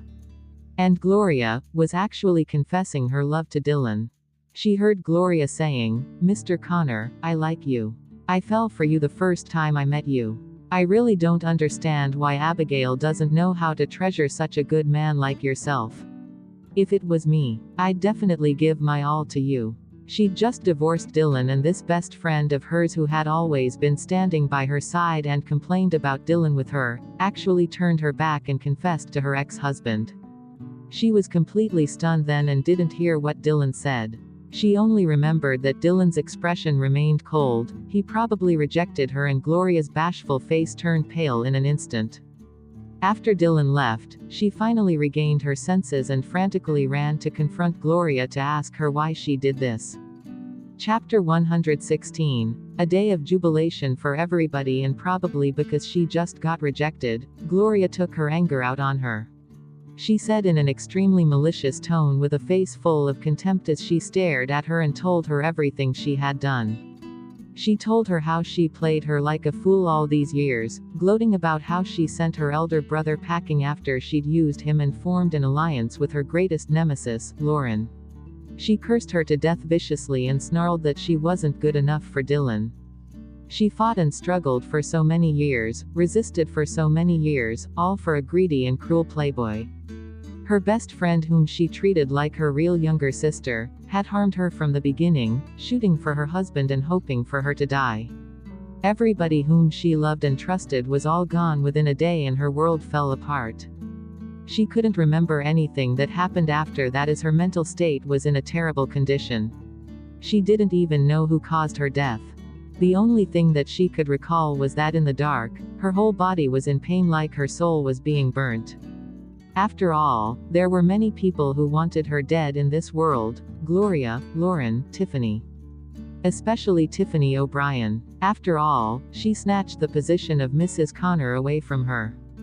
With Tiffany's family background, she just had to play some tricks to make Abigail into the enemy of the Connor family.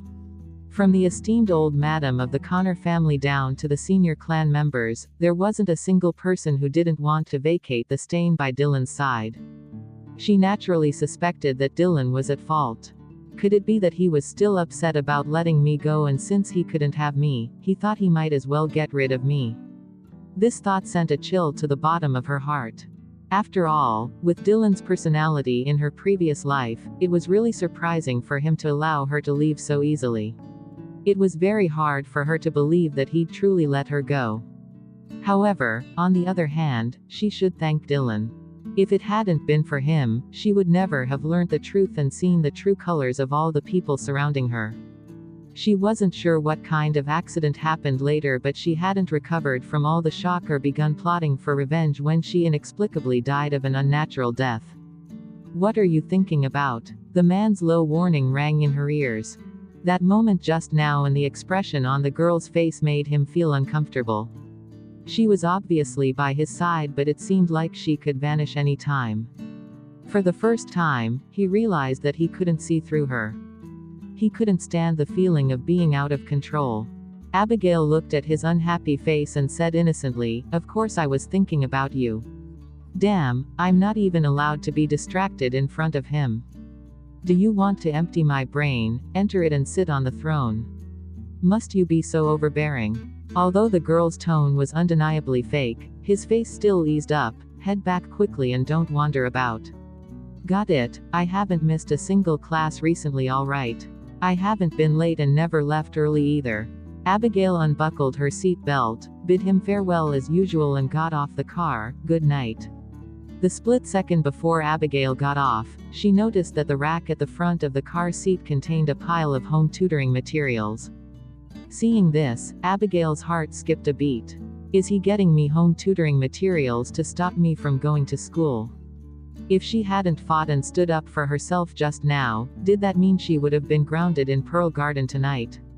So close. A long time after Abigail left, Oliver was still dazed in the driver's seat, unable to regain his senses. When he witnessed Abigail threatening Ninth Master, he was so afraid that his soul nearly vanished. In the end, Abigail beat Ninth Master with a rod, then fed him a sweet date. She was completely fine even after scratching the tiger's whiskers and even stuffed his whole stomach with dog kibbles. Furthermore, didn't Ninth Master intend to stop Abigail from attending school anymore? He had braced himself for a world war, but nothing happened in the end. Oliver. After a moment of silence, Dylan suddenly spoke without warning. Yes. Ninth Master, what can I do for you? It's all over. He's still going to flip out. Oliver's nerves were extremely tensed. Dylan's gaze followed the little figure in the night as he spoke calmly. Your salary this month will be doubled, along with all the servants in Pearl Garden. Oliver was speechless. May I know what happened? This good fortune has come too abruptly. Oliver was dumbstruck for at least 3 minutes before regaining his senses. Could it be because Abigail just said that she liked him more and more? So, should we all celebrate? Chapter 117, I'll work with you. By the small lake in school. Amber sat there for almost 2 whole hours. All the while, Charlie called her to negotiate several times with threats and warnings. When she thought about Charlie's disappointment and disgust towards her, she felt as if her heart was pierced by a knife. But making her delete the post, how could she swallow this down? Just as she was thinking, she scrolled through her phone casually and saw that there was a new reply under that post. Her pupils contracted in an instant. I seek for her 1,000 times in my dreams. This familiar ID obviously belonged to Charlie. I seek for her 1,000 times in my dreams. Everybody, I'm Charlie. Firstly, I have nothing to do with Amber. The engagement was just a joke between our families. Secondly, Gloria didn't kiss me voluntarily, it was me who was unable to hold back from kissing a beauty like her. Gloria also didn't mention us being together after graduating. She only said that she wanted to study hard now. Thirdly, I've only liked one person from the beginning, Gloria. Come at me if you have anything to say. Don't hurt innocent people. Charlie. You're good. Good. Reading each and every word of defense, Amber bit down hard on her lips as the taste of blood filled her mouth. And the replies following that post were gashed at her heart like knives. Wow. The original proprietor has appeared. I suddenly find Captain Potter very dashing. Am I the only person who pities Amber? She knew Charlie first, right? In the end, she was wrenched to the corner just like that. Furthermore, Charlie's words might not be completely true. But there is no way around this. In relationships, there have to be 2 people in love with each other. He already said that he never liked her and it was just wishful thinking on her part. Blame it on her inability to get him. What has that got to do with Gloria? Charlie's choice was also indisputable, right? If it was me, I would choose the class beauty as well. Ha ha ha. Although with regards to what Charlie said, there were still some people who were suspicious and felt that maybe he said those things on purpose to defend Gloria. But Charlie's reply still managed to change the course of the discussion and even boosted the popularity of Gloria in Averna High School. At the same time, Abigail returned to her dorm. She wasn't sure why, but she felt that the sentence she said by chance tonight, the kind of like where I want to sleep with you, sounded strangely familiar, like she'd said this phrase to someone at some point in the past, but that person definitely wasn't Tyler. After all, she remembered every single thing she ever said to Tyler clearly. Damn, I said something like that to someone and forgot who he was. How could I do something so degrading? Abigail cleared the rubbish thoughts in her mind and was just about to go to bed when her phone suddenly rang. The display showed Amber's name. Abigail raised her brows and answered, "Hello." The moment the call was connected, Amber's emotional voice came through the receiver immediately. "Abigail. You're not allowed to delete that post. I agree to work with you in any way you'd like. I just want Charlie to be regretful. I want Gloria to pay the price." What a sudden change in attitude. It seemed like Gloria had already sorted things out with Charlie and got him to prove her innocence personally. "No problem," Abigail replied. "Tell me what I should do right now. Don't rush, my big missy, you can come over to my room first and we can take our time discussing it." Abigail just finished speaking before realizing that her words sounded weird, like they went wrong somewhere. Like a classic line in the unspoken rule of the entertainment circle. "All right, I'll be there right away." Amber naturally didn't know that Abigail, who knew women very well, was already driving in her heart. She agreed without a second thought. Chapter 118, Call Off the Engagement. After hanging up, Abigail opened the post to take a look. Just as she'd predicted, Charlie came to the rescue of his princess. Gloria was saved and Amber became the laughingstock of the school. Now the whole school knew that she was unsuccessful with her secret crush and even fought her best friend out of jealousy. Tisk tisk, he really dared to speak up for his sweetheart and even pushed away the engagement that both families had established. The knock on the door quickly came. Coming. Abigail stood up and walked over to open the door. Abigail. After seeing clearly the person who opened the door for her, Amber was speechless. "Come on in." Listening to the familiar voice of the girl standing there, Amber was in total disbelief. You're Abigail." She remembered that Abigail lived alone and that there was nobody else in this dorm. But the girl in front of her was prettier than the school beauty, Maria. How could she be that ugly freak, Abigail? It was said that before Abigail started applying makeup, she was fat and ugly. After she slimmed down, she was just ugly. Everybody, including herself, thought that Abigail applied such heavy makeup to hide her ugly looks due to some inferiority complex. Without it, she would have given up on herself. Averna High School was Imperial City's most aristocratic school. It had rigorous teaching methods, but it was considered open like international schools. They promote individualism and diversity and didn't restrict students' style of dress or makeup, but everyone put in a lot of effort to reflect well on their families' backgrounds. Abigail was the only one who embarrassed herself like that. Abigail led Amber through the door and poured her a cup of water. "Sit anywhere you like." Since they were already in the same league and Amber was a girl, she didn't bother applying her makeup all over again. "Are you really Abigail?" Amber still felt like she was dreaming. "Do you need me to return to my usual self to prove my identity?" Abigail picked the green wig up.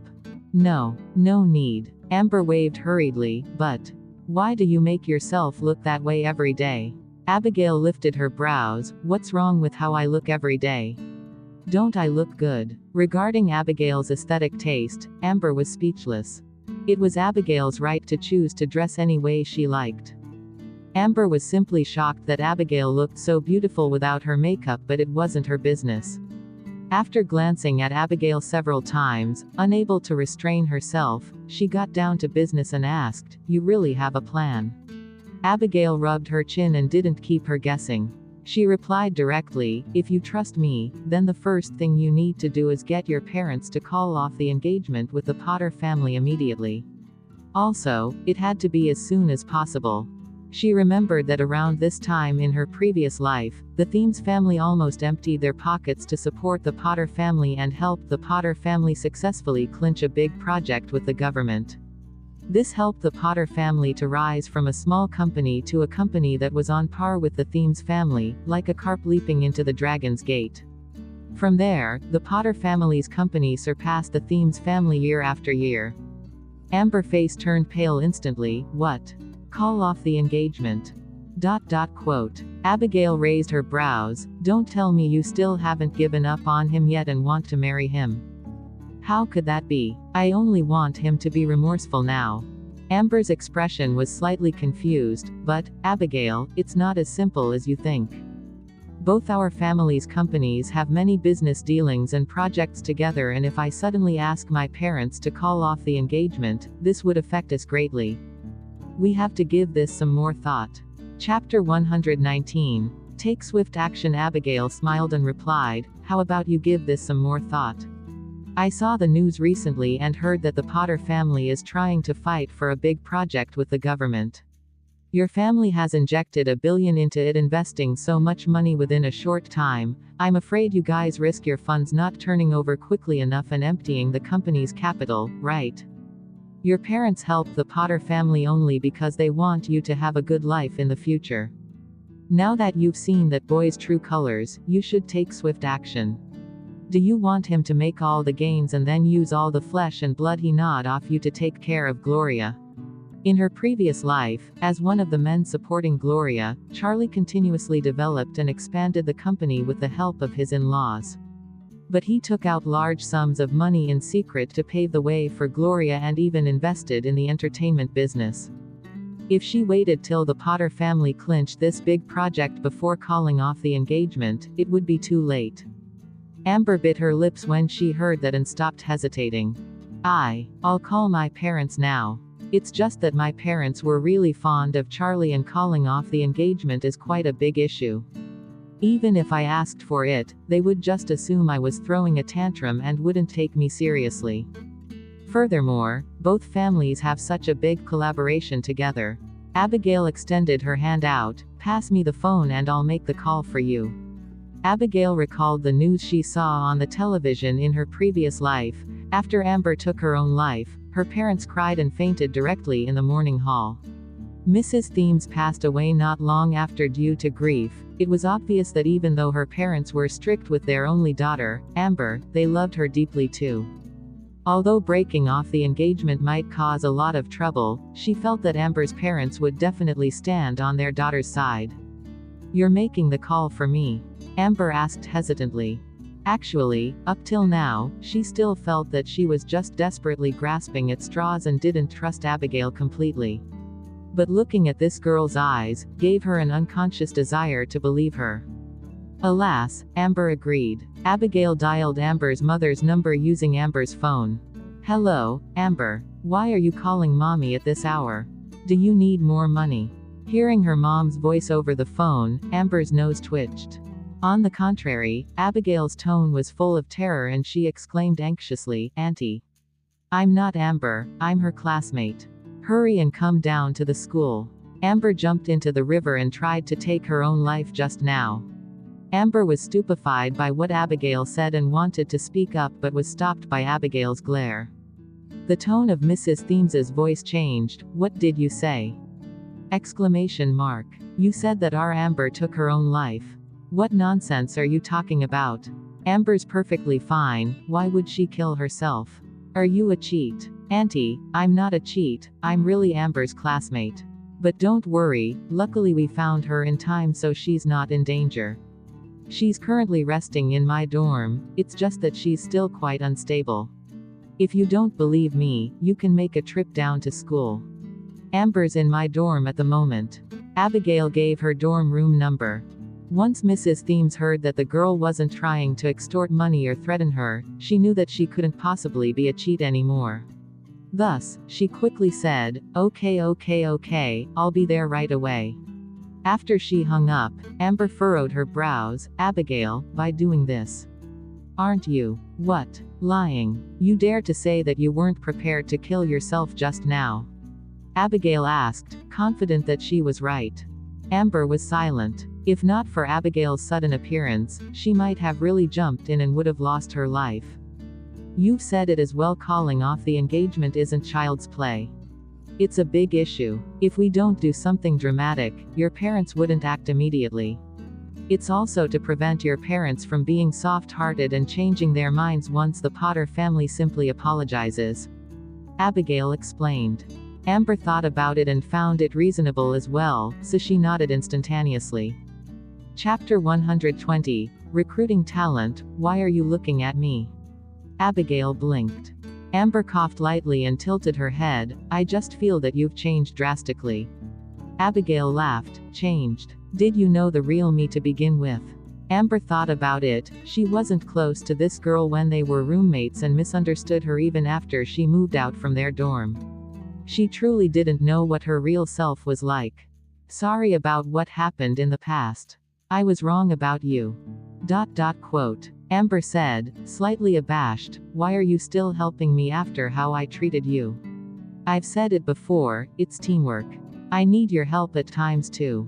With Abigail's honest and direct attitude, Amber was quite pleased and immediately said, let me know what you need help with and I'll help as long as it's within my limits. There's no need at the moment, but in future. There will be one thing. Abigail stared at Amber, with a gaze akin to a fox looking at meat. Amber was uncomfortable with the way Abigail stared at her. In the future. What is it? Abigail's eyes glistened as she looked at her. If you enter the entertainment field in future, please consider letting me be your manager. If she wanted to take down Lauren in this life, there was no way she could enter the entertainment field herself. After all, there was Dylan, the jealous lover. Amongst all the back-end jobs, being a manager suited her best. In contrast to being an actress, being a manager allowed her to broaden her network of powerful people, and it would benefit her when she started her own firm later. Right now, what was most important was entering Imperial City's media PR profession and strengthening her professional knowledge. Although she was unable to recruit talent aggressively right now, if she managed to gather some potential artists, that would still be something. And Amber was a ready-made strong warrior. Hearing what Abigail said, Amber was somewhat surprised. Because of my parents, I do in fact plan to enter the entertainment industry in the future. But with my looks, I'm more suited for back-end jobs, right? But you, without your makeup, you look really beautiful. Why don't you just debut instead of being a manager? Abigail scanned Amber from head to toe and said, clicking her tongue, my dear, I'd say that you've underestimated yourself. Believe me, with your looks, you could beat Gloria in seconds. It's just that you don't know how to show off your looks, but don't be nervous, I'll help you with a makeover next time. Amber probably kept her long black hair straight and wore a long skirt every day to please Charlie. With this style of dressing, she thinks that she'd look just like Gloria and become the goddess of many boys' hearts.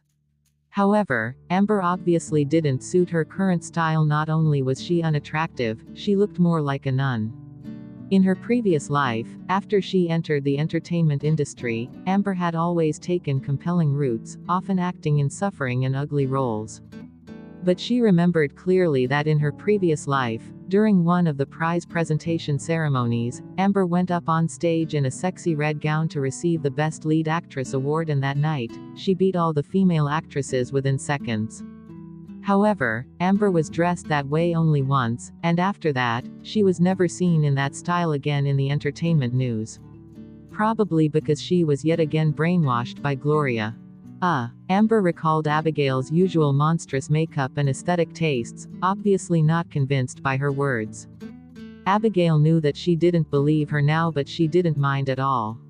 She took out an outfit from her wardrobe and gave it to her. Go change into my pajamas, then lie in my bed. Your parents should be here soon. Thank you, Amber nodded. Chapter 121, Complaints. Amber's parents arrived shortly after. Hearing the knock on the door, Abigail braced herself and then immediately went over to open the door. "Where's Amber? Where's our Amber? Where's my daughter?" Mr. and Mrs. Thames were so anxious that they were sweating buckets. "Uncle, Auntie, you're finally here. Amber's lying in bed. Hurry and take a look at her," Abigail said quickly. Both of them immediately rushed to the bed, and after seeing their daughter lying there, their hearts broke instantly. Amber looked quite haggard, her face was so pale without a trace of color, and her eyes were also completely red and swollen. Mr. and Mrs. Thames probably wouldn't have any suspicions at all. "Amber, why were you so silly? What exactly happened? Amber, hurry and tell Daddy. Did somebody in school bully you?" Amber looked at her anxious parents in shock.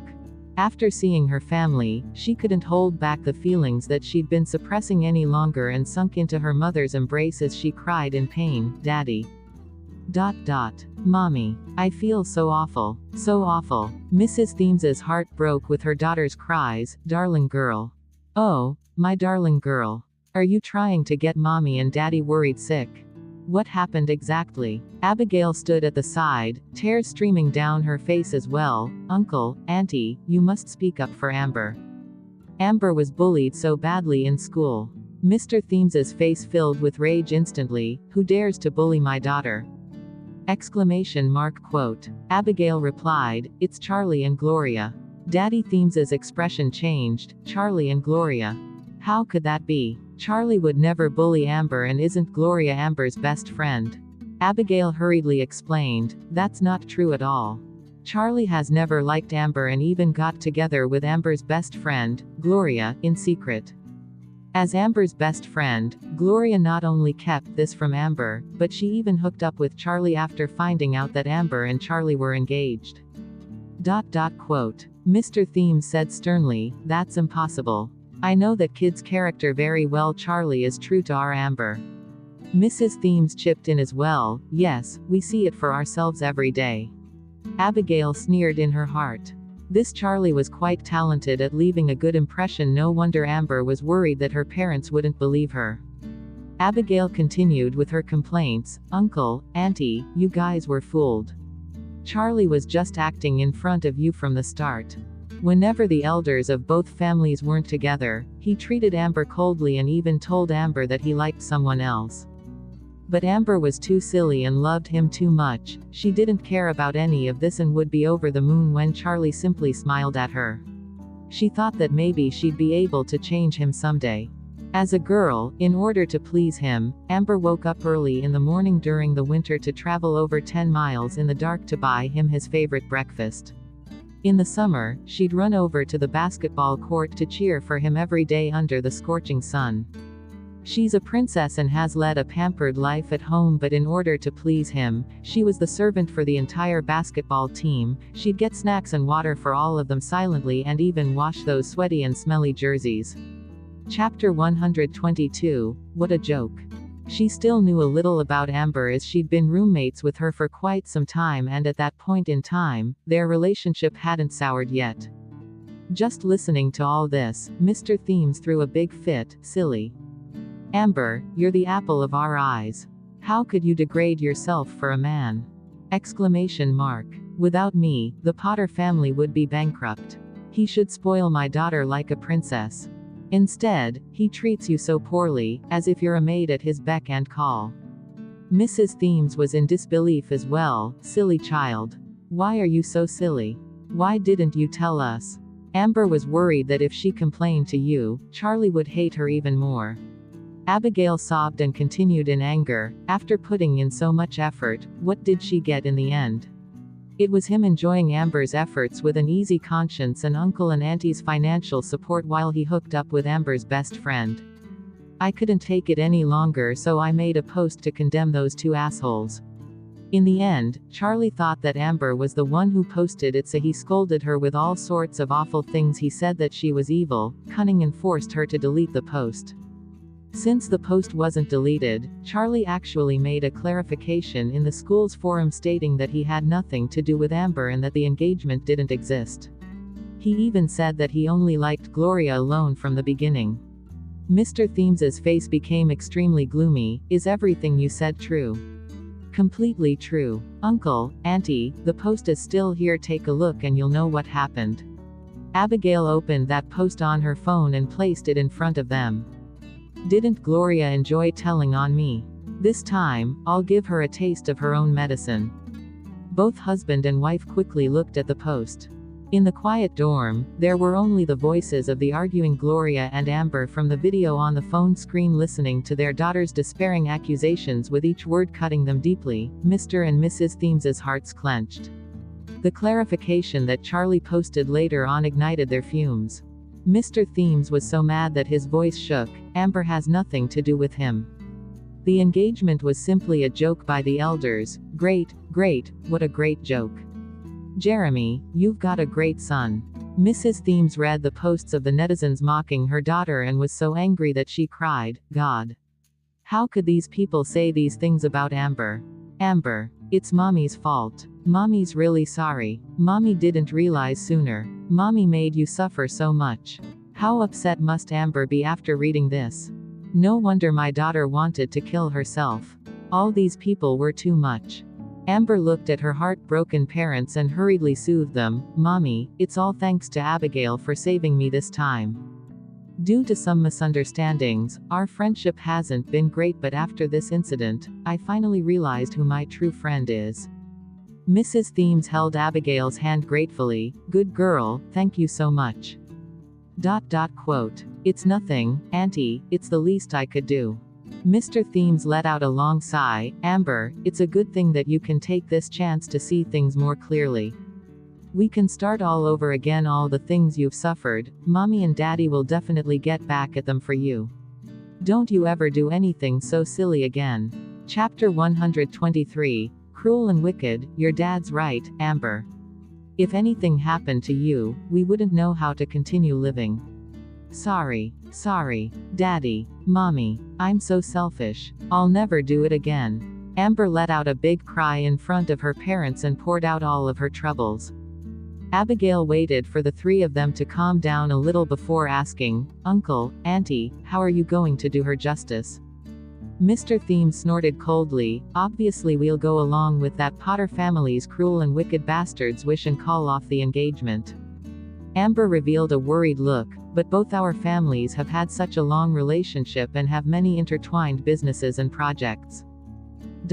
Quote. Mr. Thiems gave his daughter a reassuring look. Amber, don't you worry about this and let Daddy handle it. Thankfully we found out now. If we were a day late, our $1 billion would have been transferred into the Potter's account.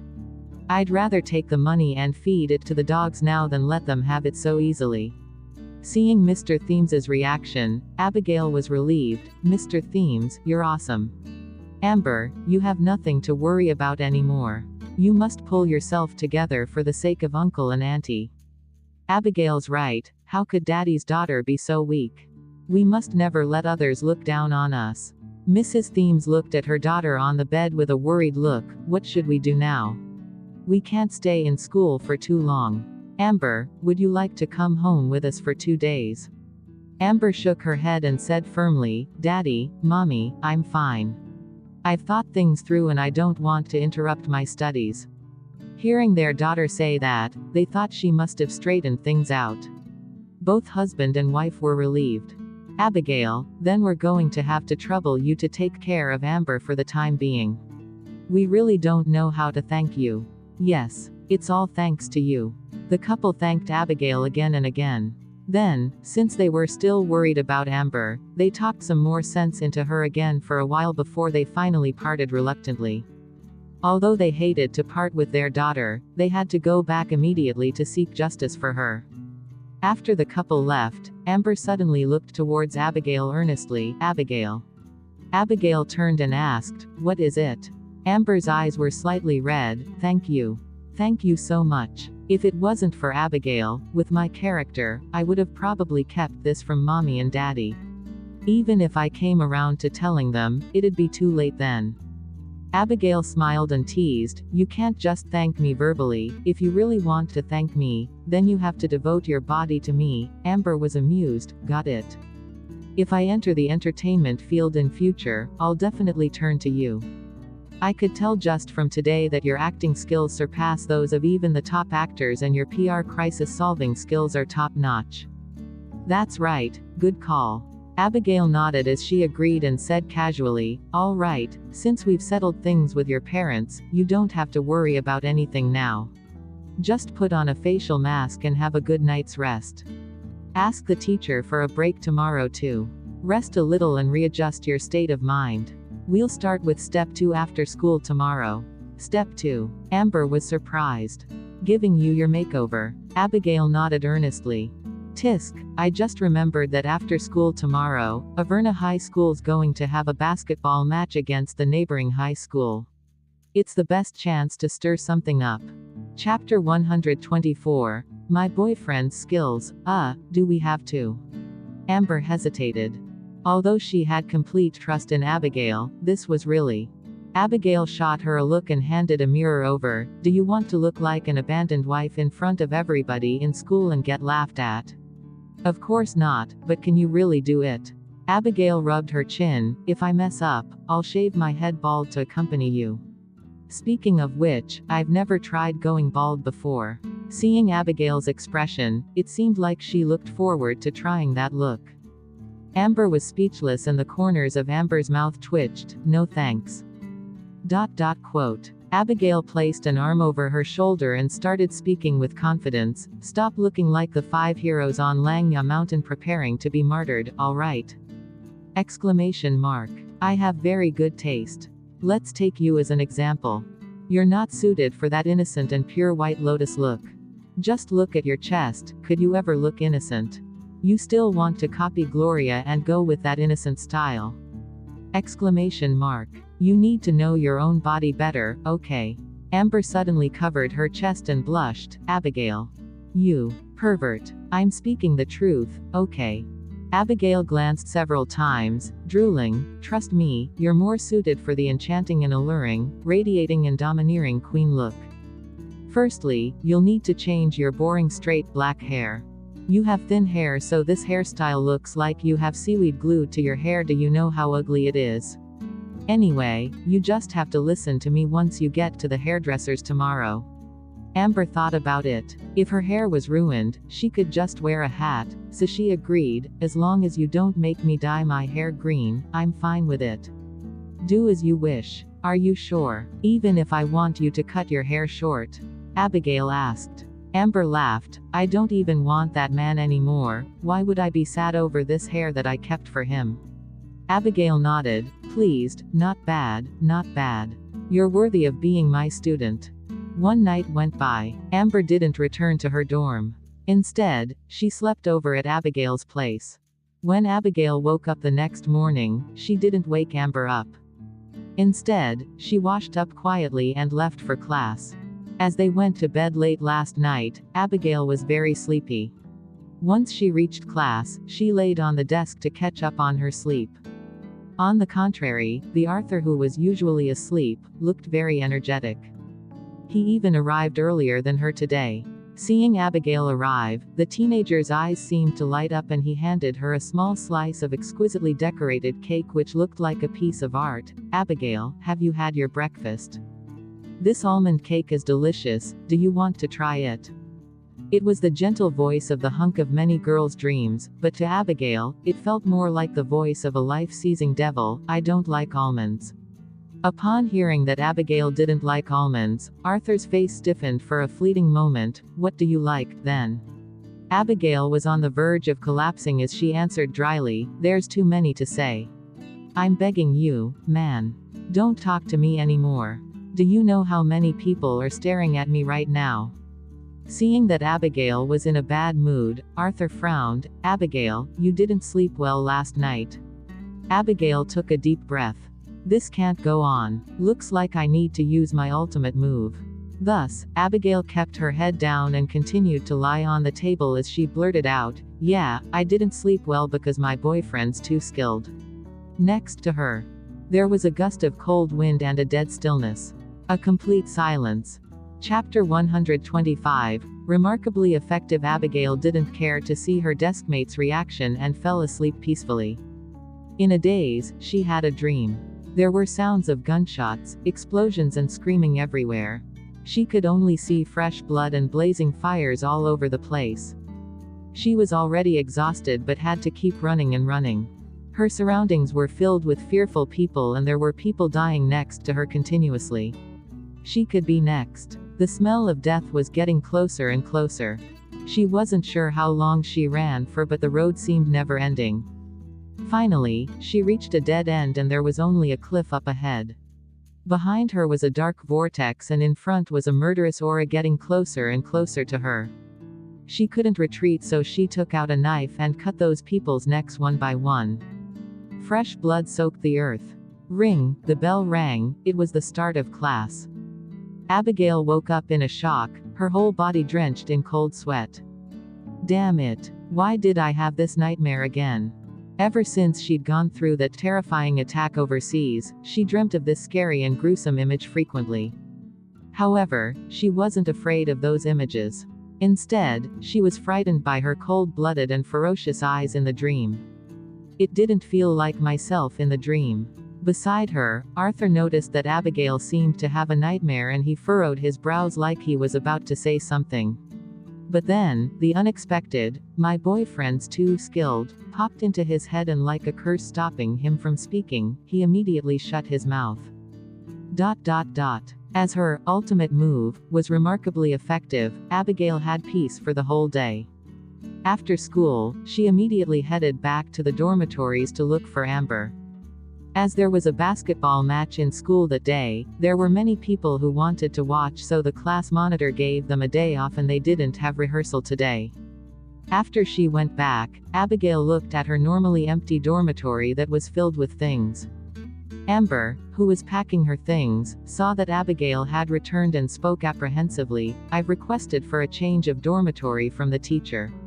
Since I'm on leave today, I brought my stuff over. If you have problems living with me, I'll request for some other arrangement." Abigail didn't mind, but she was slightly worried. What if Dylan appears again like last time? Amber would have a big scare. Forget it, I'll just give Dylan a call later. Having a roommate's not a bad thing anyway, it's a legitimate reason and I won't have to be scared that he'll appear suddenly anymore. Why would I mind? I would have allowed you to stay over even if you didn't mention it. With her situation, she definitely can't stay with Gloria any longer. After Abigail spoke, she looked at Amber and asked, "Oh yes, can I ask you something? Does James from the neighboring Mandarin High School's basketball team have a crush on you?" "How did you know?" Amber was a little taken aback. "I saw his love letter to you in the garbage," Abigail replied. Amber was stunned and felt slightly awkward, but she didn't deny it. "He did write me a love letter to confess. At the time, I was in love with Charlie and didn't care about him. Why did you suddenly bring this up?" Abigail rubbed her chin and said, "Send him a text and ask him out for dinner." Amber froze. But I'm not interested in him at all. Actually, I'm not interested in anybody. Anyway, I just fell out with Charlie. Is this good timing?" Abigail naturally knew what she was worried about. She held her hand and spoke earnestly, "My dear, how would you know if you haven't tried? The best way to forget a relationship is to start a new one. Most importantly, as long as you believe me and do what I say, I promise that Charlie will definitely be so pissed that he'll vomit blood." Chapter 126, Why Don't You Broaden Your Horizons? Let me tell you, you thought you couldn't live without him, thought he was your entire world when in fact, you were just sitting in a silo, limiting yourself. It's such a big world, why don't you broaden your horizons instead of clinging onto Charlie? James came from a good family. He was good in his studies and sports as well. He was also way better looking than Charlie, which was enough to spite Charlie for sure. On one hand, she suggested it to spite Charlie, but on the other hand, she was worried about Amber. Given Amber's character, even if she decided to not commit suicide, this incident must have traumatized her greatly. With her paranoid temperament, she might never trust a man anymore.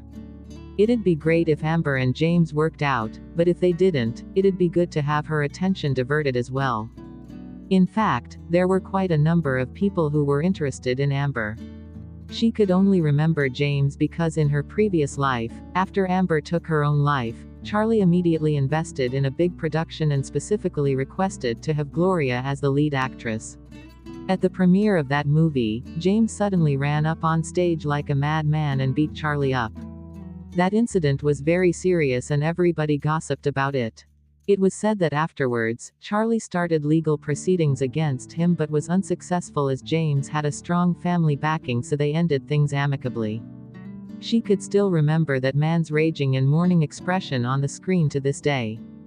At that point, it had been a few years after Amber got married, but this man still kept thinking about her after all those years. Thus, Abigail felt that this man wasn't bad and was worth a shot. Upon hearing what Abigail said, Amber smiled bitterly as she mocked herself. How could Charlie be pissed? Although that was what she said, in the end, she still listened to Abigail. Maybe Abigail's right. I should broaden my horizons. Abigail let out a sigh of relief after witnessing Amber send the text. Then, she eyed her from head to toe and frowned. Don't tell me you're wearing this today. What's wrong? These are the nicest clothes I have. I picked these out on purpose today, Amber said. Abigail let out a long sigh. It's more like she's the one with problems with her aesthetic taste. Could her fashion sense be any worse?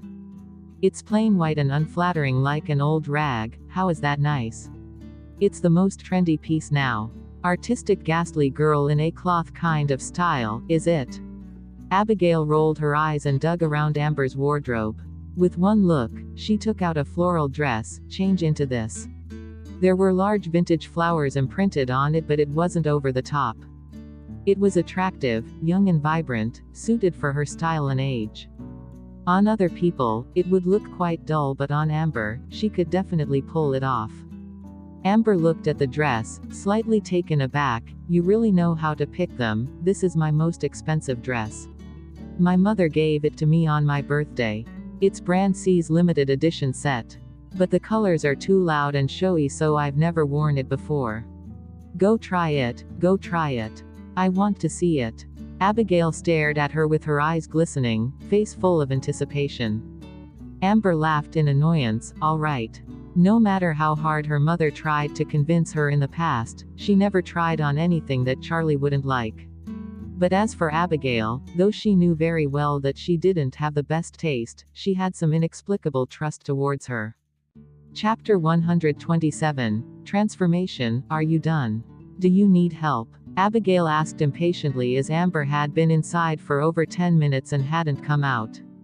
Amber's uncertain voice came from the bathroom. Abigail, I think I'll change out of it. I feel weird. Abigail couldn't wait any longer, so she simply pushed the door open and went in. Seeing Amber in that dress, Abigail was stunned. Although she knew that Amber was definitely suited for it, she was still surprised. Damn. I knew you had a good figure. But I didn't expect it to be this good. Usually, Amber preferred to wear oversized, artsy clothes that didn't accentuate her figure at all. However, the style of this dress showed all of Amber's assets. Abigail thought how well suited this dress was as Mrs. Thiems's gift as a rite of passage for her 18-year-old daughter. Looking at the reflection of Amber in the mirror, Abigail had the sense of a young girl breaking out of her cocoon to become a butterfly. You're teasing me again, Amber cried. Watching Amber's annoyed and ashamed expression, Abigail laughed. I'm speaking the truth, okay. Since Amber was still young, it was still too early for her to have the aura of a domineering queen. But right now, she was like a budding flower, revealing the charms of a woman while displaying a teenager's innocence. It was even more moving. Don't worry, trust me, it's not weird at all. You're just not used to it. If you want to talk about weird, it would be that your hairstyle and your temperament don't match at all. Pack up and let's head to the hairdresser's. Are you sure? I'm definitely sure. Do you want me to propose this idea to you with 10,000 more words? All right then. Let's go, let's go. They quickly packed up and Abigail dragged Amber out of the door eagerly. As many people would be gathered at the school's basketball court to watch the match, most other public places would be empty. At the hair salon, Abigail made the hairdresser follow her request strictly and changed Amber's hairstyle. The hairdresser was initially quite annoyed at Abigail's pretense in knowing anything about hairstyling and bossing him around. But in the end result left him speechless. The girl in the mirror changed her dreary and boring straight black hair into a head of honey-colored loose curls reaching her collarbone, making her appear more radiant and fashionable.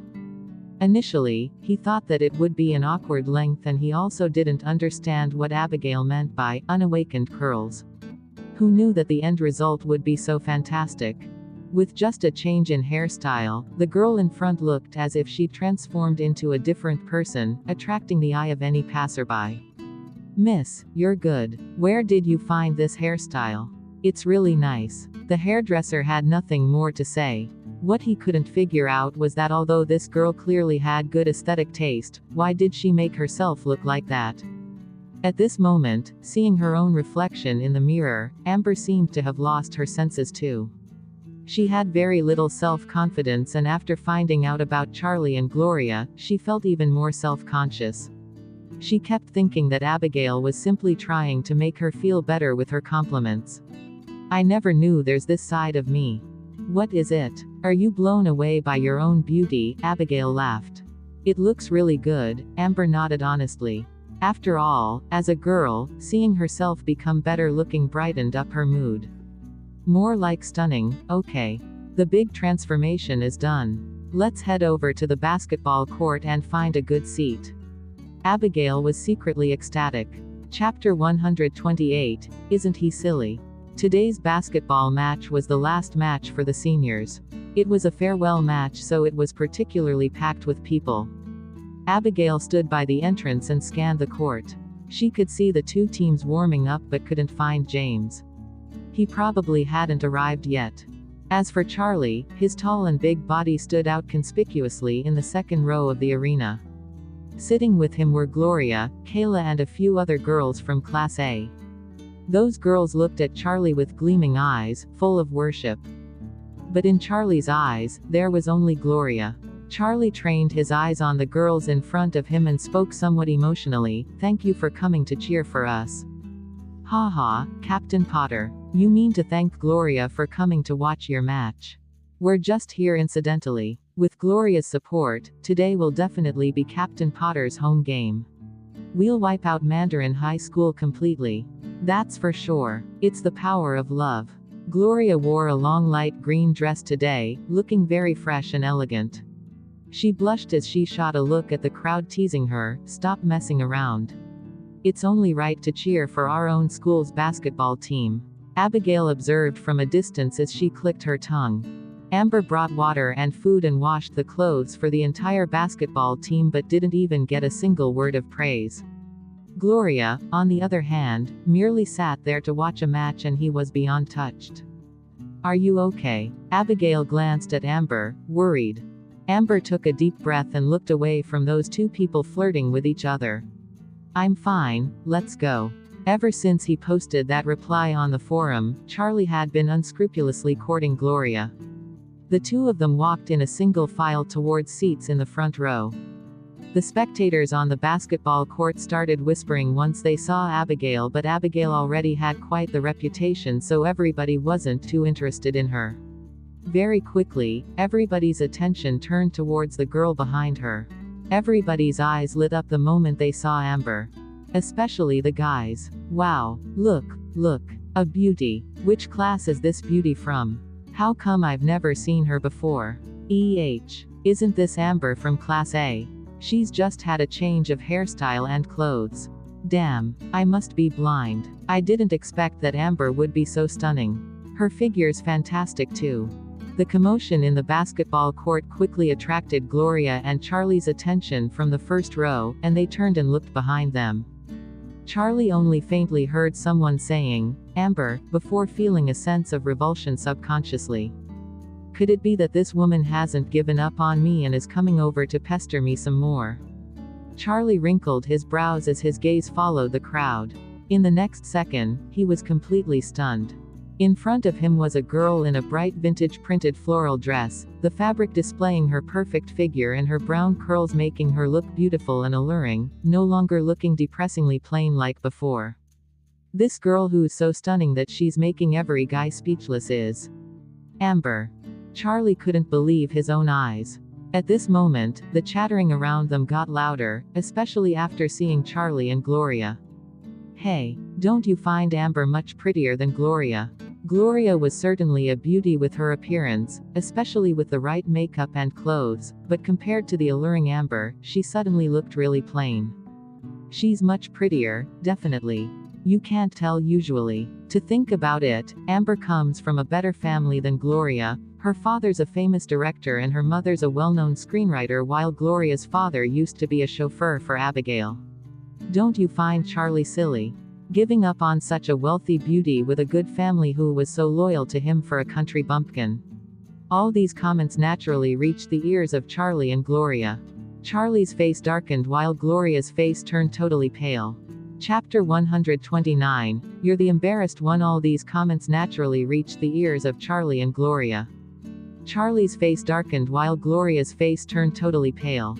How could she accept the fact that one of her sidekicks was actually the center of attention and even being used to mock her? Amber normally treated her very well and even helped her quite a bit, but what she hated most was her arrogant attitude now, exactly what she hated in Abigail previously. Just because her father was the Smith family's chauffeur, she had to follow that big missy around like an attendant to please and appease her like she was her ancestor. She was even forced to stay back a year in school with her. Those comments from the people around them were stabbing her in places that hurt the most. The look of surprise in Charlie's eyes just now made her expression darken even further. Damn it, why is this completely different from what I imagined? With Amber's character, after being jilted by Charlie recently, how could she be in the mood to doll up and look so radiant? This style of dress also wasn't what she'd usually go for. She knew Amber very well, and she would never wear something so flashy. Gloria couldn't figure out the sudden change in Amber. Could it be due to the trauma? She quickly stopped her train of thought and turned to Amber with a worried look. Amber, where did you go the past 2 days? We were looking for you everywhere. You didn't answer our calls and we didn't see your things in the dorm when we came back. We were all worried sick, afraid that something happened to you. With Gloria looking like a beauty in tears, if you didn't know better, you'd think that the person jilted and attacked by rumors was her. Amber looked at Gloria's pretense coldly. Thank you so much for caring about me. Abigail, who was leaning against the seat at the front row, blinked and asked innocently, Gloria, were you very worried about Amber? Gloria was suspicious as to why Abigail came together with Amber, but she didn't think much about it and thought it was a coincidence. She immediately replied hastily, how could I not be worried? Amber's my best friend too. Abigail revealed a doubtful look and said softly, oh, you still had the mood to come for a basketball match when you're so worried. Abigail looked as if she was talking to herself, but her words were loud enough for everyone around them to hear. Gloria's face changed instantly and she secretly glared at Abigail. She hurriedly explained, Abigail, it's not like that. It's because today's match is so important, I just want. Abigail interrupted her before she could finish, and she nodded with an understanding look. Me too, I think this match is really important too. I've been waiting for this match for so long. It's such a pity if I didn't watch it. Abigail's comment seemed harmless, but it was obviously hinting at the crowd. To Gloria, a match was more important than the life of her so-called best friend. Upon hearing Abigail's silly comments, everybody around suddenly sniggered and burst out in mocking laughter. I suddenly find Gloria really fake now. That's right. Acting like she has a deep relationship with her best friend and looking like she was worried to death when in the end, she's here flirting with Charlie. I think she can't wait for Amber to die so that she can cling to this big tree that's Charlie. I heard that the Potter family will be working with the government on a big project. Their assets will multiply tenfolds instantly. Chapter 130. I won't let you be bullied. Chapter 130. I won't let you be bullied. Gloria clenched her fist tightly and called Abigail an idiot in her heart countless times. A look of hurt appeared on her face as she explained with reddened eyes, it's not like that. I thought that since Amber likes Captain Potter so much and today's match was so important, Amber might come to the basketball court, so I came to try my luck. Abigail was fascinated as she listened. She was wrapped in admiration with Gloria's ability to twist the facts to justify herself. Amber lost without injustice. When he saw how hurt and embarrassed Gloria looked, Charlie protected her instantly. Thinking about how the Potter family was no longer what it was before, he steeled himself and looked at Amber in anger. Amber, have you had enough? You were the one who spoiled and made everybody around you worried, yet you're still blaming Gloria now. You think every single person in this world revolves around you, rich princess. Tisk, revolves around her. All these years, exactly who was the one revolving around whom? Amber looked at how Charlie scolded her indignantly to protect Gloria, and her heart was overwhelmed with sadness. I must have been crazy to think that after so many years of feelings, this man would care about me. Seeing Amber biting her lips, Abigail narrowed her eyes and said to Charlie, Captain Potter, why are you scolding Amber? Didn't she just thank Gloria for caring about her? Even if you like Gloria, you shouldn't be so unfair towards Amber, right? Even as Gloria's good friend, I can't tolerate this.